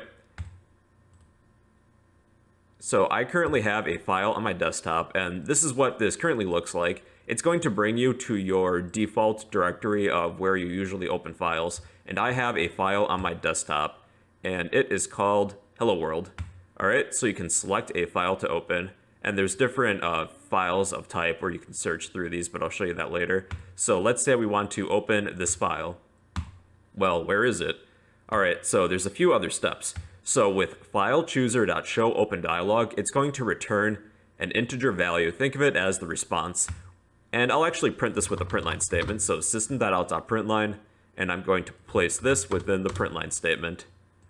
And I just want to show you what this returns exactly. All right, so I'm going to go to my desktop. And then I'm going to attempt to open this file again. So open. Okay, so this returns 0. So that's kind of like the response based on what button we click. If I were to click cancel, it's going to return 1. Or if I click X, it's going to return 1 as well. So we can actually do something with this. Perhaps we can store this within a variable. So I'm going to create an integer variable called response. Int response equals FileChooser.showOpenDialog. And then we can check to see if response is equal to 0. But there's another way of writing this. If response is equal to 0, that's one way. Or what we could do is write j file chooser dot approve option, and that would be better. So if somebody successfully selects a file and does not click cancel or click X button, then we can actually create a new file. We can store that. So let's declare a new file. File equals new file. And the file path for this is going to be file chooser dot get selected file dot get absolute path. All right. And then we'll probably need an import for this file as well. Okay, then let's print the file path for this file. So we can do that with system.out.println, and we're going to place the file name here. So then what happens is that when we select a file, let's say I want to go back to my desktop and select that Hello World file, this is going to get the file path, and currently it's on my desktop. So we don't necessarily need this println statement, but it's just proving that this file actually has a location too. So then I have other videos on loading a file or saving a file using scanners or print writers, but we'll save that for another video. Actually, I think I'm going to keep this println statement just because we have more to do. Okay, now we have show save dialog. Currently with show open dialog, we can select a file to open and we have an open button. Alternatively, we have show save dialog. So that is FileChooser.show save dialog. So I'm going to change open to save, and I'll just turn this first line into a comment because we don't really need it anymore. So this will select file to save. All right, it's the same process as before really, but now we have this save button and we can attempt to save a file, but there's still more steps we have to follow for actually creating a file. I have a separate video on that. So if I wanted to save something to my desktop, this could be test file.txt. Then I'm going to click save. Currently this won't actually create a file, but here it's just printing the file location and it's set to my desktop. All right, so that is show save dialog.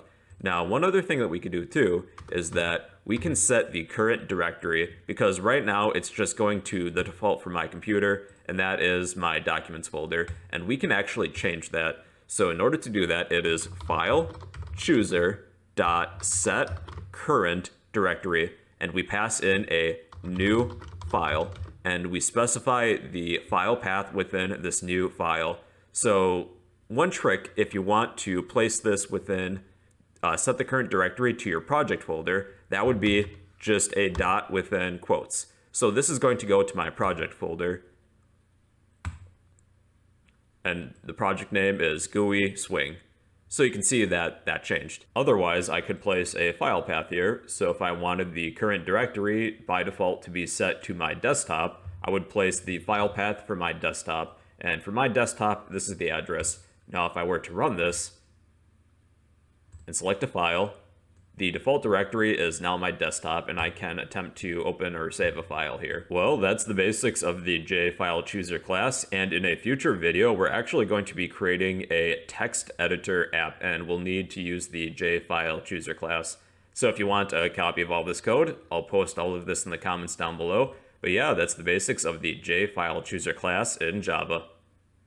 Hey, what's going on everybody? It's your bro here, hope you're doing well, and in this video I'm going to teach you guys how we can use the JColorChooser class in Java to color components, so sit back, relax, and enjoy the show. If you find this video helpful, please remember to like, comment, and subscribe. Your support will help keep this channel running. Okay, let's get started everybody. So we're going to be discussing the JColorChooser class. This is a GUI mechanism that lets a user choose a color. So here's an example of my setup. I have two classes, a class called main that contains my main method, and a new instance of my other class called myFrame. So myFrame extends JFrame and implements the action listener interface. I have a constructor called myFrame. Within the constructor, I have this.setDefaultClose close operation, JFrame exit on close. I'm using a new flow layout, followed by this.pack and this.setVisible to true. I also have an action performed method for when we click on a button, we're going to change either the background color or the font color of a label. So let's declare a button and a label. So let's declare these outside of the constructor so that they're globally available to our action performed method. So we'll create a JButton, let's call this button, as well as a label. So JLabel called label. And then we will finish instantiating these within the constructor. So button equals new JButton, and I'm going to set some text right away just by passing in a string to the constructor of the JButton. I will say pick a color. All right, let's create a label. So that is label equals new JLabel, but this has to be capital. Okay, I'm also going to set the background color. So label.set background, and then we can pick a color, maybe just white. So color.white. So in order to display the background color, we need to set opaque true. So set opaque, and we're going to pass in true. Let's also set some text and the font. So label.set text. This is some text. Good enough. Let's also change the font too, because this is going to be fairly small. So label.set font, and we can pass in a new font. Pick whatever font you want. I will pick one of my favorites, which is MV Bully. You can style this. I'm just going to set this to plain, and then a size. I want something massive like 100. And that's all there is to it. Oh, then we have to add an action listener to this button. So button.add action listener. And I'm going to pass in this because we're implementing the action listener interface.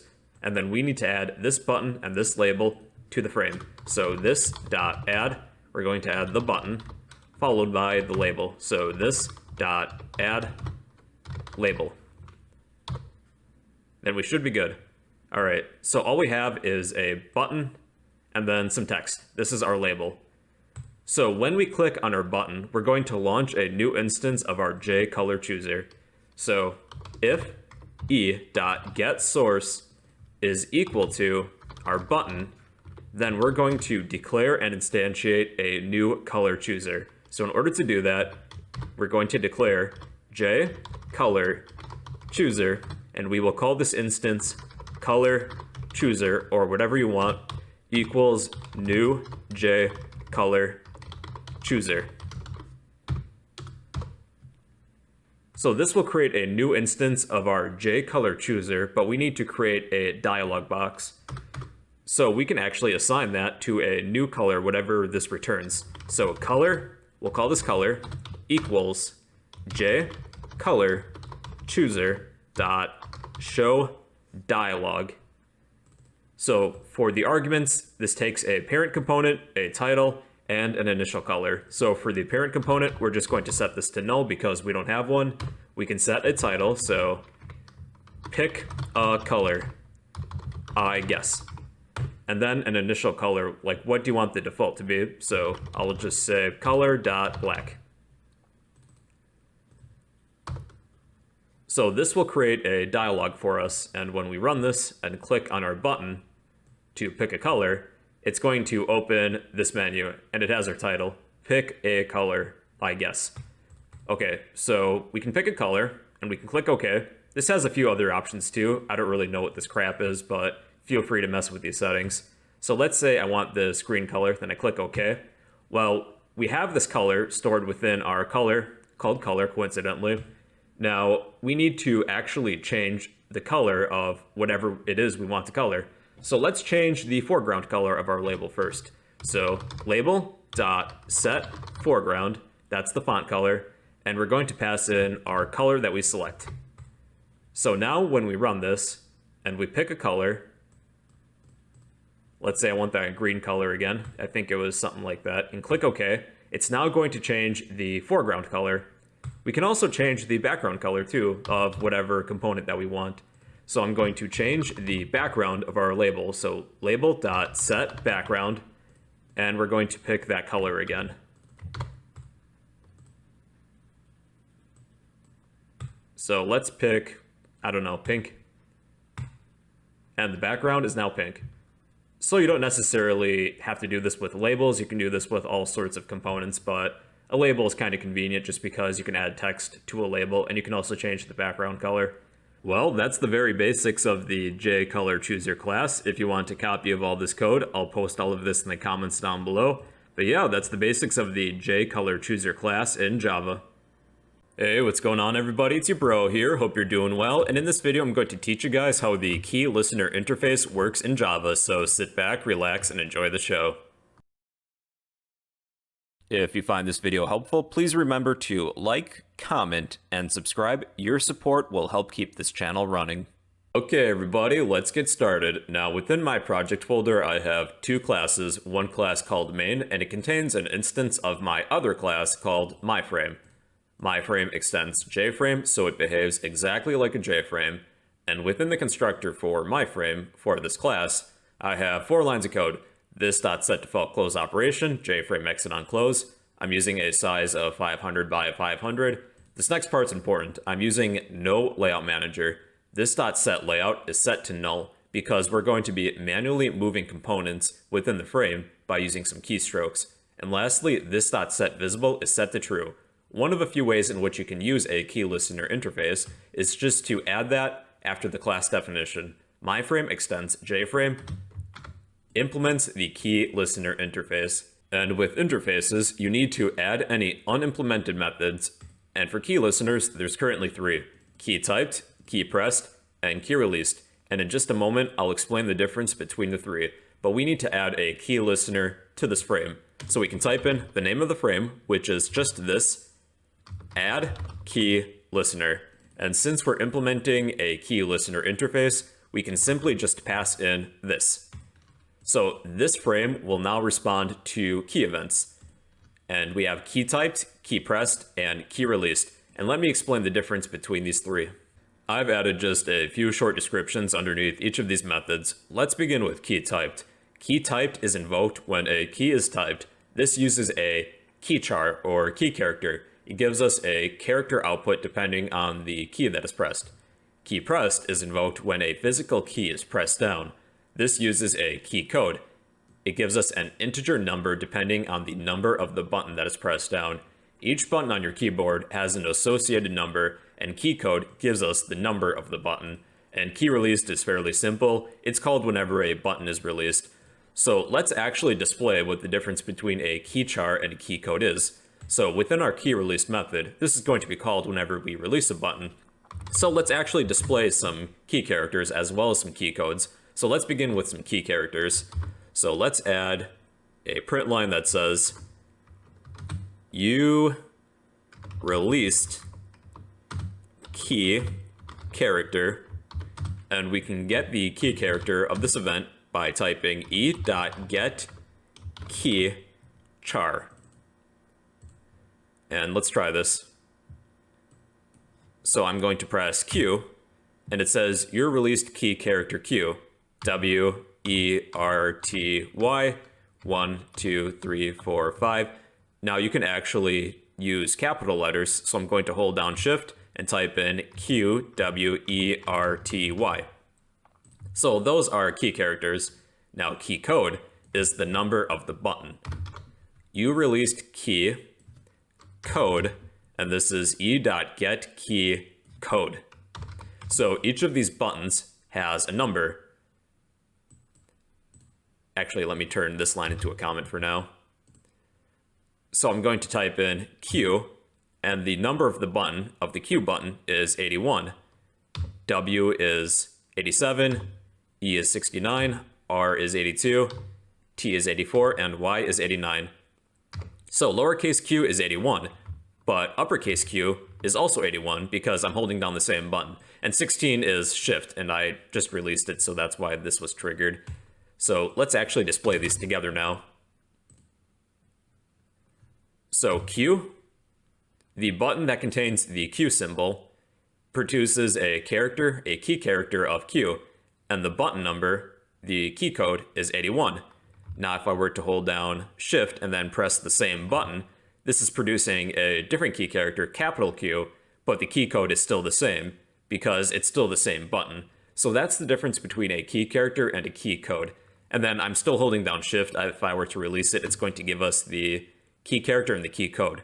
Well, Shift doesn't produce any key characters, that's why it's confused, but it has a certain key code of 16. And what we're going to be doing in this video is creating a simple label, and we'll move the label around the frame by using either key typed or key pressed. So let's declare a label and then define it. So JLabel, and let's call this label. And within the constructor, let's instantiate this label. Label equals new JLabel. And let's set the bounds for this label. Label.setBounds. We're setting the bounds since we're using no layout manager. Let's say we want this to start in the top left corner of the frame. That is where X is 0, Y is 0. Let's make the width 100 and the height 100. And let's set a background color. Label.setBackground. Why not red, I guess? And in order to display the background color, we need to label.setOpaque and set this to true, because the background color doesn't like to display if you don't set the opacity, set opaque to true. All right, and then we need to add this label to the frame. This.add. We're adding our label. And we should have a simple label in the top left corner. Now this is our label. We're going to move this label around the frame depending on the key that we press or the key that we type. Let's begin by filling in the key typed method. We can evaluate the key character that is being produced, and this would be best by using a switch. You could write this with a bunch of if statements, but it's not as efficient, so let's use a switch. And what we're going to be passing into the switch to examine is e.getKeyCharacter. This will produce a character, and then we can use the switch to determine what character is being used. So let's set different cases. Let's have a case for A to move to the left, W to move up, S to move down, and D to move right. So if the key character that is being produced is A, if somebody types in the character A, we want to move our label to the left. And one way in which we can do that is by using the name of our label, label.setLocation, and we pass in some coordinates, some new coordinates of where we want to place this label. On the y-axis, we want to keep this the same, so we can use label.getY. And we're going to do the same thing for x, but we're going to adjust it slightly. Label.getX. But if we want to move to the left, we want to subtract a number from this. Let's say just 1 pixel, we'll keep this small. And let's try this. So we have our label. If I were to press A, this is slowly moving to the left, but we need to set this for the other directions as well. So I'm going to add a break after this case, and I'm just going to indent this slightly, just so it's easier to read. So let's have a case for W, S, and D. So case W, we want X to stay the same, but we want to move up. So we subtract a number from Y. And then we need S and D. S will move down, so this is +1. And then X stays the same. And lastly, D. X will just add 1, and Y we will keep the same. And now we should be able to move up, down, left, and right. Down, right, up, left. So this is moving fairly slow. We can actually increase the amount of pixels this is moving after each key character. So let's change this from 1 to 10, and this is going to be more drastic.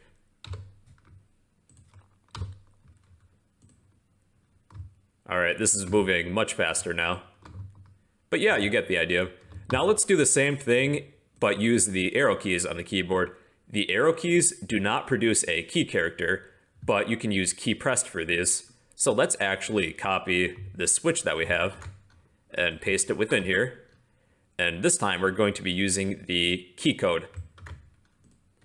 So let's pass in the key code underneath key pressed. And the case will be, actually we need to see what these buttons are first. Okay, so left is 37, up is 38, down is 40, and right is 39. So we're going to pass in or use these numbers for the cases. So let's begin with left. That is 37. 37, we're going to be moving to the left minus 10 pixels.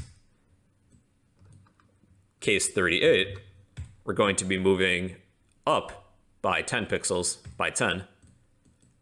39 is down. Actually, that's right.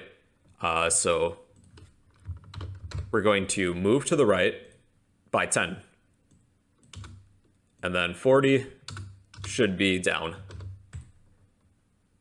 And this is, X is going to be the same, and Y is +10. All right, I'm not going to use WASD. I'm using the arrow keys on my keyboard. So down, right, up, and then left. Now I have a special treat to show you guys before you go. Instead of moving our boring red label on the screen, let's move an image. I have an image of a rocket that I want to use in place of this red square. So I'm going to add this icon to the label, but first we need to create an icon. So if you want, feel free to pause the video and download an image that you want to use. So I'm going to create an image icon. We'll call this icon. First, let's declare it, and then within the constructor, we'll instantiate it. Icon equals new image icon, and then I'm going to list either the file path or the file location. Since this is within my project folder, I can just list the file name, and that is rocket.png. And I am not going to use the background color, and I am not going to set this to opaque. I'm going to add this icon to the label, label.setIcon, and then I'm going to pass in my icon that I want to use. And now I have a rocket ship on here. And I'm going to change the background color because why not? So to change the background color of the frame, that is this.getContentPane.setBackground, and we'll just pass in color.black to represent outer space. And now we have the very beginning of a simple game. So maybe you could do like Invaders or something where you can move your character left and right and dodge bullets or something. But yeah, I just wanted to show you guys that before you go. So that's the basics of the key listener interface. If you want a copy of all this code, I'll post all of this in the comments down below. But yeah, that's the basics of the key listener interface in Java. Hey, how's it going everybody? It's your bro here, hope you're doing well, and in this video I'm going to teach you guys how the mouse listener interface works in Java, so sit back, relax, and enjoy the show. If you find this video helpful, please remember to like, comment, and subscribe. Your support will help keep this channel running. Okay, let's get started, people. I have two classes. I have a class called main, and it contains an instance of my other class that is called myFrame. MyFrame extends JFrame, and within the constructor for MyFrame, I have 4 lines of code. This .setDefaultClose operation, JFrame exit on close. I have a size of 500 by 500. I am using no layout manager. This .setLayout is set to null. And lastly, this .setVisible is set to true. One of a few ways in which we can use a mouse listener interface is to have the definition of your class implements the mouse listener interface. So according to the description for the mouse listener interface, this listener interface is used for receiving interesting mouse events such as a press, release, click, enter, and exit on a component. So since we're implementing an interface, we need to add any unimplemented methods. And for mouse listeners, there are 5 methods: mouse clicked, mouse pressed, mouse released, mouse entered, and mouse exited. So let me give you a quick description for each of these. I've added a short description for each of these methods. Let's begin with mouse pressed. Mouse pressed is invoked when a mouse button has been pressed on a component. So if you hold down a mouse button, it's going to execute mouse pressed. Mouse released is invoked when a mouse button has been released over a component. Mouse clicked is invoked when the mouse button has been clicked, pressed, and released on a component. Mouse entered is invoked when the mouse enters the area of a component.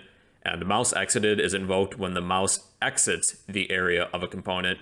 So let's apply a mouse listener to a label. So we will create a JLabel. JLabel, label, we'll declare it outside of the constructor and instantiate it within the constructor. So let's create a label. Label equals new J label. And since we're using no layout manager, let's set the bounds for the label. Label.setBounds. We'll place this in the top left corner, and we'll make the width 100 and the height 100. And let's color this red. So label.set background color.red. And in order for the background to actually appear, we have to label.set opaque and set this to true.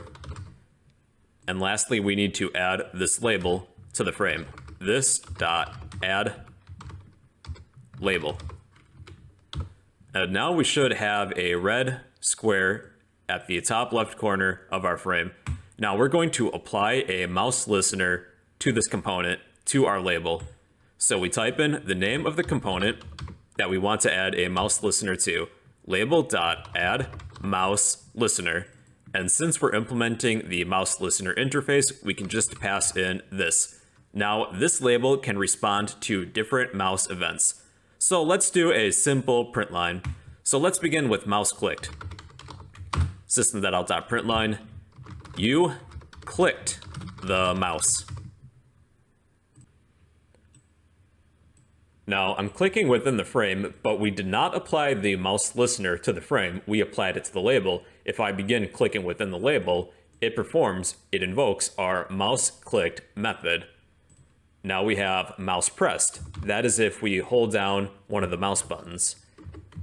So I'm going to system.out.println, you pressed the mouse. This time I'm going to hold down the left mouse button. You pressed the mouse, and then it doesn't do anything if you release. So this also applies to the right mouse button and to the center mouse button if you have one, the scroll wheel. All right, we're going to print line, you released the mouse. This is only invoked once you release one of the buttons. So I'm going to hold down the left mouse button, then I'm going to release in 3, 2, 1, go. You released the mouse. And then we also have entered and exited. You entered, let's say, the component. So I'm not going to click, I'm just going to enter the component. And then it says you entered the component. And then we have exited.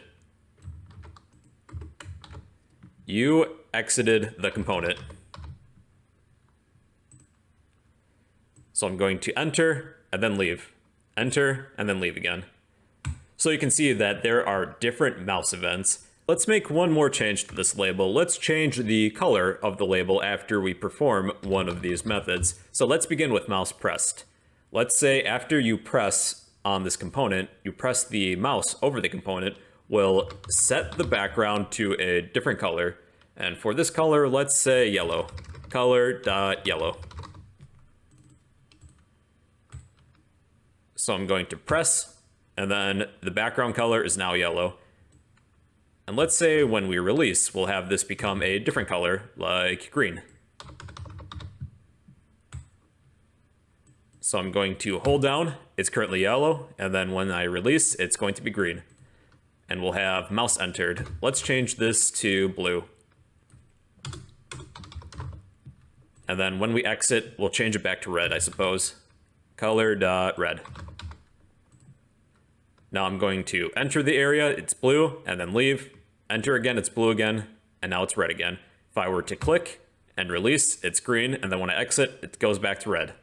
Here's a what if situation. What if we applied our mouse listener to the frame instead of just the label? So let's replace label with this and see what happens. Now, if we were to enter the area of the frame itself, now this responds to our mouse events that happen, and you can see that the color of the label is changing too. And if I were to click within the frame, it's going to change the color of our label as well. So where you apply or where you add the mouse listener to actually makes a big difference. If you were to apply the mouse listener to the entire frame, then the entire frame is going to respond to these separate mouse events. So that's just something to keep in mind.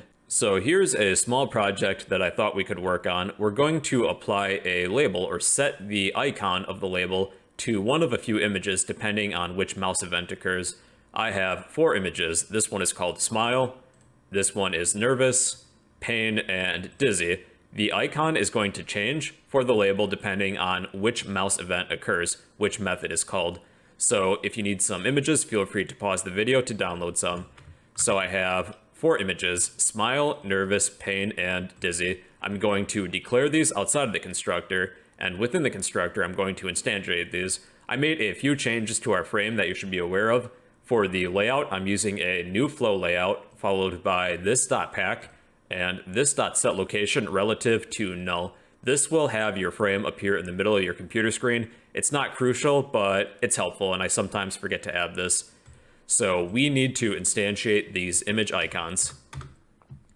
So we have smile equals new image icon, and we can list the file path or the file name if it's within your project folder. Since these are within my project folder, I can just list the file name.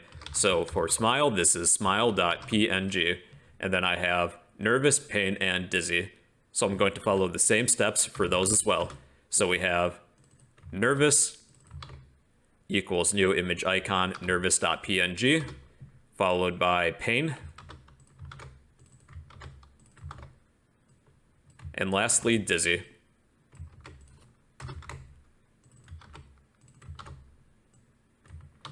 Now for our label, I'm going to set the icon to smile right away, so that will be basically the default. Label.set icon, and I'm going to set this to smile. And we need to add this label to the frame. This.add, what are we adding? We're adding our label. But before we compile and run this, I need to instantiate my label because I forgot to do so. Label equals new j label. And then we also need to add a mouse listener. And let's add the mouse listener to the label.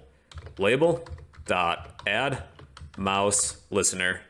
I suppose you could do the frame too, that would work. Label.add mouse listener. And now we should have our smiley face, which we do. Now we're going to change the icon of the label based on which mouse event occurs. So we can actually copy this line of code where we set the icon. And let's say when we enter the area of the label, this is going to change or be set to our nervous image because we're in our face's personal space. He's kind of nervous. And then if we were to exit, he'll go back to smiling. So let's try it. So he's fine right now, but if we enter his personal space, he's getting really nervous and cautious of us. But if we were to leave and move the cursor outside of the label, he's just fine. Now let's do pressed and released. So if we were to click on him, he's going to be in pain, kind of like we hurt him.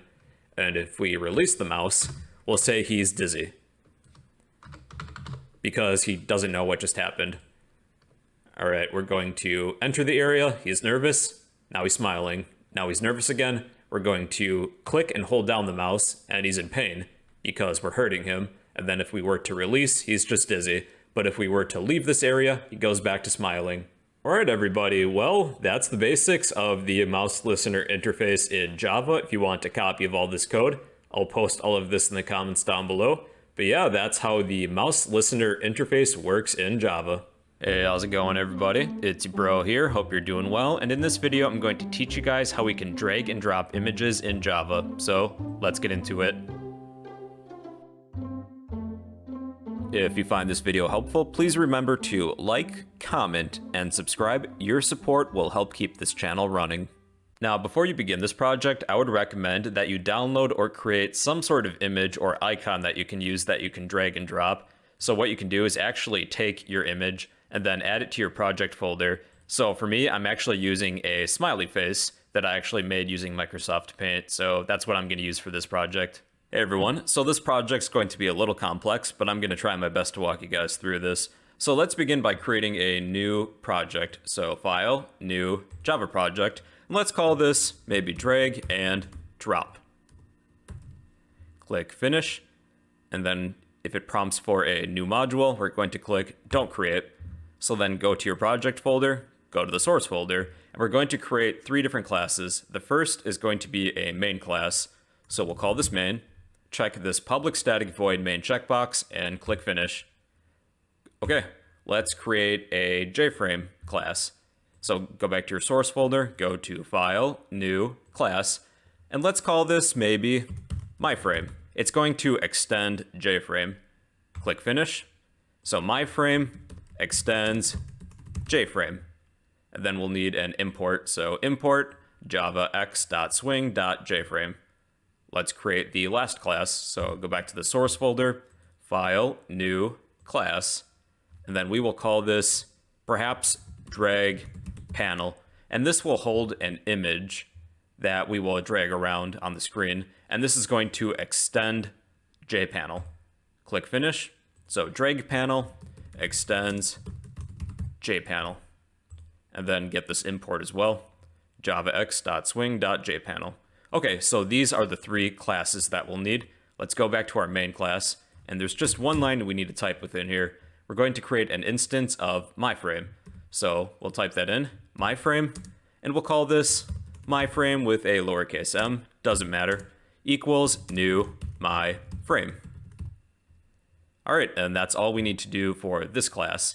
Let's go to MyFrame, and we're going to create an instance of our JFrame, which is called MyFrame basically. So let's create a constructor for MyFrame. And we have a few things to fill within here. Let's add a title. So this dot set title, and we'll call this frame drag and drop demo. This step really isn't necessary, but if you want to add a title, this is how to do it. All right, then let's set the size. So this dot set size, and we'll make this 600 by 600. That's a decent size. And this dot set default close operation, then jframe dot exit on close. Okay, now we'll take this and set the visibility. So set visible true. Okay, so we should have a JFrame that's 600 by 600, and the title is drag and drop demo. So let's create an instance of our drag panel, which functions much like a JPanel basically. So we're going to create an instance of this, but we're going to do this, I would say, outside of our constructor. So drag panel, and we'll call this drag panel with a lowercase d, equals new drag panel. Now we need to add drag panel to our frame. So this dot add drag panel. And that's it for this class. So nothing will appear yet besides this frame. We're going to work on our drag panel next. Okay, so go to your drag panel class, and we're going to create a constructor for drag panel. So drag panel, parentheses, curly braces. So if you have an image picked out that you want to use, what you're going to do is actually add it to your project folder. So I'm just going to drag and drop it within the project folder, and then click OK because I already have a picture. So the picture that I used is a smiley face, and it's within the project folder, the Java project folder, drag and drop. So I'm actually going to use this picture. So I'm going to create an instance of an image icon. So image icon, we'll call this image, equals new image icon. And then within parentheses, type in the file name or the file path. And this is called smile.png. And then we'll need to import something. Okay, so we have a picture now that we can use. All right, so there's a few other things that we're going to add to this class. So we're going to create a paint component method. So we're going to do this after the constructor. So this is a public method that's void, doesn't return anything. And it's called paint component. And then as a parameter, it needs graphics G. Then a set of curly braces here. And then we need to import graphics. Okay. And then we're going to create two inner classes now. Now this first inner class, let's call it click listener. And with the video on inner classes, we can make this private. So private class, and we'll call this click listener. It waits until we click the mouse. So this will extends mouse adapter, then a set of curly braces, and then we'll have to import this as well. java.awt.event.mouseAdapter, and we're going to create another inner class, and this is going to be private class, and we'll call this drag listener, and this will extends mouse motion adapter. And the point of this class is that it's going to actually move our image as we move our mouse around. Then we'll need to import this as well. java.awt.event.mouseMotionAdapter. All right, let's start filling some things in, but this is the basic framework that we need. So let's begin before our constructor. So after our image, this is what we're going to type. We're going to create a width variable. So let's call this width equals image dot get icon width. And you know what? Let's make this final, because we don't plan on this image changing size anytime soon. We're going to do the same thing for the height. Final int height equals image dot get icon height. Just like that. We're going to create a point. So use the point class. So point image corner. That's a good name for this. Then we'll need to import this. And we're going to create another point. And we'll call this previous, but we can type in prev for short, pt for point. And that's everything that we need before our constructor. So what we're going to do with inside our constructor here is we're going to set the image corner point to equal new point 0, 0. So this is in the very top corner of the image. Okay, we're going to create an instance of our click listener class. So type in the name of the class, click listener, and we'll call this click listener with a lowercase c equals new click listener. It's really hard to get the spelling right on these. We're going to do the same thing for our drag listener class, but I'm just going to copy this and make a few changes. So I'm going to change click to drag for the second line.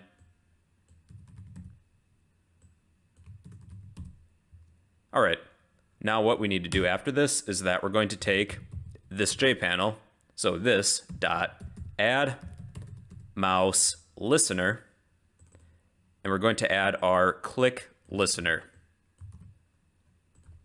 Then we're going to take this again and add a mouse motion listener and add our drag listener. Okay, that's everything we need to do within our constructor. We're going to go to our paint component method. Now, what this paint component method is going to do is that it's going to repaint our image after we update the new positioning of it. So the first line is that we're going to use the superclass's paint component method. And we're just going to send in our graphics G within here. Then what we're also going to do is take our image.paint icon, and there's a few fields to fill in with these parentheses here. The first is this, and this is our JPanel basically. G is going to be our graphic, so we'll keep that as G. We need a X position, so image corner dot get X method. We're going to do the same thing for Y. So this will get the new position for our image. Then we'll probably want to cast these as an integer. So we're going to use the cast int for X and Y.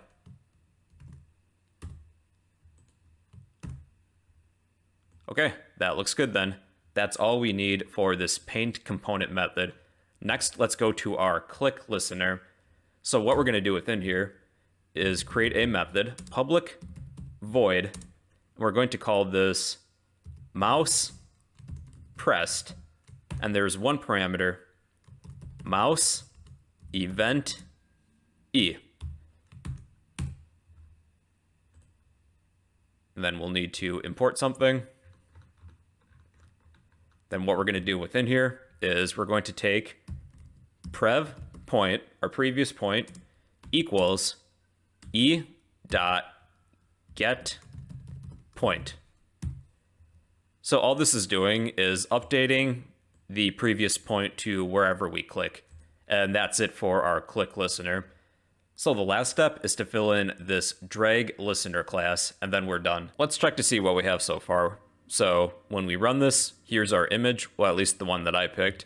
It's in the top left corner, but we cannot yet drag it and move it. So that's what we're going to work on next then.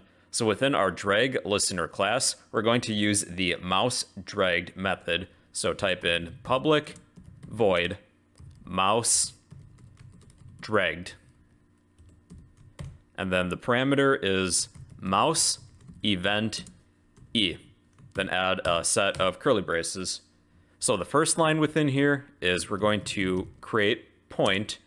We'll call this current point, current PT for short, equals E dot get point, wherever our mouse event currently is. Now what we're going to do is take our image corner, and we're going to use the translate function. So this takes an X dimension and a Y dimension. So I'm actually going to expand these parentheses to give us some room. So the first thing we're going to type between the parentheses of the translate function is we're going to take our current point and use the get X function minus previous point dot get X function. Then let's put these all within parentheses, and we're going to cast this as an integer. All right, so then add a comma afterwards. We're going to copy this and do the same thing for the Y position. So int current point dot get Y, and then previous point dot get Y. So this is going to translate our image corner to the new position, wherever our current point currently is after dragging our mouse. Now we're going to take previous point equals wherever our current point currently is. And then lastly, we just need to repaint this image. And that's it. Let's run this. So here's our image, and we can now drag it and drop it somewhere else. So that's it for this drag and drop project. If you would like a copy of all this code, I'll post all of this in the comments down below. But yeah, that's how you can make a drag and drop project in Java. How's it going, everybody? It's your bro here. Hope you're doing well. And in this video, we're going to be discussing key bindings in Java. So sit back, relax, and enjoy the show. If you find this video helpful, please remember to like, comment, and subscribe. Your support will help keep this channel running. Alright everybody, we're going to be discussing key bindings. What this does is that this binds an action to a certain keystroke. So for example, let's say that within certain games, you might be able to move your character forward by clicking the W button, or A for left, S for down, or D for right. So this is very similar to key listeners, but there's a few subtle differences. So with key bindings, they actually don't require you to click a component to give it focus. And all Swing components, at least all Swing components that I know of, actually are capable of using key bindings. And the reason that you might want to use key bindings over key listeners is that they give you more flexibility, and you can actually assign different keystrokes to individual Swing components. So let's say that you have player 1 and player 2. You could have player 1 have a certain set of keys on the keyboard, and player 2 could have a different set. Although one downside to using key bindings over key listeners is that they tend to be more difficult to utilize and set up, but I'll give you guys just a quick demonstration of how these could be useful. So if you're ready, let's begin. I'm going to create a new class within my project folder, so File, New Class. I'll call this maybe just Game. Not any specific game, just a game. And then let's create an instance of this class. So game equals new game. Then let's create the constructor for this game. Okay, so we can actually bind actions to keystrokes. So if we want to create an action, we can actually create an inner class for a specific action. So we're going to create an action for an up action, down action, left action, and right action. So I'll make this public. This will be a class, not a method, and we'll call this up action. And it's going to extends abstract action. So we need an action performed method within here. So add unimplemented methods. And then we're going to create a separate class for down, left, and right. So we have left action. Let's add up, down action as well. Maybe right here. So up, down, left, as well as right. So let's head back to the top before our constructor. We can actually create an action object. So it's going to look like this. Action is the data type, and we can list a specific action like up action. This is an instance. And then action, down action, action, left, action, and action, right, action. So there'll be more on this in just a moment. Let's just create the frame. So let's declare a JFrame called frame, as well as a label. We'll be able to control the movement of this label. So JLabel, and we'll call this label. Then we'll need to import this. And I'm just going to import everything related to javax.swing and awt.event. So we don't have to worry about those. Okay, let's begin by setting up the frame. So frame equals new J frame. Let's call this key binding demo, although it's not necessary. And then frame dot set default close operation J frame dot exit on close. Let's set a size. So frame dot set size 420 by 420 is a decent size. And then I do not want to use a layout manager, so set layout null. And then at the end, let's set the visibility for this frame to true. Set visible true. Then let's create our JLabel. So let's instantiate this instance, label equals new JLabel. Let's set a background color, label.set background. How about red? Color.red. Let's set the bounds, label.set bounds. These are the coordinates. Let's place this where x is 100, y is 100, the width will be 100, and the height will be 100. So it's going to be a square, and we need to set opaque true. And then add this label to our frame. Frame.add label. Let's run this and take a look. Okay, here is our label. What we're going to be doing is actually binding some keystrokes to these specific actions, and we'll have this label either move up, down, left, or right. What we've done previously is that we declared these actions, but we need to finish instantiating them. So let's do that within our constructor, and I'll just do this after our label. So we need to instantiate the up action, down action, left action, as well as right action. So up action equals new up action. Then let's do the same thing for down, left, and right. So down action equals new down action. Left action equals new left action. And then right action equals new right action. Now let's head back to each of these inner classes, and let's begin with the action performed method within each of these inner classes. Let's begin with up action. So when the up action occurs, what we'll do is set a new location for our label, so it's going to appear to move. So one easy way to do that is to take our label and use the set location method, and we can give a pair of coordinates as arguments. So we can actually get the current location, get x, and then label dot get y. And if we want to move up, we can just say label dot get y minus 10. So that will move this label up by 10 pixels. Let's do the same thing for down, left, and right. So this will stay the same. Label.setLocation will keep x the same as it is. However, label.getY will want to increase by maybe 10 pixels to keep it consistent.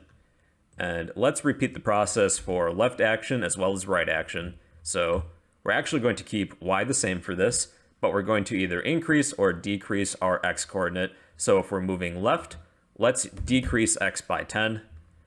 And then for right action, we will increase x by 10. And that is it for all of these inner classes. Let's head back to our constructor.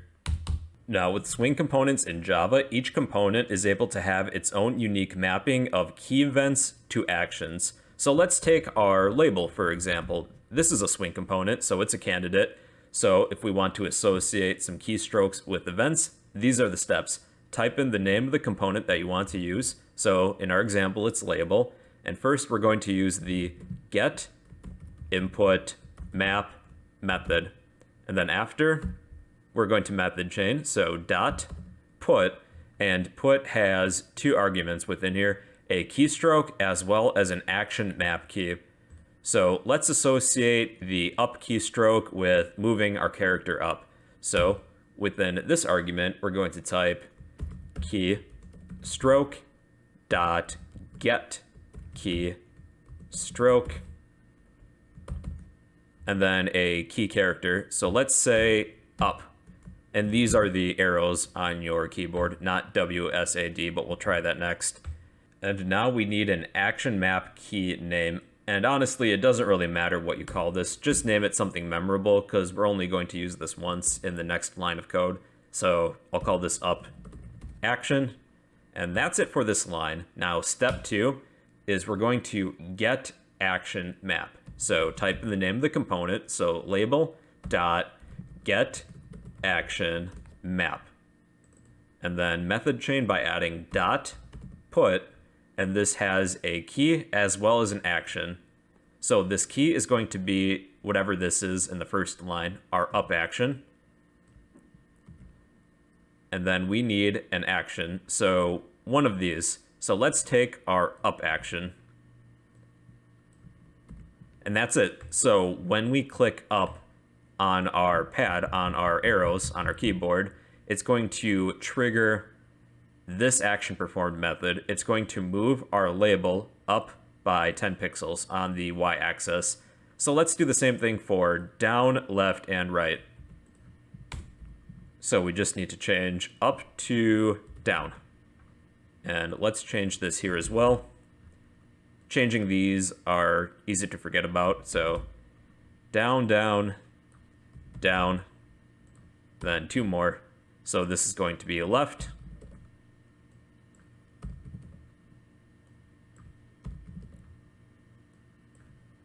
And then right.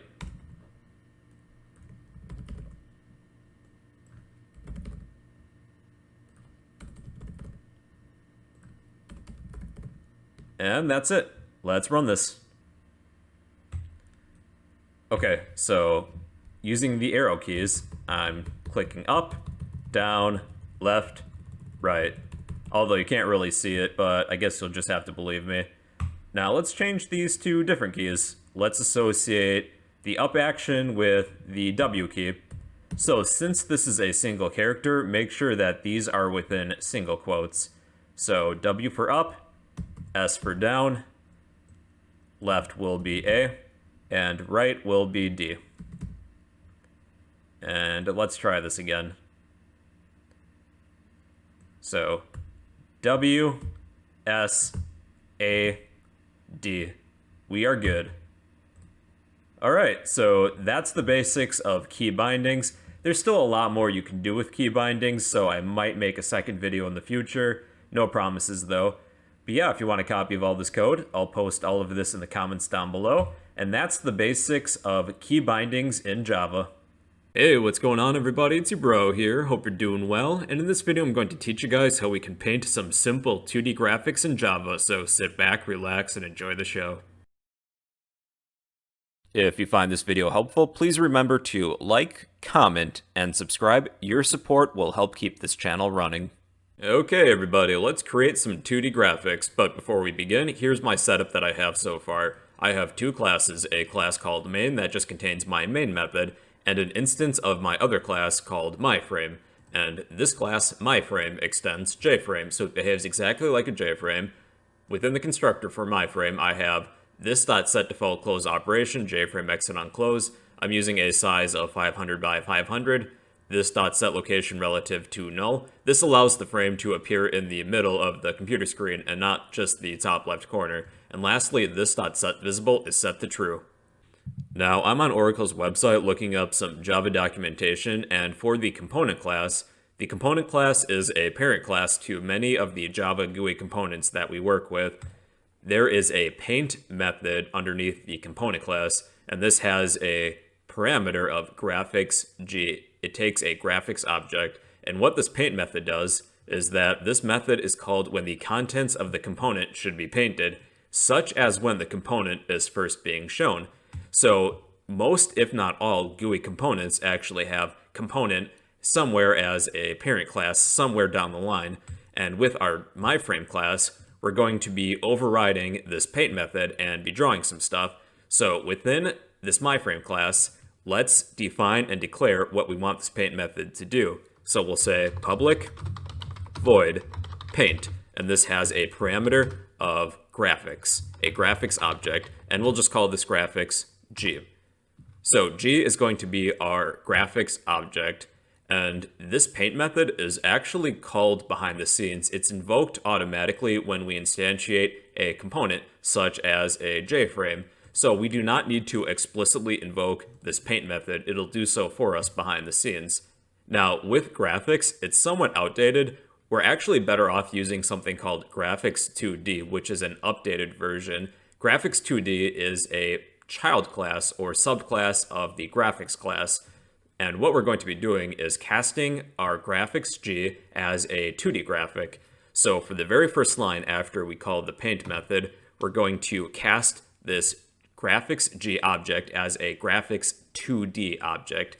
So let's say graphics 2D, and let's call this instance G2D equals G. And then we need to cast this. So within parentheses, we're going to add the cast, graphics 2D. Now, this graphics 2D object has more options available to us as to what we can draw and do compared to a graphics G object. Now, let's attempt to draw a few things.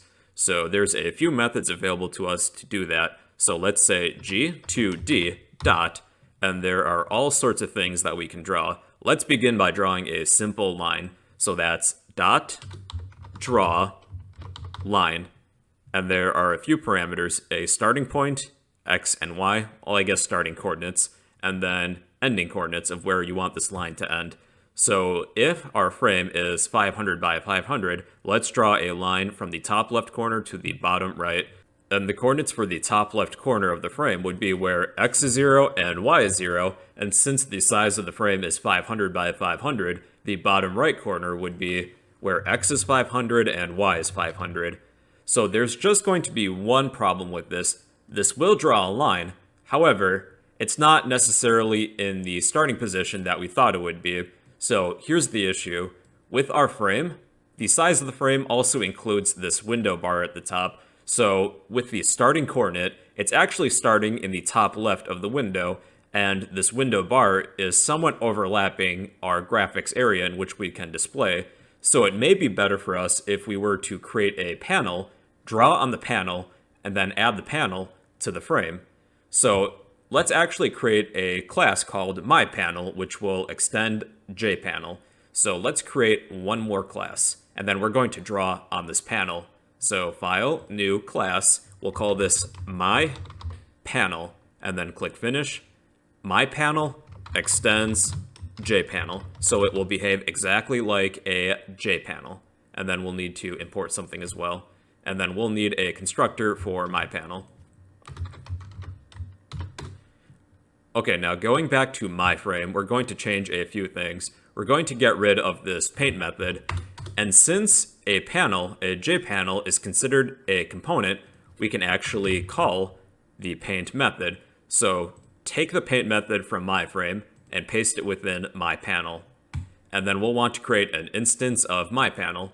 So let's declare this outside of the constructor, myPanel, and we'll call this panel, and then instantiate it within the constructor. Panel equals new myPanel. And we'll need to add this panel to the frame. So let's do that right about here. This dot add, we're adding our panel. And we no longer need a size, and we should probably pack this. So after you add all the components that you want, follow this with this dot pack. So this should fit nicely. Now what's going to happen is that this is going to create a panel for us, and then we should probably set a size for this panel too before I forget. This dot set preferred size, new dimension, and we'll make this 500 by 500. What ends up happening now is that this panel is fully visible. Before we were drawing directly on the frame, and this window bar at the top is part of the frame, so it was overlapping a portion of the visible area. So now this entire panel is fully visible to us. Let's head back to our myPanel class and draw a few things within the paint method. So we drew one line. Let's change the width of the line. This is kind of like the stroke, the brush size that we're using. So we can actually change that. G2D dot set. There's actually all sorts of things that you can set, but we're looking for set stroke. And we can pass in a new basic stroke. And then we set the size of the stroke. So if we want this to be 5 pixels, we'll pass in 5. And what we get is an extra thick line, and it's not just a 1 pixel brush stroke. You can also change the color too. So G2D, and this would be dot set paint, and you pass in a color.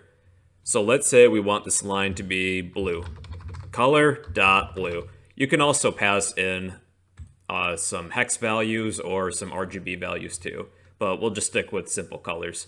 So now we have a blue line going across the screen. Let's draw a few other shapes. For now, I'm just going to comment out this line where we draw a line. Let's draw a rectangle. We type in the name of our 2D graphic, which is G2D dot draw, and there's all sorts of things that we can draw. Let's draw a rectangle, and this is draw rect, like get rect. So we place starting coordinates as arguments, as well as a width and height for this rectangle. Let's say we want this to begin in the top left corner of the panel. So that would be where x is 0, y is 0, and let's make this 100 by 200. If you want this to be a square, you could make this 100 by 100. So now we have a rectangle on our panel, and it retains that blue color that we set, as well as the stroke size. That's kind of like the line thickness. So if you need to draw another graphic, you can actually set the paint color to something else before you actually draw this. Let's set this to pink. I don't know why, I just picked a random color. And now we have a pink rectangle, and if you need to fill this, that's actually a different method. That would be fill rect. So that would be G2D dot fill, and you can fill all sorts of shapes here. We're looking for fill rect, and we'll keep the same coordinates. So 0, 0, then 100 and 200 for the height. And here's our rectangle in the top left corner of the screen, and it is completely filled. One important thing that you should keep in mind and know is that as you're drawing graphics, any more recently created graphics are going to overlap any previously created ones. So if we were to draw this line and then draw a rectangle, the rectangle is going to overlap this line, kind of like there's a z-axis. So anything that is more recently created is going to overlap any previous items or graphics. Let's draw a circle next, and I'll get rid of our rectangle that we have, as well as this line. We'll just turn these into comments. If you need to draw a circle, you use either draw or fill oval. G2D dot, let's draw an oval first. So this will be just an outline. Draw oval. Now the coordinates are the top left of the drawable area for this oval. So if we want this to start in the top left corner of the panel, that would be where x is 0, y is 0, and let's make the width 100 and the height 100, I suppose. And we should have a, actually let's change the color too. G2D, set paint. Let's make this, I guess, orange. Kind of like it's the sun. I suppose yellow would work too. We'll keep the same stroke size of 5. And we have a orange outline of a circle or oval. And if you need to fill this in, you would instead use fill oval, which we'll do. G2D dot fill, and we're looking for oval. And we'll place this at the same coordinates. Same width and height too. And we have an orange circle or oval in the top left corner of our panel. Okay, this next one is a little tricky. This is draw arc. And let's set a color. So we're actually going to use draw arc to draw a Pokeball for practice. G2D dot, let's draw arc first, then fill arc. Draw arc, and there's a few more arguments. Starting coordinates, a width and a height, a starting angle, and an arc angle.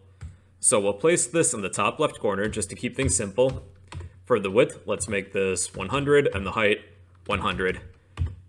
So for the starting angle, let's set this to 0, and the arc angle will make this 180. So this will be a half circle because it's 180 degrees. Now, if we were to change the starting angle, let's say 180, it's going to flip counterclockwise.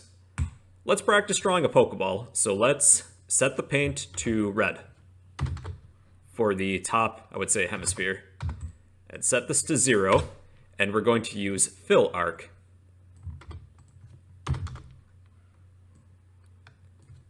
And we'll get rid of draw arc. Actually, we should get rid of the stroke size too. Alright, so we should have a red half circle. And the bottom's going to be white, but I'm not sure how well this is going to display. So let's set the paint after we fill the first arc. And color this white. Color.white. And we'll have the starting angle be 180, but we'll keep the full extent of the arc at 180, so it's another half circle.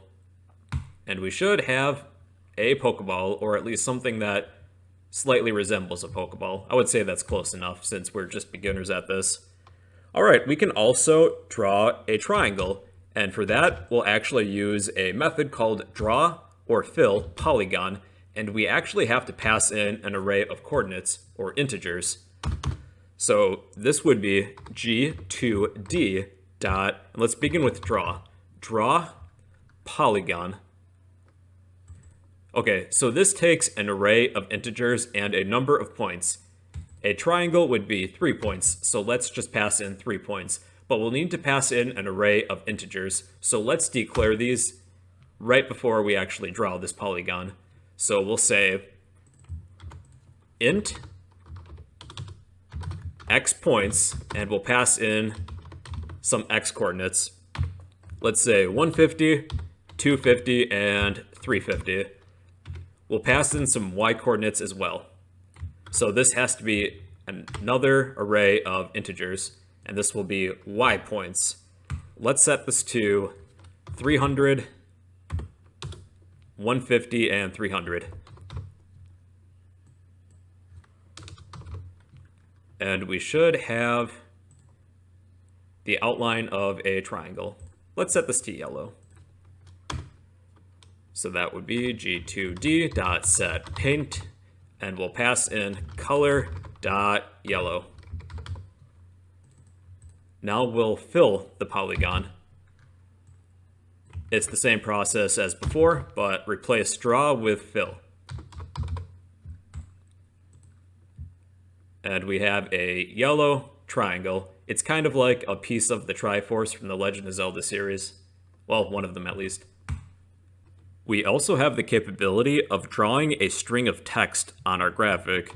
G2D.drawString.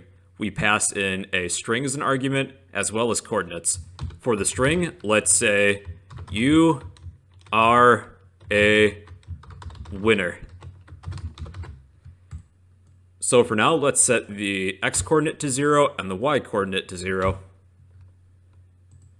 But when we compile and run this, we actually cannot see the string. That's because it's hidden right now. Let's change this to 50 by 50, and you'll see why.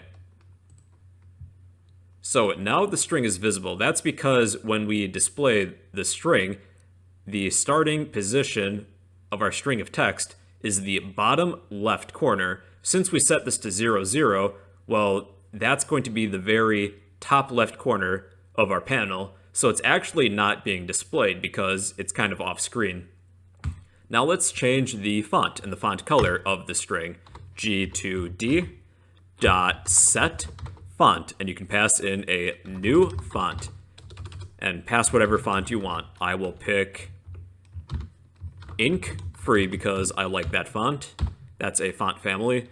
Then we can pick a font style. Let's say bold. And a size. I will make this 50, I suppose. You are a winner. And changing the font color is the same process as before. We just set paint to whatever color we want. What color do we not pick yet? Let's pick, why not magenta? And the font color is now magenta. Let's say that you want to add your own image to this graphic. I have this PNG file, and it's called Sky, and I just created this myself.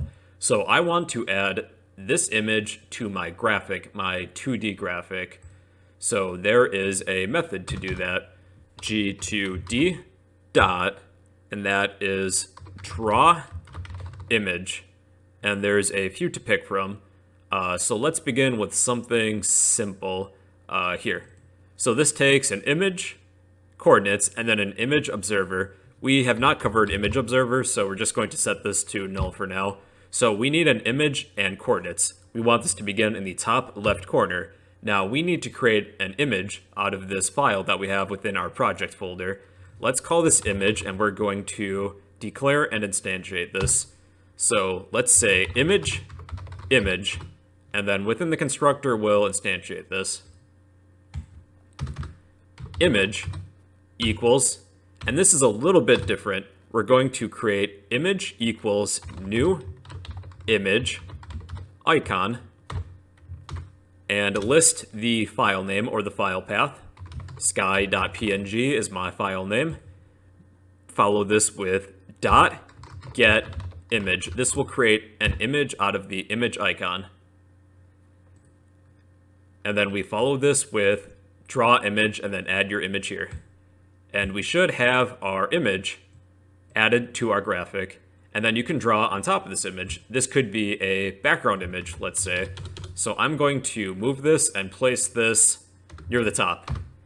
And let's draw, I don't know, maybe the Triforce that we have. So I'm going to re-enable all of these. Why not the Pokeball too?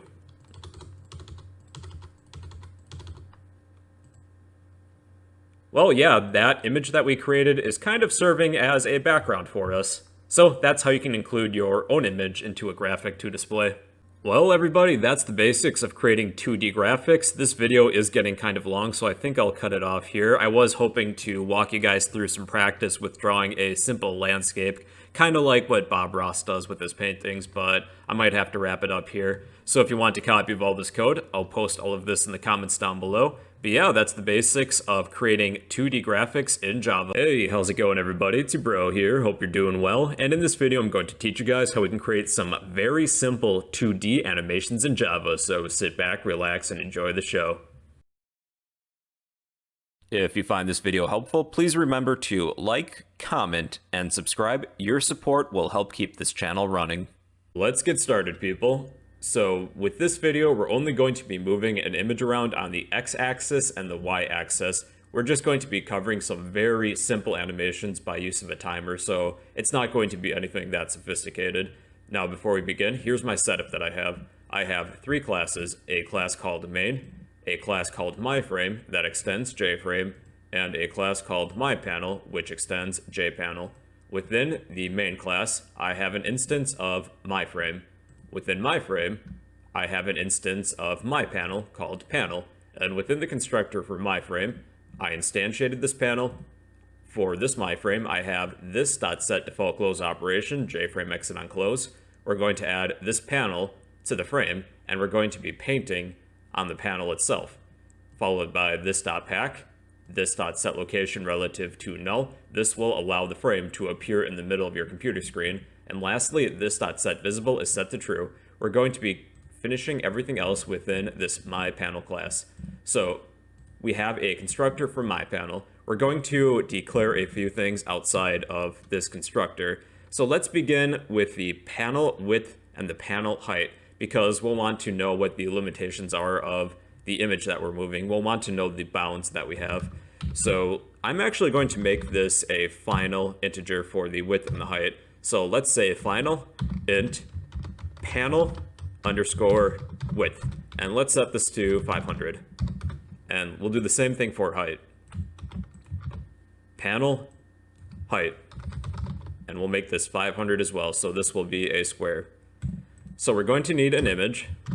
Image, we'll call this image. Actually, better yet, let's call this enemy, because I'm going to be moving this enemy icon around within the panel. So let's call this enemy instead, just so it's easier to differentiate. I'm also going to use the space background as my background. So I'm going to make an image called image background image, and we'll do this last. That's all one word though. We're going to need a timer, so timer int x velocity, so we can adjust how far or how many pixels this image is moving on the x-axis. Let's set this to 1 to begin with, and we'll do the same thing for y velocity. And we'll have a starting x position, and we'll set this to 0. And the same thing with y. Int y. And that should be it for now. Now within the constructor, we're going to finish instantiating a few things. Let's begin by setting the size of this panel. Since we're using the pack function, we'll want to set preferred size. So this dot set preferred size, and we pass in a new dimension. And we can use panel width and panel height for that. So let's pass in panel width and panel height. And this should appear. Yep, here's our panel that's added to our frame. And we're going to be drawing on this panel. So the next thing that we should do, let's set the background color just because we can. This dot set background color. Eventually, if you have an image, we'll replace the background color with the image that you have, if you have one. Let's set this to color.black. And let's finish instantiating this image, and it's called enemy. Enemy equals new image icon. And then we list the file path or the file name, and this is enemy.png. And then to create an image, we're going to method chain this by adding .getImage. This will make an image out of our image icon. Now we need to create a timer. We haven't done that for a while, so we'll finish instantiating this timer. Timer equals new timer. And there are 2 arguments to pass in for a timer. So we need an integer for the delay of how often this timer fires and does something, as well as an action listener. So let's say we want this to perform an action every 1 second. So this is in milliseconds, the delay. So we'll perform an action every 1000 milliseconds, 1 second. We also need an action listener. So we'll have this JPanel implements action listener. There are better ways of doing this, but since we're beginners right now, that will be in future videos. So we'll need to add any unimplemented methods. And we have an action performed method. We'll return to our action performed method later. We need to define our paint method, and the paint method is called behind the scenes when we instantiate our panel, because our JPanel is a subclass of the component class. So let's say public void paint, and this has one parameter of graphics, graphics G. And the first thing we're going to do within this paint method is cast our graphics G object as a 2D graphic, because there's more options available to us with graphics 2D objects.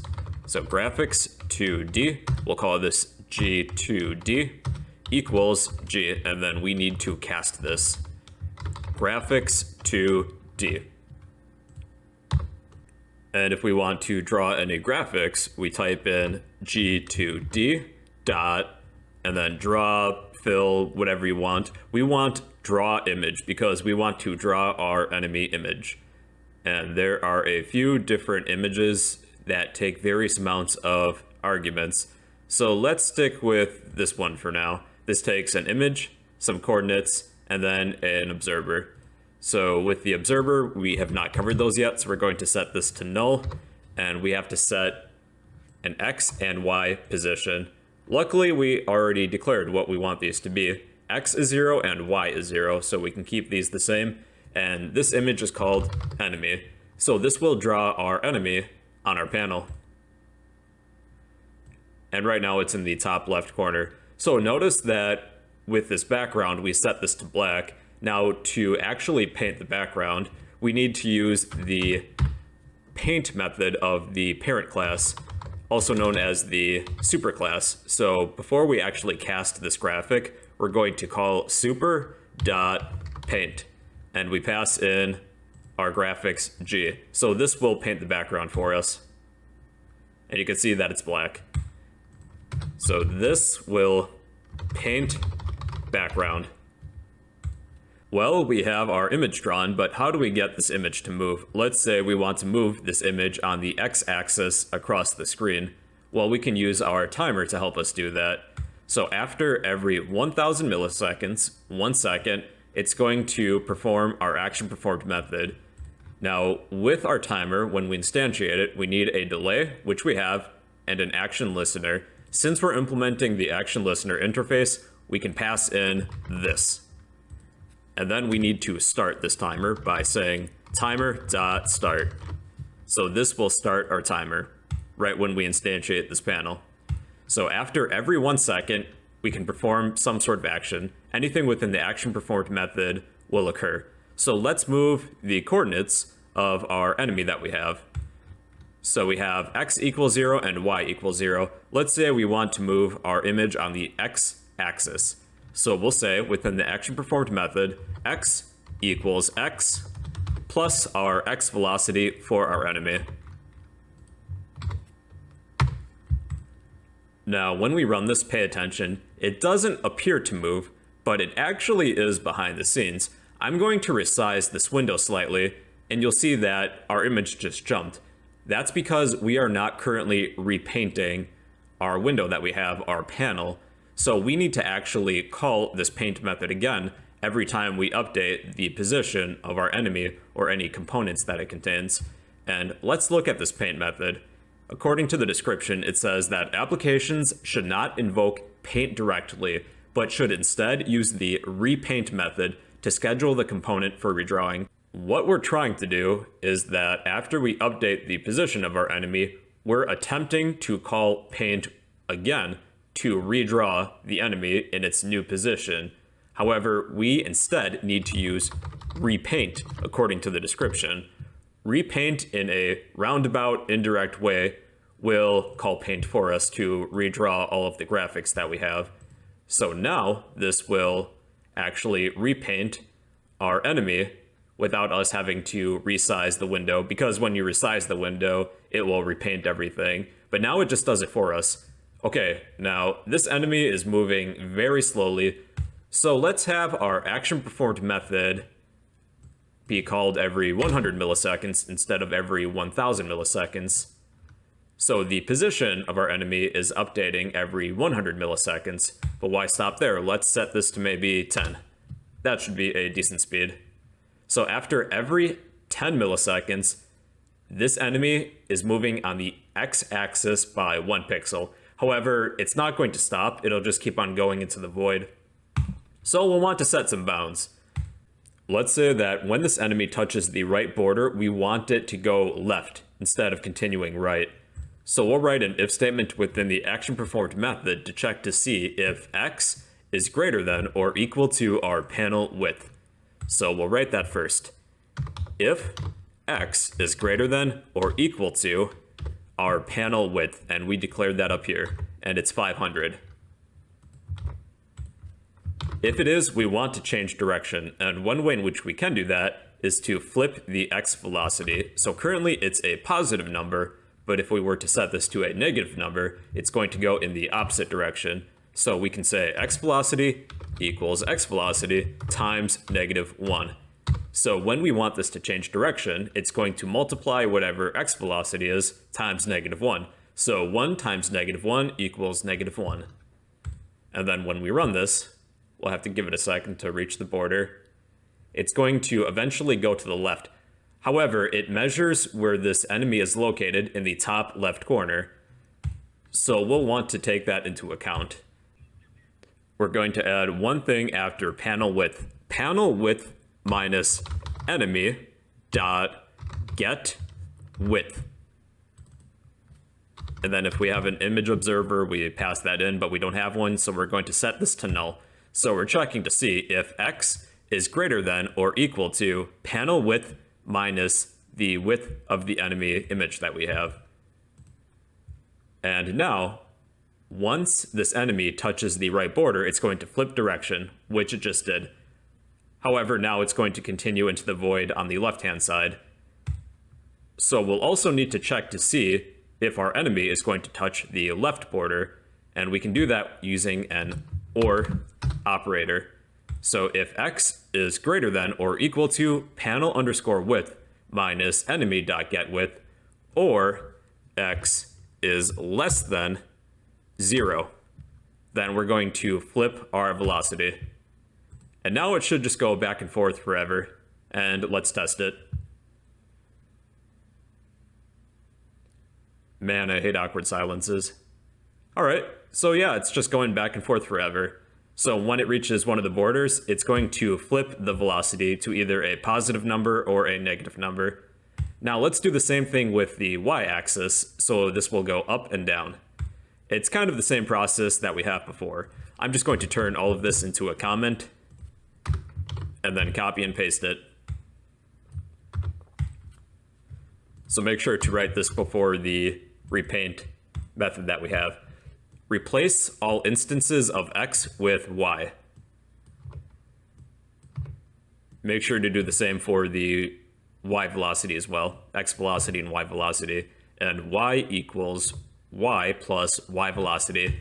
Replace width with height. Do the same thing for get width as well.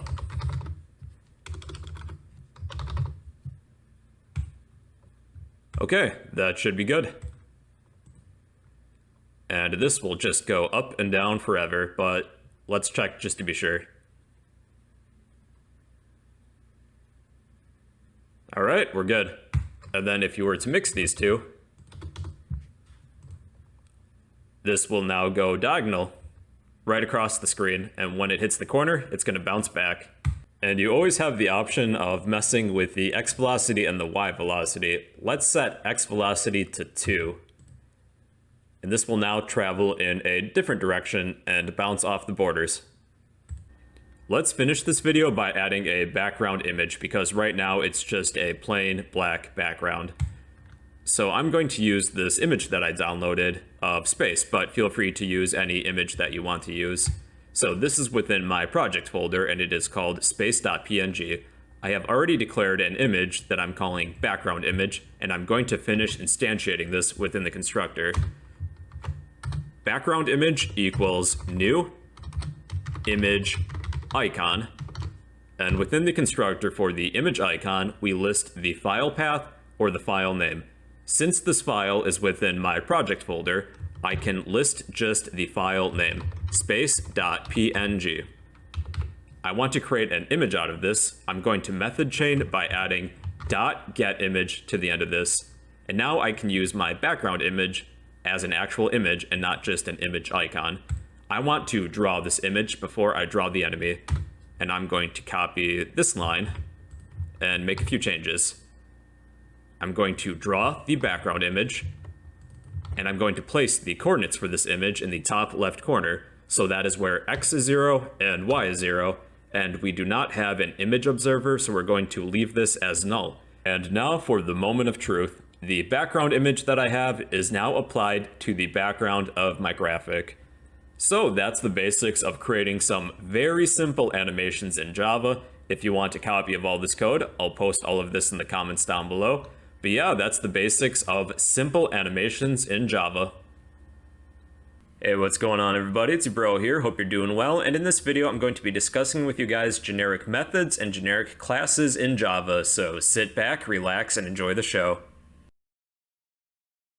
If you find this video helpful, please remember to like, comment, and subscribe. Your support will help keep this channel running. Alright guys, let's talk about generics. So the definition for this is that generics enable types, which are classes and interfaces, to be parameters when defining classes, interfaces, and methods. So a benefit of this is that it eliminates the need to create multiple versions of methods or classes for various data types. So basically we can use one version of a method or a class for all reference data types. So let me give you an example. So here's an example for you guys. I have 4 different arrays here. They all have different data types, and please note that these are reference data types. So we have an array of integers, doubles, characters, and strings. So we're using the wrapper class for some of these primitive values, such as like integer, double, and character. So what if we wanted to display all of the elements in each of these arrays? So normally what we would have to do is to create a method that can handle all of these individual different data types. So let's say, for example, we have a method called display array, and this accepts an integer array. So this is only compatible with our array of integers that, for our example, we just called int array. Now, if we wanted a similar method for doubles, characters, and strings, we would have to create another method that can handle each of these different data types that we have. So we'll create another array. This one will accept doubles. So replace integer with double. And let's do the same thing for character and string. So character, character, and then string.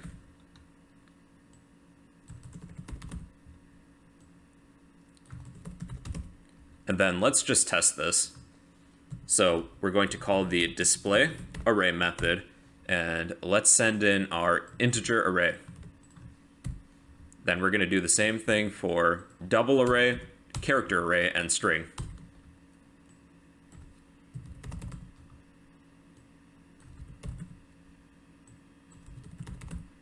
And let's run this. So yes, this does work, but it's kind of inconvenient to have 4 separate methods when they basically do the same thing. So here's a crazy idea. How about we don't? Let's create one version of this method that can handle all reference data types. So let's delete 3 out of these 4 methods that we painstakingly created, because we only are going to need one, really. So in order to use generics, we're going to be discussing both generic methods and then generic classes. So in order to use a generic method, right before the return type, we're going to add a set of angle brackets. And then typically, if people want to use generics, the common thing to do is just to place the letter T within here. That's just common practice, but I like to type in thing just because it helps me remember that this is a generic. So this is now a generic method. However, we can still only pass in an array of integers. So with the data type, we're going to replace that with whatever value or text is within these angle brackets. So we're going to accept an array of things, and then we're going to replace integer here as well with thing, or whatever value you placed here. And remember, it's usually T that people write here. That's just my quirk where I like to write thing, just because it helps me remember this. And if we were to run this, this does the exact same process as what we had previously before we used the generic method. So this is I would say, a shorthand or more efficient way to write your code, because you don't necessarily need an individual method for each individual data type that you have. You can just have one version that will accept all reference data types. Although you do have the capability of limiting the data types that are entering into a generic method or class by a concept called bounded parameters, but we'll discuss that later on in this video. So let's create another generic method, but this time it's also going to return something that's generic. So it's going to be a similar process to what we have set up previously with this generic method. So we're going to type in public, static, and then this is going to be a generic method. So we're going to type in a set of angle brackets, and then people usually write T here, but I like to write thing, but you do you, I guess. And then with the return type, this cannot be void because we're returning something. So we're going to be returning a thing, or whatever text you have within these angle brackets. And then let's name this method. Let's return the first element within each of these arrays. So let's call this get first, for get first element, I guess. And then we're going to pass in an array of things. So what we're going to be returning is return our array that we receive with this parameter at index 0, so it's the first element. And then let's run this. So I'm going to turn these into a comment for now. So we will system.out.println for each of these.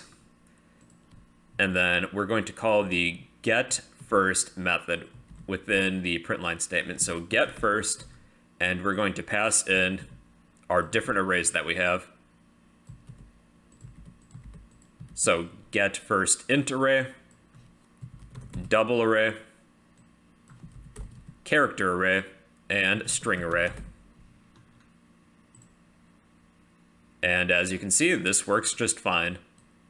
Here's a more practical scenario. So figuratively speaking, let's say that we're creating a video game and we have various game sprites that we want to draw on the screen. We have a player, an enemy, an item, and a tree, and we want to display or draw these all within our game. So this really isn't set up. You can see that I've yet to create these classes, but this will work just for our scenario. So instead of creating a draw method that can only draw players, another draw method that can only draw enemies, another for items and trees, so on and so forth, what we would like is just a generic method. It will accept a reference data type or a thing and just draw it. So you could just have one method that will accept all data types, because we really don't want to have an individual method for all of these separate data types. We want just one method that will take care of everything for us. So that's the real benefit of generic methods. Let's move on to generic classes.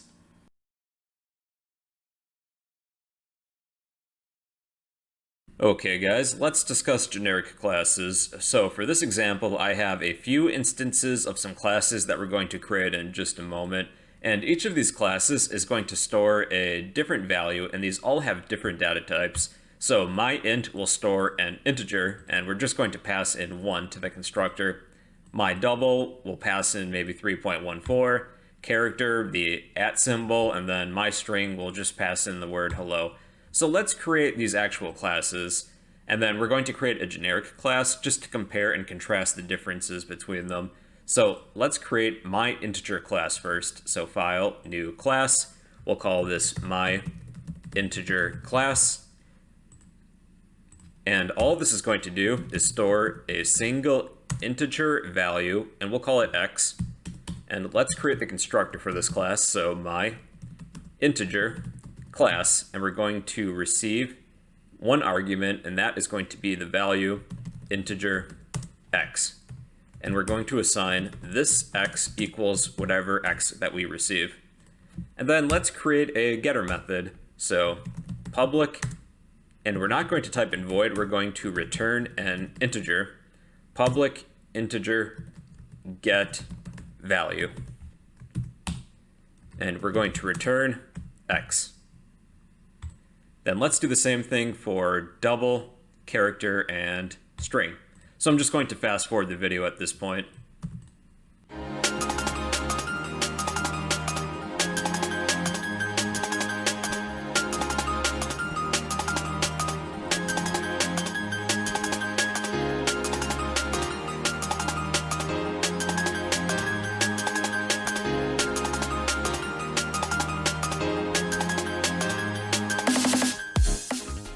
Alright, well, welcome back. So we have 4 different classes, one for my integer class, my double class, my character class, and my string class, and they all will hold one value of each of their respective types. Now let's say that we want to display all of these values, so we're going to use the first myInt.getValue function, and then let's put this within a println statement, so system.out.println, and then within the parentheses of this println statement, myInt.getValue, and let's do the same thing for my double, my character, and my string. So my double, my character, and my string. So this will display all of the values that we have that we sent to the constructor for each of their respective classes. Now let's do the same thing again, but this time instead of creating 4 different classes, we're going to create one generic class that can hold all of these different data types. So I'm actually going to delete all of these.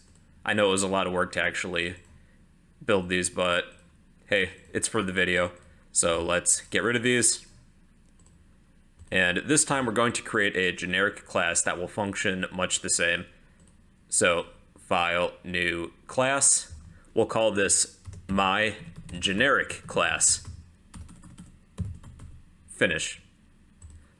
So to make a class generic, after the class name, we're going to add the angle brackets, and then people usually write T within here, but I like to write thing like I've mentioned before. So now this is a generic class. So now instead of specifying a specific data type that we want to store, we're going to store a thing.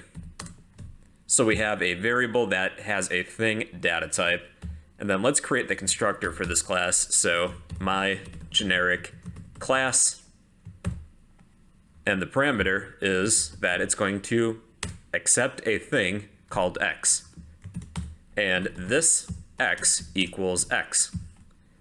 Then let's work on the getter method for this, and this was public thing, because we're returning a thing, and it is called, I already forgot, get value.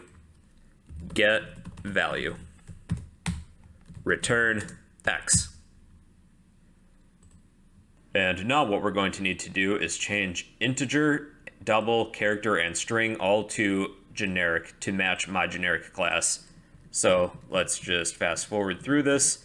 So these should all say my generic class now. And you can see that these are all underlined, and let's take a look. So it says that there's a warning here that the constructor my generic class belongs to raw type my generic class. References to generic type my generic class, then it has the angle brackets with our thing, should be parameterized.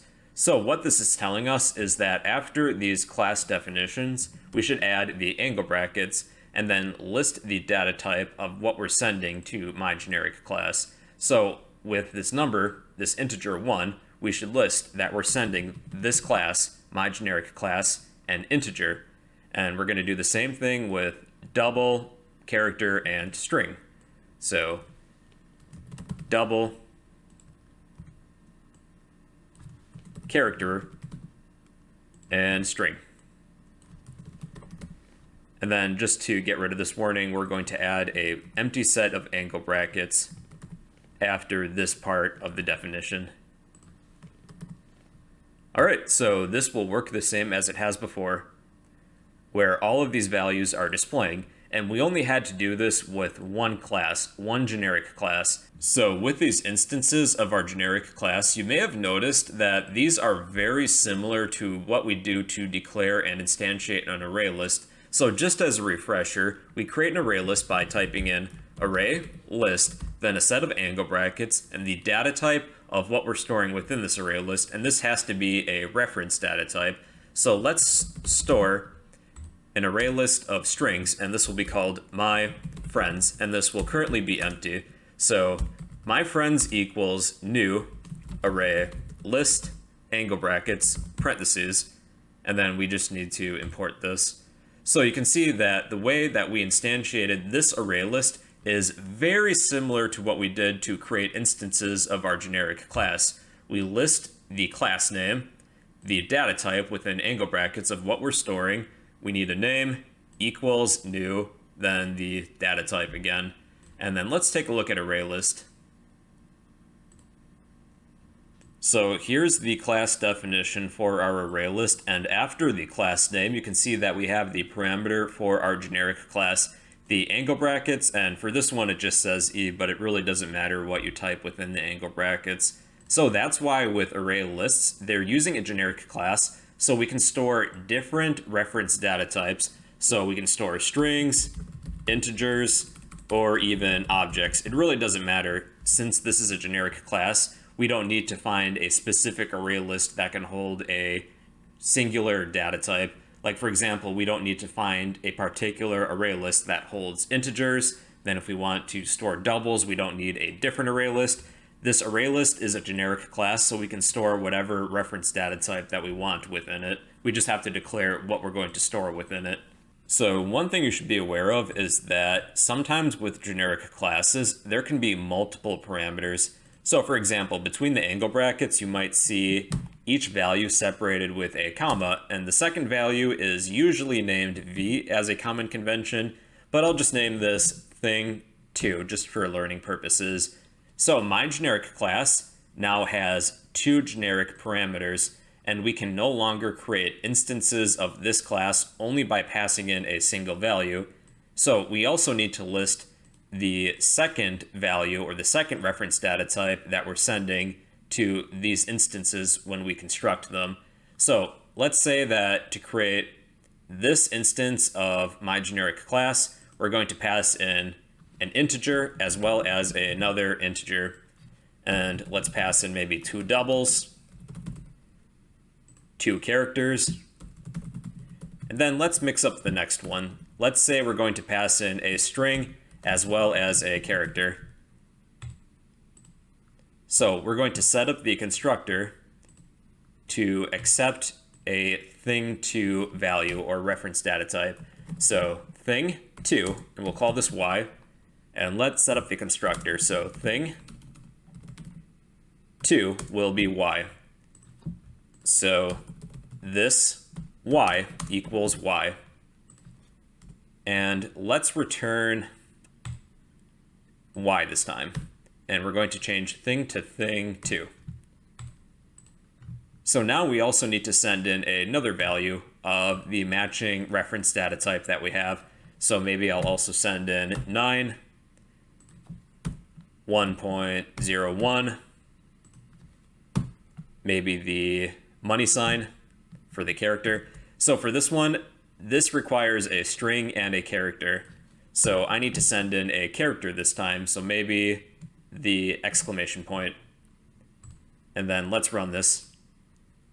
So it looks like this worked just fine. We only wanted to return whatever our y value was, and that is the second value that we passed into our constructors for my generic class. So with our generic classes that have 2 parameters, this is very similar to our lesson on hash maps. So a hash map is a collection of key value pairs, and these accept reference data types.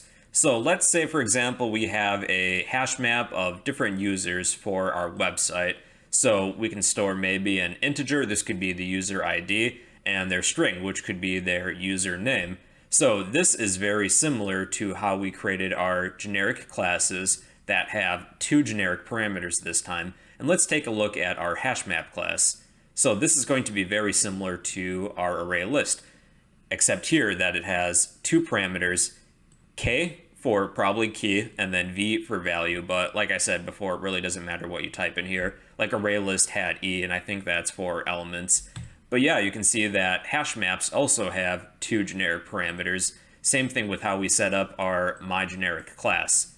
So one last thing I'm going to introduce for this video is the concept of bounded types, and that allows us to limit the scope of reference data types that we can send to a generic class.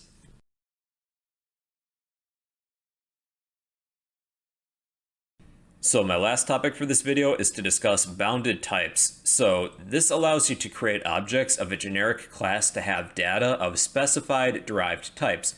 So for example, let's take numbers. So with my generic class, let's say that we only want to pass in numbers. Integers and doubles are fine, but we don't want to send in any characters, strings, or anything else like that. So what we're going to do after, let's say thing, we're going to have this extends the number class. So we can send in any reference data types, but it has to be a subclass of the number class. So here's a list for you. So here's some documentation for the number class. We have thing extends the number class, so we can pass in any reference data type as long as it's one of these subclasses. And many of these you probably won't recognize, like what the hell is an atomic long? But you can see here that we have the double class as well as integer, and you probably know of float and long as well, even though we really don't use them too often. Since thing extends number, you can say that the scope of the reference data types that we can pass in are limited to just this list. Any class that is a subclass of the number class, if we had thing extends a different parent class, we would be limited in our scope to a possible different set of subclasses. So that's why with our program, we are limited right now to sending in integers, doubles, and a few other things from that list. Like you can see, we can no longer send in characters and strings for the first value. So if we had thing2 also extends the number class, we need to send in 2 reference data types that have number as a parent class. So these first 2 lines would work just fine, but we can no longer send in 2 characters or a string and a character value. So let's just get rid of these for our example. And then let's get rid of these as well. And then if we were to run this, this will return the second value for our instances of our generic class. So that's pretty much it for this lesson. Hopefully your brain didn't explode from all of the information, and be sure to hit that like button before your brain does explode. So yeah, if you'd like a copy of everything that we've done, I'll post everything in the comments down below. But yeah, that's the basics of generics in Java. How's it going, everybody? It's your bro here. Hope you're doing well. And in this video, I'm going to teach you guys the basics of serialization in Java. So sit back, relax, and enjoy the show. If you find this video helpful, please remember to like, comment, and subscribe. Your support will help keep this channel running. Alright everybody, let's talk about serialization. So what this is that it's the process of converting an object into a byte stream. So the benefit of this is that an object persists. It saves the state of the object after the program exits. And the reverse process of serialization is deserialization. That's kind of a tongue twister to say. So deserialization is the reverse process of converting a byte stream back into an object. So think of serialization as you're saving a file with the object's information, and deserialization is as if you're loading a saved file. So serialization is taking an object and saving it to a byte stream. Deserialization is taking a byte stream and loading it back into an object. So this byte stream can be saved as a file or sent over a network, and it can even be sent to a different machine. So this byte stream can be saved as a file, and it usually ends with a .ser file extension, which is platform independent. So this is some very basic info on serialization. Let's do some practice on this. So let's create a new project, file, new Java project. I will call this serializer, and finish. Don't create. Go to your project folder, create a new class, file, new class, name this whatever you want. I'll name this main, check public static void main. And then let's create another class, maybe a class based on users. So file, new class, and I will call this user. So what I would like to do is to save the state of a user that we create. So what should all users have? Let's just have maybe two variables, a name and a password. Let's create a method too, but this has to be uppercase. There. All right, so let's create a method as well, public void. We'll call this say hello. All this will do is system.out.println hello name. Then let's go back to our main class and create an instance of this class. So user, we'll call this user equals new user.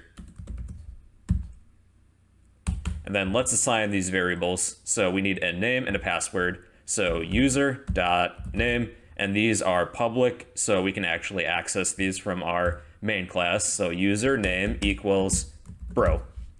And then user.password equals I heart pizza.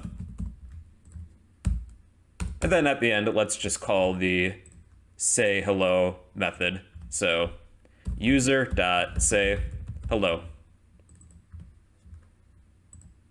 All right, simple enough. We have an instance of the user class called user. So now I would like to save the state of this object. So I've listed the steps to serialize an object. So step 1, your object class should implement the serializable interface. So let's go to our user class, and we're going to implements serializable. Step 2, add this import, java.io.serializable. And we can simply just hover over this and add this import. So I'm also going to add this to our main class because we'll probably need it here as well eventually. So step 3 is that we need to add this line of code. So file output stream, we need a name for this, file outworks equals new file output stream, and then the file name or the file path. So let's add that. I'm actually going to get rid of this say hello method because we won't really need it. So step 3 is right here. We're going to add file output stream, file out equals new file output stream.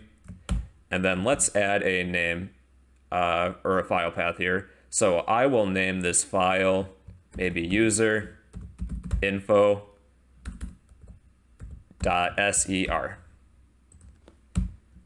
So we'll also need to add this import. Actually, I'll just import everything related to java.io. So then we have our bases covered. All right, so we will eventually need to surround this with a try and catch block or add a throws declaration, but we'll do that later.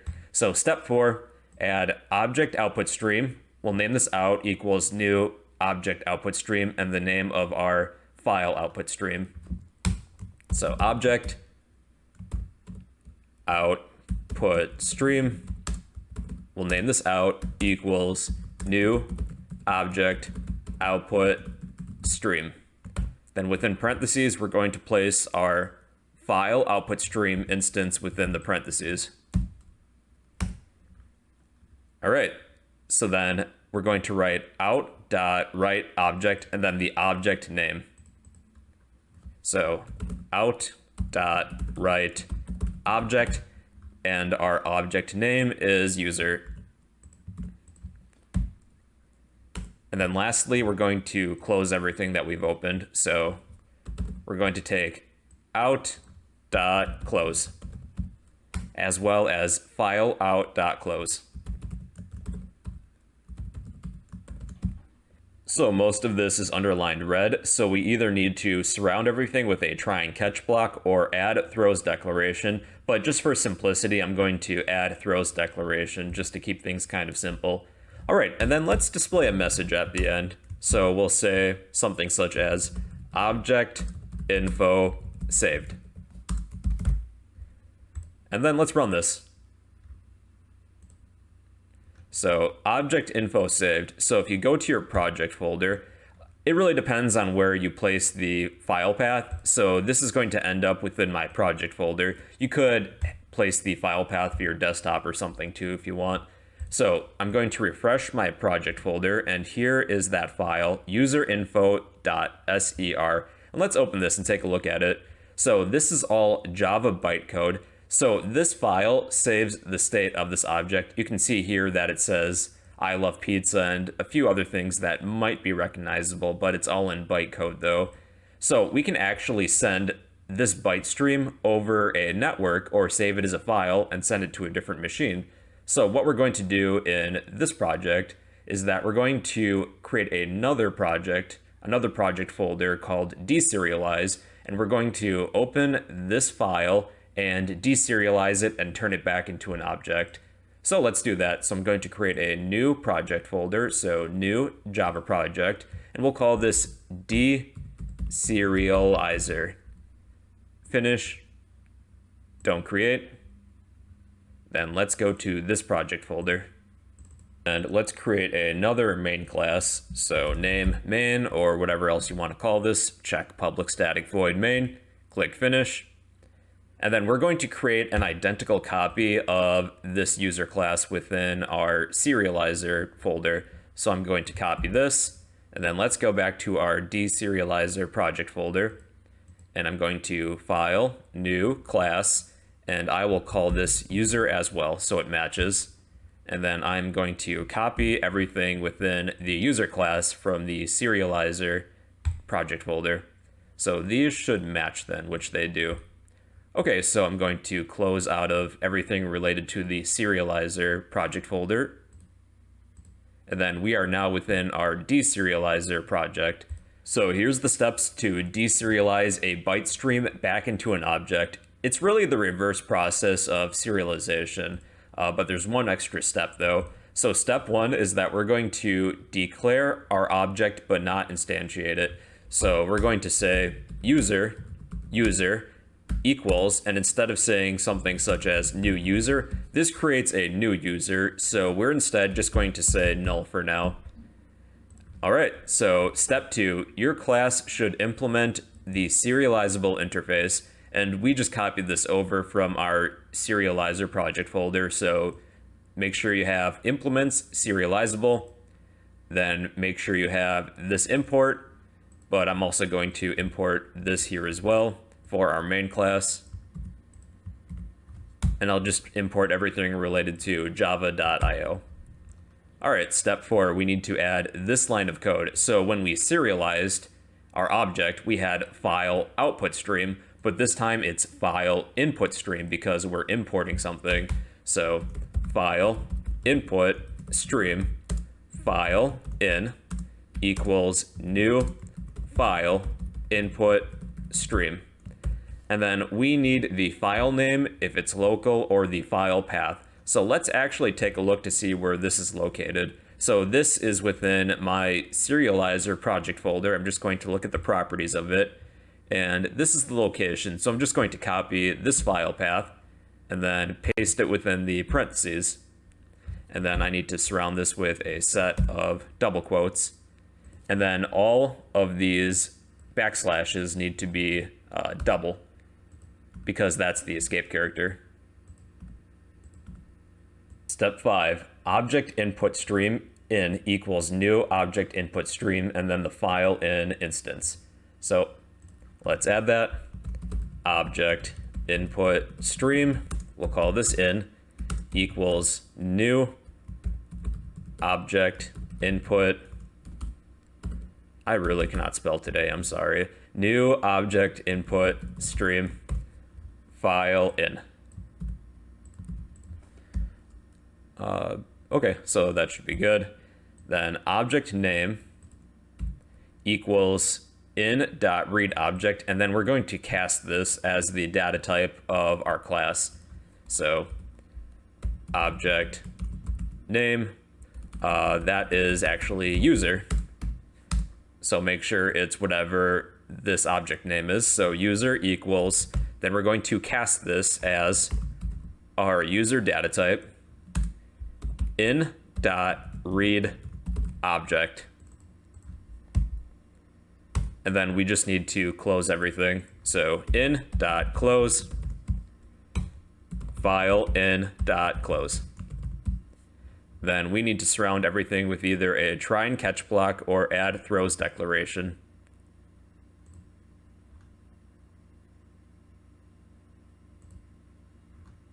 Then let's display some of the values from our user object that we're going to deserialize. So we'll system.out.println the user's name, as well as the password. User.password. And then let's also call the user.sayHello method. And then let's run this. So remember, for this class, I did not actually assign any of these values. We're actually going to be converting that byte stream back into an object, and that's how we get these values. So let's run this. Boom, there we go. Bro is the name. The password is I heart pizza, and it calls the hello method. So now if we went back to our serializer class, our main class, where we assign these values, and we were to actually change these and run the program again. So let's say we're going to update the name to bro code and the password to something secure such as password123. Compile and run this.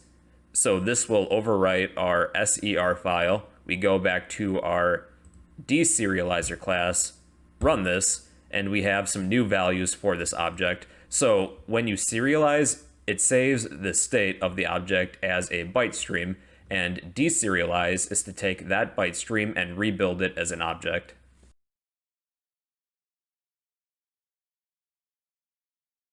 Next, here's some important notes related to serialization that we should be aware of. So number 1 is that any children classes of a parent class that implements the serializable interface will do so as well. Number 2, any static fields are not serialized. That's because they belong to the class itself and not any one individual object. And when we use serialization, we're really just taking the values of that object and we're saving them. We're having them persist so we can load it later. So any static field is really the property of the class and not any one object. So number 3, the class's definition is not recorded when we deserialize. So we need to cast it as the specific data type of that object. So you can see that in this line. So we're taking our user and we need to cast it as of this data type when we read this object. And if I were to remove this cast, it will cause a problem. And it says type mismatch cannot convert from object to user. So that's why we cast in this line of code back into our data type of our object. So number 4 is that any fields declared as transient aren't serialized, they're ignored. So let's actually practice this. So let's go back to our serializer class, the user class for this, and we're going to use this transient keyword for the password. Let's say that we don't want to send the password over. So we're going to type in transient, and then let's go back to the deserializer user class, and we're going to make sure this is transient as well because we want to make sure that these two classes match exactly. So let's take the serializer main class, run this. So object info saved. Let's go back to the main class for our deserializer, run this. You can see here that we have the name, but we have null for the password. That's because we marked this property, this value as transient. So this value is ignored. Anything that has the transient keyword is not serialized, it's ignored. Number 5, so this one's kind of a big one. So there's this value called the serial version UID, and it's a unique version ID for a class that is serializable. So let's dive more into this. So here's what I found on the serial version UID. It's a unique ID that functions much like a version number, and it verifies that the sender and the receiver of a serialized object have loaded classes for that object that match exactly, and it ensures that the object will be compatible between machines. It ensures that these two classes match exactly. It's like a secret code. It functions much like a hash where it's calculated based on the class's properties, members, and a few other things. We can actually take a look to see what this serial version UID value is going to be. So here I am within the main class of my serializer project folder. So we can actually declare and assign this serial version UID, and it's of the long data type. A long is really just a 64-bit integer, so it can hold a very, very large number. So it's of the long data type, serial version, I misspelled that, serial version UID equals, and these are the steps to actually retrieve what the current version is going to be. So we're going to type object stream class dot look up, and then within the parentheses we're going to type user dot get class. And then at the end of this, dot get serial version UID. And then we can simply just display this. Let's take a look to see what this is going to be. So this long number here is our serial version UID. It is actually calculated for us based on certain aspects of this class, much like a hash. So this example just so happens to begin with -764. And I'm actually going to copy this and paste this within the main class of our deserializer class. And then we can take a look at what this number is going to be. So since these two user classes match for our serializer and deserializer, these both have the same exact number for the serial version UID. So right now I'm actually going to go to the user class of our serializer class, and let's just change one aspect of this class. Let's say that we're going to rename say hello as instead greeting, and then we're going to run and compile this. Now for our serial version UID, a completely different number is calculated. So now this is technically a different version of our user class compared to our deserializer. So what happens if we were to actually attempt to deserialize this new byte stream that has a different serial version UID? So now we get this thing called a invalid class exception. And this is what happens when you attempt to deserialize a byte stream that has a different serial version UID. So you need to make sure that these serial version UIDs in fact match. and you can actually explicitly state what you want these numbers to be. I'm going to head back to the user class of our serializer class, and I'm going to change this back to say hello instead of greeting. So if you were to take a look at the class name, there's actually a warning, and it says the serializable class user does not declare a static final serial version UID field of type long. So we can actually, and it's actually recommended to do this, add a default or a generated serial version ID. So let's add a default one, and we can actually assign this as something. So let's say that we're working on version 1 of this class, and then if we want to update this to version 2, we can just simply change this number. So I'm going to assign this user a serial version UID of 1, and then let's run this. So now when it prints the serial version UID, this is now 1. Well, that's the basics of serialization. If you'd like a copy of all this code, I'll post all of this in the comments down below. But yeah, that's the basics of serialization in Java. Hey, how's it going, everybody? It's your bro here. Hope you're doing well. And in this video, I'm going to teach you guys all about timer tasks in Java. And at the end of this video, we're going to work on a project where we can have a countdown timer that will display Happy New Year on New Year's Eve. So let's get into it.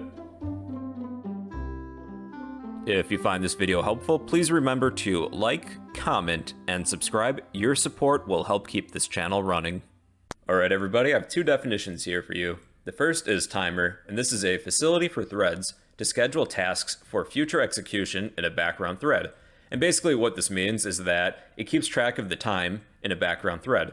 And then we have timer task, and this is a task that can be scheduled for one time or repeated execution by a timer. So this is a class that contains an abstract method called run, and when our timer reaches a certain point, a certain time, it will execute a task either once or repeatedly, and we can have that task be whatever we want.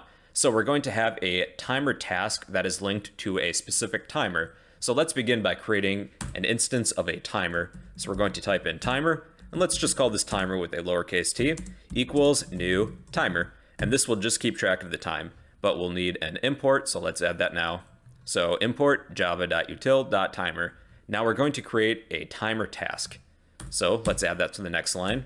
So timer task, and let's call this task equals new timer task, then a set of parentheses. Then we'll need an import for this as well.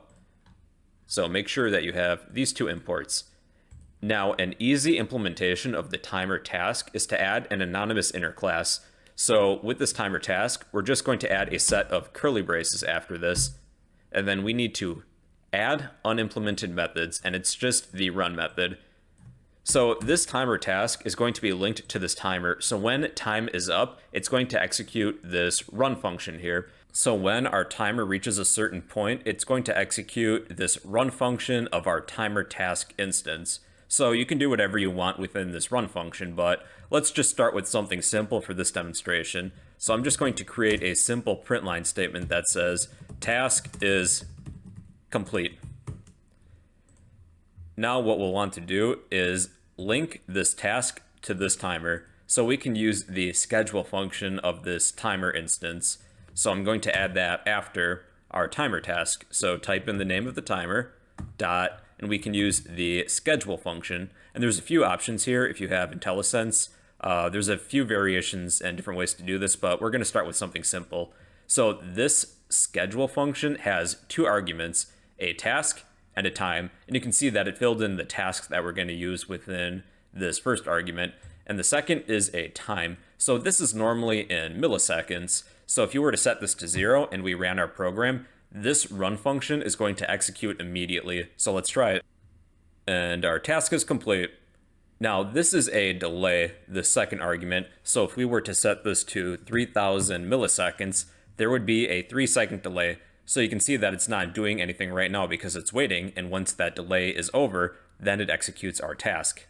So for our next example, I just turned this line into a comment.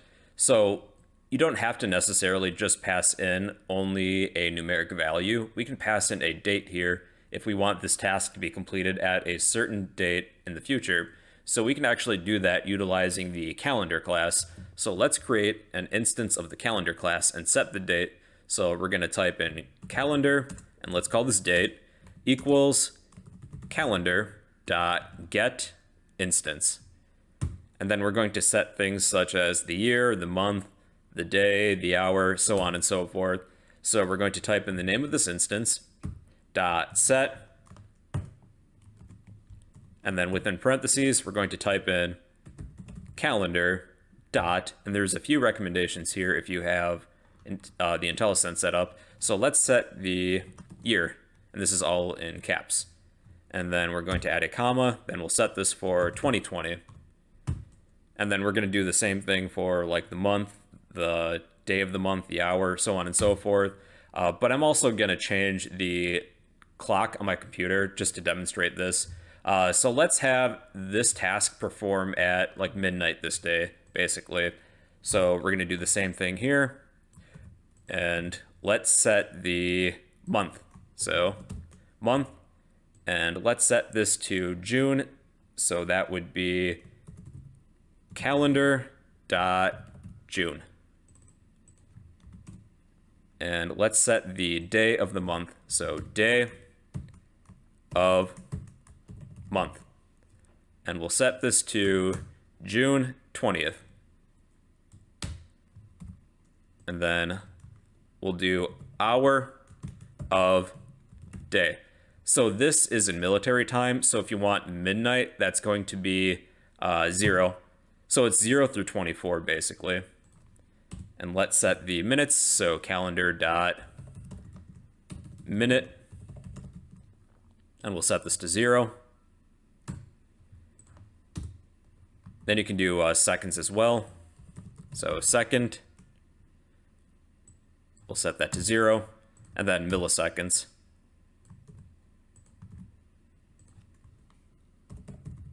Okay, so this task is going to execute at midnight, June 20th of the year 2020. So I'm actually going to fast forward the clock on my computer to demonstrate this. But first we actually need to add this task. So we'll add that after here. So timer.schedule task.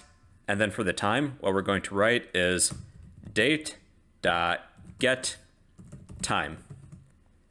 And that's it. So let's run this.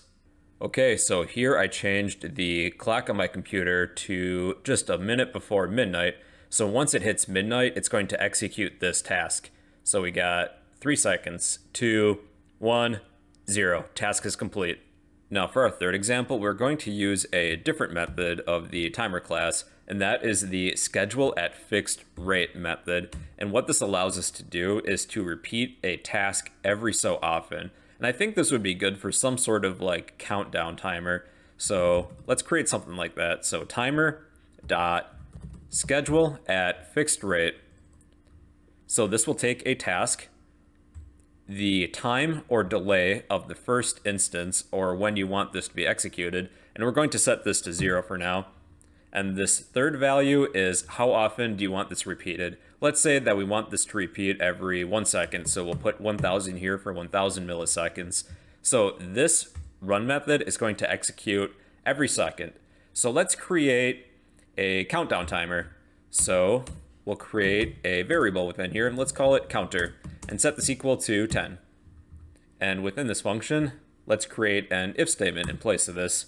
So if counter is greater than 0, what we'll do is that we will just display whatever our counter is, and then maybe add seconds. And then we want to decrement our counter by 1. So counter minus minus. All right, so this is just going to keep on running. So we'll want some way to cancel our timer. So we'll add an else statement. And then within here, why don't we display something such as Happy New Year? So we'll system.out.println Happy New Year. And then in order for our timer to stop, we type in the name of our timer dot cancel.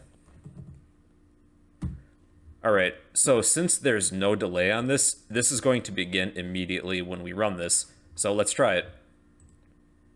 So it began at 10 seconds, and it's going to keep on going down until it reaches 0, and then display Happy New Year. So 2, 1, Happy New Year.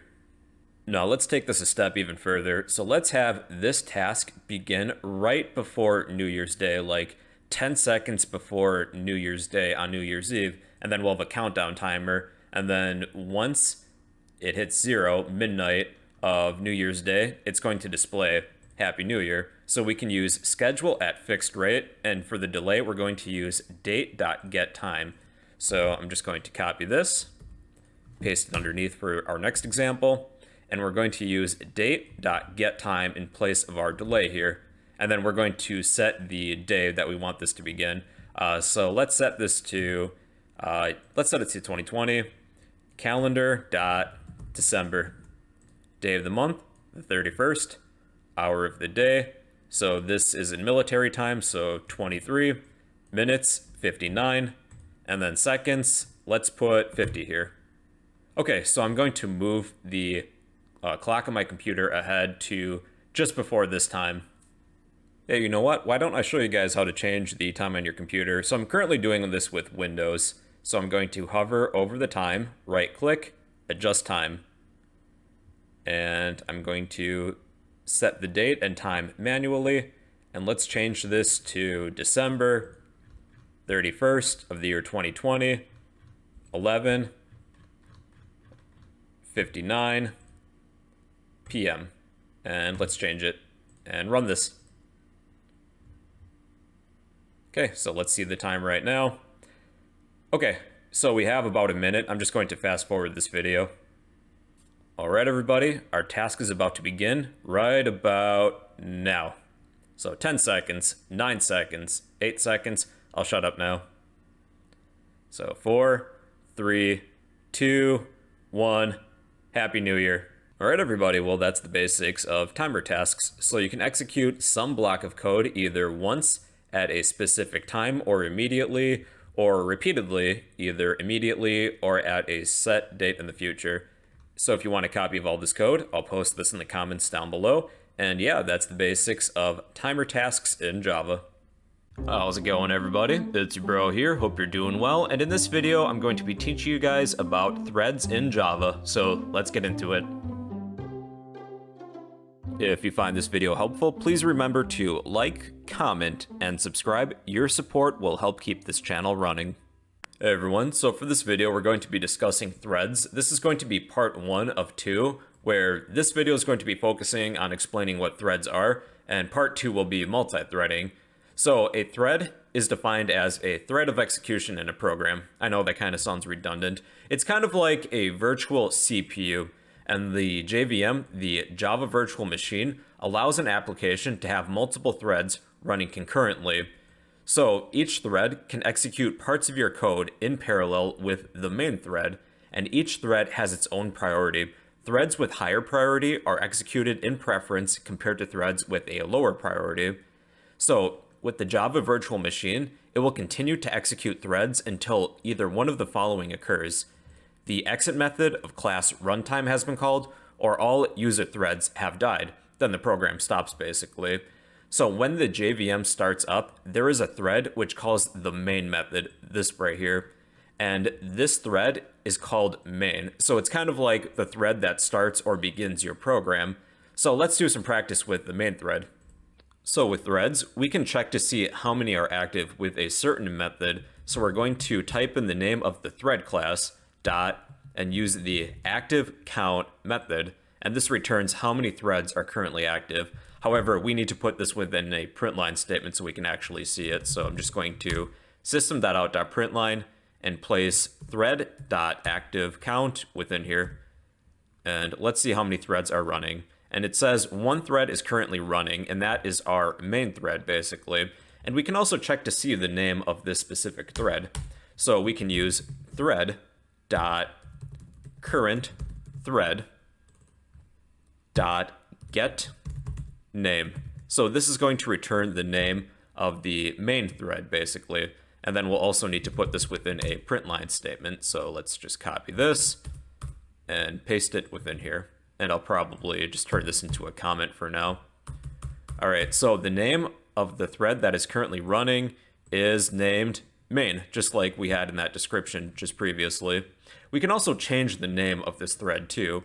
So we can use the set name method of the thread class. So we're going to type in thread, and then we want the current thread, which is main. So thread dot current thread, and then what we're going to type is dot set name, and we can name this whatever we want. So how about main for no good reason? So when we display the name of the current thread, it's going to be main with a bunch of n's. It's probably not a practical name, I was just being silly. So all threads have a priority, and we can check to see what a thread's priority is. So if we want to check the priority of our main thread, what we're going to type is thread.current thread, which is referring to the main thread, dot get priority. And then, of course, we need to put this within a println statement. So system.out.println. Then I'm just going to place this within here. And the priority of our main thread is 5. So this is on a scale between 1 and 10. The higher the number, the higher priority for this thread. So we can actually change the priority for a thread. So let's change the priority for our main thread. So I'm just going to type in thread.current thread, which is referring to the main thread, and we're going to use the dot set priority method. So this is on a scale between 1 and 10. 10 being the highest priority, and 1 being the lowest. So if we changed this thread's priority to 10, and then we get the priority, it's going to display 10. So this main thread now has the highest priority, and if we changed it to 1, it now will have the lowest priority possible then. And one other useful method with threads is that we can check to see if a thread is currently alive. So what we can do is use the isAlive method. So if we want to check to see if our main thread is alive, we're going to type in thread.currentThread.isAlive, and then put this within a println statement. So system.out.println, and then we are going to type in thread.currentThread is alive, and it's going to check to see if our main thread is alive, and it says it is true. All right, so one other thing that you can do with threads is that you can have a thread sleep. So it's kind of like your program is paused. So why don't we make some sort of counter, and this will count down by seconds.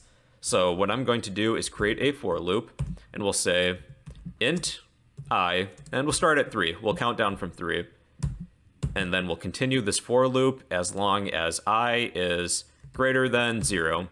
And then let's decrement I by 1 each time.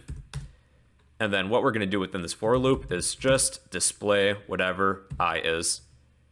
And then we're going to type in thread.sleep. And then we can type in how many milliseconds we want this thread to sleep after each iteration of this for loop. So let's have this pause for 1 second, so it's kind of like we're counting down. Now you'll notice that this is underlined red. It says unhandled exception type interrupted exception, so you can surround this with a try and catch block or add throws declaration at the top here, and that error should go away. And then once we exit this loop, we'll just display a message such as you are done. Okay, let's try this. So normally when we have a for loop like this, it iterates through these almost instantaneously, but now if we had thread.sleep for 1 second, it's kind of like we're counting down by 1 second at a time then in 1 second intervals. So that's how you can use the thread.sleep method to have your thread or program sleep for a given amount of time. So now what we're going to do is actually create a second thread along with our main thread, and there's one of 2 ways that we can create another thread. I'll show you guys one way in this video, and in the next video on multi-threading, I'll show you guys another way. So one way is that we can create a child class of the thread class. So let's go to our project folder, go to File, New, Class, and let's call this My Thread. And this My Thread class will extend the thread class. So my thread is going to inherit everything from the thread class. there's actually this method called run within the thread class, and we're going to override that so my thread will do something else. So it's going to be a public method that is void, and it's called run. And since we're overriding this, we should probably add a note for good practice that says override, because we're overriding this method.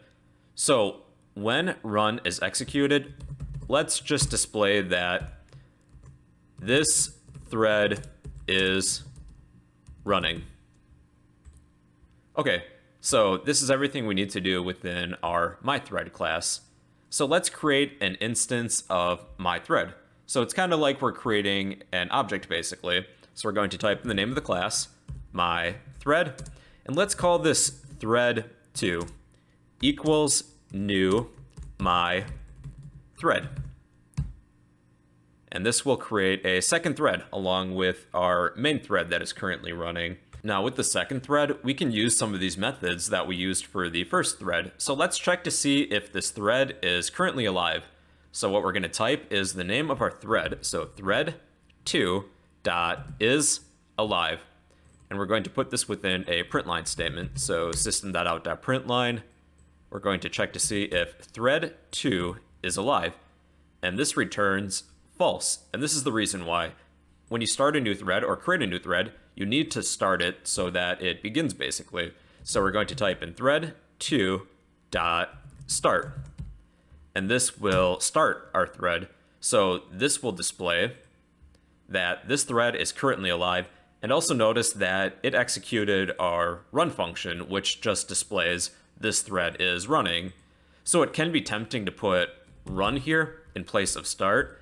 But if you were to check to see its status here, it's going to say that this thread is currently not alive, but it does execute our run function. So if you want this thread to start, you'll want to be sure to use the start function and not just the run function. So that's how you can check to see if a thread is currently alive. Let's go over a few others. Let's check to see what this thread's name is. So we're going to type in the name of our thread. So thread2.getName. And then put this within a println statement. So system.out.println thread2getName. And the name of this thread is thread-0. And remember with our main thread, that was just named main. So we can also change the name of this thread. So I'm just going to copy this. And before the println statement, we'll just type in thread2.setName. And let's change this to maybe second thread or whatever you want. So if we were to display the name of our second thread, thread2, it's now named second thread. Now let's check thread2's priority. So we'll type the name of this thread, thread2.getPriority, and then place this within a println statement again, system.out.println thread2.getPriority. And this has a priority of 5, which is the default basically. Now, if you have one thread that creates another thread, it's going to inherit the priority of the thread that created it. So if we went back to our main thread and we set the priority to, let's say, 10, the highest priority. So this priority of thread 2 is now going to be 10, since it inherits the priority of the thread that created it, which in this case would be main. So we can also set the priority like we did here. So that is the set priority method. So we're going to type in thread2.setPriority, and let's set this to 1. So thread 2 now has a priority of 1. Then compared to our main thread, this by default has a priority of 5. So the main thread has a higher priority than our thread 2 thread basically. So one other thing we can do is that we can check to see how many threads are currently active, kind of like what we did with our first example.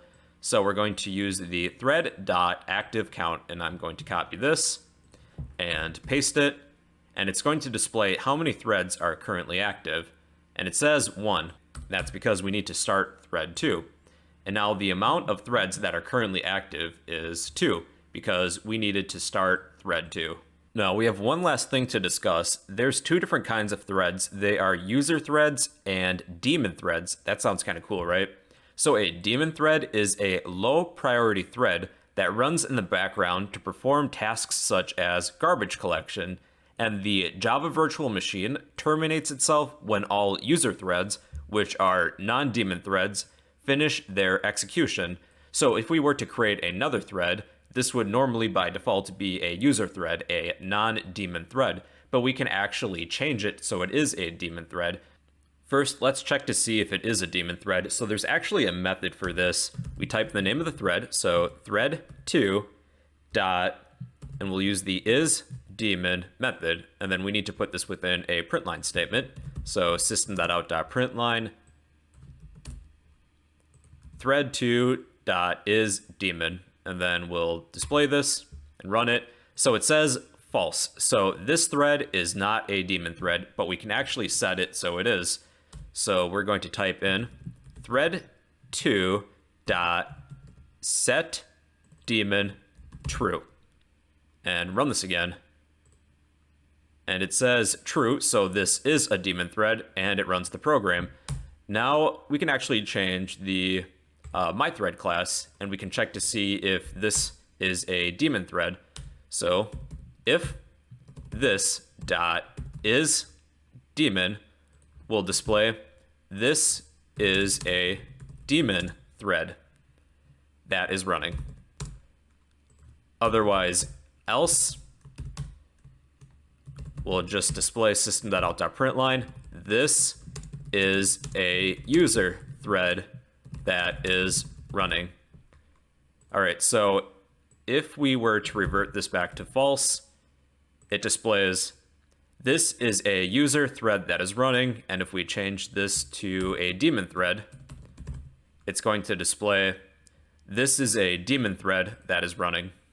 So like we said with daemon threads, they are low priority threads that run in the background to perform tasks such as garbage collection, and the Java virtual machine will terminate when all user threads, which are non-daemon threads, finish their execution. So it's kind of like the Java virtual machine doesn't care if there's daemon threads running in the background. It'll exit regardless, as long as all user threads finish their execution. So it's kind of like daemon threads are low priority, kind of like what we did with setting the priority for threads. So that's the basics of threads. It's kind of like a virtual CPU that has its own set of instructions, and we can have multiple threads running concurrently at the same time. And another definition for this is multi-threading, and that's something we'll cover in the next lesson. So that's the basics of threads. If you want a copy of all this code, I'll post all of this in the comments down below. But yeah, that's the basics of threads in Java.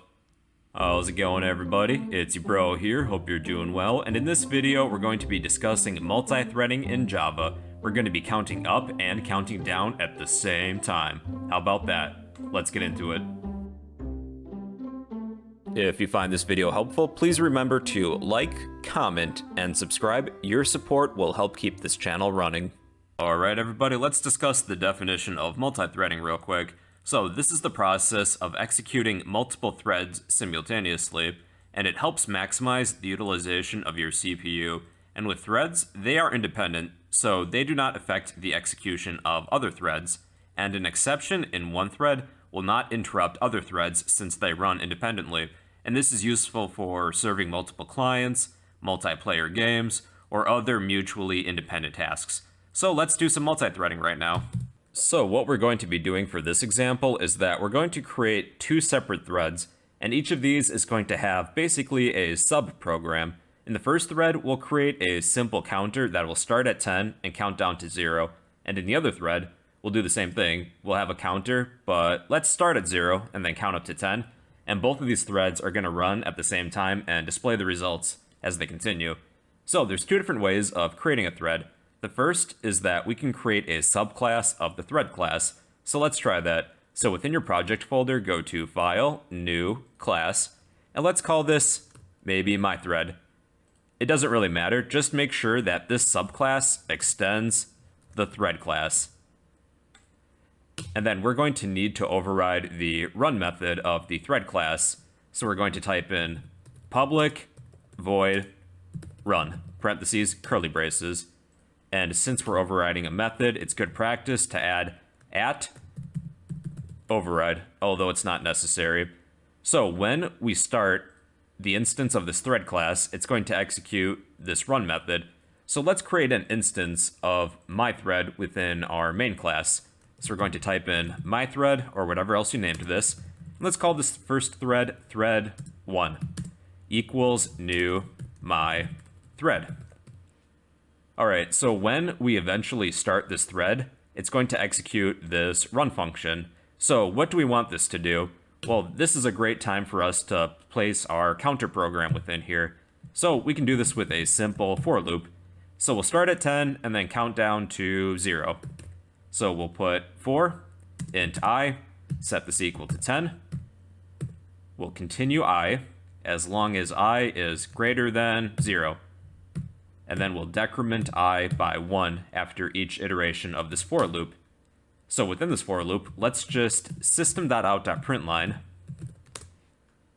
maybe thread number 1,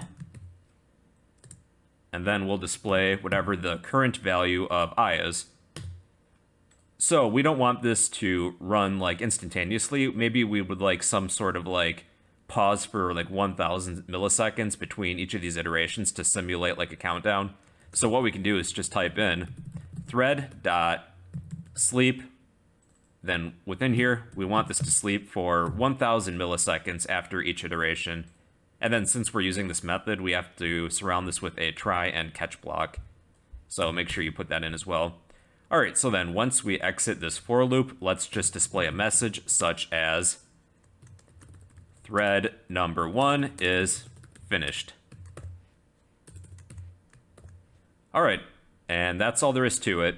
So there's another way that we can create a thread. So the other way is that we can create an instance of a class that's implementing the runnable interface, and then we can pass this instance within the constructor of a thread object. But I'll show you how to do this. So within your project folder, go to File, New, Class, and we're going to be implementing the runnable interface. So let's call this class maybe myRunnable, and click Finish. So we're going to have myRunnable implements runnable, and then we need to add unimplemented methods. So since we're using an interface, we need to use all methods that runnable have within its interface, and that is the run method within here. So going back to our main class, what we're going to do is create an instance of myRunnable. So myRunnable, and let's call this runnable1 equals new myRunnable. Now the second step is that we're going to take runnable and send this within the constructor as an argument within the thread class when we create an object. So we'll type in thread not myThread, and let's call this thread2 equals new thread. And then within the parentheses of thread, just place your runnable instance within here. So this is the other way of creating a thread. Use a subclass or a class that's implementing the runnable interface, create an instance of it, and then pass it as an argument to the thread class. So there's two ways in which you can create a thread. The first way is that you can create a subclass of the thread class. So you just create a class name and make sure it extends the thread class, and then you have access to a run method. And the other way is that you create a class that implements the runnable interface, and then you take this instance and pass it as an argument to the constructor of the thread class, and then that's how you get your other thread. So you can do it either way. It depends on how you want to write your program. Like for this example, we could have done like thread 1 and thread 2 by using the myThread class. Otherwise, we could have done like myRunnable2 and thread 2 the other way. But for this example, I wanted to show you guys both ways. But yeah, you basically have two different ways of creating threads. Personally, I tend to prefer to use the runnable class or the runnable interface and then pass this instance as a constructor to the thread class, because with this class, you can still use inheritance, like we can extend another class. But if you use this class as a subclass of the thread class, well, in Java, you can only have one parent, so we can't like have another class as a parent. We're limited to just one, the thread class. However, we can implement another interface. So just from my own experience, people tend to use the runnable interface more compared to extending the thread class. But do what works for you, though. But I'm getting off track again, so we should probably finish this program. So we need to fill in the run method of the myRunnable class. So what we can do, actually, is go to the myThread class and copy everything here and make a few changes. So I'm going to copy this, and then paste it within the run method of the myRunnable class. So instead of counting down from 10, let's count to 10 starting from 0. So we'll set I equal to 0. We'll continue this as long as I is less than 10. And then we're going to increment I by 1 each time. And then let's change system.out.println thread number 1 to thread number 2. And then down here, after we exit this for loop, we'll display thread number 2 is finished. Alright, so that should be everything. So let's go to our main class. We're going to start thread 1 and thread 2. So we'll type in thread1.start, as well as thread2.start. And that's it. Let's run this. So thread 1 starts at 10, thread 2 starts at 0, and you can see that they're both either counting up or counting down, depending on, which one is running. But you can see that they're both running at the same time, and they finished at the same time. So that's one of the great benefits of multi-threading, because it's kind of like you can make your own subprogram that runs independently. So, ladies and gentlemen, we have successfully multi-threaded. And one of the great things about multi-threading is that if one of these threads encounters an exception and gets interrupted, the other threads will still continue. So let's actually intentionally cause an exception. So within the run method of the myThread class, let's divide a number by 0, which we can't mathematically do. So I'm actually going to fit this maybe within the for loop. So what I'm going to do is just within a println statement, I'm going to divide number 1 by 0. So this will throw an arithmetic exception. And let's see what happens now. So you can see right off the bat, thread 1 encountered an exception. The technical name of the first thread is thread-0, but that is thread 1 for all intents and purposes. But you can see that even if our thread 1 stopped, thread 2 still continued along with our main thread. So let's actually take this and then move it within our main class.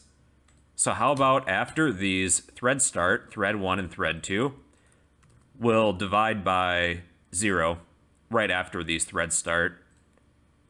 So it says exception in thread main, but these threads are still continuing. So that's proof that threads can run independently, and if one thread encounters an exception, the other threads will continue still.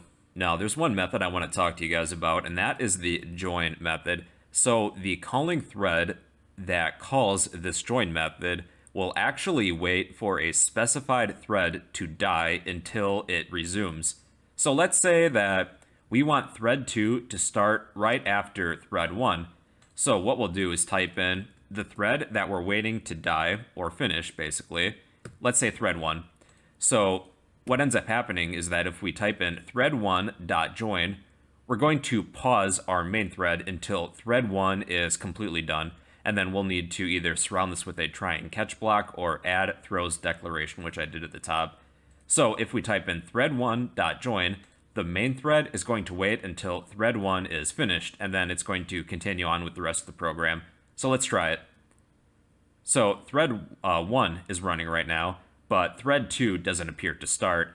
And then once thread 1 is done, thread 2 will start because our main thread resumes with the rest of the program. So it says thread 1 is finished, and then thread 2 started right after that. So you can also put an amount of milliseconds in here, and that allows for like a delay.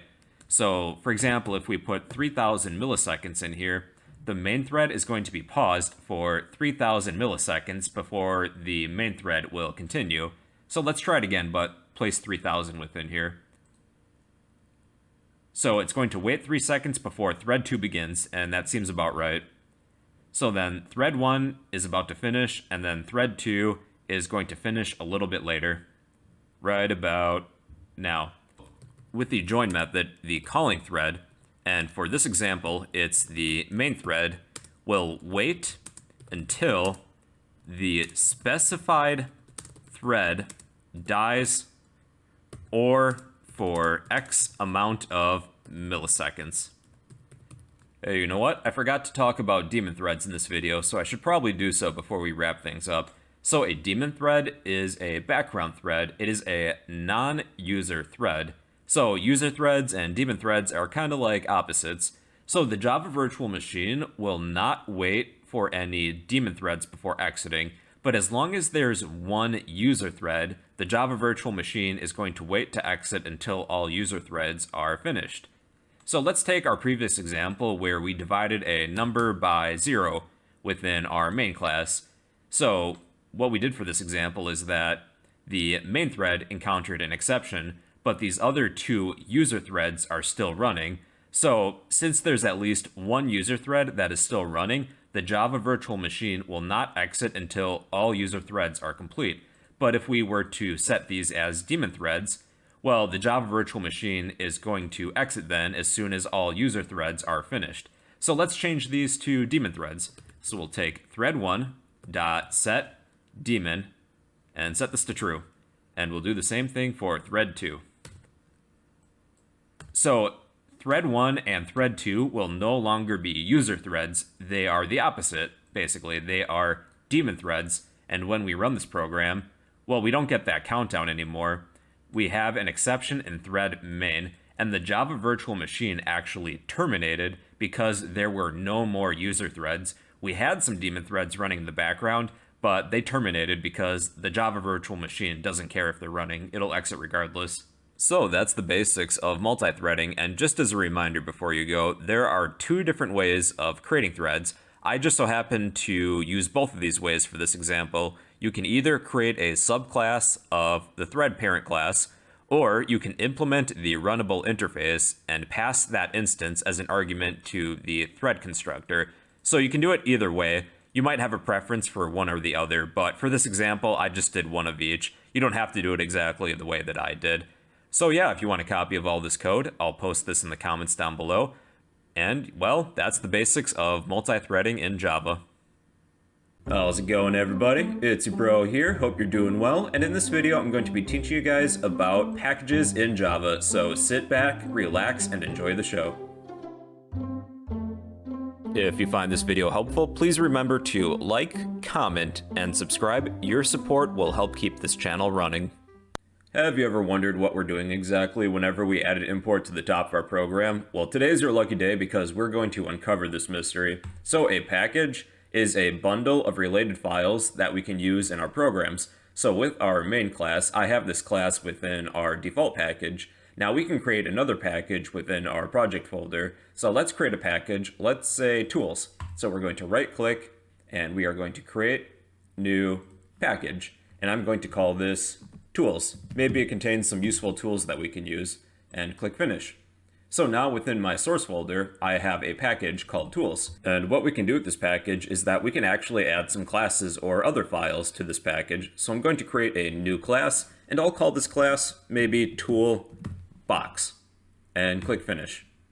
All right, so we have this class called toolbox, and notice that at the top of this program, it says package tools. So if I actually were to take this out, it's actually going to yell at us and we'll have an error basically because there's an expected package. So if you have some class or files in another package that's not your default package, you'll probably need to specify what package it's in at the top. However, if you're working within the default package, you actually don't need to do this. Now that we have our tools package created, let's create an instance of this toolbox class. So within my main class, I'm going to type in the name of the class. So that's toolbox, and let's call this toolbox with a lowercase t equals new toolbox. Okay, so you can see that we have a problem, and it says that toolbox cannot be resolved to a type. That's because we need to import this package tools. So it's kind of like what we do with any other import. So we type in import, then the name of the package, which is tools. Then we can import either everything or something specific. So let's import this toolbox class. So toolbox semicolon. And you can see that that error went away, and we can now create an instance of this toolbox class that's located within our tools package. Now, in past lessons, whenever we imported a package, for example, icons related to JavaX's graphical user interface of Swing, what we've been doing is importing a package within our JRE system library, and this is something that we had downloaded during lesson 1 when we installed the JDK, the Java Development Kit. So let's actually explore this JRE system library and see if we can find this file related to icons.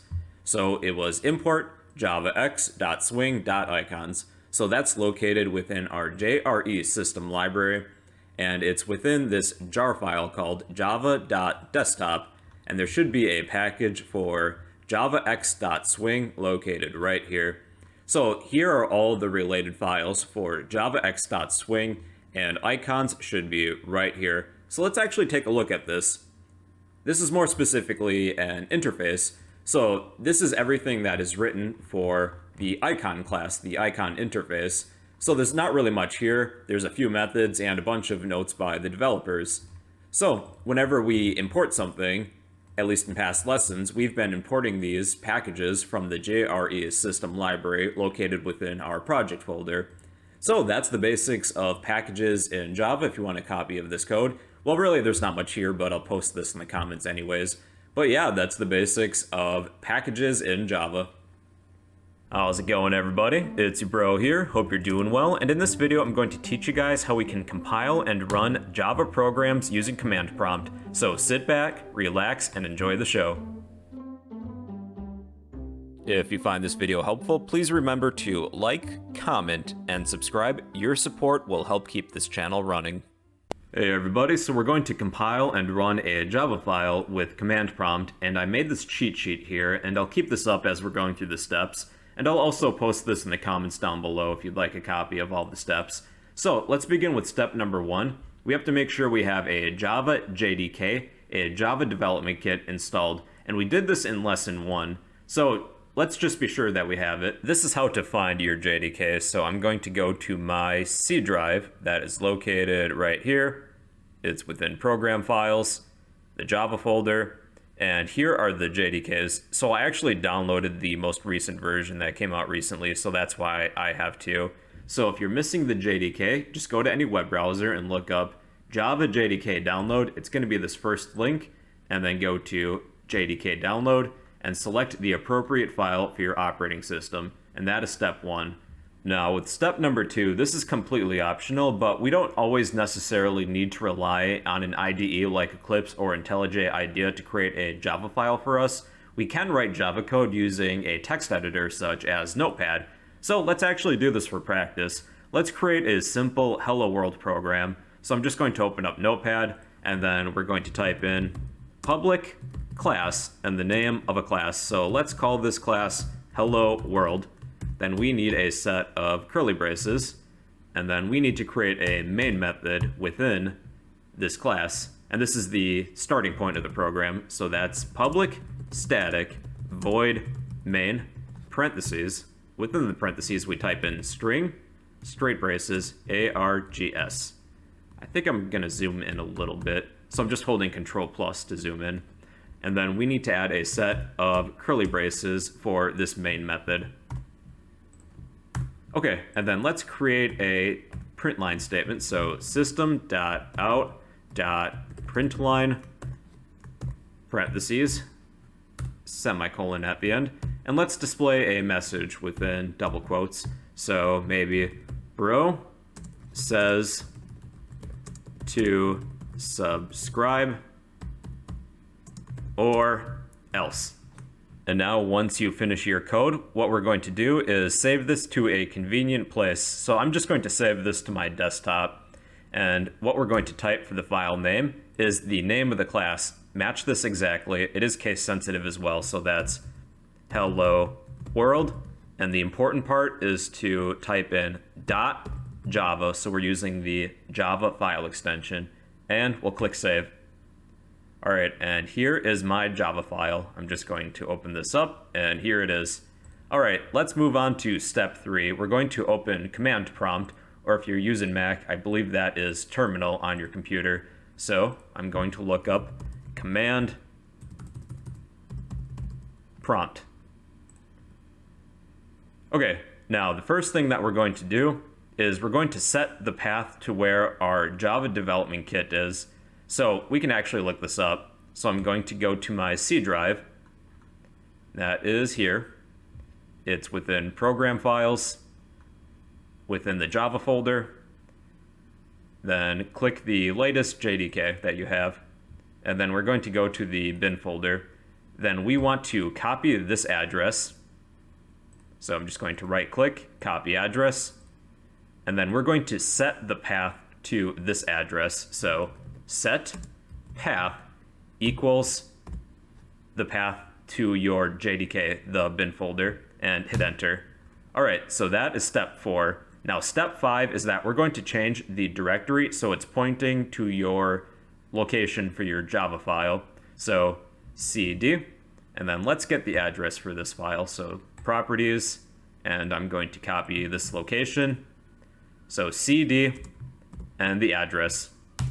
So the directory changed to my desktop here. Now we can compile this Java code to bytecode, which is actually portable. So on step 6, we're going to type in Java C for Java compile, and we're going to compile our hello world.java file. So make sure you get the capitalization right, and make sure that this ends with .java, and hit enter. So nothing appears to happen, but that's okay though.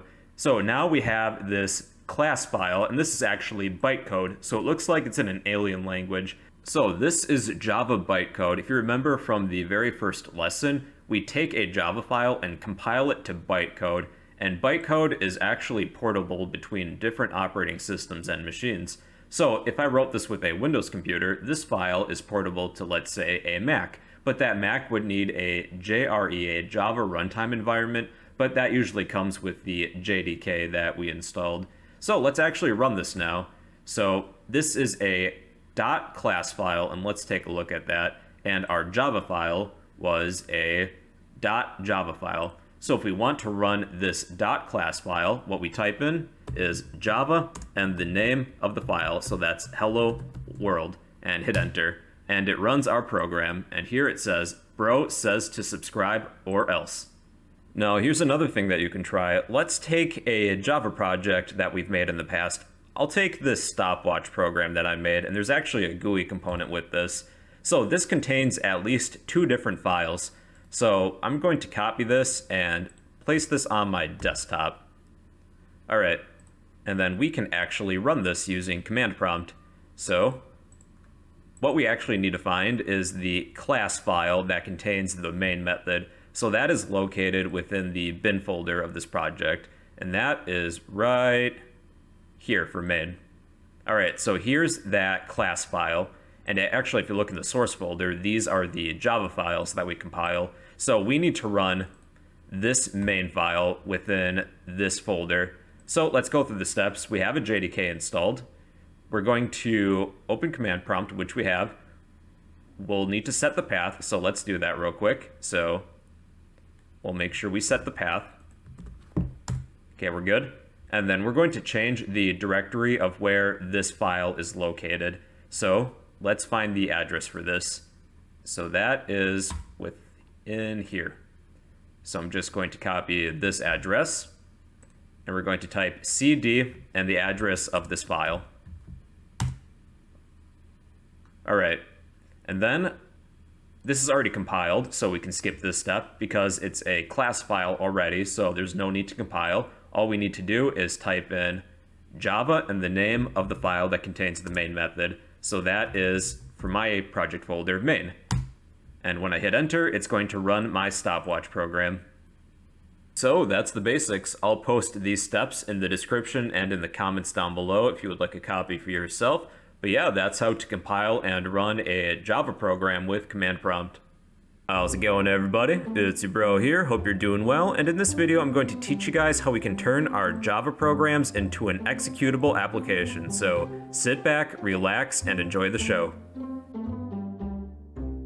If you find this video helpful, please remember to like, comment, and subscribe. Your support will help keep this channel running.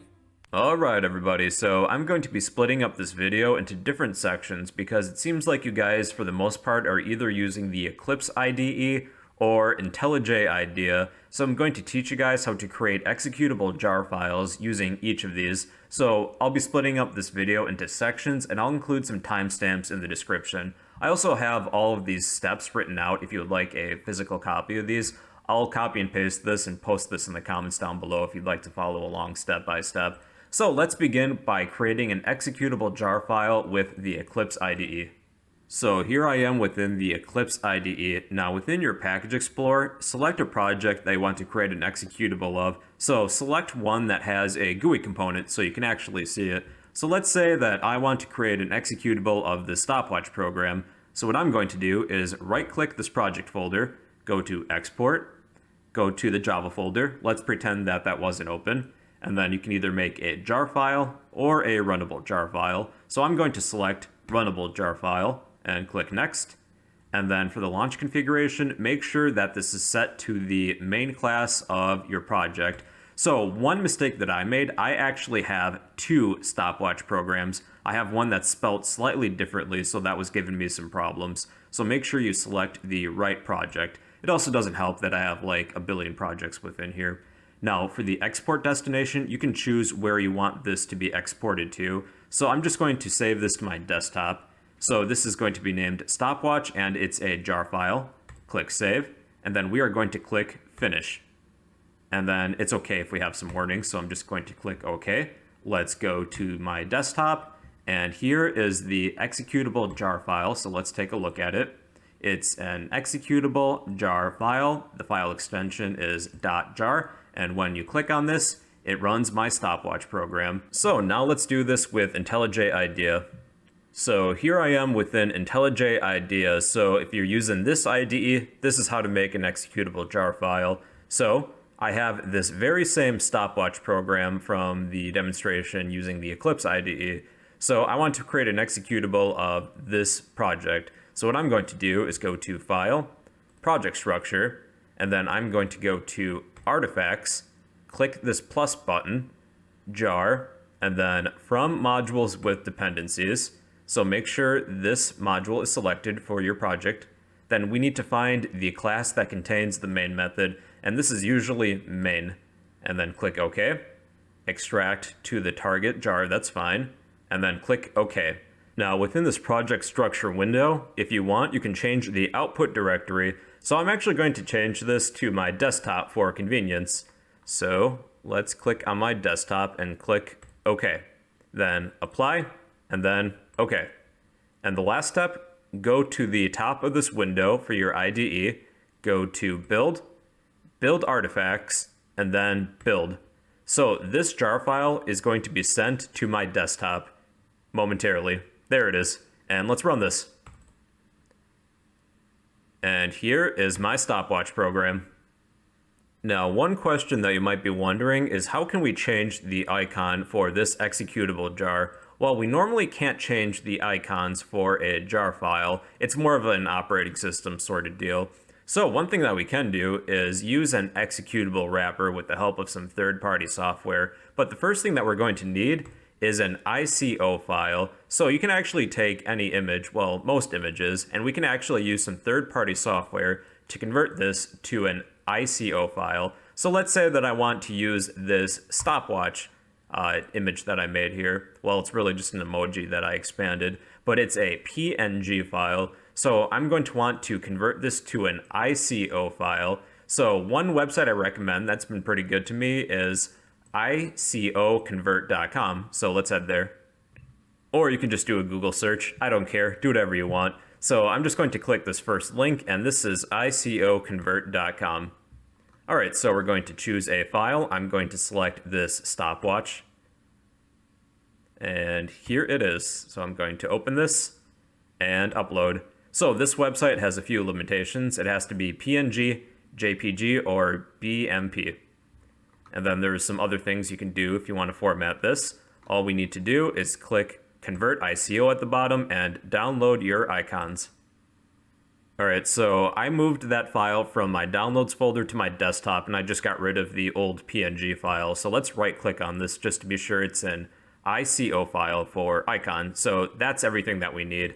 Now, there's another third-party software that's pretty helpful. We're going to use Launch4j to create an exe with this custom icon. So this is the URL. I'll also post this in the description.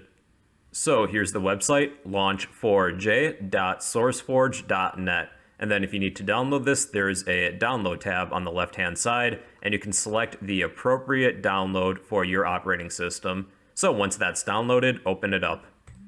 So here's the Launch4j program. So there's a few things that we need to do. First, we need to select the output destination for this exe file so we can browse for a location here. I'm just going to set this to my desktop, and I am going to name this stopwatch.exe. The .exe is important. Click Save. And next, we need to select the appropriate jar file. So this is also on my desktop, so I'm going to select this, and it is stopwatch.jar, and open. And then if you have an icon that you want to use, remember this has to be an ICO file, and that is this one, and click open. And lastly, we need to set the bundled JRE path. So we need to place the path of where our JDK is located, so we can actually find that within our C drive. So my JDK is located within the C drive, program files, the Java folder, and then select the most recent JDK that you're using. And then I'm just going to copy this address by right-clicking, copy address, and then I'm going to paste this within bundled JRE path. And lastly, we just need to click on this gear icon, and this is to build wrapper. And then this is going to create a launch4j config file. You can name this whatever you want. We're just going to delete this right away afterwards and click save. All right, here is our stopwatch executable program, and it has the icon that we used. So we actually no longer need these three things. This is the jar file, the ICO file, and that test config file that we just made. So I'm just going to get rid of these.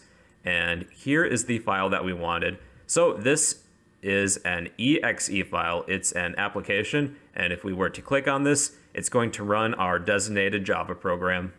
So hopefully this walkthrough worked for you. I'll post all of the steps that I have written here in the comments and in the description down below. But yeah, that's how you can turn your Java program into an executable application. Hey you. Yeah, I'm talking to you. If you learned something new, then you can help me help you in 3 easy steps by smashing that like button, drop a comment down below, and subscribe if you'd like to become a fellow bro.